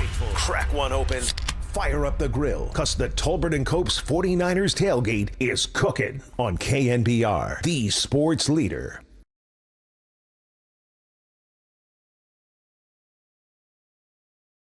Adam Copeland and Rod Brooks with you. It's our 49er tailgate every Friday afternoon here ahead of the Niners and the Vikings this week. Was that supposed to bring something? I didn't. No. We call it a tailgate, but I haven't seen a hot dog yet. Oh, it's week 2. We're going out to field work to 3 different locations in the coming weeks on some Fridays. We'll be out in 3 different cities, and we'll get those to you in the dates and times. Don't threaten me with a good time, so dog. somebody puts it in front of me, so we'll get right on top of that. Joining us courtesy of the Yuma guest line to talk about the 49ers and the Vikings and the news on Christian McCaffrey, who is out on Sunday. And now Kyle Shanahan says everything's on the table, including injured reserve. It's Carlos Ramirez. You see him and you hear him on the pre- and post-game show, NBC Sports Bay Area, for 49ers coverage with our guy Rod Brooks. What's up, Carlos? How are you? What's happening, folks? Hey, man. How you doing with the news so far today, bro? Good. I mean, not with the McCaffrey news. That's not good. But I think after what we saw on Monday, I think everyone should be able to not relax, but at least be confident that the 49ers have a more than productive plan B to replace the offensive player of the year. And if he doesn't pan out for whatever reason, there's a head coach and a quarterback who are more than capable of managing whatever circumstance may come their way. Yeah, I mean, it's the wise thing to do, obviously, to not play him. And I think putting him on IR is the wise thing to do because not only are you risking injury, he can't go out there and perform as himself. I mean, what is Christian McCaffrey? Christian McCaffrey is speed and explosiveness in human form. And if he is robbed of one or both of those things with that Achilles, then you're putting a foot. We talked about this with Tua earlier, a different situation, obviously a tragic situation. But if a guy can't go out there and be himself and protect himself, that's how guys get hurt. And no one wants this to get worse for Christian McCaffrey, which would make this whole thing worse for the Niners. It's one thing to, it's a Super Bowl. It's the NFC Championship game. And you have a high ankle sprain or so, whatever. You tape it up and go. But this can be a catastrophic injury for a running back in a team that depend heavily on him being eligible for the success down the road. The last thing you want is on a short week for the team, a team that might be fatigued, that might, miss a tackle here and there, miss a protection here and there, have something happen on turf that we know there is plenty of evidence of different studies that show the impact and the consequence, even though the people who put the new turf in Minnesota want to tell us that is the closest thing to grass. It's not grass. So we know the risks of sending an Achilles depleted or hindered player out there. So I think it's a smart move. Plus, you have backup plans. Like if the 49ers lost on Monday and Jordan Mason looked terrible and the offense wasn't able to move the football, everyone should be on freak mode alert. But that's not even the case. So why risk him? Why send him out there?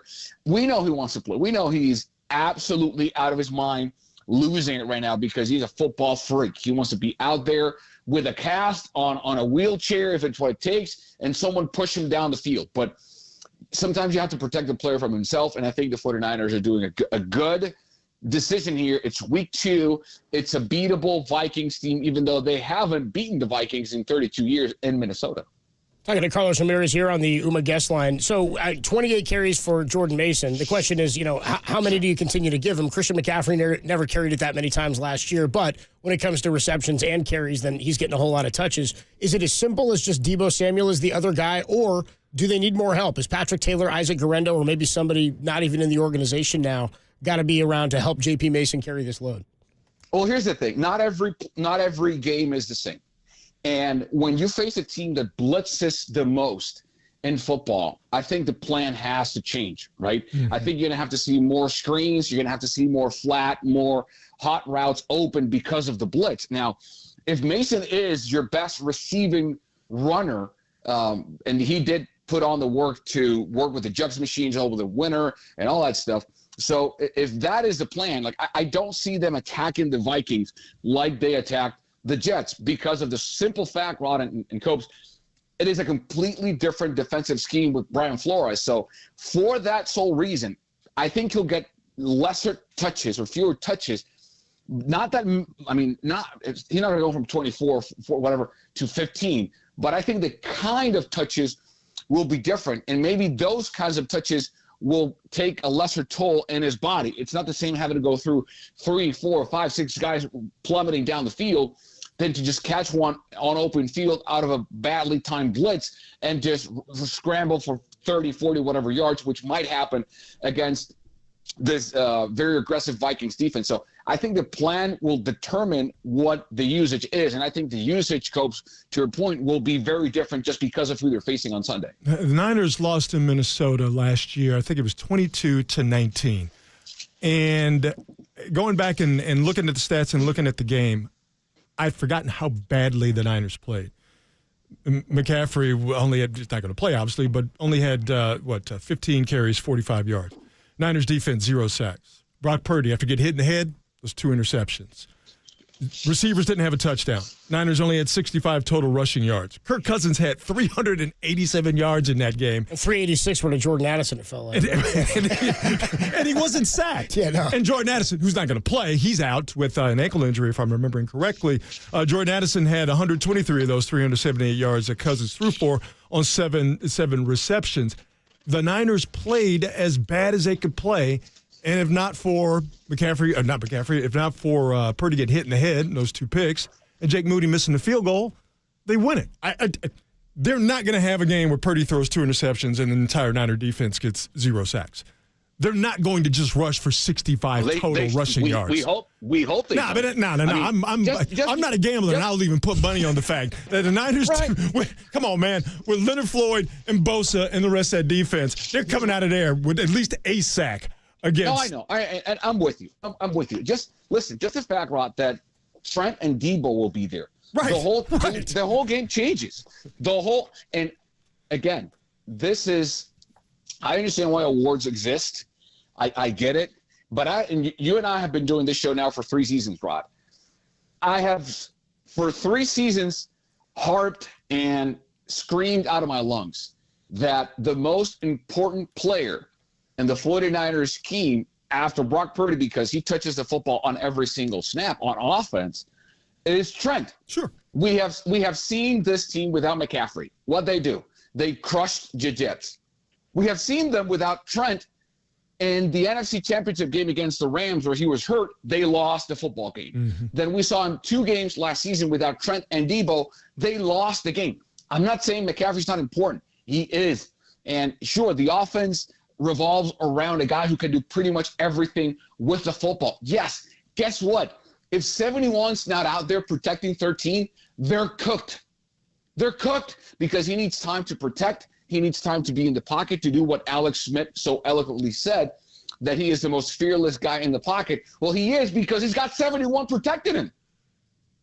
Carlos Ramirez with us, he's right. I mean, the way Trent played, too, like, you don't want to say out of bed, but for a guy who wasn't in training camp at the level that he played on Monday night was incredible. And Brock Purdy operated the offense to perfection, effectively. Carlos Ramirez with us on the Yuma guest line. We were just talking about the loss of McCaffrey. Sure, it's a huge loss, but we both, I think, Rod and I agree, the defense has improved. I know we've only seen 1 game of it. Do you think it's improved enough to be the calling card for this team again? Not yet. I think we need to see more games. I think it might get there, but the fact that the offense coach was able to put 32 points on a very good Jets defense, with Ayuk skipping training camp and with Trent fresh out of bed, like you said, and no McCaffrey, tells me this offense is right now ahead of the defense. Right now, might that change? Imagine if Trent was in shape. If Ayuk if he doesn't drop the football, they're putting a 40-burger on the Jets. A 40-burger on a team that a lot of people thought or still think will win the AFC East. So I think the defense will do needs some catching up to do, because of the simple fact that no Huff, no Dre, new linebacker core. There's more new pieces to the defense than there are to the offense. The offense has 1 new piece, and that is an amazing rookie, which I'm going to nickname this Sunday, if he has a great game, Dominic the Punisher. The Punisher is the only really new piece in the offense. If you go to the defense, you have a new safety core. I mean, they're in the team, but they're a new combination of safeties with Huff out, Demo and Ward, sure, they were there last season, but it's a new configuration with a new nickel inserting different places. There's no Dre, and the defensive tackles are new in the combination of Collins and Hargrave, and Leonard Floyd is new. So I think once that offense has that defense has 5, 6, 7 games under their belt, and Huff is back, and when we see Dre, maybe that will be the calling card. But I think teams are more or should be more afraid now of the offense and than the defense, because we have to really figure out what Sorens is all about. And I like him though. In previous years, it was the defense. Last year, it was the offense. I think what we're going to have this year, it's going to be on a game-by-game basis. I think they will be flexible enough to where, for whatever reason, if it's not working for the offense, the defense is going to make some plays to win the game. If for whatever reason the defense is engaged in a tough matchup, and if McCaffrey is back and the Achilles is not a problem, then the offense will be able to carry the load. So you didn't have that in previous years. It was either one or the other. I think in this year it's going to be a nice balance, and depending on the game, depending on the situation, either unit can be the tip of the spear. Although, and this is semi-cheek, if games keep happening this way, the calling card is going to be special teams and Jake Moody going 6 for 6. I'm kidding. People are not going to give Jake Moody his props until Jake Moody kicks what is considered a game-winning field goal. I get that, but you know how it works. They're not going to give him his props until he kicks a game-winning field goal and until he does something big in the playoffs. They lost to Madam P.J. Walker in Cleveland because Jake Moody missed that field goal, right? The walk-off. They'll never give me that. Every time I do that one, I don't get a laugh for that. Right. But I know I get the reference. And every time I say it, I got to give me some black friends. But I get the reference, and that's why this Friday is blacker than usual. Exactly right. We got Carlos Ramirez with us on the Yuma guest line. Carlos, it's a good kind of Black Friday. Yeah, it's a good. Yeah, exactly. It's also Friday the 13th. We just we conveniently left that one off. In terms of what we're going to see from Sam Darnold, I mean, a lot of people are going, man, he looked good last week. He was still going to be the backup in Minnesota. Kevin O'Connell, good coach. It's like facing an LA Rams team. You got Aaron Jones back there. There are some weapons to pay attention to, but Aaron Rodgers didn't even try to throw it at Charvarius Ward's side on Monday night. I can't imagine that even with a quick game, they're going to have the success that they're going to need to have points-wise to beat the Niners. Well, I think it all depends on how the running game goes. If Aaron Jones just, goes wild, then the defense will have to adjust to it and send more men towards the box, which will open then the other wide receiver routes for Darnold to operate in the secondary level. But I just don't see it. Again, I think it's a team that has a very good quarterback arm in Darnold, who is sometimes susceptible to the bad play, the throw, the deflating Jimmy G throw over the middle. What are you seeing? And then I remember that. I remember it well. Yeah. I know what you're talking about. I see it. I can still feel it, sort of. Yeah. And then you see the linebacker like, oh no, pick six. He's prone to that because he tends to over trust his arm. And there are windows there that he thinks are going to stay open longer because he can thread the needle, and he just can't. Not because his arm isn't capable, but because the game is so much faster that I think he overvalues. He's got a great arm, but I think he sometimes overvalues the use of his arm. If the run game doesn't start with Aaron Jones and doesn't work, they're cooked because they have nowhere to go with the football but Justin Jefferson. They're a very limited team in my eyes. Offensively, I don't see them putting more than, 20 points at best at home, even in our short week against the 49ers. The Giants only officially recorded 4 passes defended against Sam Darnold. He was only sacked once by the Giants, by Lawrence. And but that doesn't count. That doesn't count. That's not a real football team. Okay, but that gets to my point. And more importantly, he was only hit twice. And to me, I always look at quarterback hits because that means that you had a bunch of guys harassing the quarterback. If you can manifest that into sacks, that's great. But I look at how much a guy was harassed. For there only to have been 4 passes defended and for him to get hit twice and sacked only once, the Niners aren't going to let that happen. They're just they are not going to have that kind of defensive stat line against Sam Darnold. And that's not shade on Sam Darnold. It has nothing to do with Sam Darnold. It has everything to do with the caliber of the Niner defense, and they're better than that to go into a game against a guy that they have familiarity with to only have 4 passes defended and only sack him once. Come on. And man. this is not this might sound, well, maybe it is a knock on Sam Darnold, but he is where he is because of a reason. This is his 4th team in the NFL, and he is only starting because J.J. McCarthy got hurt. Let's not get this twisted. I mean, unless McCarthy had, number 2 all over the bet in preseason and training camp, which we will never know because he never had a shot to do it, this was going to be J.J. McCarthy's show from day one. And so let's all remember that. He couldn't do it with the Jets. He was seeing ghosts in the sideline. Then he went to Carolina and got outplayed by Baker Mayfield, and then went to the Niners and couldn't outplay Brock Purdy, which is not a small feat because he is one of the best quarterbacks in the NFL. So he is what he is. We have enough tape on him to know what he is. He's got a great arm. He's not very mobile, and he'll put the ball off for grabs. So that's who he is. That Ward-Justin Jefferson matchup is what I'm looking for. Yeah. That's going to be hot. He didn't play last year in this game. No, he did not. Yeah. He did not. Yeah, I agree. I think the biggest matchup, though, if I think, again, I'm a fan of winning the game on the trenches.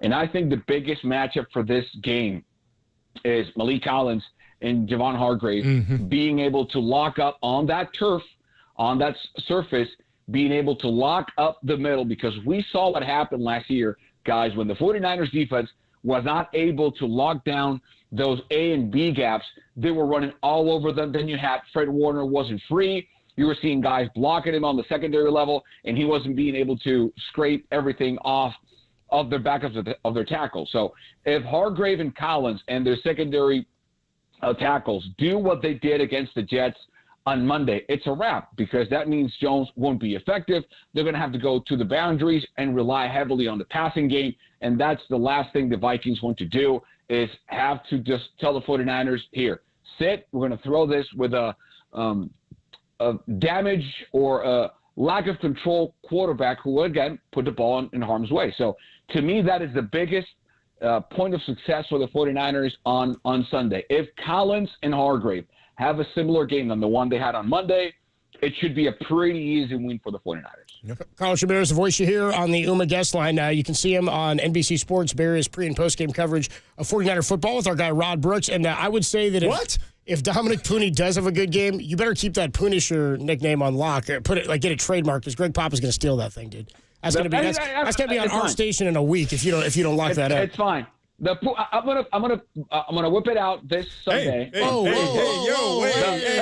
dog, no, son. Hey, the nickname. The nickname. Hey, wait a second. Hey, Michelle. Hey, now. Asking for Michelle. No, she's not. We're good.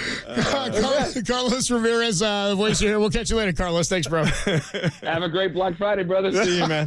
See you Sunday morning. Have a great Black Friday. It is, in fact, Adam Copeland, Rod Brooks. Black Friday and the 49er Tailgate Show continues. We'll get into a little bit more on the Niners and the Vikings. Niners are laying 5. I haven't seen what the line has changed to or moved. I mean, I think that was probably accounting for McCaffrey probably not being there anyway. Let me tell you something. I don't think it matters, to be honest with you. Vegas knew Christian McCaffrey was not going to play. Yeah. They knew before game 1. Yeah. They knew before it was announced today. They told Schefter. They're the ones who told Mayoko when he put that out before the game. Vegas called Mayoko. They're like, just letting you know, McCaffrey, he's going to be out probably next week, too. We'll get a thought from you on your LSU Tigers against South Carolina. And there's a game I'm looking at for my survivor pool this week. I had 2 entries. I already lost one.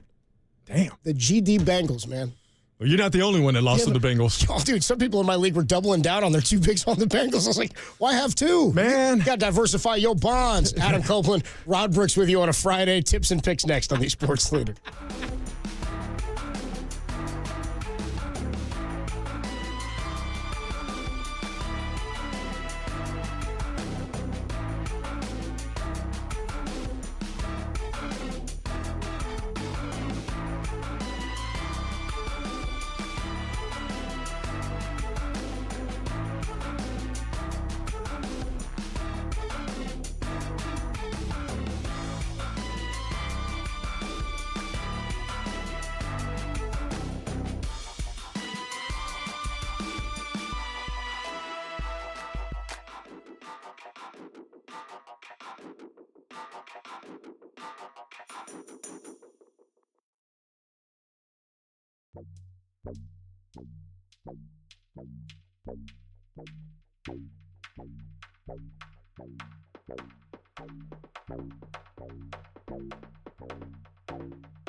Christian McCaffrey has been ruled out for Sunday's game against the Minnesota Vikings. Kyle Shanahan telling the media today that IR is on the table. For more information, check out KNBR.com and the KNBR app.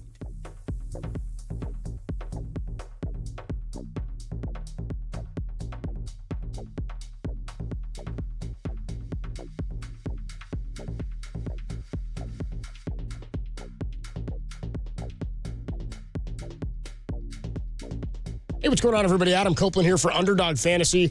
Fantasy football's back. Already, by the way, some injuries across the NFL, meaning you got to change who you're picking up on Underdog Fantasy this week. Over 1 million fans across 33 states got in on the action last year by making picks on Underdog, and you can too. And you can win up to 1,000 times your money simply by choosing higher or lower on some of your favorite player stats like touchdowns, passing yards. Sometimes you pair those together, get yourself a nice little wager or a nice little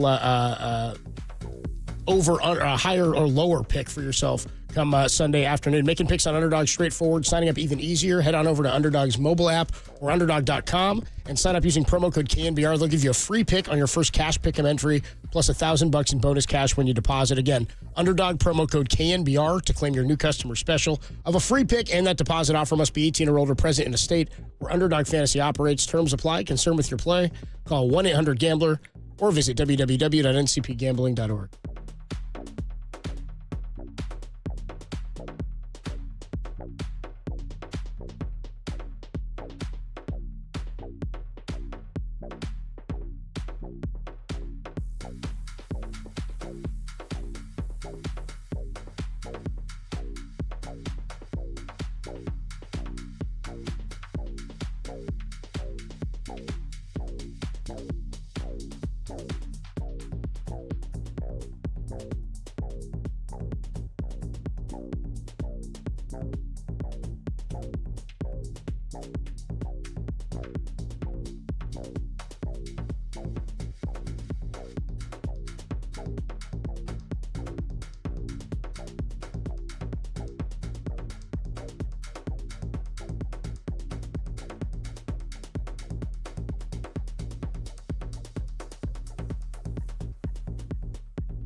Happy Friday, faithful. Our 49ers tailgate with Tolbert and Copes keeps rolling on your proud home of 49ers football for the last 20 seasons. KNBR, the sports leader.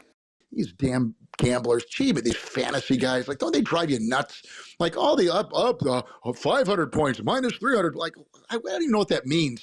And I'm glad I don't, because it would confuse me as I'm already confused. Time to make those weekend wagers. Who you want to bet your Benjamins on? We got you covered with tips and picks. Sponsored by Twin Pine Casino and Hotel. Now here's Tolbert and Copes on KNBR. Adam Copeland, Rod Brooks with you on a Friday afternoon for tips and picks. That was Kevin Harlan yesterday. Where was that? Who was he on with? He was on with Papa and Leonard. He was complaining about how lines worked. By the way, Tips and Picks is sponsored by Twin Pine Casino and Hotel. Celebrate Twin Pine and Casino and Hotel's 30th anniversary all year long in Lake County, California, where every visit is a winning experience. So we'll get into a couple of games. We'll do Niners. We'll get into Rod's LSU Tigers. And then I'm in one of those survivor pools where you just got to pick a team each week to survive. And I think I got a good theory or plan going. I'll tell you about it in a minute. Niners are laying 5 at Minnesota. To me, this is, by all accounts, this is a game the Niners win handily.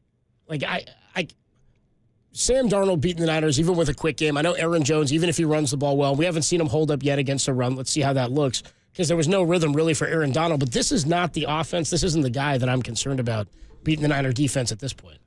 You could get it at 4.5, depending on who you like to get down with. I see BetMGM has it at 4.5, 5.5 mostly. Some places 5. Like I said earlier, you look back at how poorly the Niners played, who they were without the last time they saw them, the Minnesota Vikings last year, and the Niners could have won that game if not for mistakes. Again, I think of the 2 interceptions, cover 0 blitz, the 2 interceptions Purdy had after he got hit in the head, and he was clearly compromised. I look for this to be a game where the defense, we were just talking about with Carlos, is this a team that's going to be led by the offense, by the defense? I think it's going to change on a game-to-game basis, and this is not to say I don't think the Niners can score because McCaffrey's not going to play. They will put up enough points. I just think this is going to be a game where defensively, Sam Darnold's not going to get out of there as cleanly as he got away from the Giants. Yeah. The Niners are not going to come out of this game with no sacks, which is what happened when they went to Minnesota last year. So to me, this is a game where the defense leads and the offense not necessarily follows, but the offense supplements the defense leadership by scoring points. He was asked to operate last game, partially because of what the defense did. I would say what the Vikings defense did to Dan Jones, or what Dan Jones did for the Vikings defense, and just handing them a pick six. So he's off the field. His team's got a lead. He wasn't asked to do anything that was going to make the difference in the game for them winning, I think is my point. He will have to in this game against the 49ers. And I think he got sacked he got sacked 5 times. Who, Dan Jones? Daniel Jones There you go. So the defense 8 in that game. Yeah. The defense was, the offense wasn't asked to do a whole lot. They just had to operate, and the defense for the Giants isn't all that good. I guess my point here is, yes, you're seeing a better Niner defense. Aaron Rodgers the other day was asked after the game. It might have been on Monday. Tuesday after they got back when he was doing some media. But they said, Robert Saleh called the 49ers Super Bowl contenders to the Jets before the game. They said, would you agree with that? And he said, yeah, I'd agree with that. They're pretty damn good. Devontae Adams said he thinks they're the best team in football right now. He was doing a podcast the other day. I don't think anybody, if the Vikings won this game, it would be a major upset and a surprise. Where's the weakness specifically on the defense? Where's the weakness? I don't know where he's gonna beat anybody. He's gonna have to throw to Demo Lenoir's side, I guess. Which, if that's what you don't have a choice. But that's what they're set up for. Okay, so you want to stay away from Ward? Yeah. All right, because he's Ward. He's the greater of the 2 evils. All right. This is what Lenoir's been counting on. What they're counting on is to be able to run the ball, and that's one thing we talked about, that stopping the run last year, right. and the hope is that it's much improved with Malik Collins and Hargrave up the middle. It is. Carlos Ramirez just said Malik Collins is a monster, man. Yeah, and I talked to Tim Ryan earlier. We'll play it for you a little bit later. He said he's not just a dude who clogs the lane. He's like he said he's a missile in a phone booth is what it's like. He's explosive. You saw he jumped on the ball last week. The guy can move. And so we'll see as the season goes on and they face good runners, but the Jets couldn't put together any rhythm. They're going to have to rely on Aaron Jones to get them in rhythm. And this is not to kick Steve Wilks, okay? But this is to illustrate the difference between last year and this year, even after just one game. How many times did we see the Niners defensively be not necessarily passive, but react to what was happening to them or being done to them by the opposing offense. And they looked at times tentative. At times they looked slow. They looked like a group that was trying to read what's in front of them. What are these guys doing? Okay, now we attack. Yeah. Well, you saw, I think the Jets scored on their second drive. And the Jets were dictating to the Niners defense, this is what we're doing. And they got those 3 third down conversions in a row, were able to score. After that drive, that's when the Niners changed things up, and that's when they started to dictate. So my point is that you're not going to see a Niner defense for the majority of the game, the entirety of the game, just react to what's happening to them, being done to them by the opposing offense. They might get got for a little bit, but then they're going to take the fight to the opposing offense. You're going to see the exact same thing on Sunday against the Vikings. They're not going to sit back and react to what the Vikings are doing. They will get a good idea as to what they're doing as quickly as they possibly can, and then they will make the adjustment to then make the Vikings try and react. And if their reaction is, well, we got to put the ball in Sam Darnold's hands, that's exactly what this Niner defense would want, because that means you go eat on the edges, and the guys on the back end are going to be the beneficiaries of either some PBUs or maybe some interceptions. And you mentioned the numbers on the pass rush against Sam Darnold last week. You said he got sacked once and he was only hit twice or 3 times, something like that. Like nobody got back there to get him. There was no pressure. You have to believe the Niners are going to create more 1 sack, 2 quarterback hits. Yeah. And again, how many pass attempts did he have in the game? Because they kept talking about him starting, 11 for 11 or something like that? I think he was 12 for 12, and he was 19 of 24. I think he's going to have to pass the ball more times than 24 this weekend. Yeah. That's kind of where I'm at. Yeah. Aaron Jones carried it how many? 14 times. Yeah, okay. Yeah. They just weren't on the. They didn't have to be on the field all that much. Right. I mean, they didn't have to execute all that much because of the defensive performance. So this is a game that I think handily the Niners should win. I have no problem taking them to cover. On the road, early time, it doesn't really matter much to me. I just think they're a superior team. And again, this would be a big upset. Even without McCaffrey. It's what we're talking about, like teams that lose big players. The Packers lose this week with Malik Willis. Everyone's like, yeah, okay. Short week, that's a thing. It's a short week for the Vikings, too. I think, though, the short week is mitigated by the fact that it's the very beginning of the season. Yeah. If it's short week and we're in beginning of November, where you've been through now almost half dozen car crashes on various Sundays and Mondays and possibly a Thursday, short week can be a deal. Second game of the season, I don't think it's going to be that big of a deal. Tim just said in my ear, by the way, Niners have 2 Thursday games this year. Is that right? Yeah. They got the one in Seattle. What's the other one? You know what the other Thursday night game is? 2 different short week breaks. Tim's got it for me. The Rams, when they come back up. So that's the late in the season one. That's the late one. We're hoping McCaffrey's back by then. That's like the last couple of games of the season. Other games this weekend for tips and picks here. Your LSU Tigers at South Carolina. Laying 6. South Carolina is going to Williams-Brice, going to Columbia is it can be spicy. They got a decent defense. Problem with LSU, and I don't want to make this a pity party, and Lord knows I can make it an LSU pity party. They can't run the ball. They cannot run the ball. Quarterback Garrett Nussmeier, that passing game, they're going to be okay. Problem is they can't run the ball, and I don't know yet if their defensive front is where it needs to be because they're not very good in the secondary. So I would take LSU given 6. I wouldn't necessarily feel good about it, though. Now, this is at South Carolina, LSU number 16 team in the country. How'd you feel about their performance against USC? I like it. I didn't like it because they couldn't run the ball. Yeah. And then when they did have success running the ball, they tried to run the ball. It was proven that they couldn't run the ball in the second half, and they didn't go back to the pass game.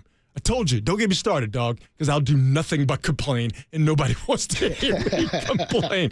But their problem still is, like I mentioned, they can't run the ball, and their secondary is Here's a note on this game, and just you see these betting notes. This is like one of those things you get when you get into March Madness and you put your bracket together, and then the Mercer Bears knock off Duke, and they're like a 15, and you're like, you find out late in the second half when they're up by 15, they're like, 4 of the 5 starters on Mercer have played every minute together since they were 12 years old. You're like, I wish I knew that going into this tournament. I would have picked the Bears. LSU hasn't lost to South Carolina. They were in different East-West divisions. Hasn't lost to South Carolina since 1994. Yeah, and I don't think they're going to lose. The cover's different. If they start slow and that place gets going, Williams-Brice could be a tough place to play, but it's all predicated on what South Carolina does.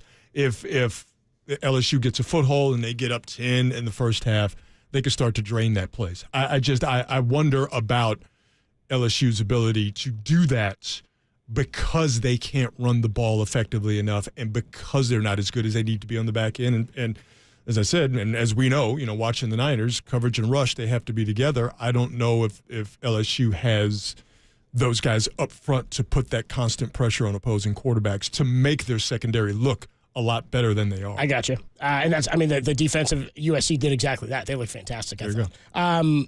By the way, the other stat on that is they haven't beaten them since 94, but the next year in 95, they tied. Oh, God, I remember that. 20 in 1995. I remember that, yeah. And one more crazy stat. The bad old days. Yeah. Right. I remember that. They tied in Columbia. That was before Saban got that there. Sucked. That was no good. The last time LSU lost to South Carolina in South Carolina, 1930. So history not on the Gamecock side. Yeah, that was before we could even look at those games, let alone playing them. There was no forward pass. It was all laterals. It was all just they were all just running the wishbone and everything, dude. No forward passes, no brothers. Yeah, no face. No. None. Yeah, not just in the football game either, like other places too. Nowhere. My last note here is so the survivor pools, we got to pick one team a week. When you use them, you lose them. My philosophy is always fire good teams. People are like, why are you saving this team for then? Save this team for. I don't like saving anybody because what if I go down and I didn't use the Niners? I'm like, I just sat here with the Niners in the chamber. I want to use that team. I have a new theory. Anybody who's playing the Carolina Panthers, what did they work on this offseason? What are they trying to get better at? How long is Bryce Young going to be the quarterback of that team? That's an absolute face, like fall flat on your face. They've done. I know that owner is weird. He wants to be involved. And he paid $7 billion, pardon me, for that. Yeah, that's how you got money to burn. I want to buy the Carolina Panthers and make them worse. And they could have taken C.J. Stroud, right?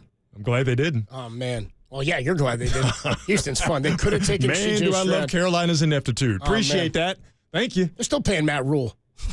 Matt Rule's in Nebraska, in Colorado. I forgot they hired Matt Rule. Do you remember the first year Matt Rule was head coach of the Carolina Panthers? They had 8 draft picks, all 8 defensive players, and the defense still isn't good. They got some guys, but Matt Rule. Yeah, no. now he's out there saying he wants to play 9 a.m. football games or whatever local time on Saturday. Give me a keg and some football. That's what he wants to do. Adam Copeland, Rod Brooks with you. 49er Tailgate rolls on, and we got a Black Friday for you, a Ska Friday, a Friday the 13th. It's a whole bunch of weird stuff this Friday afternoon. We're going to catch up with Marcus Thompson coming up at 3:50. We'll get his thoughts on the Christian McCaffrey news. He's out for Sunday. Tim Ryan at 4:30, and you'll hear from Shanahan and Farhan a little bit later in the show. When we come on back, already one of the teams in the Packers who were looked at as maybe a threat to the 49ers without their starting quarterback. We'll talk to Rod about who he thinks the biggest threat to the Niners is in the NFC. That's next on the Sports Leader.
before kickoff this weekend. Kick it with Tolbert and Copes in our 49er tailgate on KNBR, the sports leader.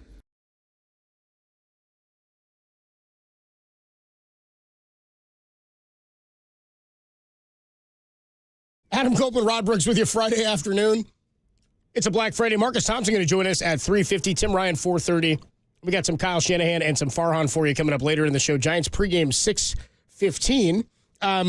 Already some big injuries. Now, Christian McCaffrey's, we don't know how long this is going to keep him out. We don't know if he's going to land on injured reserve, but Kyle Shanahan said earlier, after ruling him out for Sunday, that that's on the table still. A couple other teams have already dealt with some injuries. Tua Tagovailoa for the Dolphins. I mean, they were looking for playoff success this year, and without him, without a quarterback, your playoff chances change considerably, which is why what Brock Purdy did in 21 is otherworldly. We just don't see that. But I tell you what, even with him, before he got hurt last night, it was no bueno. No. The first interception, not on him. No. The second game one itself wasn't going well anyway. No. The second one? It was bad. Yeah. It was bad. They had work to do anyway. And last week they pulled that one out against the Jags, but it was dicey early for them. They started really flat in that as well, plus everything that happened with Tyreek. Of the teams that were viewed as NFC contenders relative to the 49ers, Lions were out there, Packers were out there. I guess people say Cowboys. I don't know why. Cowboys are out there, and then also the Philadelphia Eagles. Who do you think, and I know Packers now are without Jordan Love, and contender can mean many things. It can mean, are you going to contend with them for the number 1 seed? Are you going to contend in the playoffs if you have him and you're at your best? What are your thoughts on who's the toughest NFC opponent? Hey, man. In week 1, offensive line play across the board was substandard, with the exception of 2 teams, the Niners and the Lions. That Lions outfit, I mean, let's go back to the NFC Championship game last year. They were in control, okay? I don't see them getting worse.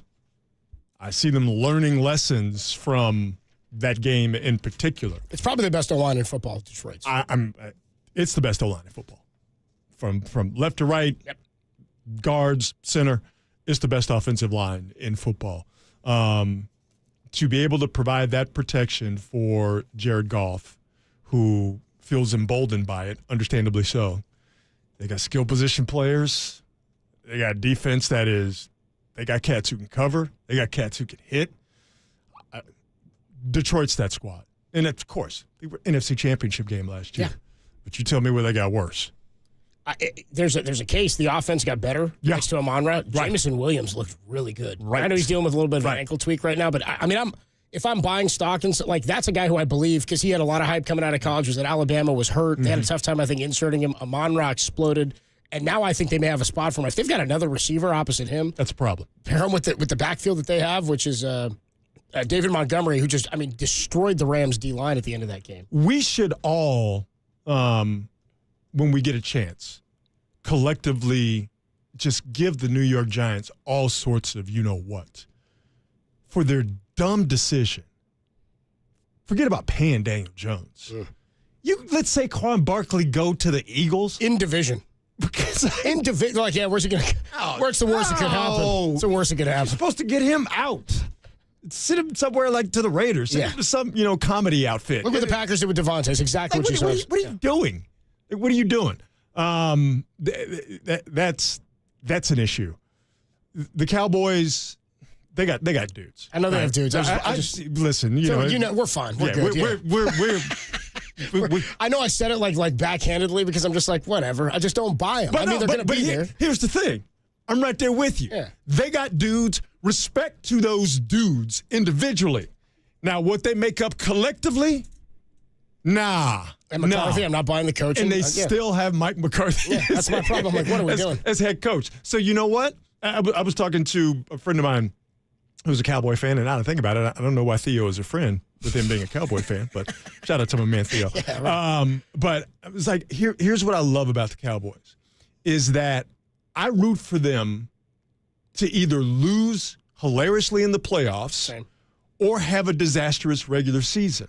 I don't know which one I want, right? It's like going to Dairy Queen and like, I don't know what blizzard I want, but it doesn't matter because I'm about to walk out of here with a blizzard. Right. Like it's about to be real good for me right now. Go ahead. So however bad it goes for the Cowboys, whatever version we get, it's still good, and we're going to get that. So they might get through this regular season, and it's that hype's going to get going, and then that inevitable January flame out is going to happen, and the country is going to be okay. I kind of like that. You know what I mean? Like the bad season of the Cowboys is fine. It's good. Like, I would rather the Dodgers just lose out. 0-162. That's good. But the Cowboys, you're right. It's sometimes more fun. Like, if you give me, if we were going to say it tangibly, what was more fun, Niner fans?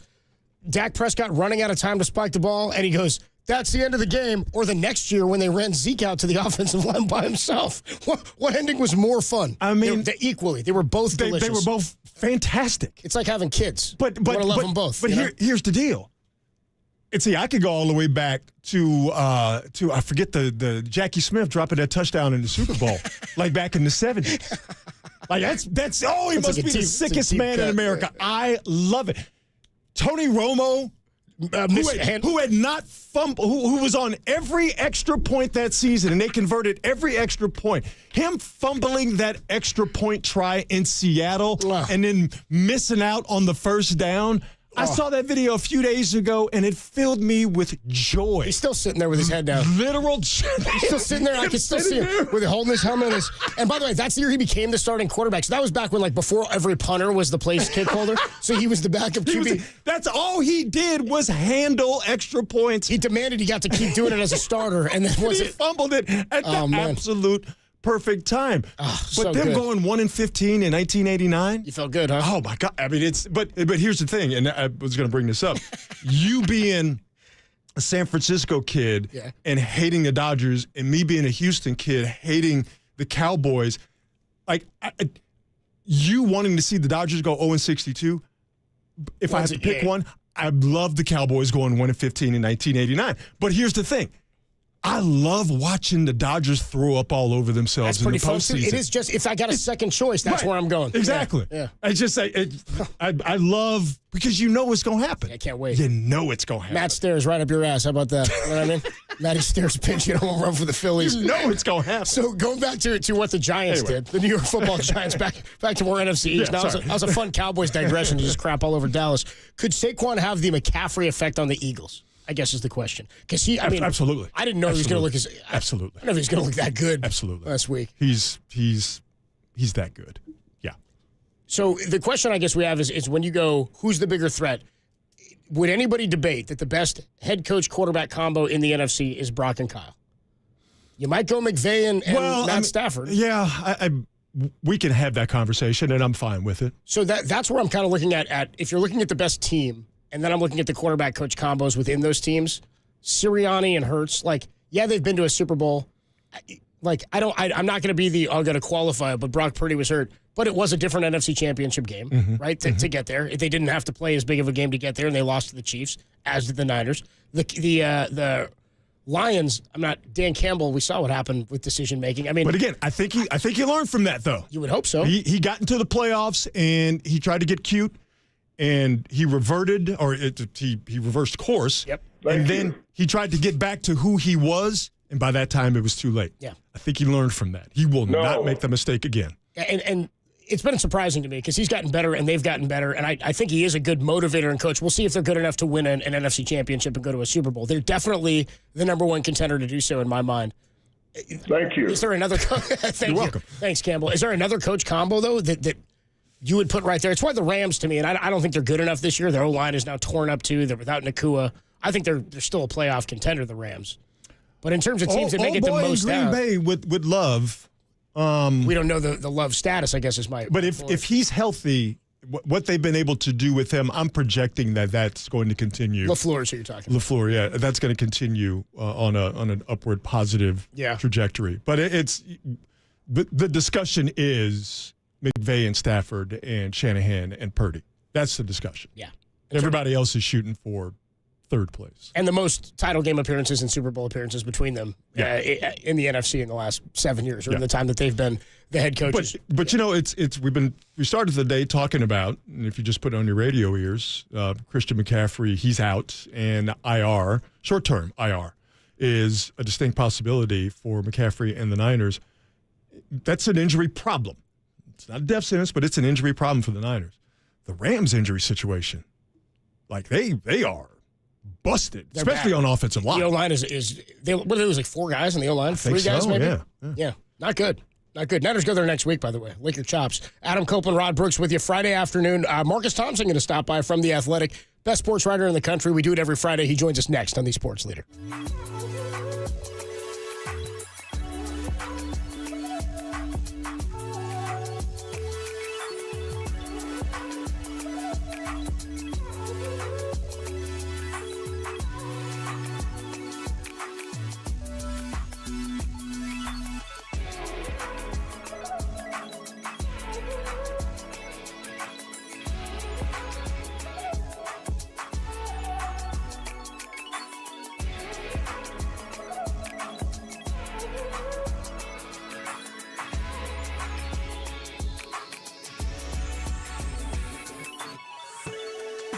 Both Kyle Shanahan and Farhan Zaidi joined me yesterday. You can listen to both interviews in their entirety starting at 5:30 or check them out right now, KNBR.com and the KNBR app.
Faithful.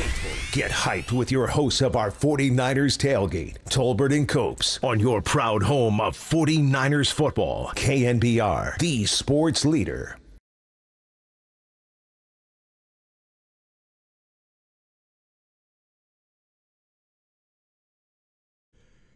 Tolbert and Copes on a Friday afternoon. It's our 49er tailgate show. Marcus Thompson's going to join us momentarily for his weekly conversation. For those joining us, if you did not hear already, Christian McCaffrey out for Sunday's game. I don't think it's a major surprise after Kyle told us yesterday no real update. He'd still been limited in practice all week. But now comes the question of whether or not he goes on injured reserve. We'll get Marcus's thoughts on whether or not he thinks that happens. I guess my point, though, in thinking and talking about who's the biggest contender for the NFC outside of the Niners and the Lions, which, by the way, was why I was rooting for the Rams on Sunday against the Lions. I just would have liked a head-to-head matchup of them to go down. Okay. If the Lions are the number one contender for the number one seed next to the 49ers, tie breaks could be a thing. Niners do get to play the Lions head-to-head at the end of the year, towards the end of the year. And who knows how anything plays out by that point. Football's such a long season. But Niners get 2 cracks at the Rams, 1 crack from the Rams at the Lions. We'd like to see the Rams win that one. Yeah. And, you know, you have to think about it, because it's a possibility of going to Detroit for a playoff game. Yeah, it's on the table. That's where you want that number one seed. You want to play one less game and do them at home. Exactly. We made the connection with Marcus Thompson of The Athletic, best sports writer in the country. Marcus, I guess we'll open with this question. With Tim Kawakami announcing he's leaving The Athletic, do you have any personal news of your own you'd like to announce today? Yeah, I would like to announce that on this wonderful Black Friday the 13th. Yeah, hell yeah. The blackest. That I will be leaving the 5 Heartbeats. And I'm starting my new group. With my new hit single, Flash. It's lonely at the top. Come on down to the Fox Theater. Oh, beautiful. Hard as a house for love, Marcus. Marcus Thompson with us on the Uma guest line. So Christian McCaffrey news comes down today that he's going to miss Sunday's game. And the other day, Kyle said, no, I wasn't considering injured reserve. We almost played him last week. Now they're saying, yeah, maybe we're considering injured reserve. I mean, you should, though, right? Like, absolutely. We in the Bay, we know about them calf/Achilles injuries, right? You don't want to mess around with that.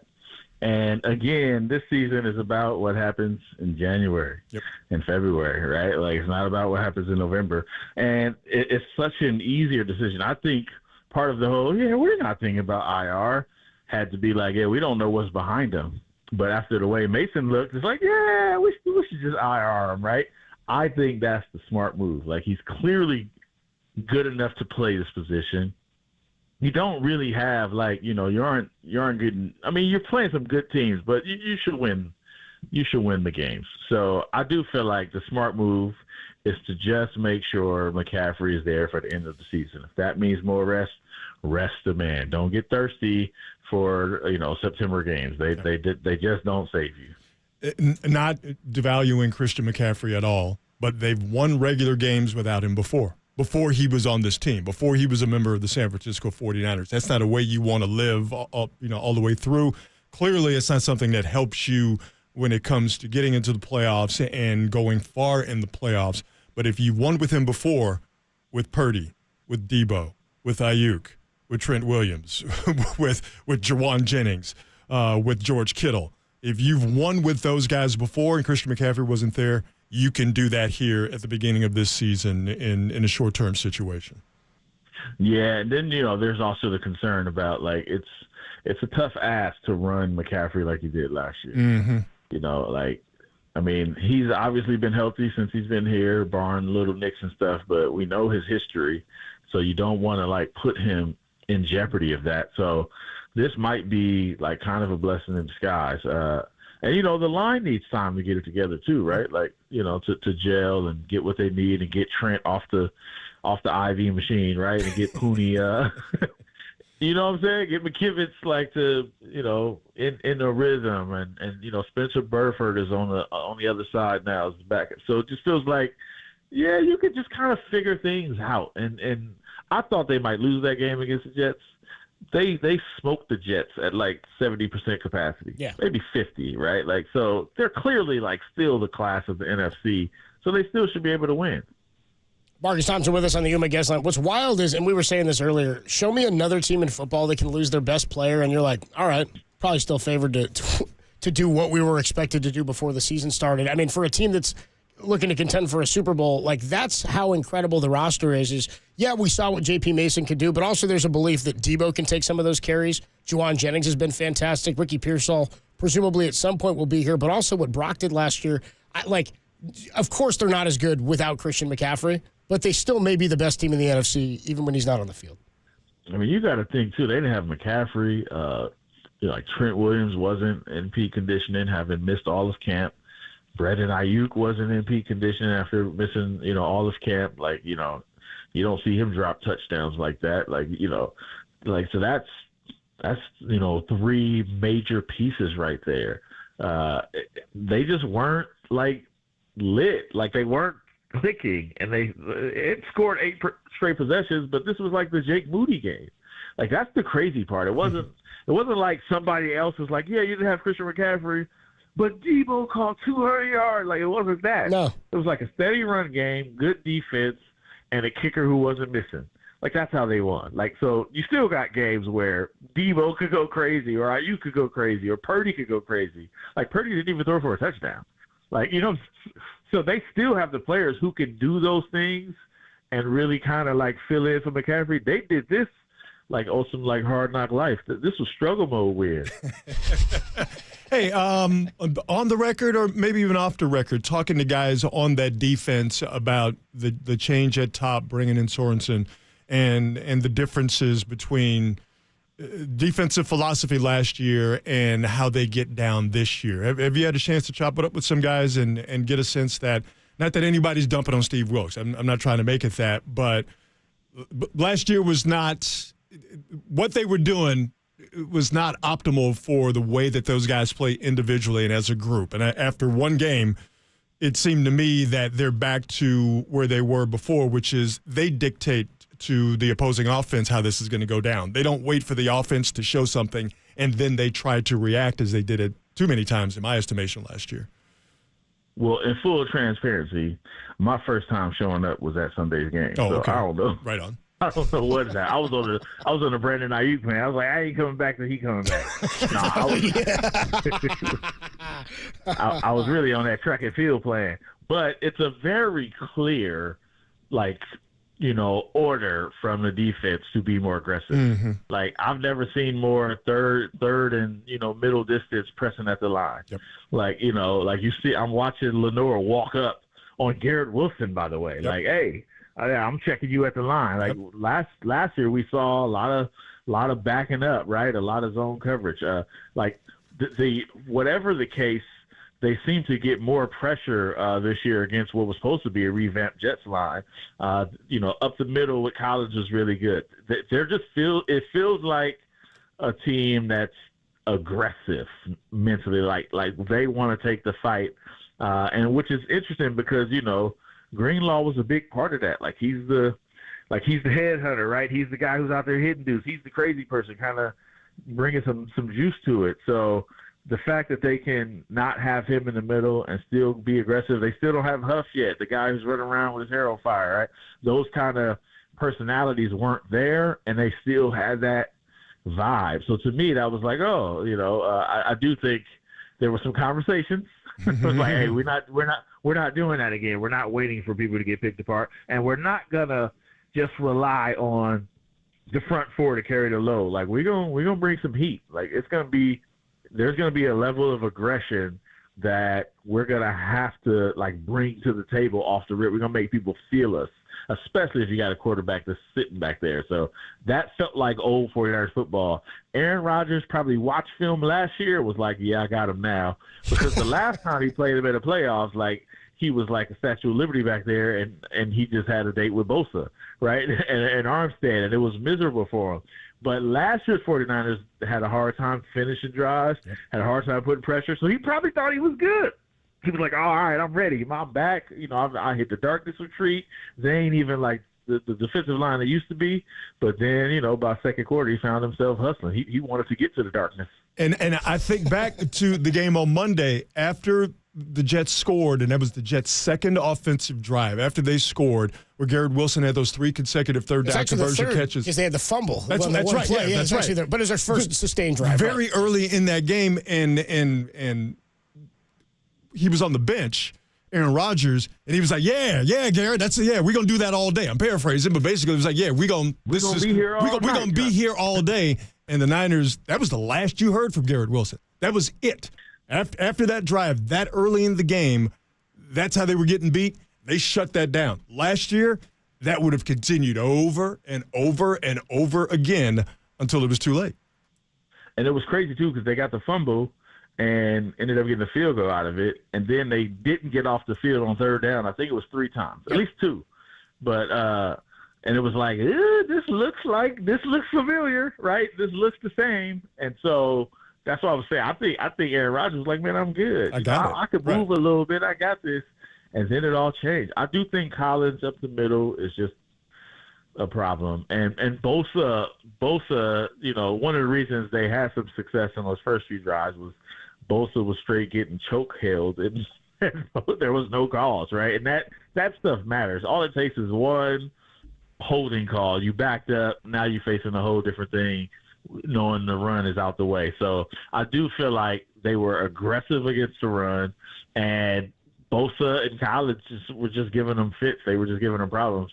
And like Fred Warner, man. Like he's still Fred Warner. By the way, I was telling Fred Warner, like, he all over my hood, man. This dude got like 90 billboards in Oakland. It's like every time I turn around, I'm looking at Fred Warner. Hey, now you know how opposing quarterbacks and ball carriers feel. Yeah, Fred's everywhere, man. Like, this dude is he all smiling, but he got that smile where it looked like, that's a crazy person. Yeah, exactly. I thought he was off international, but he's over here off Hagenberger too. He's everywhere, man.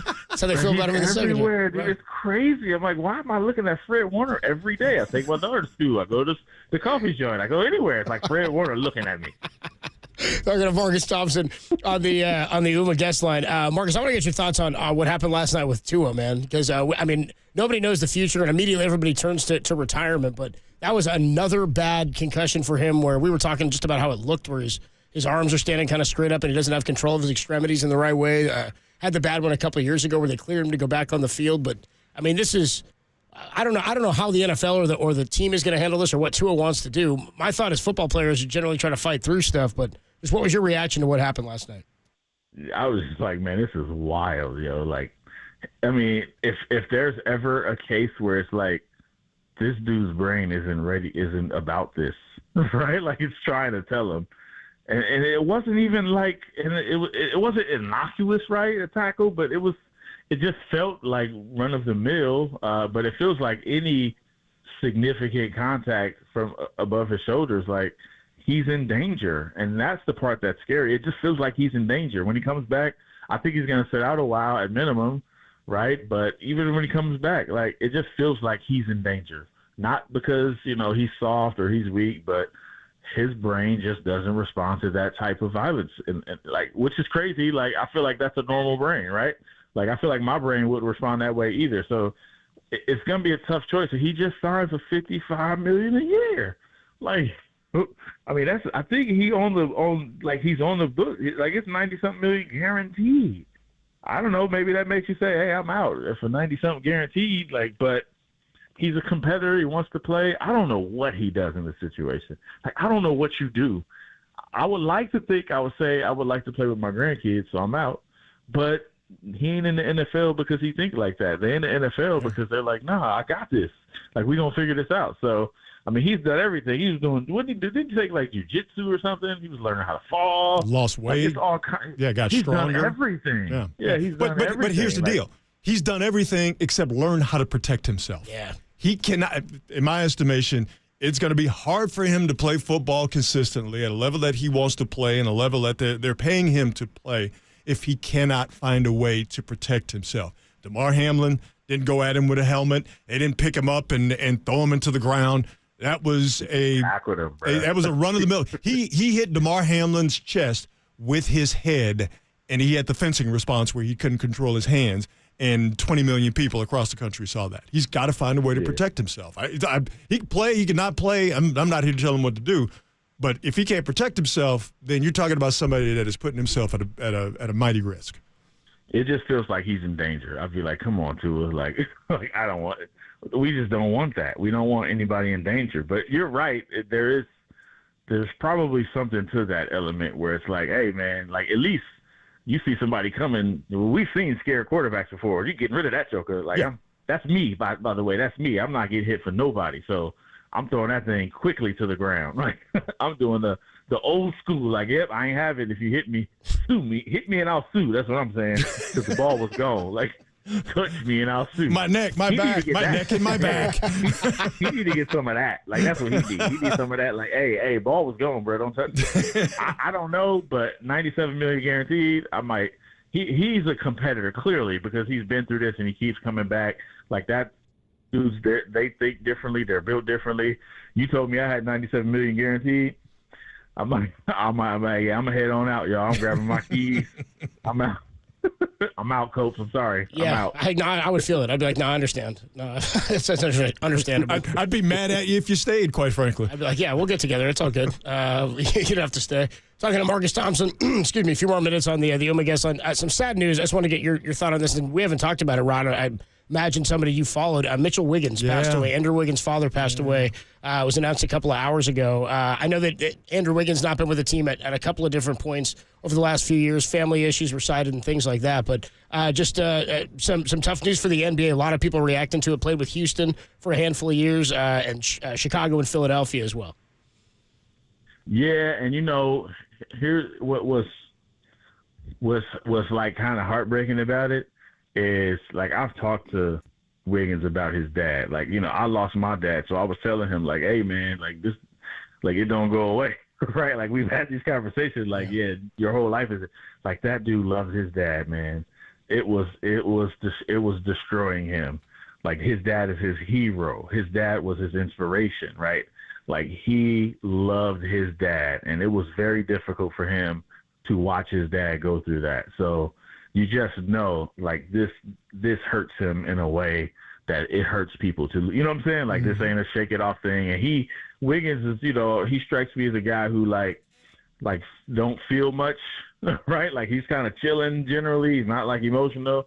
So when he is emotional, it's hard, right? Like I feel for Wiggins because I've been where he is, and this hurts him. He literally was like, man, it's my dad. Like when a dude look you in your face and it's like, it's my dad, you know what time it is. Yeah. That man meant the world to him. So like that's really sad. Wiggins is hurting, and like, yeah, I feel him, man. Like it's great. In some senses, it's great to hear when a dad is that significant in somebody's life, right? Like shout out to dads who we don't really care about that much. I tell my daughter all the time, like dads you know what I'm saying? But like this dad was such an integral figure that like his departure, even, no matter, I don't even know how old he was, but he's lived a good life, and like that is going to break Wiggins, right? We know that. That's how he felt about his dad, which means his dad was a great dad. And shout out to great dads. For sure. Yeah. It's nothing more to add. You just feel for him. And, I remember Mitchell Wiggins back when he played with the 86 Rockets team when I was a kid. So played all 82 games those first couple of years. Yeah, man. For the Rockets, yeah. So man, I met him one time when the Warriors won the championship. He was sitting in the chair, and the Wiggins clan was deep. When they win a championship, all the families there. Of course, yeah, absolutely, right. Like so, but there was a bunch of them. They was chilling. It was like 2:00 in the morning, and you could tell Pops had, he was an older gentleman. It's 2:00 in the morning. They've been taking photos and parading around, and so he was sitting down chilling. I was like, I wanted to meet him, but he didn't even say no words. He just gave me that black man handshake. Where it's like, hey, what's up? Yep. And I just felt like, yo, this is my new uncle. He was like, hey, man, how you shook my hand? I was like, yo, I cannot wait to get that old and cool where I can just be like, all right, now, you don't even got to say nothing.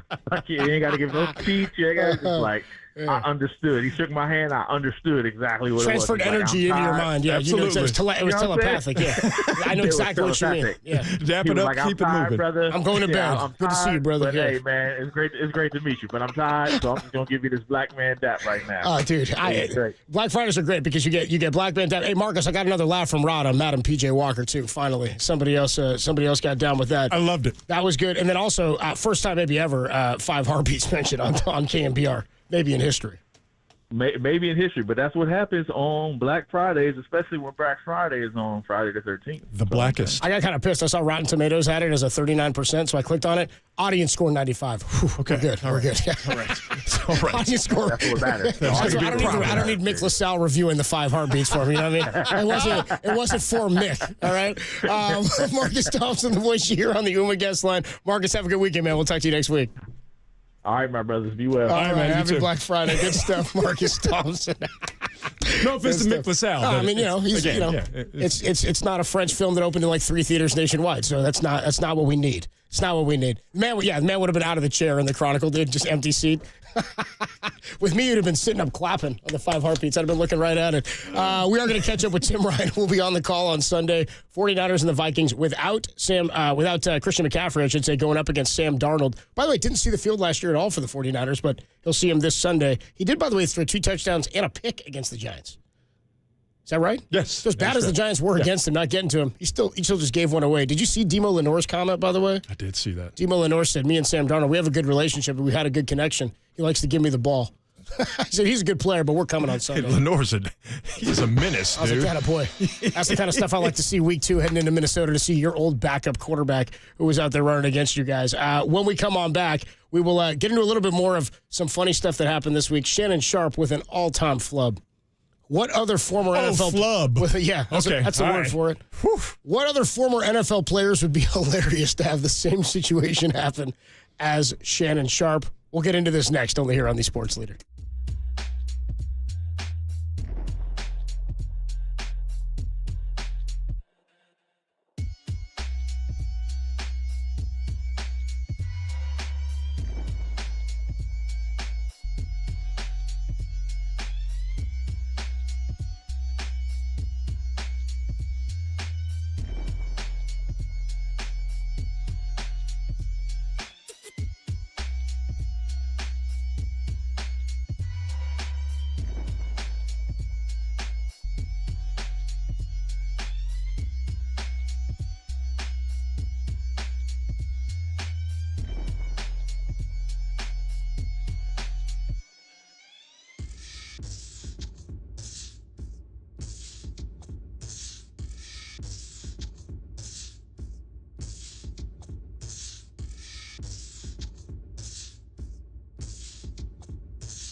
The 49ers take on the Minnesota Vikings this Sunday for an early kickoff, 10 a.m. Pregame starts at 7 with myself and John Len, only on 810, The Spread.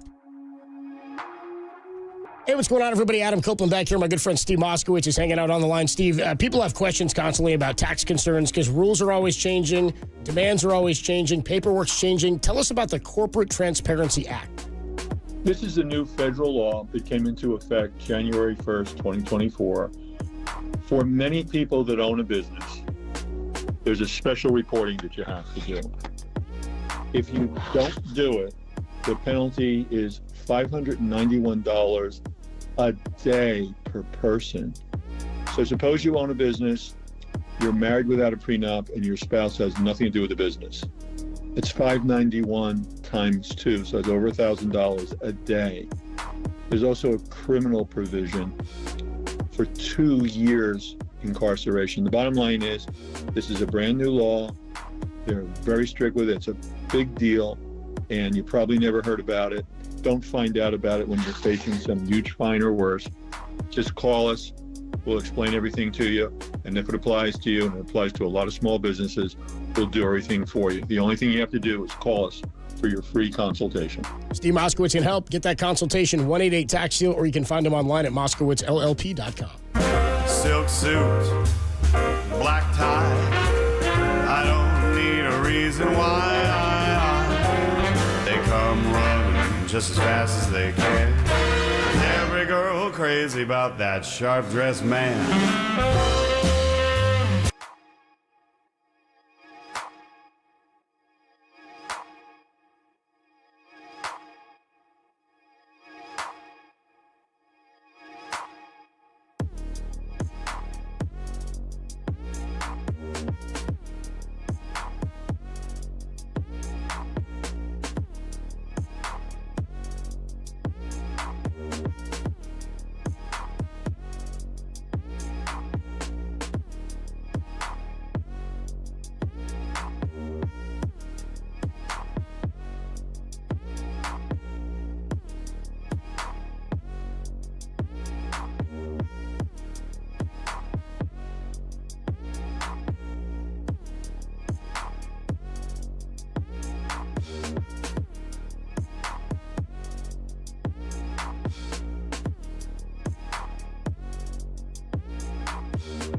This is Tolbert and Copes, and this is our 49ers tailgate on your proud home of 49ers football. KNBR, the sports leader. Open wide. Open wide on a Black Friday and your 49er tailgate show. I think the more Rod and I have talked today, like I've legitimately, because maybe it was because it was a Monday night game. Season started like on a, by the way, I love a week one Monday night for the Niners. Prime time. Me too. We don't have to worry about any other games going on. We get the weekend to watch football and enjoy it. The 4 days of NFL and the college Saturday, 5 straight days of football was fantastic. And then you go right back into it on the short week. Now I got a short week. I know. It's just, I'm licking my chops. I'm good. But I hadn't. They always see as a player, yeah, Greg, extra long post game. We're all right back in it. You'll get post game when I decide you get it, Copeland. By the way, you'll hear pre and post game over on 810 The Spread. Yeah, sorry, Ryan, I forgot. I just assume nobody's like that's ever listening to me. Greg's not hearing this. He's on the plane talking about Brock's here. They're 30,000 feet above the earth. He's telling Brock what play. He's drawing up the scripted plays for Brock for Sunday. They're eating Chick-fil-A. You're fine. Pregame 7 a.m. over on 810 The Spread on Sunday morning. But the more we talk about this, because players and coaches, they're like 1 day to celebrate, 24-hour rule, then right back to work. I kind of took until this morning. I kind of celebrated until today, and then I was like, I'll get ready for the Vikings. That's the luxury we have as fans and observers. Yeah, as a guy is who that we can do the celebrating the players and coaches can do. Yeah, we got y'all. I'll take care of it. I'm gonna keep talking about the 28 carries and the 147 and just how good Mooney Ward looked out there, not having the ball thrown to him at all. Anyway, in terms of this week, we got a Niner game on Sunday morning. Some funny stuff that went down earlier in the week. We did a little spoof of it on our KNBR Instagram page. So first off, those who don't know, Shannon Sharp, who, by the way, pretty obviously runs his own Instagram account based on the amount of like Instagram live stuff he does. He's always smoking a cigar like in his backyard. He's putting out videos and stuff. He's a pretty big social media guy. He went live on Instagram the other day, and you could hear him making sweet, sweet love to presumably some young 2 a.m. angel. Pull it out, put it in. There you go. And the audio was it's more visceral. Yeah. You know what I mean? Just hearing him just like really was like, oh. It wasn't a Saturday walkthrough. You know what I mean? No, it was not. No. It was a Thursday practice. It was a Thursday practice, dude. Yes, all right. Designations were coming out. They had installed the game plan, and it was ones versus ones. It was good on good. Yeah, dude. You like to work up a good practice, good lather before the game on Sunday, you know? So then what happens is he does the worst thing you can do is he comes out, and they put up like one of those Instagram story pages, and it says like, beware, my Instagram was hacked. It says, beware, my Instagram was hacked this morning. My team and I are working vigorously. Great choice of words. Working vigorously to figure this out. First of all, do we believe him that it was an accident? Oh, boy. The skeptic in me screams, hey, man, this just seems a little bit too convenient because, I don't know if you know this, there's already merch out. Oh, nice. He's selling T-shirts that say, He's selling T-shirts. Yes, he is selling T-shirts that say. It's a good grift, man. That's my. What do you say? That's my Michelle or whatever. Oh, is that one of the lines in the video? That says yeah. One of the, yeah. Good. Like he's selling merch.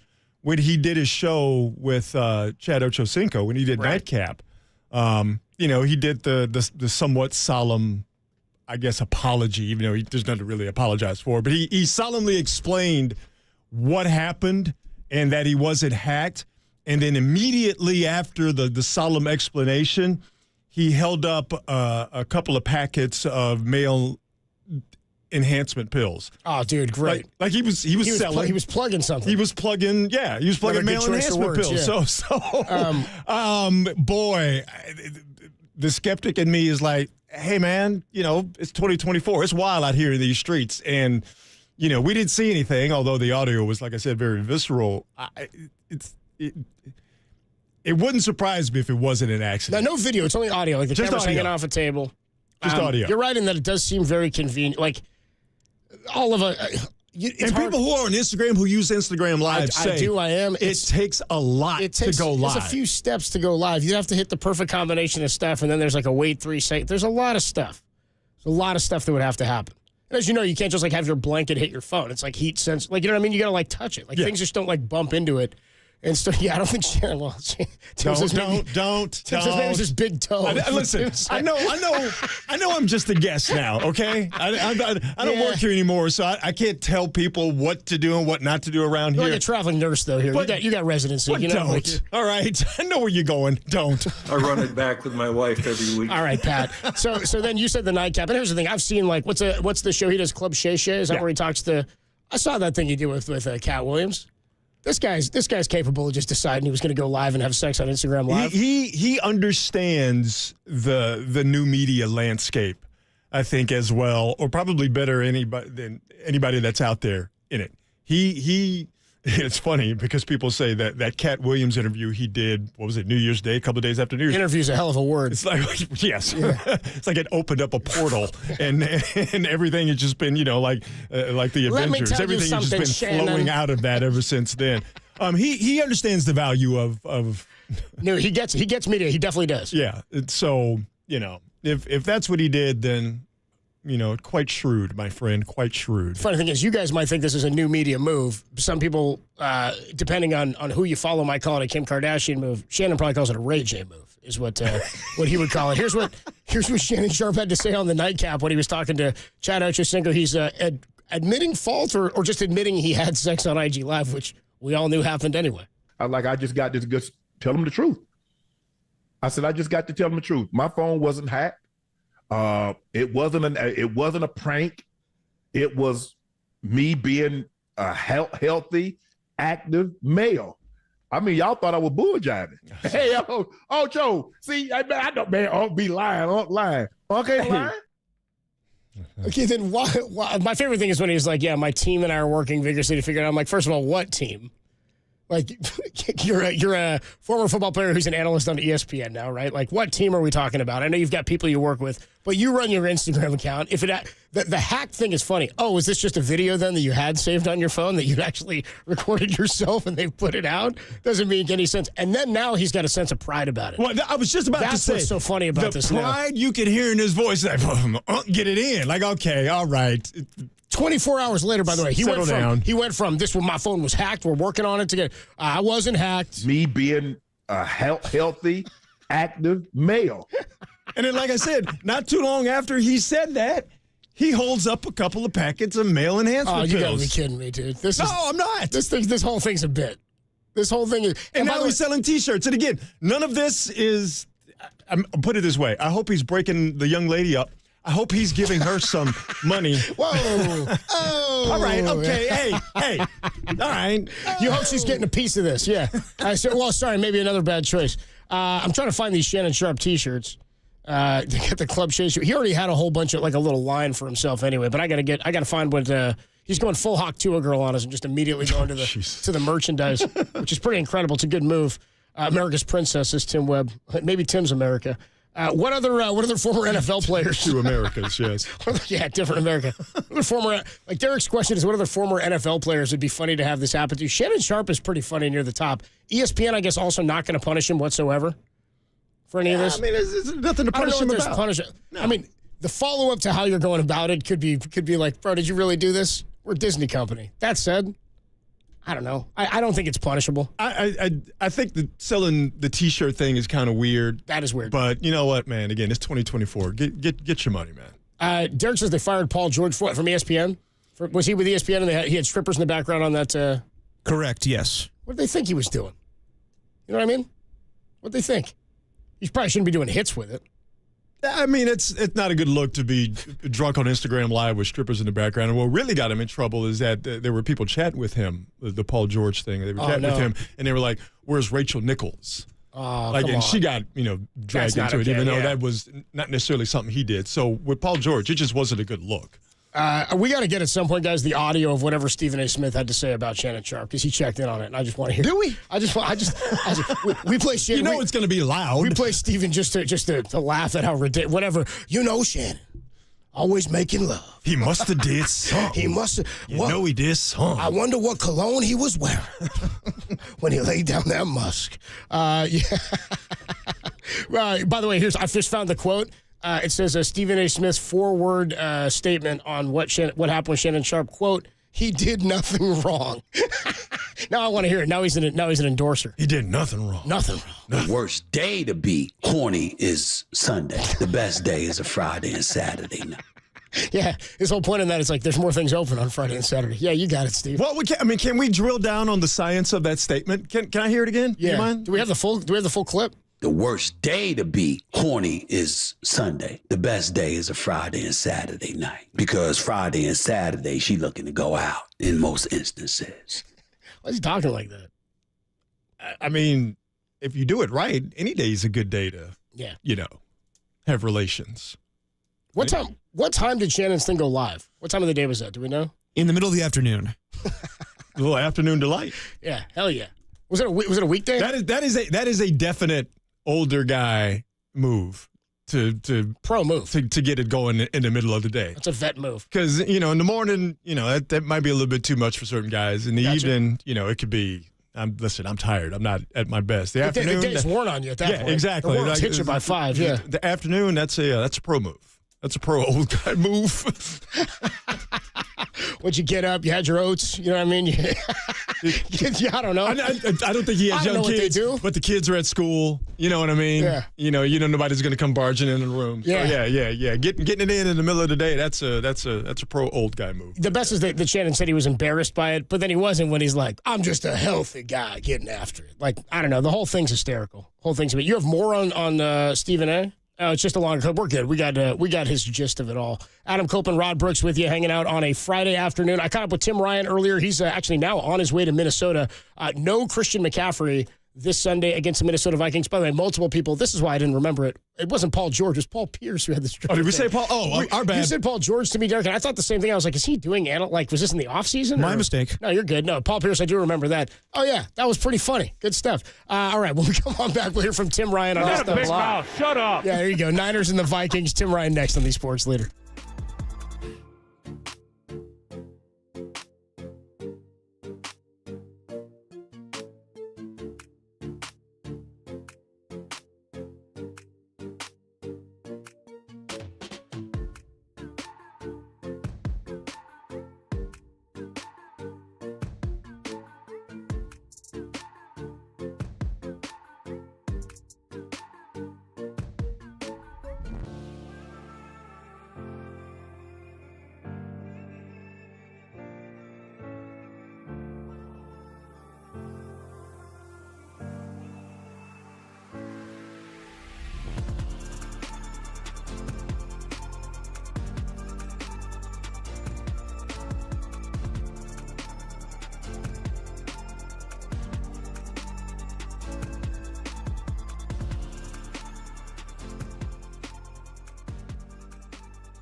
Tolbert and Copes on a Friday afternoon. We do it each and every week of the football season with our guy Tim Ryan, who will be on the call Sunday at 10 a.m. for the Niners and the Vikings with our guy Greg Papa. You can hear pregame at 7 a.m. with myself and John Lund over on 810 The Spread. By the way, Tim Ryan is sponsored by Dignity Health, the official healthcare partner of the San Francisco 49ers and Levi Stadium, and by the Contra Costa County Office of the Sheriff. Apply for your new career in law enforcement at cocosheriff.org. Today, Tim Ryan joins us on his way out to Minnesota. What's up, Tim? How you doing, man?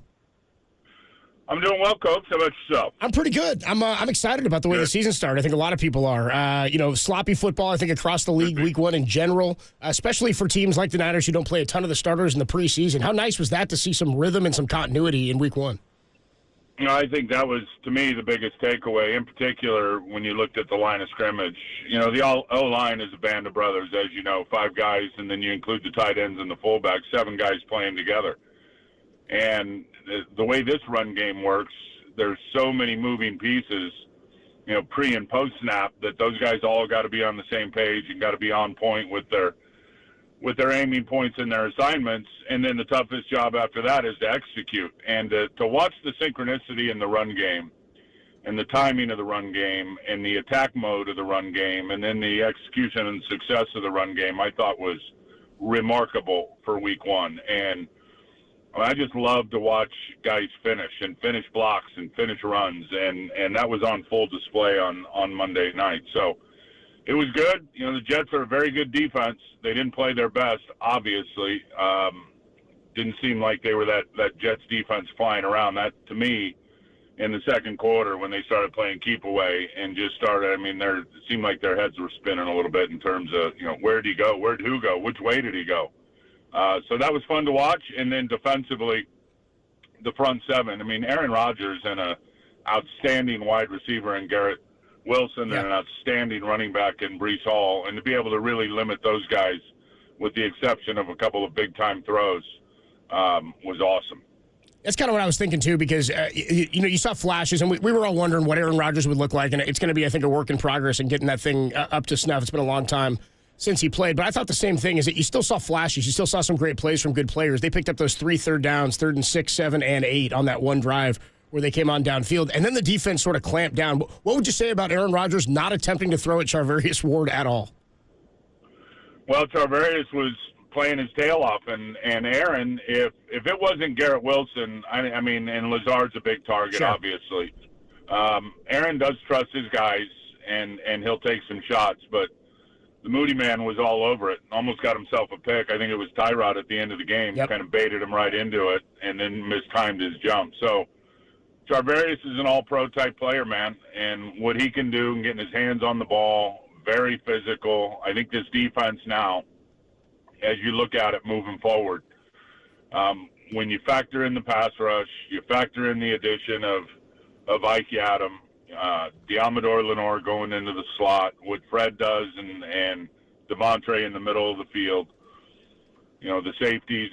They've got the ability to get in people's, in the V of their neck and play tight coverage. And certainly that, to me, is the best skill set of Charvarius Ward. So they're going to have opportunities to go forward, I think, to put a lot of pressure on offenses to make tight throws versus tight coverage, with a rush bearing down on them. So that, to me, is, look, there may have been 2 or 3 throws in the game where Aaron Rodgers held it more than 3 seconds. Sure. Everything else, that ball was coming out. And when I watched the defensive line, and it's a quick game, and obviously the linebackers and the safeties and all of them hitting in the kill zone and tackling is a big ingredient to the recipe of this defense. But when the fast pass is coming out and the linemen, the rushers don't have a lot of time to get there, I think you need to evaluate it one way if you're watching the game. Is the rusher in position to win when the ball comes out?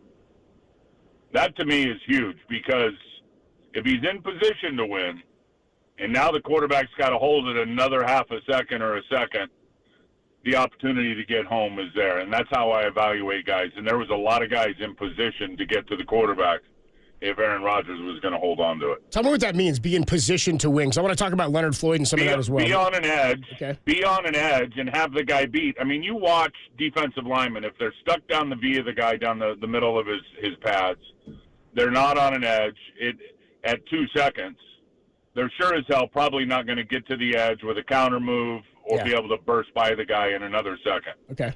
So be in a position, get your hips level with his hips on his edge, in a position to put your foot on the gas pedal to close on the quarterback. And I know they play that wide 9. Now, tell me about where Leonard Floyd lines up, because John London and I were looking at this, and we're like, man, we know they play wide. Wherever the hell he wants, Coach. he's way out there, dude. I mean, he's way trying to come off the edge out there. I thought he was great.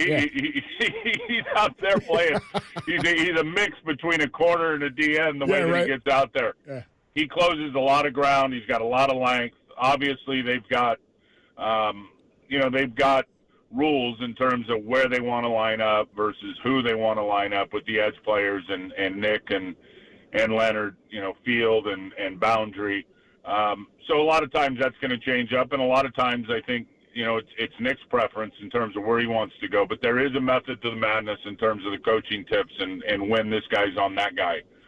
But, man, he's going to get a lot of one-on-ones this year, because you're going to still see, if they single block Bosa, it's a wrap. I mean, his swipes, his moves, the timing, his skill set, it's on point. And more than it's been, we're getting a full training camp under his belt, as is his desire and just his love of the game and to get there. So they give him the one-on-ones, he's going to win. Now you got to kind of pick your poison. Do you want to turn that protection to Nick all the time? Do you want to leave the tight end over there on Nick all the time to chip and release? Do you want to use the running back all the time over there to chip? And they will, I'm sure, at the beginning of the season, but Leonard Floyd's going to get him to turn the page sometimes, because he's going to get a lot of one-on-ones. He's got unbelievable length, and he certainly has speed, and he's got the motor and all that to go with it, but his length is such an advantage to where, for him, as I was talking earlier, for him to be in position to win, he's got to be just in a little bit of a position to win, because he's got the length to just go by people. It's pretty amazing when you watch, and he plays with great eyes, keeps his eyes on the target. So he's a huge addition to this front, to not only just be a stud playmaker, but to take pressure off of Bosa and the protections on the other side. Talking to Tim Ryan here, nice enough to join us on the UMA guest line, Niners and the Vikings. 7 a.m. pregame, 10 a.m. kickoff on Sunday morning over on 810 The Spread, our sister station. Speaking of guys who are nice additions, I think we're all really excited about the potential for what this defensive line could be. I think it could be special. But I like Malik Collins, man. I like that big dude sitting in the middle. We're missing the DJ Jones and the Hassan Ridgeways, the big dudes who could clog the lane like that. I like having him there next to Hargrave.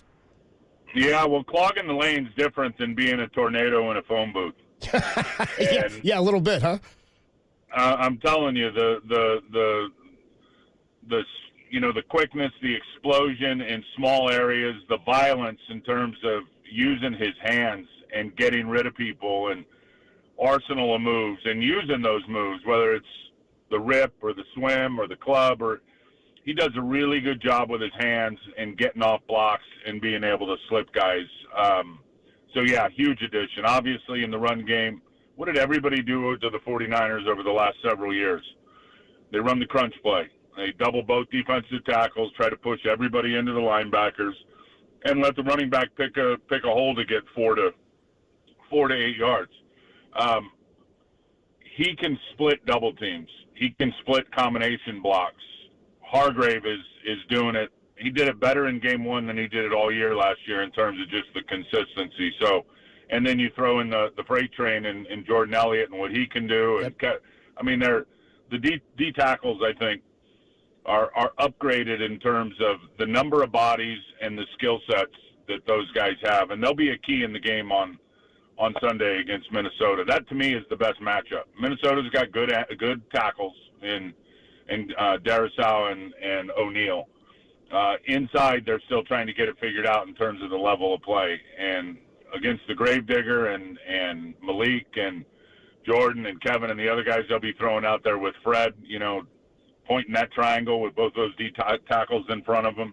That's the area they got to dominate, and that'll go a long way, I think, in slowing down Aaron Jones and getting that gut pressure on Sam Darnold. I'll jump into the offensive side of the ball. I think anybody who's followed the Niners like we have closely for the last few years isn't surprised by what we saw from Jordan Mason and the way we watched him in the preseason. I mean, it was really, really cool to see him have the game and the performance that he had and to have the trust to Kyle for 28 carries to be that bell cow, most carries ever under Kyle Shanahan as a head coach. It's it's pretty incredible, right, considering the guys that he's had. And I was thinking back to, that night on Monday, I was thinking about the Sunday night game where David Montgomery just pushed the Rams back over and over and over. That was kind of how I felt about Jordan Mason in the second half.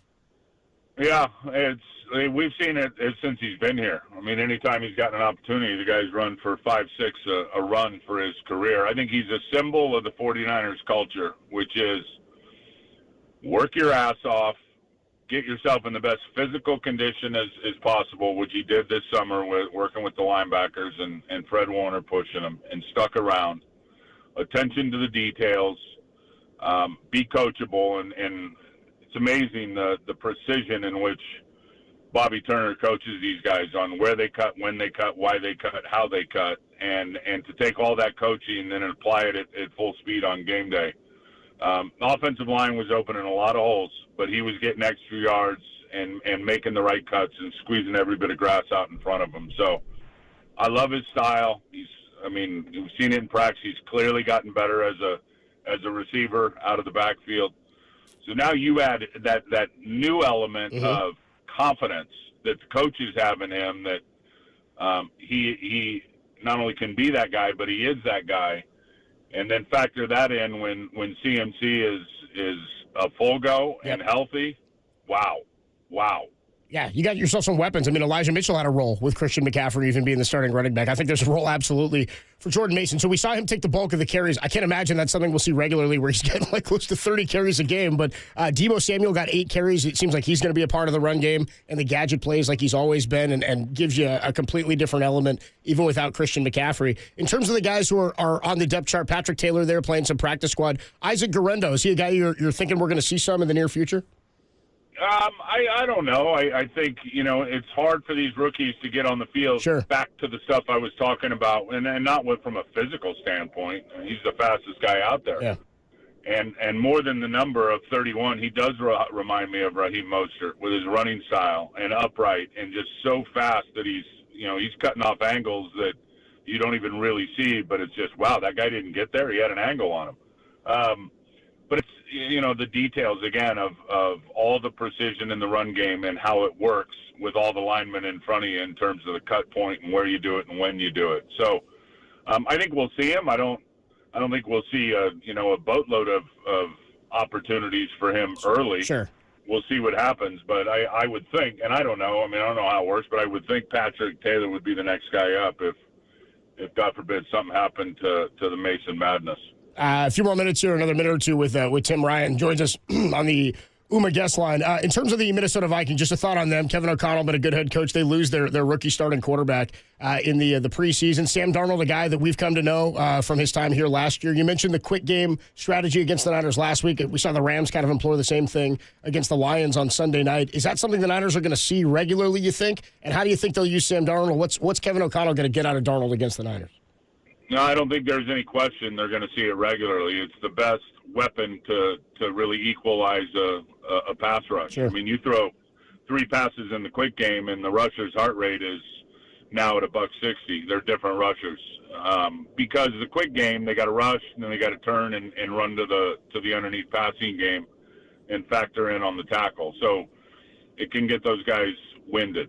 They're going to see it all year, and I think the key to the Monday night game was not letting Breece Hall get going. And once you get him into the third, and again, you mentioned the 3 third downs. That's where you want him. And Aaron made a couple of great throws on a few of those plays.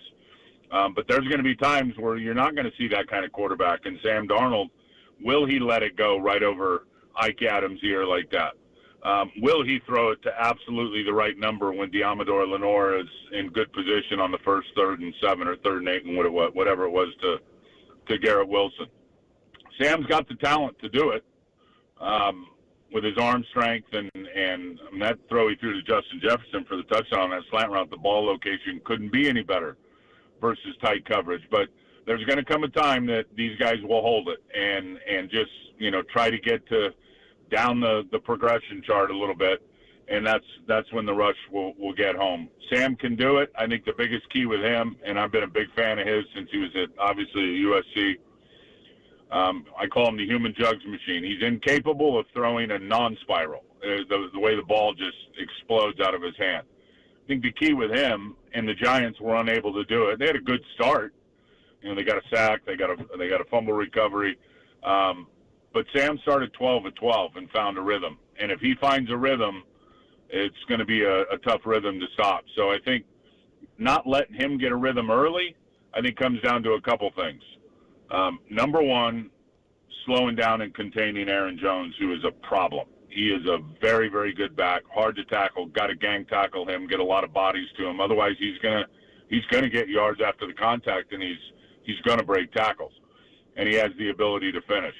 And then, earn the right to rush the passer and get some hits on Sam Darnold. But I think the key with Sam, like any quarterback, and he's played a lot of ball, is you've got to get him kind of cloudy vision on the pre-snap read and on the quick post-snap read in terms of the coverage. You've got to have some disguises. You got to change it up, throw some different coverages at him, where he just doesn't get up there and go, oh yeah, they're showing cover 2 shell, they're going to cover 3, bang, there's the beater. Yeah. He can do that. Now he gets up and goes, are they in man? Are they in zone? Well, it looks like man, now it's zone, or vice versa. So I think they got to try to get him a little indecisive early, and throughout the game with the coverages and the coverage looks, that will give the rush a chance to get home. And then like any quarterback, he'll start pressing. And when they start pressing, usually there's going to be a mistake somewhere in there. Kickoff 10 a.m. on Sunday, 7 a.m. pregame. Tim will be on the call with Greg Papa. Niners lost in Minnesota last year, 22-17. They did not have Debo, I don't believe, in that game. You know what I need? I need no Jordan. Didn't have Debo, didn't have Trent, had CMC on one oblique, so this will be a different team. I need no Jordan Addison pre-first half, like end of the first half touchdowns, and I think they'll be all right. Tim, have a great trip out to Minnesota. We'll talk to you next week.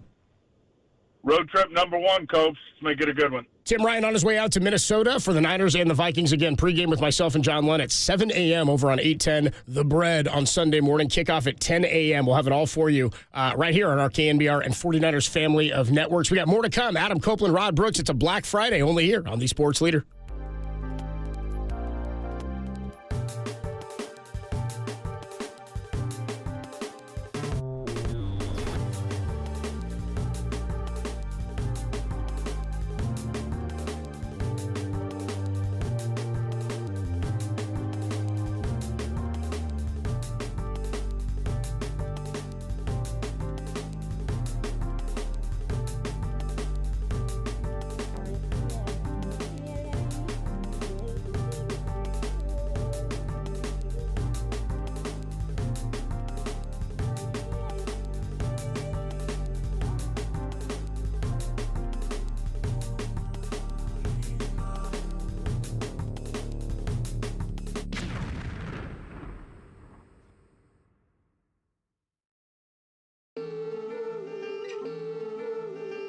John Lynch joined Murph and Marcus this morning to discuss the possibility of Christian McCaffrey going on IR. Kyle Shanahan echoed that just minutes ago to the media. You can hear the full podcast with John Lynch on KNBR.com and the KNBR app.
Faithful, crack one open, fire up the grill, cause the Tolbert & Cope's 49ers tailgate is cooking on KNBR, the sports leader. Favre out of the shotgun, Chester to his right. Third down, 12 seconds to go in the game. Niners lead by 4. Favre back to pass, pumps to the left, 8 seconds left. He gets away from the pressure, fires to the end zone. It's caught! It's Greg Lewis! Touchdown! Oh my heavens! Greg Lewis! Welcome to Minnesota! Oh my heavens! Greg Lewis's first catch has given the Minnesota Vikings an improbable victory! No flags on the field! Brett Favre, Greg Lewis, how do you like that? I didn't even really remember that it had happened.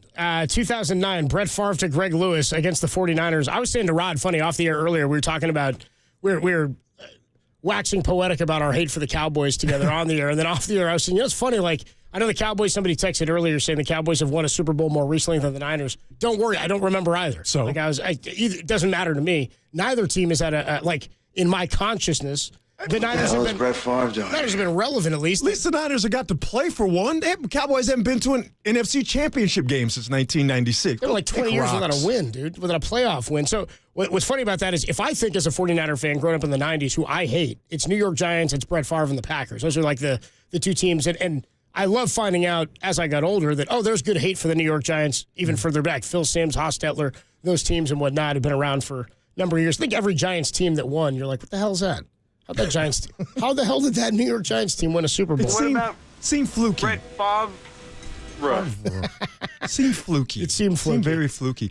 I was at that game we just played. You were at this one. Were you doing sidelines? I was down to sidelines for that game. So one of the most memorable. I was in the end zone. That touchdown was in the right corner of the end zone. I was in the left side of the end zone because that's where the Niners sideline was. I've watched that play a million times. I still don't know how he got that accurate of a pass off. And the only other crowd pop I've heard that loud was when Roy Jones Jr. got knocked out by Antonio Tarver. Whoa. It sounded like a bomb went off. I'll never forget that. But that play we just played, that was the second biggest crowd pop I heard. It was deafening in there. You know him as Antonio Tarver. I know him as a Mason the Line Dixon. Absolutely. From Rocky Balboa. Absolutely. By the way, couldn't hit that jaw. Rock didn't knock him out. Went to the end. Anyway, that was part of a 7-game losing streak for the Niners in Minnesota. Talked about the loss last year, and I mean, old NFC teams like that. Sometimes you read. Problem was those Minnesota teams prior to Favre had a lot of success for a number of years. Yeah, I mean they had the 15-1 season where they lose. Was that the NFC Championship game? Might have been divisional round. Divisional round. Might have been that miss-kicking division. I don't think the Vikings have gone to an NFC Championship game in I think you're right. I think you're right. Since they lost, well, how many Super Bowls did they lose? 3 in the 70s? They lost back-to-back. They lost Super Bowl 8 and 9. Yeah, okay. Because we were actually talking last week about teams who have, not only is it hard to go back to a Super Bowl, like the Chiefs are looking to go to 3 in a row. Nobody's won 3 Super Bowls straight. But teams who have lost a Super Bowl and then even gotten back the next year. I think the hardest thing to do in sports is to lose a championship and then go back the next year and let alone play for it to win it. The Spurs doing that when they lost to the Heat, I believe, and for them to come back and win a championship, I find it to be one of the more remarkable things that we've seen in sports over the last, let's say, 25, 30 years, because it's just not something that happens very often, man. The physical and mental bandwidth you have to use to get back to that point. I'm with you. Is especially now with free agency in all sports, especially football. That's the Niners, again, they're qualified to endure short-term not having McCaffrey around. They're qualified to be able to get back to a Super Bowl and maybe this time win it because of the changes they made and the depth they have right now, especially on defense. I still think it's the hardest thing to do in sports. I feel like basketball might be the most, not that saying easy is dumb, but relative to the others, to me, basketball, and if you have a series sport, I think you have a better opportunity. And basketball is such a superstar driven. I mean, again, we saw the Cavs and the Warriors go all the time. Cavs just kept losing and kept on coming back. It wasn't a big deal. But in terms of the 49ers and getting back to a Super Bowl, it's going to be hard. Only a handful of teams in history have lost, and then I think 3 have lost and then won the next year. Right. 2 of them were the 70s. It was like, I want to say the Cowboys and the Steelers did it, and then the Patriots did it most recently with Tom Brady after losing one. It'll be tough to get back. December 13th, 1992, that's the last time the Niners beat the Vikings in Minnesota. 20-17, Steve Young went 20 of 26 for 183, a touchdown and a pick. Real star was Amp Lee. Oh, man. 134 That's a blast from the past. And a touch on the ground. Vikings quarterback was none other than future MVP and Raiders quarterback Rich Gannon. He went 9 of 21 for 102. I'm looking for that line from Darnold on Sunday. 9 of 21 for 102. I feel good about where the Niners stand. Later that year, Niners lost in Minnesota last year. Niners lost in Minnesota. You said 22-19. It was 22-17 last year is what happened. Moody missed that kick. That's right. Brock threw a couple of interceptions. Big game for Jordan Addison, who, by the way, I mentioned in the Tim Ryan interview when I interviewed him earlier, as long as they get no first half, end of the half touchdowns from him, you'd be okay. He's actually out dealing with an ankle. You know, I don't make predictions often. Go ahead. But I'm going to make a prediction. I can tell you what you're not going to see in this game. You're not going to see a zero blitz. No. And I can tell you exactly the time you're not going to see it. Right, last play before the half? When the Vikings were like their own, like, I don't know, we're like their own, like the 48 or something. They're right in there, right? I can guarantee you. Just a 9 down the... You ain't seeing that. Well, no. Steve Wilkes isn't here to call it either. But you will see a lot of blitzing, by the way, from Brian Flores. Yeah, that's his get down. That's how he operates. I think Carlos said a team that blitzes more than any team in football. Brian Flores pretty traditionally does that. Very much so. Niners are going to see a lot of that. Niners didn't see, by the way, Justin Jefferson last year. He is going to play this one, but no Jordan Addison. What'd you have, Tim? You got a note? Just a note that Brock Purdy against the Blitz, number 3 in QBR, according to Nick Wagner. Tim Webb's note of the week. How about that? According to Nick Wagner, Brock Purdy, number 3 in QBR against the Blitz. Aaron Jones gave the 49ers problems last year in the divisional playoff game against the Packers. Obviously, a little bit of a different offense, but Kevin O'Connell, similar type play caller. But here's the deal. Different defense, okay? And we saw it against the Jets, where the Niners getting gashed up the middle with the run game, that's a thing of the past. What did Aaron Jones do? And then what did the Lions do the next week? They got the Niners, they gutted them right up the middle. So I think you can also extrapolate from that being just an open highway for opposing running backs, starting with Jones this weekend. That's not happening. And Breece Hall, like last week again, they didn't find enough rhythm to do enough with him, and they kept trying to run the ball. They did try to commit to it even in the second half. They kept trying to run up the middle. They kept trying, and it didn't work. The Niners and Malik Collins is like, no. We're clogging it up. And he's a skill set back. Like, again, I keep using this term. He's like a diet McCaffrey in that we don't know what he's capable of yet, but that's the kind of skill set. Pass catcher and a runner for Breece Hall. Yeah, he's just, you don't want him in space. Right. You don't want to give him any amount of space because those guys are, with the quickness and agility that they have, what seems to be like, okay, we got him, we shut him down. No, they can exploit even just the tiniest amount of real estate. And Aaron Jones can catch balls on the check down as well. Out of the backfield. He did that a lot in Green Bay. I would say, though, when you talk about the divisional game last year against the Packers to the NFC Championship game against the Lions backfield against the Niners defensive front last year, David Montgomery and Jahmyr Gibbs, way too different style of runners. And Montgomery is the grinder. Like, he's the guy, they're just going to keep pushing you up the gut, and then they're going to try to dance to the outside. What do they call him? Rhythm and Bruise or whatever they call him as their backfield. I like that nickname, too. Sam Darnold, starting quarterback for the Vikings, was the backup last year for Brock Purdy. Here's what he had to say about what he learned from being on the Niners last season and his thoughts on facing this Niner defense. I learned so much, last year.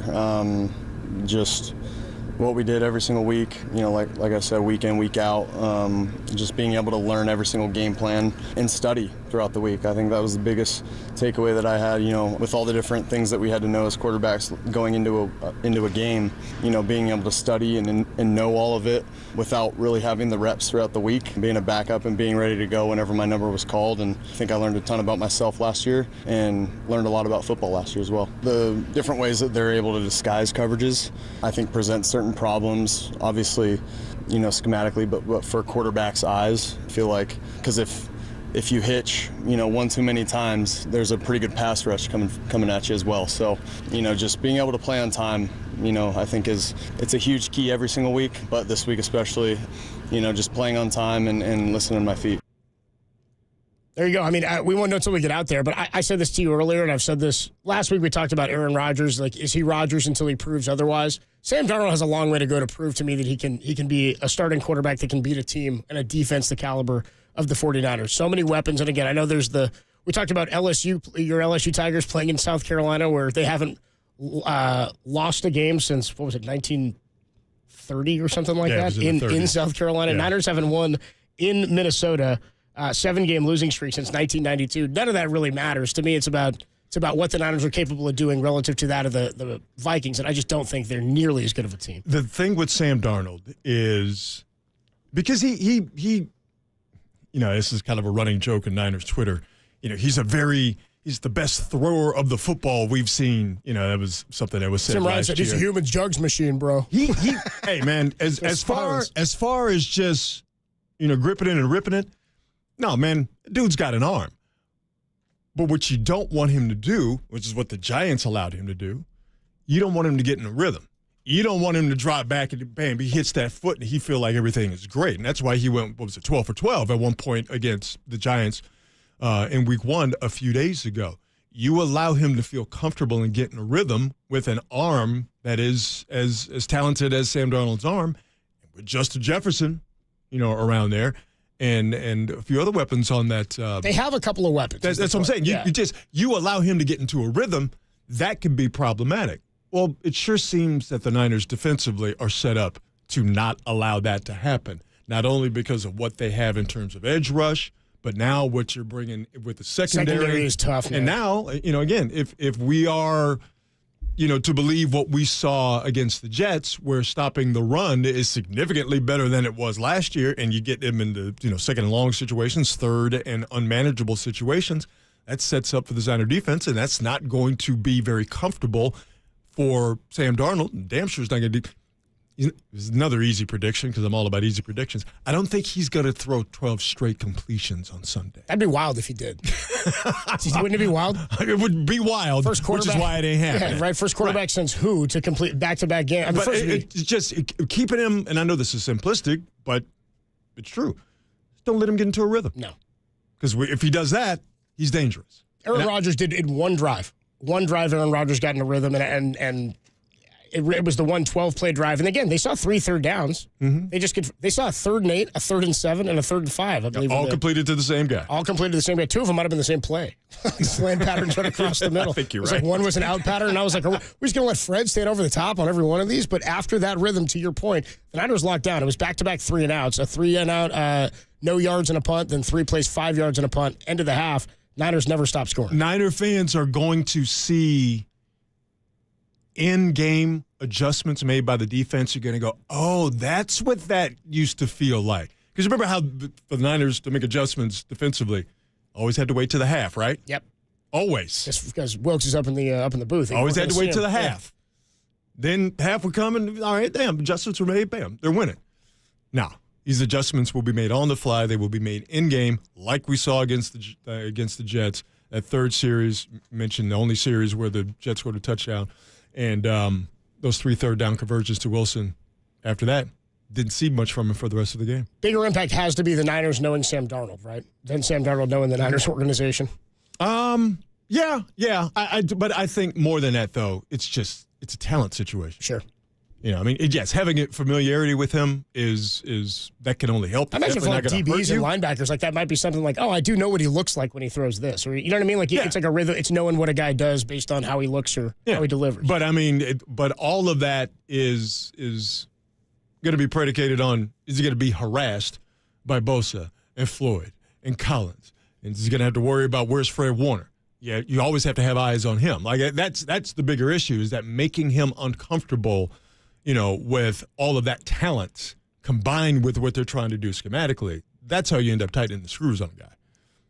Tolbert and Copes, Friday afternoon, Rod Brooks hanging out. It's a Black Friday. The Niner tailgate continues. Kyle Shanahan spoke to me yesterday. We'll have that interview for you at about 5:30. Farhan Zaidi, also Giants president of baseball operations, on his future with the team, confirmed to us yesterday that he is under contract through next year with an option year for 26. But you can hear more about what he had to say about how they head into this offseason with a focus on guys like Blake Snell and the futures of the veterans on this roster. We'll play that for Bring you. him back. Yeah, right? Come on. I mean, effectively what you just did with Matt Chapman is what you got to do with Blake Snell. Make sure that happens. Boris already agreed once. When we come on back, some sounds from across the sports world. You might not have heard. Nick Bosa checked in on the matchup with the Vikings. You got to hear what happened on this Yankee broadcast where Michael Kay and John Flaherty got into a fight like a married couple during a broadcast during the Cubs and Yankee game last week. And then we got some Jim Harbaugh sound for you. Enough said. Adam Copeland, Rod Brooks for you on Friday afternoon on the Sports Leader.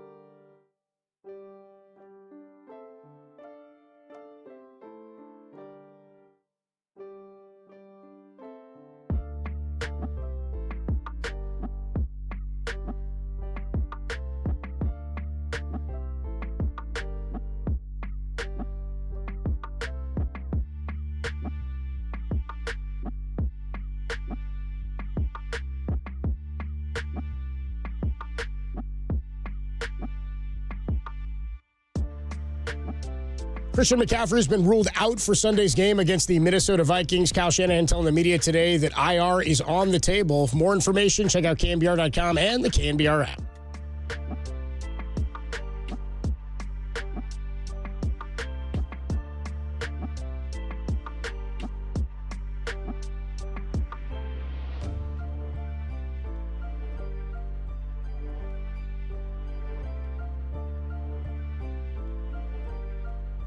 Hey, what's going on, everybody? Adam Copeland here for Underdog Fantasy. Fantasy football back, which means it's the best time to get in on the action with Underdog Fantasy. Over 1 million fans across 33 states got in on the game last year by making picks on Underdog, and you can too. By the way, found out Christian McCaffrey is out for Sunday, so JP Mason is your guy. If you're looking for those touchdowns, yards, maybe add those together. How about receptions? That could be a good number for JP Mason this weekend. Making picks on Underdog is straightforward, and signing up is even easier. All you have to do is go to Underdog's simple-to-use mobile app or UnderdogFantasy.com and sign up with promo code KNBR like you're listening to right now. And Underdog is going to give you a free pick to use on your first cash pick'em entry, plus up to $1,000 in bonus cash when you deposit. Again, Underdog Fantasy, promo code KNBR to claim your new customer special of a free pick and your deposit offer. Must be 18 or older and present in a state where Underdog Fantasy operates. Terms apply. Concerned with your play? Call 1-800-GAMBLER or visit www.ncpgambling.org.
Faithful, crack one open, fire up the grill, cause the Tolbert & Cope's 49ers tailgate is cooking on KNBR, the sports leader.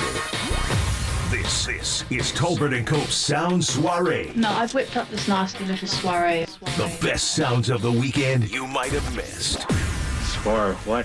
Soiree, honey, I think that means party. On the sports leader. Tolbert & Cope's Sound Soiree. Rod Brooks with me on a Friday afternoon. Getting ready for the Niners and the Vikings. Sunday morning, 10 a.m. kickoff over on 810 The Spread. Myself and John Lund with pregame for you at 9. Then we'll hand it over to Tim Ryan and Greg Papa. We try to get you the Sound Soiree a few times a week. Some of the best pieces of sports sound you might have missed. We were heavy in Niner talk from Monday or Tuesday, I guess, through the rest of the week, so we hadn't had a lot of time to get to some. But we do have some sound from Nick Bosa. Can't agree more. Most fired up he'll ever sound, Nick Bosa, who, by the way, I thought he should have had a half a sack on that with Leonard Floyd on Monday. We thought he should have as well, but they gave it to Floyd immediately and never changed it over the course of the week. They give somebody on the Vikings a sack for Deebo Samuel, but, you know, my Bosa can't get a half a sack. Nick Bosa here on, and as I said, what, you thought you were going to roll into Levi Stadium opening night national TV game, Monday Night Football, in an election year, and Bosa was going to lose at home? I don't think so. In an election year. I don't think so, bro. Come on, man. Nick, come on. I didn't say anything specific.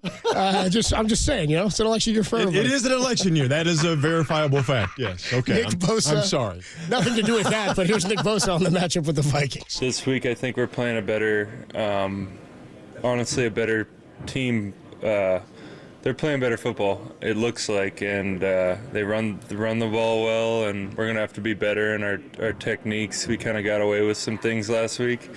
So yeah, we have to hone in and not pat ourselves on the back. All right.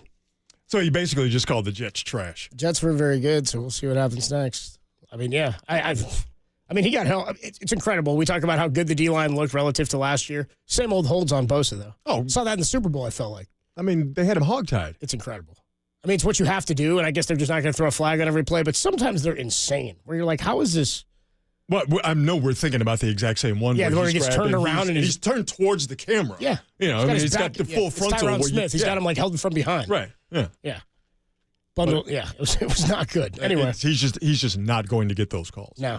It's almost like when LeBron would say he's officiated differently. People would get upset. I'm like, he is, though. Yeah. He's too big and too strong, and things that hit his arm and his body when he's going to the hoop don't make him move the same way somebody else normal size does. Shaq had to deal with it. LeBron dealt with it. Cam Newton dealt with it as a quarterback. 100%. He was too big to get called. It's amazing how differently he was officiated at a position that is the most protected in all of American professional because he sports. was big and physical, so they just allowed more. It's crazy. It's if he would have been officiated differently, Cam Newton's career would have lasted a lot longer, and I think he would have played at a much higher level for longer than he actually did. At his peak, when the year he won the MVP, the 15-1 year, he was so much fun. I mean, he's the crazy hat guy now that'll say some crazy stuff. But if we're just talking football, just football, Cam Newton at his peak was borderline unstoppable, and he was built like a D end. Yeah, he was huge. He was enormous. Which makes those fools who were trying to fight him not that long ago.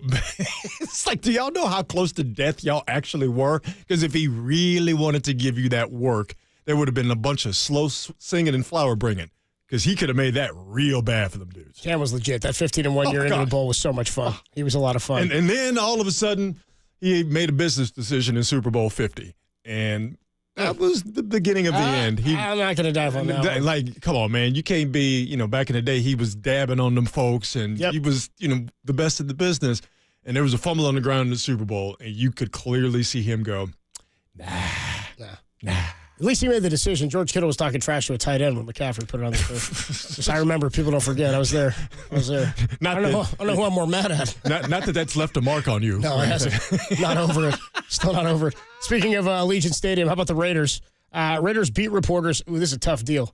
Apparently, Raiders beat reporters got caught on a hot mic before a presser criticizing Raiders starting quarterback Gardner Minshew. Here you go. Yeah? Unless Gardner really kicks ass, I think he's going to get his ass kicked. I'm not a fan. Not a fan, but... See Derek Carr again the other day? Yeah. Holy crap. I didn't like Carr at all. The Raiders. That's so good, dude. Even the beat's a disaster. You know what I mean? Like, what's going on?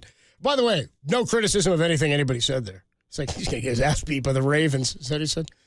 Tim says another great Raiders hot mic moment. That's not true, Kawakami. Oh, wow. We bringing up old stuff, huh? Okay. Oh, man. You and your pot smoke buddies. I remember Raiders, that press conference. Raiders are tough, man. I legit thought Dak wasn't going to be signed, and I thought that'd be the perfect spot. Dak to Vegas next year. Derek wanted it, right, Derek? You wanted Dak? Nah, I'd rather have Cam Ward. All right. Whatever. Cam Ward, Shador. Any of that's better than Gardner Minshew. Is Shador better? Listen, you knew the Raiders were not serious when they named him starting quarterback. Come on now.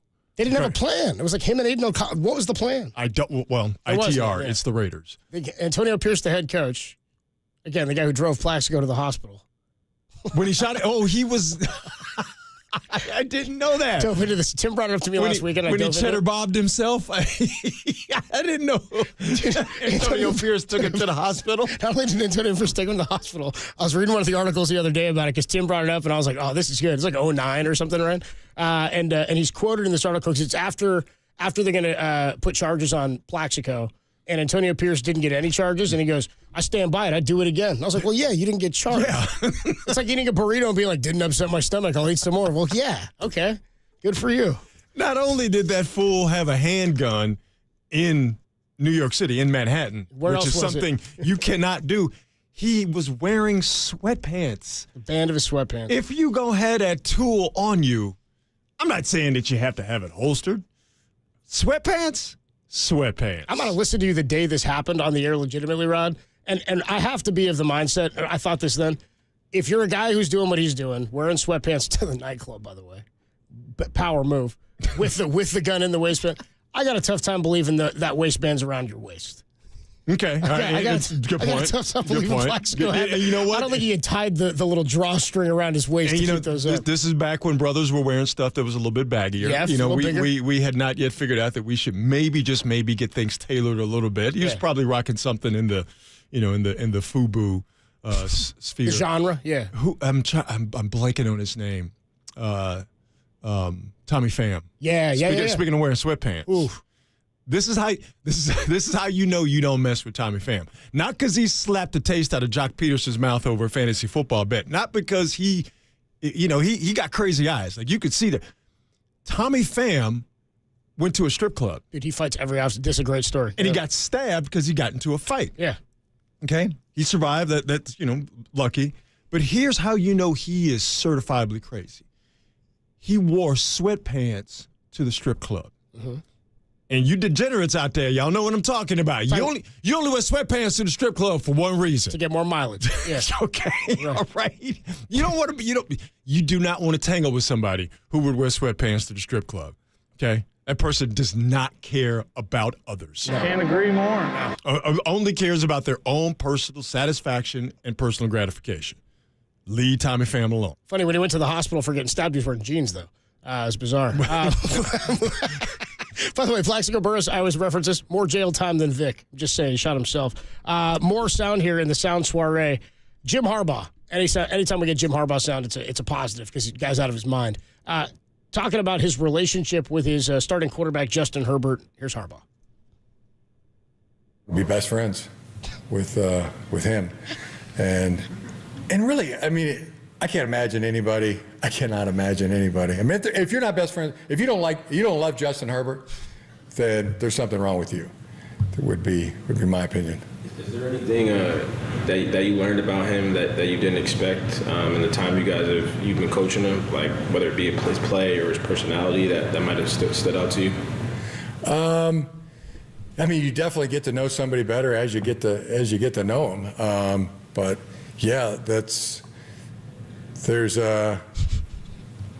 everything. He's got it all, in every way, any and every way you could think of, I wish I was Justin Herbert, I copied his shoes. I'm wearing his tennis shoes. They look the Justin Herbert shoe, I don't know, but you bought the same pair that he had, or got them from the equipment staff, or you actually took his shoes? Oh no, the ones he was wearing from the equipment staff. Got the same pair. I went to Smitty and said, "Hey, can I get a pair of those Justin Herbert shoes?"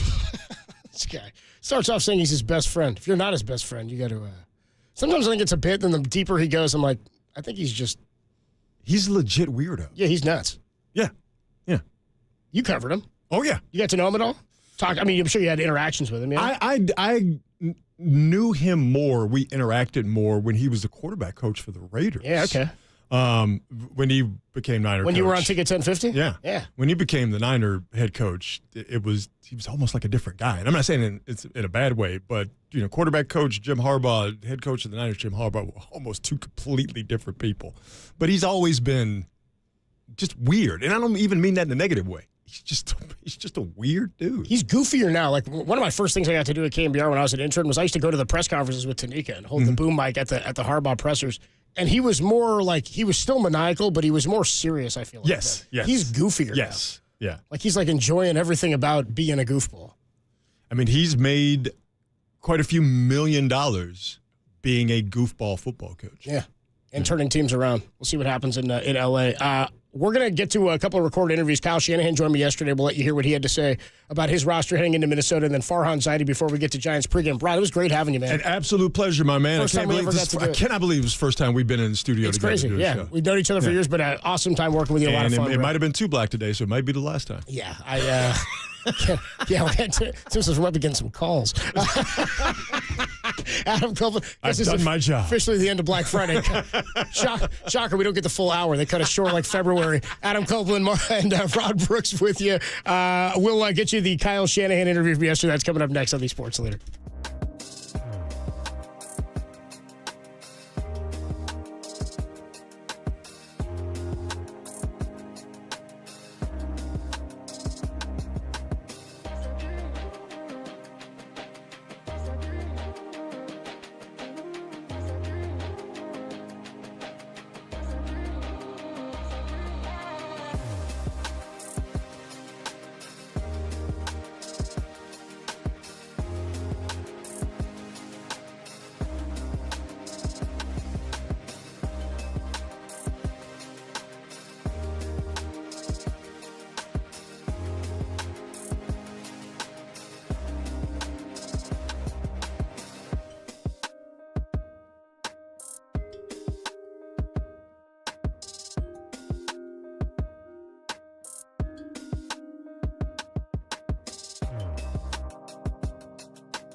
Faithful to him, it's not just a team, it's family. I appreciate everyone in here. Love you guys. Yes, sir! Here's the head coach of your 49ers, Kyle Shanahan. You got a chance to do something this year, man. With Tolbert and Copes on KNBR 104.5 and 680, the sports leader. We do it every week of the football season. Catch up with 49ers head coach Kyle Shanahan, and we'll do so right now. He joins us courtesy of the UMA guest line. What's up, Kyle? How are you, man? Doing good, man. How you doing? Doing well. Good win on Monday night. Had to feel good starting the season off. We were just talking about how the 38 rushing attempts that you guys go for, it's got to feel like a Christmas morning for you.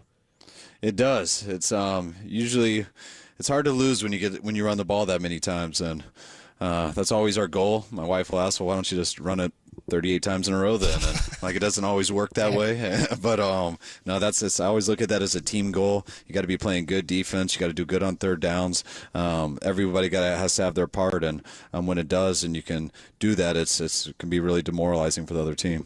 In terms of, I know some of the media were asking about it yesterday. When you guys are going through this decision making for McCaffrey, his health and stuff, do you guys take into account turf and surfaces and things like that? Is that something that plays a role in this? I mean, you take everything into account. I mean, it's, you start with the doctors and everything, and, you get MRIs, you get all that stuff possible, so you know exactly what's going on. Then you talk with everyone with a plan to build them back up, and we have GPSs, we have rep counts, we have, we know their strength and their max speeds and all the stuff that they're supposed to hit to show that they're fully back to something, so they don't think they're all right, and then they go full speed and for the first time during a play and then re-injure it. So you have all that stuff to go through it. We take all of it into account, and but a lot of it, you depend on the player too. If you get something that you can see in an MRI or something that where that he's hurt, then it makes it real simple. You usually know how long that takes. But when it's something that doesn't show up as strong in that way, you got to have a lot of feedback from the guy. And Christian's a guy who believes he's always going to be able to overcome whatever it is, and which is something that you respect about him. And he does do that more than other people, but it's something that you got to really communicate with every single day. You guys taking off for Minnesota this weekend, take on the Vikings. Sam Darnold, starting quarterback, he looked pretty good last week for them in their opener. I know he was here last year. I always wonder, in baseball, if a guy goes to another team and you're going to face him immediately, sometimes they'll change up their signs and stuff. Is that much to do about nothing when it comes to a player who is just on your team or in your offense, or do you guys have to approach it differently because he was just here? I think if we had maybe the old Peyton Manning offense to a degree, where you're at the line so much and you're signaling a ton and doing things, you would definitely have to change a number of it. But we're not totally built that way. So, Sam knows what we coach and what we do, but you can see most of that on film. And most of the cases I've been in, anytime coaches spend their time talking to a former player to see what the other team was doing, it usually backfires because you spend less time really studying it, kind of learning it for yourself, so you know how to prepare your players, and you get caught up too much in the other team. And so it's something I never really worry about, because if people want to do that, great. It might give them one or two things, whatever that is, but I think it wastes a little bit more time than anything else. And talking to 49ers head coach Kyle Shanahan, nice enough to join us as he does every week throughout the Niners season. I'm curious what your thoughts were on Trent Williams and how he showed up. It was like I don't know what he looks like normally when he's at practice or in training camp or how he goes through his process, but he showed up and it felt, I think, like he didn't miss a day. Yeah, it was nice to get, it was nice that we had an 8-day week. So he got we had 4 practices where we usually only have 3. So it was good for him to be able to do that, come out on the Monday, practice, then get a day off before we started our 3-day normal work week. And he got better each day. The first day, he's a little bit rusty, but he was conditioned right. You could tell he was in shape and stuff, but he had to get back into football. And to be able to go through 4 practices like that, he got really back to what he's been doing for how many ever years it is, and he's been doing it at a very high level. So we knew he'd go in there and give us a better chance than still anybody, but we also knew it would be a challenge. I've never rotated a tackle before, and it was much easier in a situation like BA had, because receivers is much easier to do that with, or running backs, but a tackle, that would kind of be hard for them. And I know Trent has never done it before, so it wasn't something he was into, but it was something we were going to watch him each drive, and he managed really well. It was a challenge, going on 8 pretty long drives, and I think the second to last one, it got to him a little bit, and he went in and got in the IV, but by the time I think Jalen Moore got 1 or 2 plays when he came back, but by that time the game was pretty much in hand, and it was a hell of a first game for Trent. Yeah, I thought he looked really good. It was cool to have him back out there. Brandon Ayuk was out there as well, and I know you said there'd probably be less of a snap count for him, or maybe not the normal workload. Just an evaluation on how he played. I know he said he felt like he probably should have had a couple of the balls, but just your evaluation on his performance week 1. Yeah, the same thing with Brandon. I thought he had 2 big third-down conversions for us that both led to scoring drives, I believe, from what I remember.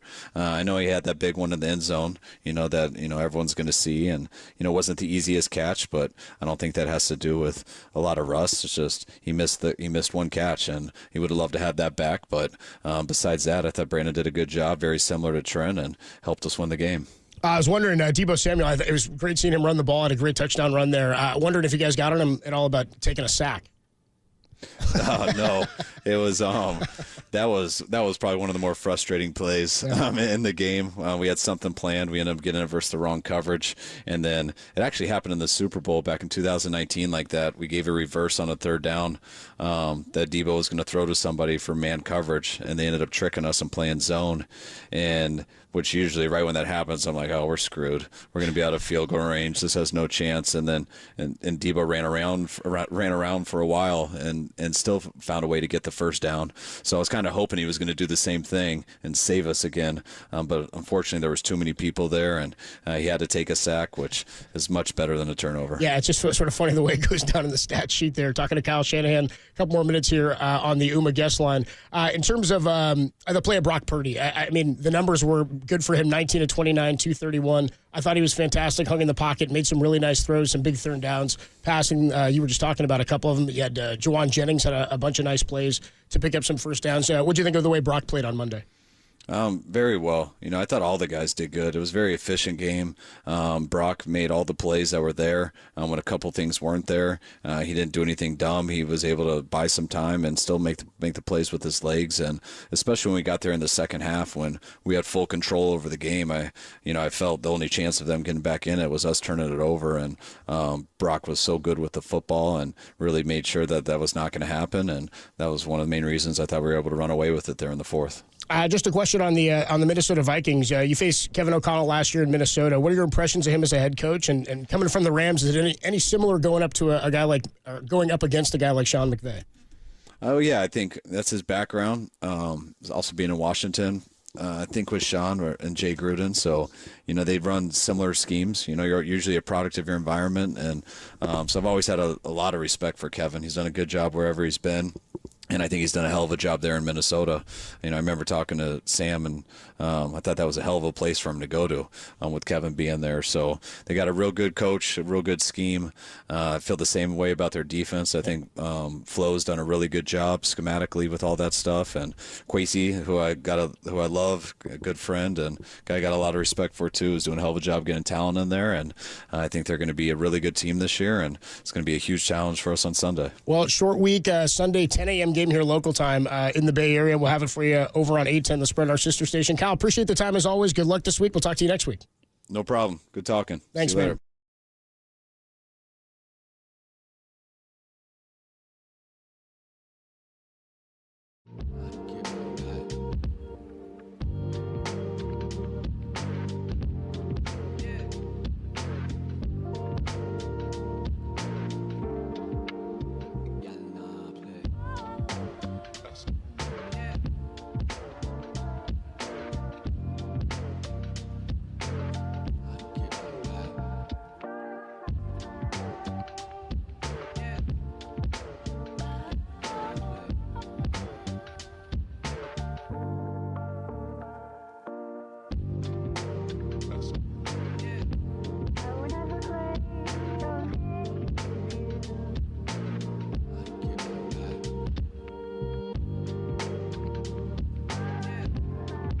Christian McCaffrey has been ruled out for Sunday's game against the Minnesota Vikings. Kyle Shanahan telling the media today that IR is on the table. For more information, check out KNBR.com and the KNBR app.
Adam Copeland, Ray Ratto with you on a Thursday afternoon. We do it every couple of weeks with Giants President of Baseball Operations, Farhan Zaidi. The Giants Executive Show is sponsored by Redwood Credit Union. Redwood Credit Union auto loans with affordable rates and personal service, and by Benjamin Moore Paints.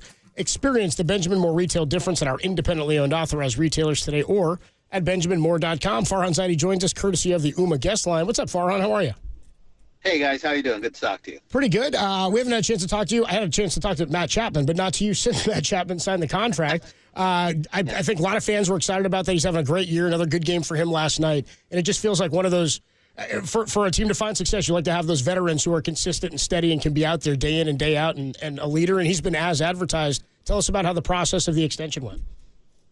Yeah, I mean, that was kind of the plan all along when we brought him in. We did talk to him about a long-term deal last offseason. Couldn't quite match up on the terms. He was coming off what was a down year for him and wanted to bet on himself and prove his worth as one of the best players in the game, which he did this year. And as I mentioned during the press conference, he himself said, hey, my plan is for us to start talking about an extension in mid-August and get something done. And his timing was exactly right. That's when we picked up the conversation. And, you know, to your point, he's been so valuable to us this year. I think, you know, more than the numbers, when you get a chance to watch him on a day in, day out basis, you see the impact that he brings. And, you know, it's been a disappointing season, but we are coming away from the season with a few pieces that we think are going to be huge for us, not just in 25, but moving forward. And he's definitely at the center of that. So we're thrilled to get that done.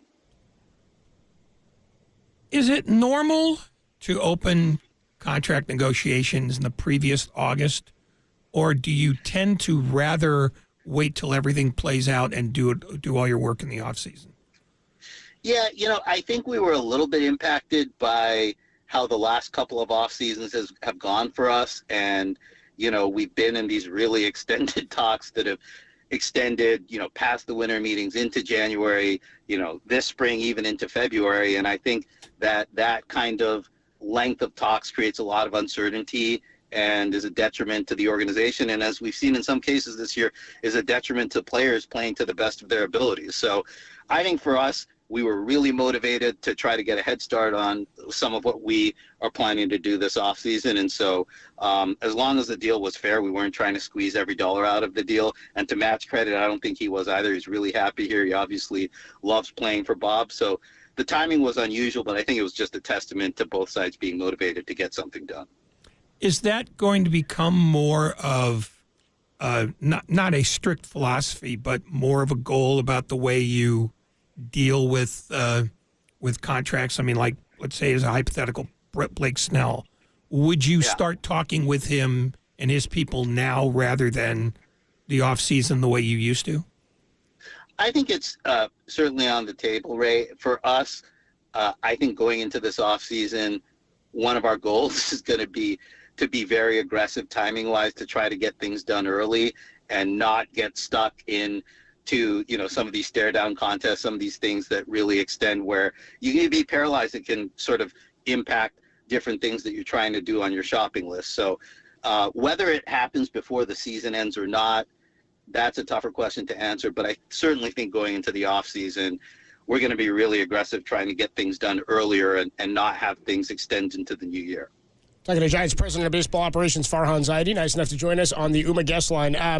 I saw an interview with, it was actually pretty funny, Logan Webb. Good interview today with Chris Rose. It was entertaining, and they talked about a whole bunch of stuff with the team. He was very candid. He's rocking his Raider hat. It was a lot of fun. But he mentioned wanting Blake Snell back, and Susan Slessor reported a few weeks ago that he would maybe have interest in coming back, that he's really enjoying it here. Seems like he's fit in with the team well. When a player and a leader like Logan Webb says something like that, does that play a role? I mean, I know you guys bring in former players sometimes for negotiations, but when current members of the team say stuff like that, how loud does that ring for you?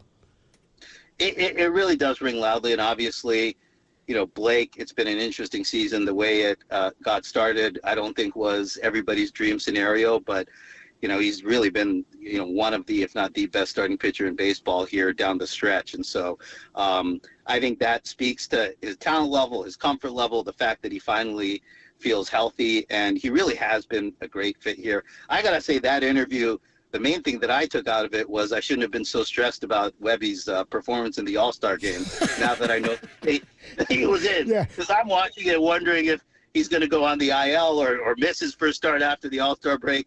And if I knew the state he was in and how much fun he had the night before, maybe I would have been a little bit more relaxed about it. I thought the same thing, too, when I heard him say that. For those who don't know, he was like, I was a little bit hungover. I'd been out, I was having a good time celebrating going to the All-Star game.